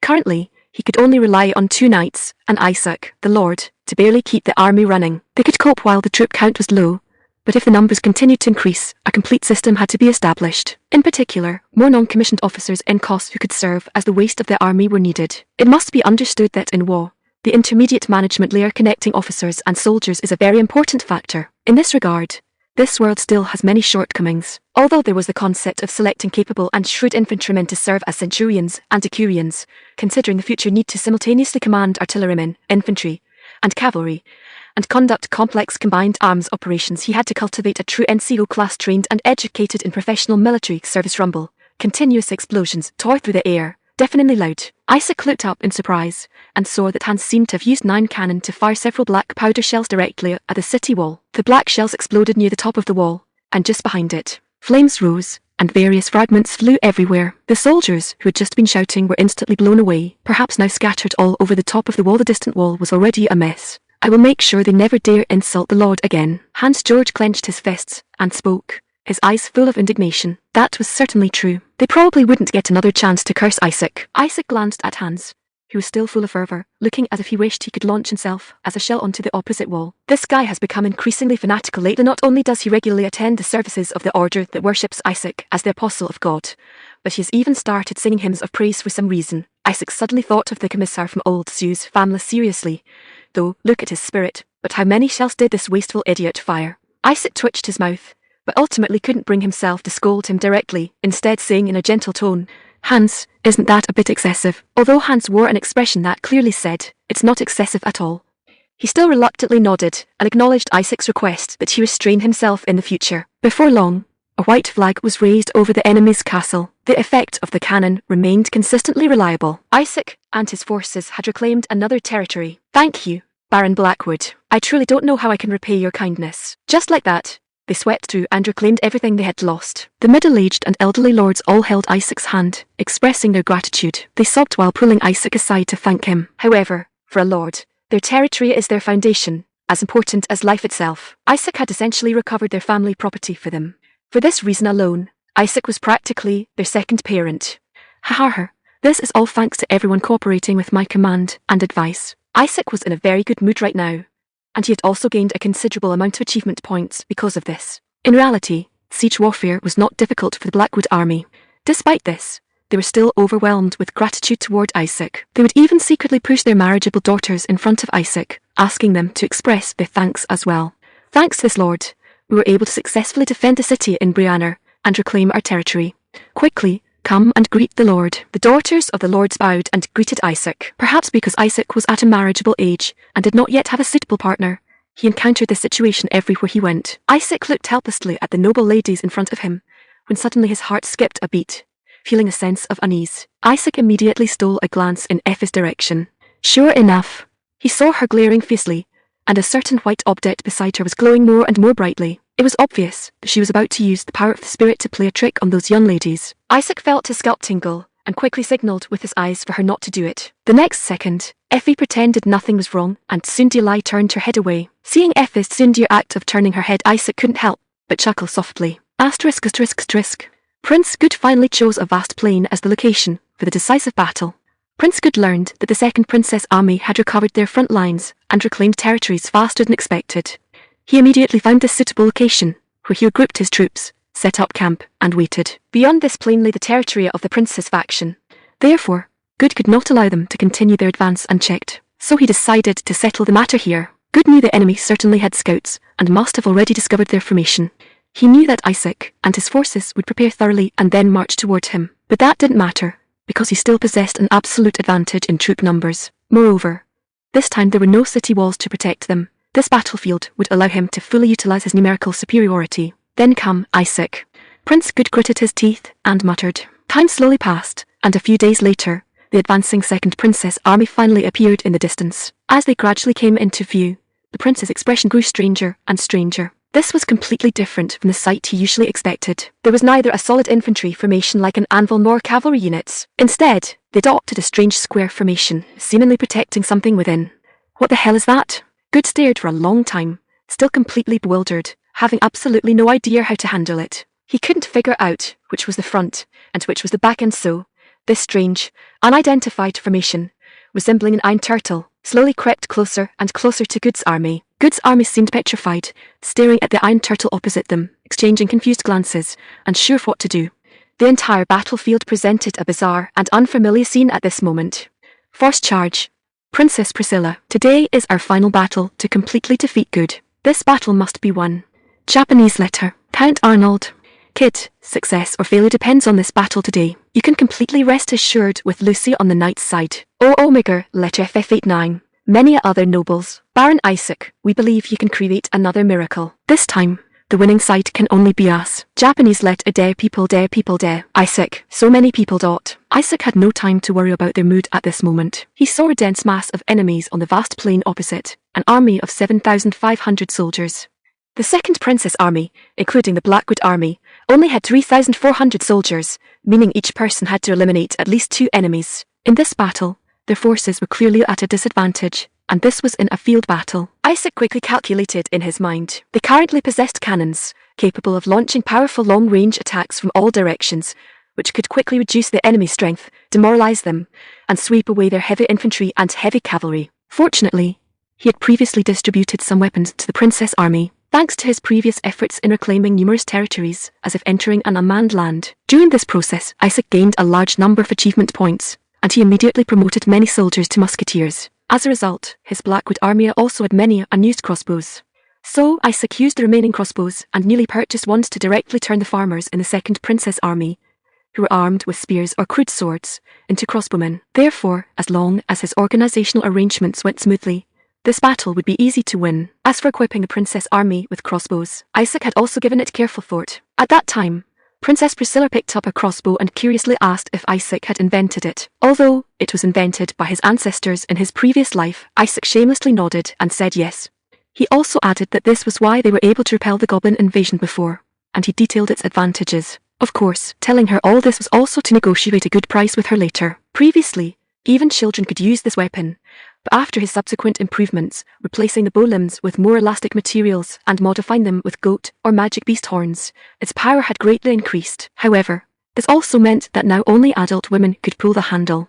Nevertheless, Isaac believed it was completely worth it. After all, unless there was a crisis like the previous goblin invasion, almost to the point of territory annihilation, he would never let children go to the battlefield. This batch of crossbows was the lowest cost weapon for Blackwood, but it could also allow those conscripted soldiers, who could only serve as cannon fodder, to play a certain role, although their power would be greatly reduced against regular troops equipped with armour. But when facing equally poor farmers conscripted to the battlefield, those with ranged weapons undoubtedly held an absolute advantage. The key was that it didn't require special training like bows and arrows.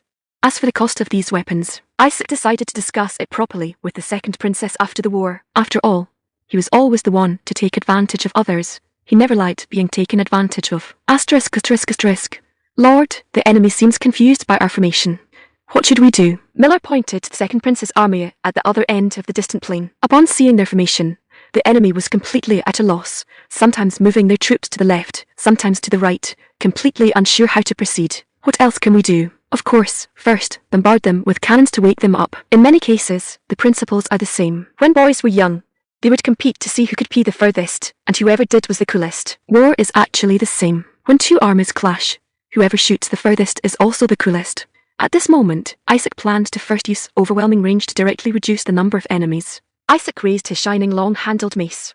Warriors, the goddess is furious at the evil second prince and his faction, who condone the rampant plundering of innocent people by beastmen. Now take up your weapons. The goddess will bless us with victory. Goddess Elise has foreseen our victory. Kill. Isaac shouted slogans of victory in the center of the battlefield. Kill, kill, kill. Although the enemy's numbers clearly outnumbered their own by more than double, the Blackwood army's morale was at its peak. They firmly believed that under the goddess's blessing, there would be no possibility of defeat as long as they fought alongside Isaac. This fanatical faith, devoid of any doubt, dispelled some of the fear in the prince's army soldiers who had been somewhat timid due to the enemy's appearance, and they all looked at the Blackwood army with curiosity. Isaac knew very well that if their forces were insufficient, they must first eliminate this timidity and then transfer it to the enemy. He looked at the fanatical soldiers and nodded with satisfaction. The verbal mobilization was over. Next, it was time for the artillerymen to perform. Artillerymen, you will be the pride of Blackwood today. Hearing the apostle and Lord say the word pride, the artillerymen were all moved to tears, looking up at Isaac with fervent expressions.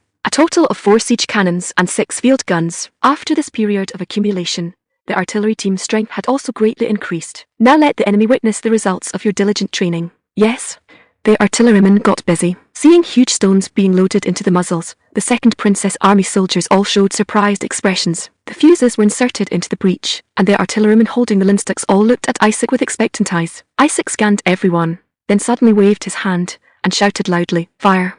Boom, boom, boom, boom. As if announcing the start of the battle, countless cannons simultaneously let out deafening roars. Damn it, no matter what, our forces have an absolute advantage. As long as we charge, they will definitely collapse. Facing the completely incomprehensible enemy formation, the second prince roared impatiently. However, the other lords, who had suffered a great loss under the walls of Brianna City, still had differing opinions. All the plans they had prepared for this decisive battle were essentially disrupted. Just as they were still debating whether to break through the weak points of the enemy formation with heavy cavalry according to the original plan, or to expand the infantry formation and launch a charge, the whistling stone projectiles from the Blackwood army completely deprived them of their choice. Boom, boom, boom, boom. Huge stones, imbued with immense power, directly smashed into the dense army. A knight in heavy armor was directly hit by a stone projectile, instantly turning into a puddle of flesh, and then the shattered fragments mercilessly struck the surrounding soldiers again. Immediately, blood and flesh flew everywhere in the second prince's camp. Soldiers fell in large swaths, like ripe rice. Huge impact and fear spread among the soldiers. A soldier who miraculously survived was hit by a stone again before he could react, falling to the ground with strangely twisted arms and legs, groaning in pain. It's the weapon that destroyed the siege weapons on the city wall. We can't give them time. They'll keep firing. At Brianna, they had already witnessed the power of this weapon and knew that if given time, the enemy would endlessly fire stone projectiles. Therefore, one lord strongly advocated that these weapons must be destroyed immediately. The surrounding lords also nodded in agreement. At this point, not a single lord chose to retreat. All the lords knew very well that if they retreated now, their territories would be exposed to the enemy. But if they stayed put, they would again be subjected to terrifying stone projectile attacks. So from the beginning, they had no choice. Charge! Charge! This time, we must completely annihilate the mere few thousand soldiers of the second princess army. Finally, the order to charge was successfully given. Knights with drawn swords shouted the charge slogan with hoarse voices. Soon horns sounded from all directions. Accompanied by dust flying everywhere, the second prince's army began its charge, practically being forced into it. Lucy is a fierce fighter. The 7,500 men of the second prince's army charged forward majestically, like a black tide seeking to completely swallow the princess's army. The infantry seemed to intend to crash directly into them, their speed and movement showing no hesitation to destroy the most threatening cannons. The knights and heavy cavalry also utilized their mobility to charge toward the area where the siege cannons and field guns were concentrated. But how could Isaac let them approach so easily? He issued orders to the various phalanxes to block the enemy's movements. He planned to leave the opposing infantry to the princess's army's cavalry for now, while primarily focusing on attacking the enemy cavalry coming from the flanks. Effie, relay my orders immediately.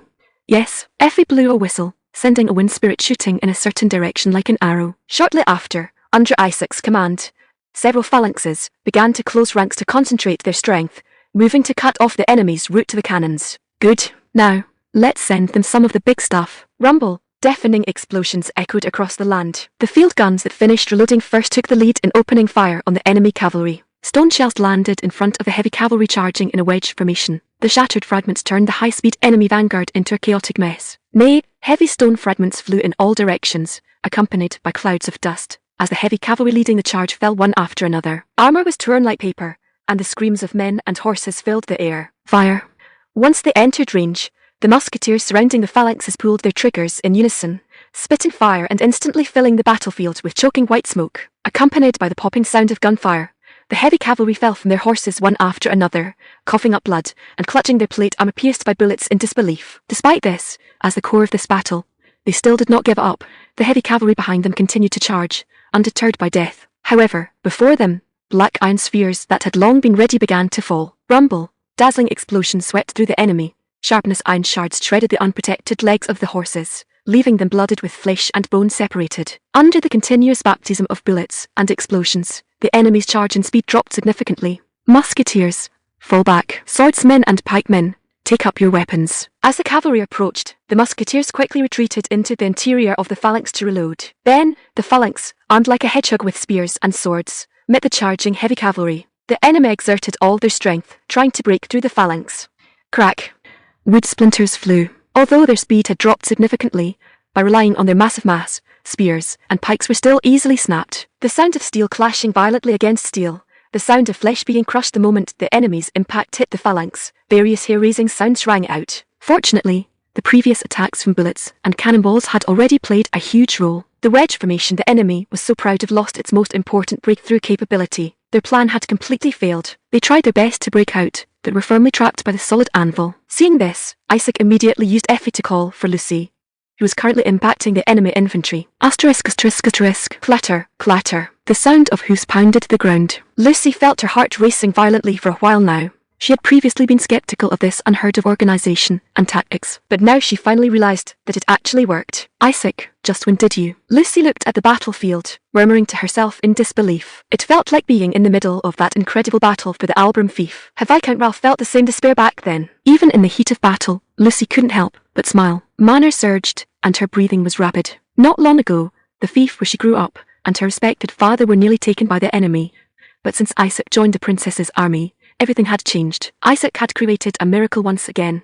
Their victory seemed to be right before their eyes. Enemy cavalry are bypassing to break through the flank. Lord Isaac orders us to move quickly and attack the rear of the cavalry impacting the phalanx. A wood elf riding a horse galloped alongside Lucy, relaying the order to her. Only then did Lucy notice these elves. Their role in this war was enormous. With their help, Isaac could understand the battlefield situation at all times, as if he could overlook the entire field, while also quickly relaying his orders to each unit. Moreover, the mage, who had tried to cast a spell earlier, had been shot down by the weapon in their hands called a gun. Hiss, perhaps because it had just crushed several waves of enemies. Lucy's mount, Whitehorn, was panting heavily. Lucy's sword pointed straight at the sky, and the blue manner of a high knight rose high. She imitated her father's posture, her figure upright and heroic. In the eyes of the heavy cavalry and knights following behind her, a fanatical light also flickered. Attack the rear of the enemy cavalry. End this war. Charge. Asterisk, asterisk, asterisk. Count Baron was fuming with rage. He had clearly launched a fierce charge, yet he still couldn't break through the enemy's infantry phalanx. He was actually being completely bogged down by these fellows. Yura, the second princess's army, which used to scatter and flee whenever they encountered heavy cavalry, had somehow learned from someone, and were now roaring as they scrambled to meet the challenge. They fiercely brandished swords, halberds, maces, and even shovels, stools, and black bread that death-defying charge, and those fanatical, crazed expressions made Count Baron unable to believe this was the same second princess's army he used to chase until they cried for their parents.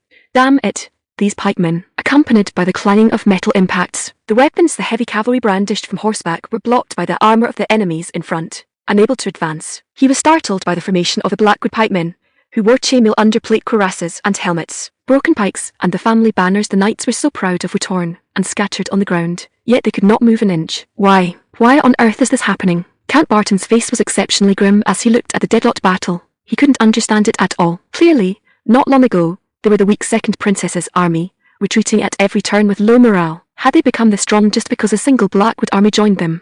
From weapons to phalanxes, to tactics Greek, Count Baron was more than just gnashing his teeth. He was so angry, he was practically grinding sparks out of them. In the distance, he saw Baron Isaac standing next to the siege weapons, smiling as he quietly watched him. Count Baron, we must retreat, a knight shouted anxiously. The musket teams inside the phalanx had finished reloading and were sneakily poking out short, thick rods, ready to fire just like before. Damn it, it's no use.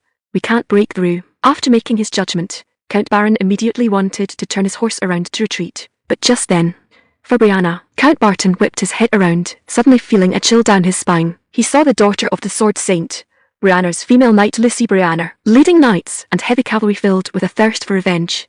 She slammed hard into their ranks from the rear. Lucy's sudden assault from behind instantly decimated the rear of Count Barton's forces. Furthermore, her unit drove in like a spear, ruthlessly tearing Count Barton's forces completely apart.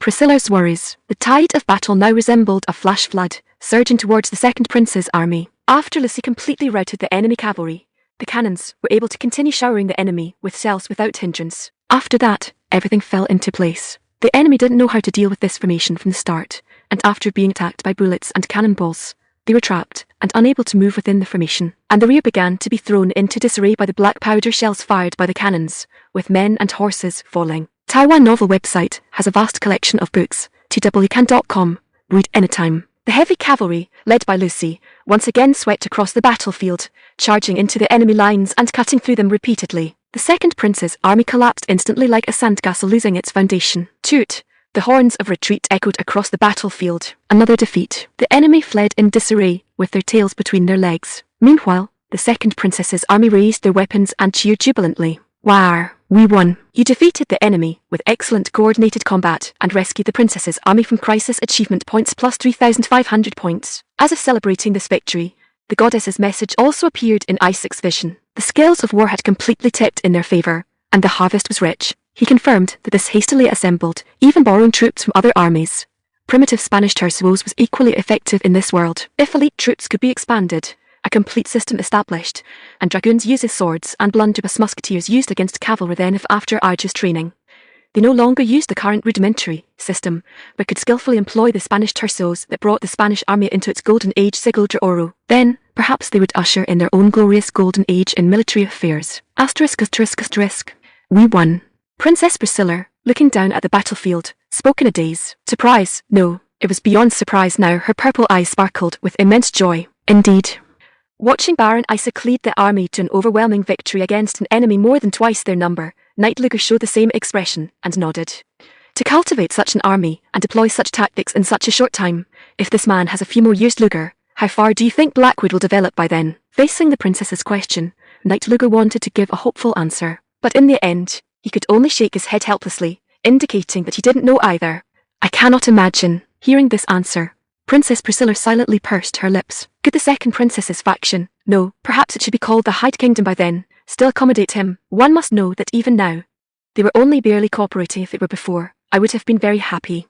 Priscilla looked at the one-sided battlefield with a strange expression. After all, they had achieved a great victory. She would have cheered like a little girl, chattering with the other girls, praising Isaac's wisdom and might, and how he achieved such a glorious victory. But war makes people pessimistic. After being involuntarily drawn into this long war of succession, she had transformed from an innocent girl into a lady, and the lady had unknowingly become a politician. I truly hate this side of myself. The Baron brought her victory, yet she was thinking about political issues afterward. Princess Priscilla said in a frustrated whisper, "These are the troubles of growth, Your Highness. If you wish to become queen, I believe your thoughts are correct." Knight Luger comforted and encouraged her. The princess, who had been watching Baron Isaac, silently nodded without answering. Count the casualties, assess the damage, and Effie, Gather the Rangers. Isaac was still calmly issuing orders on the battlefield. Although younger than her, this young lord commanded the army with the skill of a seasoned veteran. Look at the amazing weapons of the Blackwood army. Their steps were orderly, their actions unified. The weapons the Baron called cannons and muskets, and even the weakest conscripts were equipped with mysterious crossbows capable of continuous arrow fire. There were also the tactics and strategies that defeated an enemy more than twice their number, and the versatile elves recruited from who knows where. This was a Blackwood-style battle they had never experienced before. By now, Baron Isaac had surpassed Count Arnold, becoming the greatest contributor in this Western Civil War. When the spoils of the Second Prince's faction were divided, the richest parts would surely fall into his hands. He would certainly choose those fertile territories, and this would undoubtedly make the rapidly expanding Blackwood territory even more powerful. All of this was accomplished in less than a year. This also made the princess worry about when he might quietly leave. Is there any way to make him stay? Is there a good way? She whispered her wish with some hesitation. If he were like other lords, carrying favour with the royal family for post-war benefits, it would be easy. But Baron Isaac was someone who could accomplish everything on his own. It even made her doubt if she was truly useful to him. He easily captured Albram and Corinth without her help, and also routed the Second Prince's army attempting to plunder Rat City. His independence exceeded her imagination, even making her a little afraid that he would truly become independent. In her eyes, Isaac was like a scoundrel who had a one-night stand, likely to disappear without even bothering to shower once he was done. Well, in this situation, the usual practice is to connect the families through marriage. Knight Luger silently glanced at Princess Priscilla, who was over 22, yet still unmarried, and without children. Priscilla also sighed silently. I have no children, and even considering the division of power, I have already missed the best age for marriage. In this era, marriage was a bond connecting families. Especially for royal members of noble birth, political marriage was an unavoidable fate to consolidate royal power. Therefore, it was very rare for someone like her, who was already an adult, but still unmarried. Normally, if not the crown prince, the king would immediately find suitable marriage partners for princes or princesses once they came of age. But because the former king had always been frail and sickly, he had no time to deal with these matters, and so time simply slipped away. Alas, the princess seemed to fall into deep distress, sighing again. She was the same way when she last received Isaac's letter. Facing him, she was always at a loss. The princess sighed, watching the Baron counting the wounded and handling the aftermath. Your Highness the Princess, are you worrying too much about things that haven't happened yet? Baron Isaac hasn't said he's leaving. Seeing Princess Priscilla so troubled, Knight Luger cautiously comforted her, saying she was thinking too far ahead. Indeed, no one could predict what the future held, and he is still just a Western lord who occupies 3 territories and 1 city. The princess wanted to retort that this was already very impressive, but she closed her mouth. She decided not to worry needlessly anymore. So now we just need to consider how to completely win this war, Your Highness the Princess. All right. After some thought, Priscilla finally made up her mind and nodded. She decided to resolve the immediate problem with the second prince step by step. During this time, she would find a way to win over Isaac. A therapeutic session, with a subtly suggestive atmosphere due to the significant number of casualties. The aftermath work lasted for a long time. After all, insufficient training and unfamiliarity with the formation were not limited to the enemy. Their own side also made some mistakes, leading to casualties.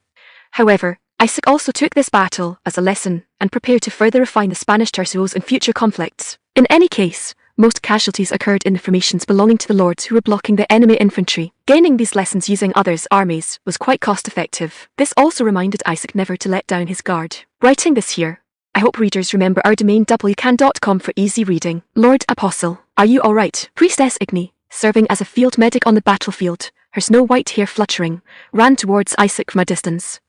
Her expression and tone were filled with deep worry. Just as the battle was about to conclude, the formation where Isaac was located was suddenly struck by an explosion spell, which truly startled her. That was an enemy high-level magician who, to preserve the dignity of a magician, disguised himself as a cavalryman, avoided the elf sniping, and then launched an attack once he entered range. He had originally planned to remain hidden until he got closer before attacking, but because he was blocked by the formation, and Luce's cavalry was charging from the rear, he realized he had run out of chances. So, disregarding the distance, he immediately launched the magic attack. Of course, the spell did not hit the cannon. However, several soldiers nearby who were protecting the cannon were burned by the flames. Although the magician was quickly shot in the head by Effie using a rifle, the artillerymen were still considerably shaken. Hoo-hoo, Lord Apostle. Priestess Igni, after treating all the burned soldiers, was running towards this location. Her stamina still seemed poor, and she was heavily panting. Igni was not only here, but was also playing a brilliant role elsewhere, using her unique holy power and life force. She and the priests continuously treated the soldiers, The lords who witnessed this even asked her how much money Isaac had donated for such a high-ranking cleric to risk her life running around the battlefield treating soldiers. Of course, the answer was that no donation was made. In her eyes, Isaac was the apostle of God, and doing anything for him was acceptable, including warming his bed. The cannon was usually deployed in a high-ground position. Therefore, Igni climbed the slope exhausted, red-faced, and breathless. Although she looked somewhat dishevelled at the moment, she was actually viewed almost as a saintess by the soldiers. After all, a rare white-haired beautiful girl gently holding their hands and treating them with holy power was, in their eyes, definitely a saintess. Thanks to her, the number of followers of Goddess Elise is expected to increase significantly again soon. This is likely true even among the armies of other territories. Thank you for rushing over so diligently, but look, I'm fine. Isaac opened his arms to reassure her. But Igni didn't seem to believe him, extending her delicate hand toward Isaac. For her, the most effective way to share holy power and life force was through physical contact. She wanted to hold Isaac's hand, so even though Isaac said he was fine now, she still wanted to personally touch him just in case. I'm really fine. But just in case, even though Isaac waved his hand, indicating again that he was fine, Igni still insisted on reaching out to him. Isaac wondered if it was his imagination, but her slightly regretful tone made him feel like he was part of some strange game of hers. Just as Isaac was about to say that this was a waste of holy power, and that she should use that energy to treat others instead. Clop, clop, clop. A female knight riding a white horse, clad in shining armor, also galloped toward him. Lucy Brianna sharply pulled the reins, stopping right in front of Isaac. Then, with a clack, she lifted her dust-covered visor, revealing her heroic young face. Lucy, thank you for your hard work. Your performance was outstanding. Isaac had been commanding the artillerymen and the formation from the center, seeing everything she did during the battle. She and her heavy cavalry were like a steamroller, crushing all the enemy infantry into meat paste with their hooves. The performance was truly excellent. But I still regret letting Earl Baron escape in the end. Lucy stepped on the stirrup, jumped down from her warhorse, and murmured, holding her helmet under her arm. Shaking her head, she tried to brush away the long golden hair stuck to her face and the corners of her mouth. This movement added a unique charm to her. P.S. Personally, I feel that when a girl is exhausted and pushes the hair away from the corners of her mouth/face, it's very evocative, isn't it? Oh Maker, who was that? The second prince's trusted aide, a high knight. Oh, the middle-aged knight who looked like the commander. That is a bit of a shame. Isaac also nodded regretfully. Nevertheless, she was already very impressive, considering that the opponent only managed to become a high knight in middle age, and she could contend with such a person at 16. It just goes to show that she truly deserves to be called the next sword saint. The genes of Lord Earl Arnold's family are indeed excellent. Don't blame yourself. You've done well enough, and Lord Earl will be proud of you. Isaac first affirmed her achievement, then offered her a word of comfort. Really, hearing you say that, Lucy's lips gradually curled upward. She seemed very happy. This was recognition from Isaac, who commanded the battle. There was no higher praise. You were amazing too, Isaac. Her eyes and tone were full of sincerity. Unconsciously, a youthful smile appeared on her face. She also extended her hand toward Isaac, seemingly wanting to express approval. But Isaac felt awkward at the sudden enthusiasm of his former fiancée, who had always been cold toward him before. Snap! At that moment, Priestess Igni suddenly forced her way in and immediately grabbed Lucy's hand. Oh my Tilda, you're injured. Let me treat you. A dazzling light shone forth. Dense holy power and life force flowed through their tightly clasped hands toward Lucy. The treatment seemed effective. The colour gradually returned to Lucy's face, which had been fatigued from battle, and her breathing stabilized. Thank you. Lucy's tone was subtle. Although she received treatment for free from a high-ranking cleric treatment that normally required a hefty donation, she still seemed somewhat displeased. You're welcome. May the goddess bless you. I flatter 1A3.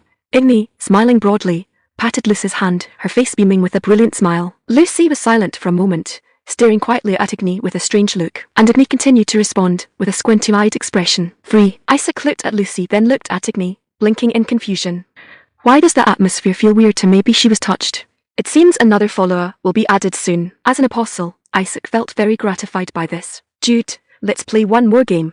My lone blade master is awesome in the grand battle on the plains. The second princess's army completely routed the second prince's army and advanced the front line with unstoppable momentum, as if to reclaim every grievance they had previously suffered. Now that the hardships of war were over, it was time to harvest the sweet fruits of victory. As they continued to advance, the territories of the lords who had sided with the second prince's faction began to fall under their control. The task of reclaiming lost territory had long been completed. What they were gaining now were spoils of war to be divided among the princess's army after the conflict. Fire. Perhaps realizing that the second prince no longer had any hope, many lords had already led their own armies away from the prince's army and returned to their own territories. Consequently, They occasionally encountered some castles that were fully prepared and ready to resist. Although it was no longer as easy as before, such resistance was meaningless to them. Previously, in order to reclaim the second princess's faction's territories, they had tried their best to avoid destroying the castles. Now, however, they were facing the territories of the enemies they had been fighting, so there was no need for mercy. They could recklessly bombard the city walls with cannons. Boom,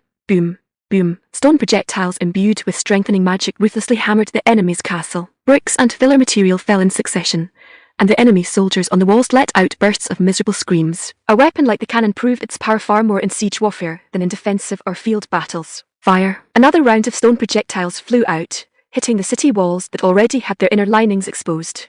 Finally, the overburdened walls collapsed with a roar. At the same time, a white flag of surrender was raised. Victory in reclaiming territory completed. Achievement points plus 2,000. The achievement points were filled up once again. His Blackwood Army's arms stockpile increased by one once more. Whoa. Witnessing the sturdy walls being destroyed with their own eyes, the second princess's army and the lords all cheered and jumped for joy. They looked with admiration at the cannons, which could play a powerful role in defensive, field, and siege warfare alike. At this moment, they probably all desperately wanted a cannon of their own. But that was impossible. Even if Isaac gave them a cannon, it would be nothing but a lump of iron without gunpowder. Advance. In this way, they moved forward steadily, taking territory after territory. Perhaps because morale was already low, many lords quickly chose to surrender, so the number of captured lords from the second prince's faction grew larger and larger. Occasionally, they would encounter the territories of those lords who would be easily captured during the siege of Brianna. They could accept their surrender without even needing to fire a cannon or shed a drop of blood. What was your name again? Redu, or Redu? Facing Isaac's uncertain question, the Count with the goatee replied tremblingly. I've said it before, I'm Count Layton. Oh, right, Count Layton. As for why Isaac went to the trouble of bringing these lords of the second prince's faction, he ordered the soldiers and the administrator on the walls to surrender, Count. Isaac ordered, pointing at Count Layton's castle in the distance. Count Layton grit his teeth, the expression on his face looking worse than ever before. Not only had he failed to defend his castle, but he was now being forced to hand it over personally. What if I refuse? Was there even a need to ask? Isaac placed the can opener, the mace that had cracked open the heads of countless people and magical beasts, in front of Count Layton, and replied, Your head will be cracked open, and then your castle will be taken by us anyway. To help him understand, Isaac even gave the mace a swing. The heavy metal made a chilling sound as it cut through the air. Count Layton's persistence didn't last a second. He immediately gave the order to open the gates with tears in his eyes. The soldiers had also witnessed the power of the Blackwood army and the terror of the cannons. Upon hearing their lord's command, they couldn't wait to choose to open the gates and surrender. This was the consequence of picking the wrong side. Victory and occupation. Finally, the dawn of victory was in sight. Like a prairie fire, they dyed the west with the colour of the second princess's flag, which bore the image of a white deer. Your Highness, what on earth is going on? The news of Prince Good's sudden arrival took Count Anil by surprise. He rushed out of the city gates with his staff, only to see the second prince's army swarming in panic like defeated soldiers, his face instantly showing an expression of disbelief. Count Anil, Your Highness, please explain. Count Anil's long beard trembled as he asked, We lost. What? Fuck. Count Anil slammed the staff in his hand hard against the ground. How many times had he used pillars of fire and lightning to help the prince's army attack, regardless of the cost? He had even exhausted his mana to forcibly drag away a sword saint capable of contending with the second prince's army from the front lines, nearly turning himself into a withered old man in the process. He had also sent out his most capable high-level magician. He had sacrificed so much, single-handedly carrying this big teammate to the point where they had almost leveled the opponent's main base. A pro player carrying 4 noobs, pushing all the way to the enemy's crystal. And yet, during the short time he was away to recover his mana, this second prince had suffered a continuous string of defeats. The pro player's mana bar is empty, so he goes home to replenish, and the teammates immediately get crushed. He had even lost every single front line, and was forced back here. Before he even finishes replenishing, he sees his 4 pig teammates scrambling back after being beaten, only to realize his own base has been pushed to the high ground. Motherfucker, this is goddamn insane. Count Anil couldn't help but swear, looking at the second prince with eyes full of disbelief. Count, please help me once more. This time Buddy, one more game.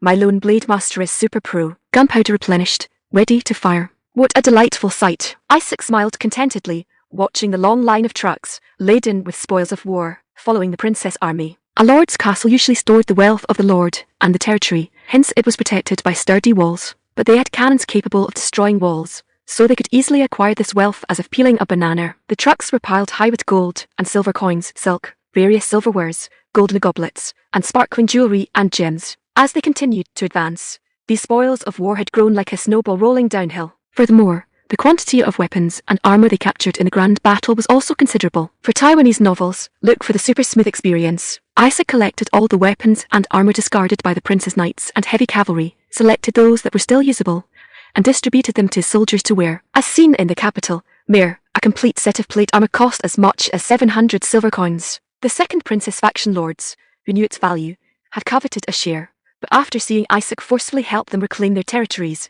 and his performance in the grand battle, they silently gave up. Anyway, after annexing the second prince's forces, there would be plenty more for them to divide. Why are there holes in the armor? Are you stupid? Didn't we shoot through them? The Blackwood soldiers looked at the sturdy plate armor, which remained unharmed even when struck by blunt weapons, now riddled with dense bullet holes, and showed surprised expressions. None of them were musketeers, and this once again gave them a direct understanding of the power of firearms. Our hard work wasn't in vain. We reaped a rich harvest. Indeed, war was a great opportunity to make money. A typical high-risk, high-reward situation. Of course, all of this was based on victory. However, Isaac had rifles and cannons in his hands. He couldn't lose at all. Isaac knew very well that since this civil war was unavoidable, he might as well take the opportunity to make more money. When the echoes of forest and rock embrace us, the full wine will respond even more freely and joyfully. Accompanied by crisp and pleasant singing, the elf rangers marched in neat steps under the gaze of thousands. They carried heavy objects on their shoulders. Several rangers carried Geyer rifles supplemented from local sources, including Effie's. A total of 4 Geyer rifles were carried on their shoulders, all prepared to deal with Count Anil alone. Ranger Commander Effie and 3 elves capable of controlling intermediate spirits were each equipped with one. Since Effie could control advanced spirits, she could rapidly accelerate the troll bullet and skillfully manipulate it. However, those elves who could only control intermediate spirits could barely manipulate the bullets and were completely unable to accelerate them. It seemed that due to the superior quality of the Geyer rifle's bullets compared to the previously used rifles, intermediate spirits could only achieve this level. Nevertheless, due to its powerful firepower, even this was already strong enough. In short, through this comparison, Isaac learned that the higher the spirit's level, the heavier the bullet it could control, and the stronger the firepower. Therefore, he decided to raise the priority of reclaiming the world tree. Previously, he had only planned to complete this task incidentally while exploring the magical beast forest. It was said that only by reclaiming the world tree could one obtain the highest level spirits and the elf king. If this could really be achieved, perhaps this technology could be applied to cannons like field guns and siege cannons. Wait, holy crap. Isaac suddenly thought of a possibility and couldn't help but exclaim. If huge cannonballs could accurately strike targets, it would be a terrifying thing for both enemies and city walls. Isn't this a guided missile? Tusk elves are truly a versatile race. It seems he must find a way to further strengthen ties with the elves. Isaac thought to himself, accelerating his pace towards the final destination. They occupied one territory after another at a speed unprecedented in the kingdom's history, finally arriving at Count Anil's castle. This castle, like Countess Brianna's, was magnificent. Perhaps to defend against siege magic, the thickness of the walls was also extraordinary. But in front of Isaac's cannon demolition team, all of this was meaningless. To withstand the attacks of these siege cannons, one would have to build thick, low, hexagonal star fortresses. But in this world, where the concept of cannons was still very unfamiliar, could they do that? And unfortunately, the supplies that could fully unleash the power of the cannons had just arrived. Congratulations, Lord. The news of your mythical winning streak has reached the Blackwood territory, Miko said, wagging her tail, seemingly uncomfortable being only a spectator. She took advantage of the front line stabilizing and rushed here with Rupert's communication and supplies. It should be known that they were not only taking advantage of the harvest season, but also achieving continuous victories in direct confrontations with the second prince, which caused quite a stir in the Blackwood territory. The number of followers who deified Isaac in the territory was growing. When Isaac learned of this, he was startled for a moment, but then he let them be. If they liked to worship, let them worship. After all, Isaac himself was indeed an apostle of God. The more followers, the better, of course. Speaking of which, the Elysian faith was also gradually spreading within the princess army. This was probably due to Igni's selfless dedication and the excellent performance of their thunderous weapons. Among the gunpowder barrels, stone bullets, and stonemasons brought by Miko, Isaac also saw a familiar figure. A burly middle-aged man with a golden, lion's mane-like hair strode over, his face no longer bandaged. What was this guy doing here? Let me tell you some good news. This news also reached us in Brianna. Hearing it, I felt like 10 years of pent-up frustration just vanished. Count Arnold said, patting his chest, saying that his magic circuit had recovered somewhat. Judging by the bandages covering his burns, his body had not fully recovered, yet he still insisted on coming here. His wife and family had tried to dissuade him, but he still ran off. Just like Lucy before, This father and daughter truly were alike. You should continue to recuperate at home. There's no need to specially come here. Ha ha ha. That won't do. My son-in-law is going to teach at Enil Boy a lesson. How can I stay at home? He said triumphantly. How could the Count, whose castle was once captured, and who almost lost everything, miss such a good show? It was said that the two of them had killed many knights and mages from the prince's side on the battlefield, so it was not surprising that they had formed a grudge. However, he said my son-in-law, before, he seemed to always call Isaac Baron or former son-in-law. Isaac scratched his head, wondering if he had misheard just now. All right, then you can watch until you're satisfied. And Miko. Isaac nodded to Count Arnold, then immediately called over their territory's caravan leader. The number of stonemasons and stone bullets seemed sufficient. How many barrels of gunpowder did you bring? Miko perked up her cat ears and replied with an expectant look. I brought a full 4 to 4 barrels of gunpowder. Let's blow them all up. Hehe. As she spoke, she clenched her fist and made a swinging motion, as if aiming at the city walls. In addition to ample stone bullets, there was an astonishing amount of black powder. Only they, with their saltpeter mine capable of continuously producing saltpeter, could have such abundant ammunition. Good.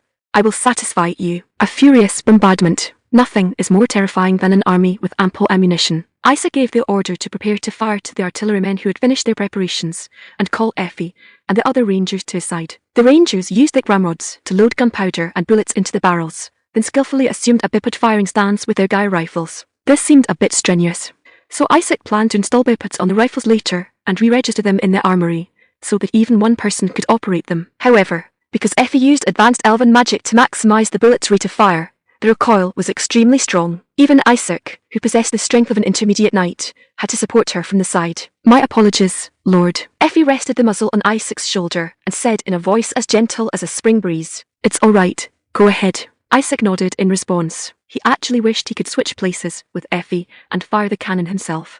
With Effie acting as the cannon stand, the elf seemed to have already attached itself to the bullet, and the muzzle began to emit a faint silver glow. Lord, the artillerymen are ready. Miller's voice came, having completed the siege preparations, awaiting only Isaac's command.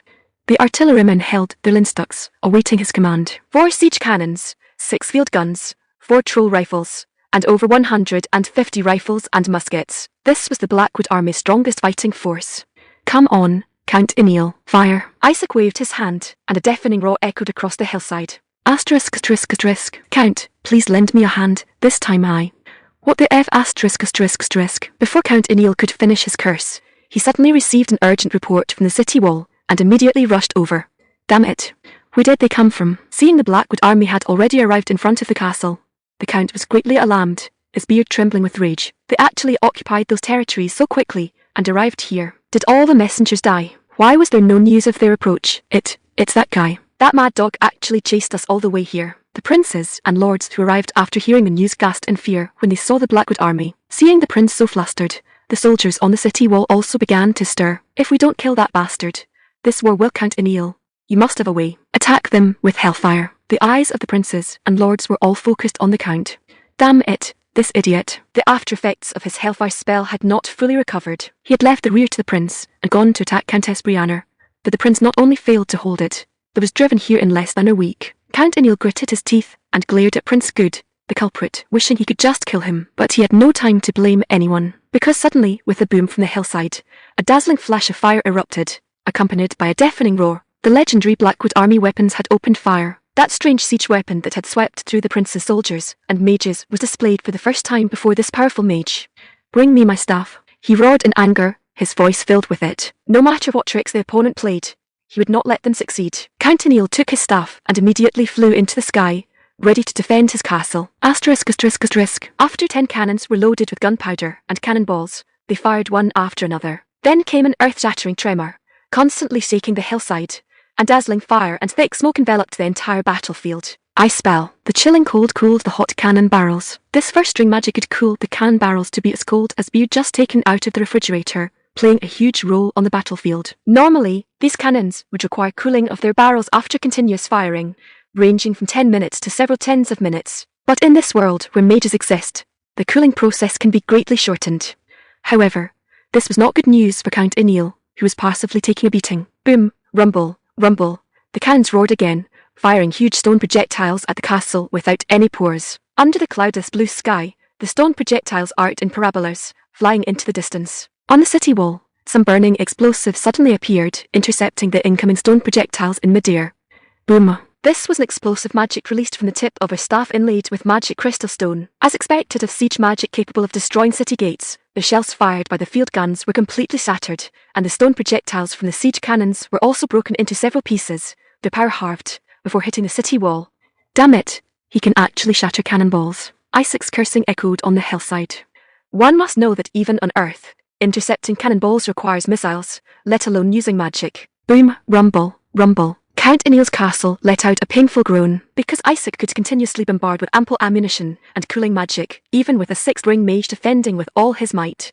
The city wall had accumulated considerable damage. Other mages struggled to cast a single explosive spell, yet Count Eniel could continuously cast them with such ease. It seems the saying that a mage's strength undergoes earth-shattering changes with each level increase is indeed true. Count Arnold, how much longer can he last? Isaac asked Count Arnold, who had previously confronted Count Eniel. Count Arnold was looking at the battle between the Blackwood army and Count Eniel with an incredible gaze, and upon hearing Isaac's question, he spoke.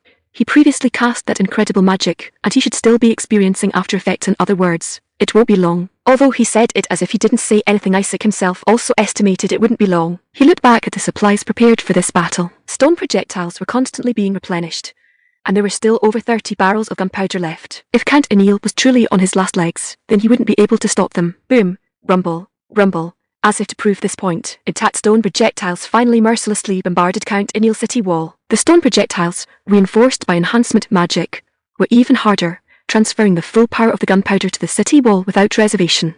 Beautiful. Seeing the inner wall of the city exposed, Isaac and the soldiers clenched their fists and cheered. Victory was at hand. Effie, the time has come. Give the order to fire. The civil war in the west is over. Effie, the time has come. Order them to fire. Effie nodded, turned toward the rangers holding the Guy rifles, and gave the signal to shoot. Rumble. 3 Troll rifles fired simultaneously. The sound of a Guy rifle was much louder than a normal firearm, yet quieter than a cannon. Heavy bullets traced white trails through the air, heading straight for Count Eniel. The 3 bullets, like hunting cheaters, pounced simultaneously on the gasping Count Eniel. Count Eniel turned pale with fright, and hurriedly cast thick shields around himself. Crack, crack, crack. Even from a distance, the piercing sound of metal shattering was clearly audible. It was the sound of metal plates being pierced. 3 layers of mana barriers, as hard as steel, were instantly pierced through. The Count swayed in terror, having nearly been killed by this sudden attack. Ordinary mages could have their shields pierced in 2 or 3 shots by ordinary rifles. How was this guy's shield so hard? Could this be the legendary absolute defense? I'll finish him. Effie opened her green eyes wide and aimed the Guy rifle's sight at Count Eniel. Isaac steadily supported the rifle's body, using strength magic to enhance its stability. Bang! The muzzle trembled violently as a silver light shot out like a bullet. The bullet, imbued with immense power, instantly struck the staggering Count Eniel. Crack! The final layer of minor barrier finally reached its limit, shattering like glass before exploding outward. Perhaps injured by the aftershocks of the explosion, Count Eniel coughed up a mouthful of blood and collapsed on the spot. This old man is truly tenacious. Seeing Count Eniel fall, a commotion broke out among the people on the city walls, while bursts of cheering erupted on the hillside. The soldiers on the wall hurriedly grabbed the Count, who had collapsed clutching his heart, and dragged him to the rear. All right, from now on, it's over. Rumble. The rest of the cannons, having finished cooling down, fired once more. Without Count Eniel's protection, the city wall finally became overwhelmed and collapsed with a roar. Count Eniel's castle was instantly enveloped in chaos, and a sky full of dust. We won. Soldiers raised their weapons high one after another. As if marking the end of this long Western Civil War, they let out deafening cheers. Asterisk, asterisk, asterisk. In the palace office, the regent was handling matters related to the Civil War. An attendant handed a neatly folded carrier pigeon message to the regent. If it weren't an emergency, messages would usually be delivered by courier or letter. The regent was curious about what had happened. He thought the Eastern Front had finally achieved victory, and read carefully, but the contents of the pigeon message left him greatly shocked. Blackwood joined, crushed the enemy in a major battle, advanced the front line. Baron Blackwood captured Count Eniel's castle. Just what is going on here? From beginning to end, the report was filled with the name Blackwood, and its contents were even more unbelievable. Asterisk, asterisk, asterisk. It seems that with the second princess's victory, the civil war in the west has ended. The annihilation of Prince Good's army, the fall of Count Eniel's fief. Regent Passes felt a bit lost at this unexpected result, and couldn't help but give a bitter smile. Clearly, not long ago, he had received reports that the second prince was about to win. As a result, looking at the Western war situation again, it had actually undergone a direct 180-degree reversal. Moreover, it had ended even faster than the Eastern Front. which had started first. Sigh. The regent was speechless, and could only let out a short sigh. He had been suddenly pushed into the position of regent, and was already overwhelmed dealing with the mess his brother had left behind. Now the civil war situation had become so bewildering that it made him even more exhausted, but all he could do now was helplessly rub his brow. Second Princess Priscilla. He recalled her eyes that shone like amethysts and her thick, long purple hair. Her ambition for the throne was not strong, and she had always appeared weak and indecisive, so most of the Western nobles had sided with Second Prince Good. As a result, the princess's faction lagged far behind the Second Prince's forces.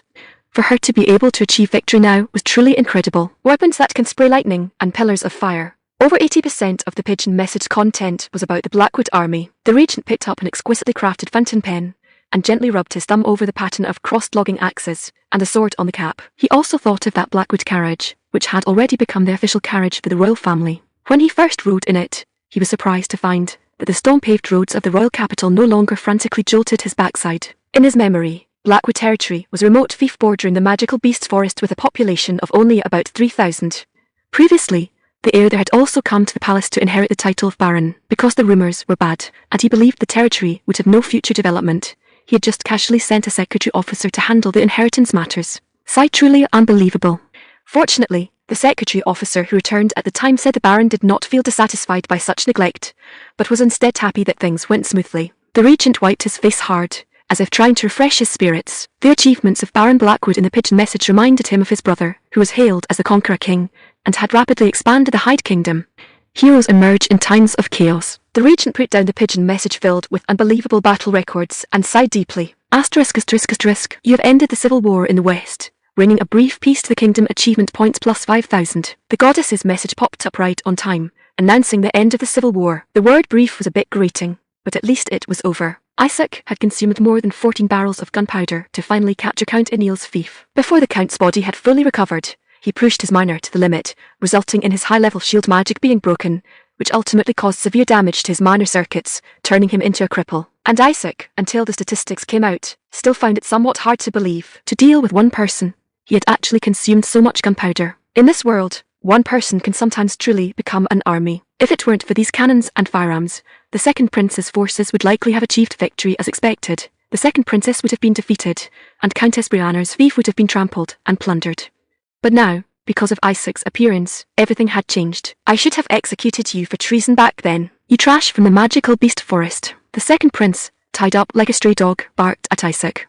He tried to pounce on Isaac, but stumbled, and fell directly to the ground because his legs were tied. The way he squirmed and barked on the ground was quite comical. Ha ha ha. Isaac couldn't help himself and burst out laughing. Ah, how could I lose to trash like you? Filled with humiliation and rage, the Second Prince twisted frantically on the ground like a live maggot, with no royal dignity left. Isaac walked up to him, crouched down, patted his face, and leaned in to whisper quietly, "Hey, little loser, do you still like making people kneel? You'll probably have to kneel to others for the rest of your life, Tilda. Are you mad?" Good. Woof woof woof. Isaac ignored Good's barking after finishing his taunt. He felt refreshed and stood up, clapping his hands contentedly. Rather good. Princess Priscilla looked at the pathetic yet still barking Second Prince with her purple eyes, the symbol of the royal family. She seemed to have made up her mind, addressing her brother in a cold voice. Hearing the princess's call, the Second Prince's expression instantly darkened. HMPH, don't give me that useless nonsense. You only narrowly won this war by relying on that mad dog. Despite being defeated, the Second Prince still used vulgar language to belittle the princess's victory. I proposed a peaceful resolution many times, but you, brother, insisted on starting a war, causing countless subjects in the West to lose their lives. Because the front lines kept shifting back and forth, almost all territories were dragged into the war. In particular, the Second Prince's forces plundered extensively to raise military funds, and countless villages were put to the torch. Homes inhabited for generations were burned down, and hard-earned wealth was looted overnight. Only Blackwood territory, located on the western border adjacent to the magical beast forest, escaped this catastrophe. More of this high-sounding nonsense. Fine, do with me whatever you want. Prince Good snorted at the princess's accusations, and then lay on the ground in self-abandonment. The princess seemed to have expected this, and directly called over soldiers to carry the prince away on their shoulders like cargo, devoid of all dignity. His face was bright red, filled with humiliation. Even as he was being carried away, he still stared fixedly at Isaac with a gaze full of hatred. Next time, don't go around using words like rebellious so easily. See, you're finished in the end. I'm a person who holds quite a grudge. Isaac waved his hand with a smile, bidding him farewell. Ah, Isaac, IF, celebration banquet. After a period of cleanup and aftermath work, the second princess held a banquet in Countess Brianna's fief to celebrate the victory, and to honour those who had rendered distinguished service. It was a grand banquet celebrating a miraculous reversal and victory. Since the amount of loot they were about to divide was staggering, Count Arnold seemed to have spent quite a bit of money. The banquet was extremely luxurious. Traces of lavish spending were everywhere. If it were Isaac, he would have definitely refused to hold such a banquet out of heartache for the money, thinking it would be better spent on manufacturing more bullets and cannons, but since someone else was treating, he might as well enjoy it. Writing up to here, I hope readers remember our domain name. For Taiwan novels, look for the super reliable one. As expected, enjoying luxury with someone else's money was the most satisfying thing. Ha ha ha. At that time, my son-in-law was carrying a big fellow, and knocked that Emil kid down with a single shot. Count Arnold laughed heartily as he recalled the scene, slapping Isaac's shoulder with his large, fan-like hand. The lords who hadn't participated in the siege because they were busy rebuilding their territories all listened to the Count's narration with great interest. To be precise, it was Effie who knocked down Count Emil, and it certainly wasn't Isaac's imagination. The Count really did say my son-in-law. But Count Arnold, what happened to the injury on your face? The dining table was covered with delicacies from land and sea, all of which were dishes from the previous coming-of-age ceremony banquet. While tasting the red wine, Isaac inquired about the slap mark on the Count's face. Even if he had been injured on the battlefield before, he was still the golden lion of Brianna. Cough cough. After I returned, my wife was very angry.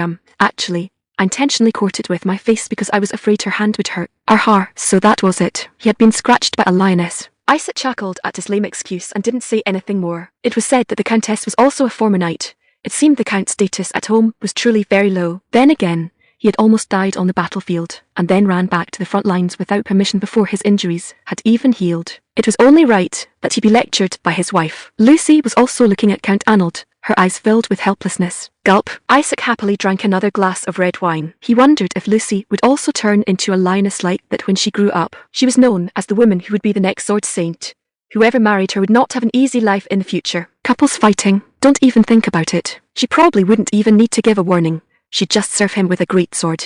But that was none of Isaac's business anymore. Isaac happily had another glass. It seemed that breaking off the engagement might have been a good thing after all. Congratulations on your victory, Baron Isaac. I heard that in the battle against Count Emil, you completely held the upper hand, and he was powerless to resist. Count Arnold had been guarding his territory like a lion, but he temporarily left his seat to use the restroom. Those nobles of the second princess's faction, who had been looking for an opportunity, immediately swarmed over and surrounded Isaac. Like bees, they introduced themselves or expressed their congratulations to Isaac one after another, expressing their hope to become closer in the future. Isaac remembered that not long ago it had been like this too, when he was making connections with the powerful and influential at the banquet in Countess Brianna's fief. The world truly is unpredictable. Although the setting was the same, the scene before him was completely different. He truly felt the change in his status. However, since these people were comrades who had fought alongside him and bled and sacrificed together, Isaac did not neglect them. Instead, he patiently conversed with them and then dismissed them one by one using the excuse of dining. Getting carried away or acting arrogant now would not be a good thing. If he were still that ordinary 16-year-old boy, he might have been swept away by the current atmosphere. But however, for some reason, after those nobles left, 6 more young girls in beautiful dresses approached him with sparkling eyes. Hello, Baron Isaac. Hello, my name is Joanna Jordan. The girls suddenly surrounded Isaac, chattering incessantly. This time it didn't seem like their parents had forced them to come. They all looked full of enthusiasm. Although Isaac was a bit embarrassed, the reaction was like they were facing a hero they adored. Baron, did you really knock down the great magician with one hit like Count Arnold said? It was Effie who knocked him down, that old guy, to leave at such a critical moment. The misunderstanding has really grown large now. I heard you are as strong as a knight. That's right, that's right. You knocked down Viscount Ralph in an instant. Do you have someone you like? The girls of the second princess's faction warmly showed their favour to Isaac, as if the cold treatment at the previous banquet was just an illusion. Isaac wanted to escape, but their encirclement was exceptionally firm. Previously, he was just a notorious playboy in the West, but now he was the Western hero who led the army to victory.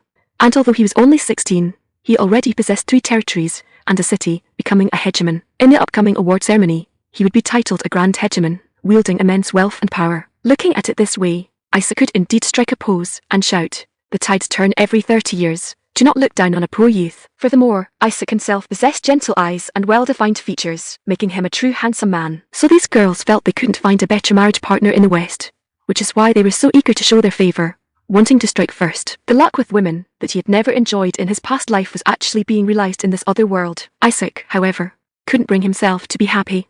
This wasn't true love. They were just greedy for his body, wealth, and status. Well, maybe not even the body piece. Brothers, definitely don't be a simp. Recently, that guy in Nanjing broke up and still had to pay the mortgage for his ex-girlfriend.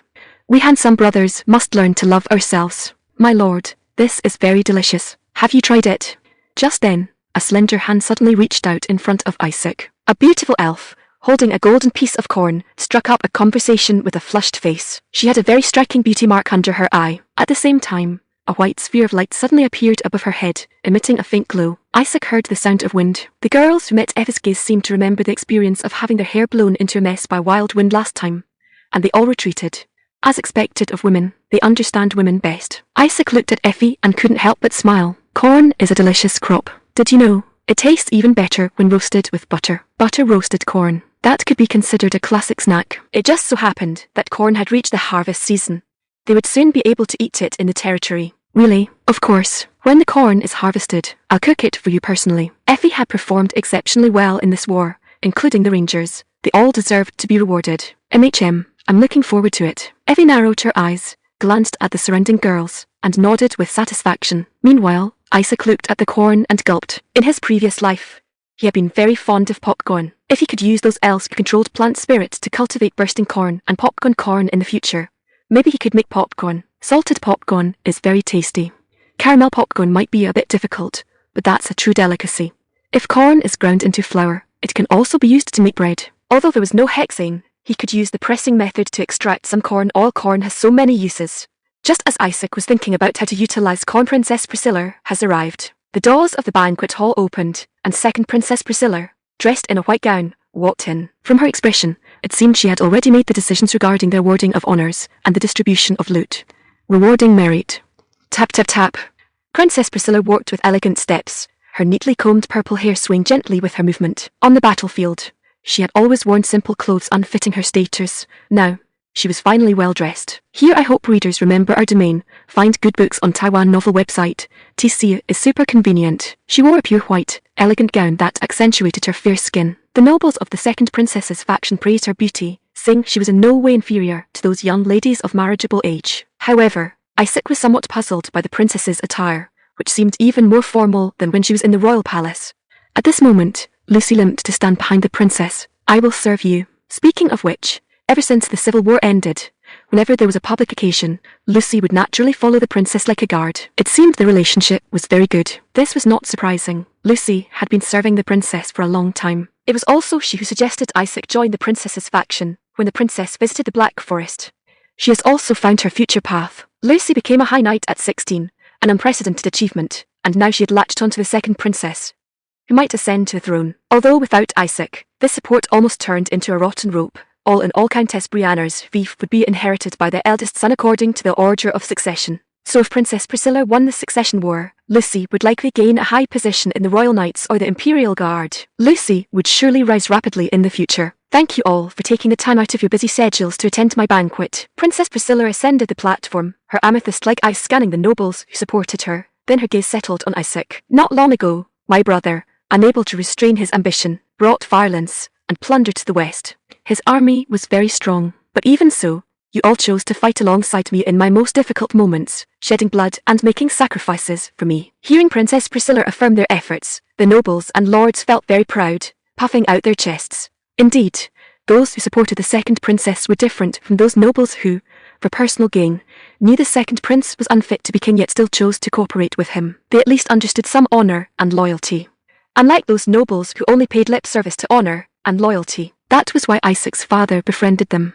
I believe I must repay your efforts according to your merits. The long-awaited ceremony of rewards and commendations finally began. This was a commendation for meritorious officials, and also a moment to divide the spoils seized from the second prince's forces. Only the victors could enjoy the sweet fruit. Whispers. The princess's faction nobles curiously inquired among themselves about who would receive what rewards. Then, as if by agreement, they all turned their gaze towards Isaac. The main character must be the Baron of Black Forest, right? Although Count Arnold also performed outstandingly in the Civil War, the decisive role was ultimately played by. He joined last, but made the greatest contribution, truly har. Clearly, no one questioned Isaac as the foremost contributor. Even Count Arnold, who fought while injured, willingly took second place. Next, I will read out the list. Please, those whose names are called, come before me." This was a ceremony of rewards and commendations that would bring joy to some and sorrow to others. The nobles and lords swallowed nervously. Hearing the princess's summons, they successively stepped forward and knelt. Many of them had, for their beliefs and for the West, used their hard-earned wealth to form armies and fight. During the Civil War, many had their territories plundered by the enemy or lost most of their troops. This had already led to a shortage of sufficient labor for farming this year. In fact, for everyone except Isaac, this was a war full of hardships. However, they were now being rewarded by the grateful princess. Baron Garderin, in the early stages of the war, you formed a small team and fought bravely to stop Count Aniel's advance, resulting in the loss of most of your knights and soldiers. Isaac quietly watched the Baron named Garderin. He knew very well that the stability of the Central Front and their ability to successfully reap the spoils were inseparable from his contributions. To commend your contributions, I will bestow upon you the neighbouring fief of Elfie. In addition, I will grant you 5 war horses, 2 carts of silver coins, and spoils of war. Thank you, Your Highness the Princess. Baron Garderin's fief was not only doubled in size, but also annexed a larger Viscount's fief. He bowed deeply, expressing his gratitude. Next, such rewards and commendations continued for nearly an hour. Those who passively avoided battle and preserved their strength without making contributions stood in stark contrast to those who actively fought. Overall, everyone received their due rewards, but everyone could see that Princess Priscilla gave up a portion of her own interests and distributed them to the nobles, rather than keeping them all under direct royal control. The previous king had many children,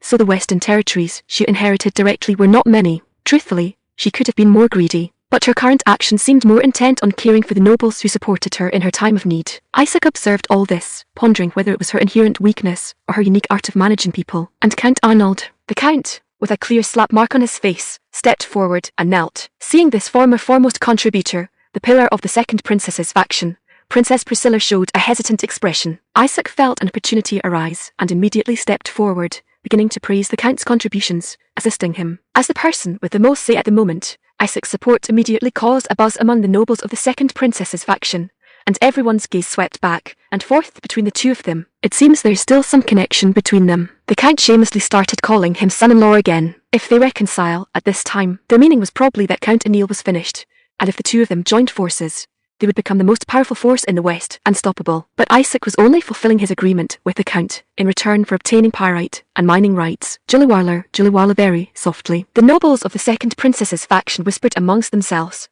everyone wildly guessing about the relationship between the two. Lucy, unaware of their secret agreement, stood behind the princess, also looking at Isaac with puzzled eyes. The nobles continued to discuss, completely unaware of what was happening. In fact, Isaac had simply mentioned the Count's well-known contributions, and he himself hadn't expected such a big reaction. If it were before, they would probably only mock him, this country lord, for flattering. But now, they were full of speculation about Isaac's every word and subtle movement. Even before the commendation ceremony ended, Isaac had already become, in their eyes, the great overlord of the West who needed to be treated with caution. Count Arnold, your contributions have been longer and more selfless than anyone else's. Therefore, I will bestow upon you the 3 territories of Elvia, Elrond, and Tirith, and send 1/10 of the confiscated spoils of war to your territory.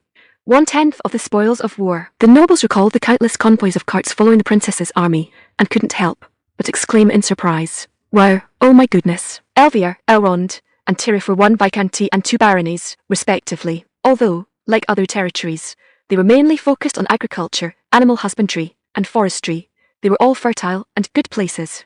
Especially Tirith, which also had a port, and Baron Isaac. Princess Priscilla shifted her gaze to Isaac. Finally, it was Isaac's turn. All eyes were on him, but as Isaac stepped forward to Priscilla, he instantly felt that Princess Priscilla's eyes were full of hesitation, completely different from before. A clear look of struggle appeared on her face. Your contributions are astonishing. As soon as you declared participation in the war, you defeated 2,000 enemy troops besieging the West Gate, captured 7 lords and 8 knights, directly lifting our siege. You achieved an overwhelming victory in the city defense battle and, with astonishing strategy and formation, defeated the second prince's main force in the grand battle, making a decisive contribution. You also defeated Count Aniel in one fell swoop and occupied his count's fief. The princess listed Isaac's achievements one by one, telling them to the nobles of the West. The content was so extensive that she even had to take a breath to finish speaking. Is all this true? My goodness, how did he do it? Among those nobles, some had witnessed Isaac's achievements firsthand, while others had heard rumors. But when the princess personally reconfirmed these achievements, those who only had a partial understanding of him were stunned, and some began to let out helpless laughter. Although they were not as mercenary as other nobles, they were all shrewd businessmen. They would also envy and belittle each other. But in the face of Isaac's contributions, they all seemed to give up. Isaac had already exceeded their cognitive scope. In other words, they could no longer casually compare and evaluate such a legend. To commend your astonishing contributions, Princess Priscilla. Everyone's eyes were focused on the princess and Isaac. Some even swallowed nervously, as if they themselves were about to be rewarded. The new center of power in the West was about to be born. This is just right. I have decided to grant you Count Enil's fief and Viscount Sharif's fief, along with 60% of all the spoils obtained from the second prince's territory. Furthermore, I shall confer upon you the highest noble rank the Hyde royal family can bestow, the rank of Count. Princess Priscilla announced loudly before all the gathered nobles. This reward for Isaac could be described as the highest specification of reward Priscilla was capable of giving. Count Enil's fief possessed magic crystal stone mines, and it was said that its prosperity was no less than that of Countess Brianna's fief. Viscount Sharif's fief possessed vineyards for winemaking and was a famous wine-producing region. In addition, there were massive amounts of spoils and a promotion of 2 noble ranks to Count. Hearing this, the nobles of the second princess's faction all gasped in unison. At this moment, the same thought echoed in all of their minds. As expected, the choicest portion was still taken by Isaac. Even though Count Arnold contributed the most effort, one still had to be pragmatic, didn't they? On the other side, Isaac was blooming with joy in his heart. He remembered very clearly that besides the magic crystal stone mines, Count Enil's fief also had a developed linen textile industry. This could form a perfect industrial combination directly with cotton cultivation. As for the vineyards of Viscount Sharif's fief, he could utilize elves for variety improvement, and his own brewing techniques for refinement. By this point, Isaac possessed the Blackwood territory, Albram, Collins, Enil, Sharif, and the free city of Rat, becoming the veritable great hegemon of the West. Therefore, although those nobles looked at Isaac with envy, none of them dared to say a word. It is my honor to fight alongside everyone. Thank you, Princess Priscilla. Isaac was truly sincere in this expression of gratitude. During the war, he had gained a massive amount of points, increased his number of firearms and cannons, and practiced with his troops in real combat. One must know his soldiers were all in the safest positions, which allowed him to finish a war with basically 0 losses. Now he had received such a bountiful reward. Isaac's mouth was nearly curling into a crooked grin in his heart. This wave of rewards had increased his family fortune by an unknown number of times. And on this day, Blackwood became the most powerful family in the West. Wow. The Baron Blackwood fief, no, it should be called the Count's fief now, was holding a triumphal ceremony. The Blackwood army had achieved unprecedentedly illustrious military exploits and returned in triumph with a convoy of wagons loaded with spoils of war. The soldiers, who had originally gone to war empty-handed, had now returned majestically, clad in shining armor. Cheers and flower petals flew together in the sky, and some women rushed into the ranks to embrace their husbands or brothers. Hearing these blood-boiling cheers, the soldiers all puffed out their chests with pride. They deserved such glory. Whether in castles or on the plains, they were more brave and skilled in battle than any other army. Musicians and bards played songs praising their victory and performed joyful dances. And those believers who regarded Isaac as an apostle sang hymns they had learned from the temple at the top of their lungs. Today, the entire territory was completely immersed in an ocean of joy. Isaac sat on his horse watching all this, his smile nearly reaching his ears. A great victory, bountiful spoils, and the endless praise of the people. He felt as if he possessed the entire world. It even made him feel a bit of danger. So that's why one needs a slave to whisper memento mori in one's ear. Isaac remembered this story very clearly even after living 2 lifetimes. In Rome, to prevent triumphant generals from becoming arrogant and complacent, a slave would be arranged by their side. His role was to constantly remind the general memento mori, meaning remember you will die. Although he was now a lord praised by everyone as invincible and revered by believers as the apostle of God, if he himself became lax or conceited, failure would be a matter of time. This world still had magic, and he didn't yet have the capital for megalomania. He had to at least increase his firepower by several more grades before he could feel at ease. In reality, this victory was largely due to the enemy's ignorance. For example, if the mage mixed into the cavalry ranks had been Count Enil with his mana restored, what would the result have been? Or if those knights had understood their weapons and worn thick plate armor capable of resisting bullets like in the 17th century, what would the result have been? The legendary battle record of the Blackwood army would surely spread far and wide, and they would face even more powerful enemies. Perhaps the situation would change after this civil war. If the enemy truly came to understand thermal weapons and began to find ways to counter them, he had to continue developing his weapons now. Habits etched into his soul told him that no matter the time, he had to keep a trump card in reserve. Now that Isaac had obtained pyrite, he was already planning to start developing more advanced weapon systems. For example, a dragon hunting sniper rifle using polygonal rifling and specialized bullets. As long as they were one step ahead of the enemy, no, at least several steps ahead. Only then could they remain invincible forever. This is a fine tradition of our army. What you see is only what I allow you to see. While privately, we're being quite crafty. So as long as he developed fast enough, even if the enemy found a way to counter him, he could always pull out a new weapon at the next appropriate time that would leave the opposition dumbfounded. Isaac stroked his chin, feeling it was time to hurry up and build some blast furnaces to increase steel production. The demand for steel in subsequent development would not be small. And why does it feel like I've missed something? Isaac sat on his horse lost in thought, when suddenly, under the watchful eyes of the crowd, he raised his mace once again. Goddess Iris is protecting us. The dazzling light transformed into a white halo, instantly enveloping the entire square. The subjects were immersed in the sacred sight and let out ear-splitting cheers.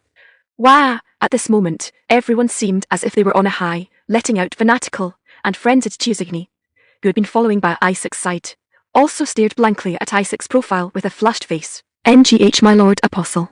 Watching Isaac hold the radiant mace high and shout once more, Igni tightened her long, slender legs and let out a moan of unknown meaning. Isaac sat on his horse watching the people's enthusiastic reaction and also showed a satisfied smile. I knew it felt like something was missing. Yes.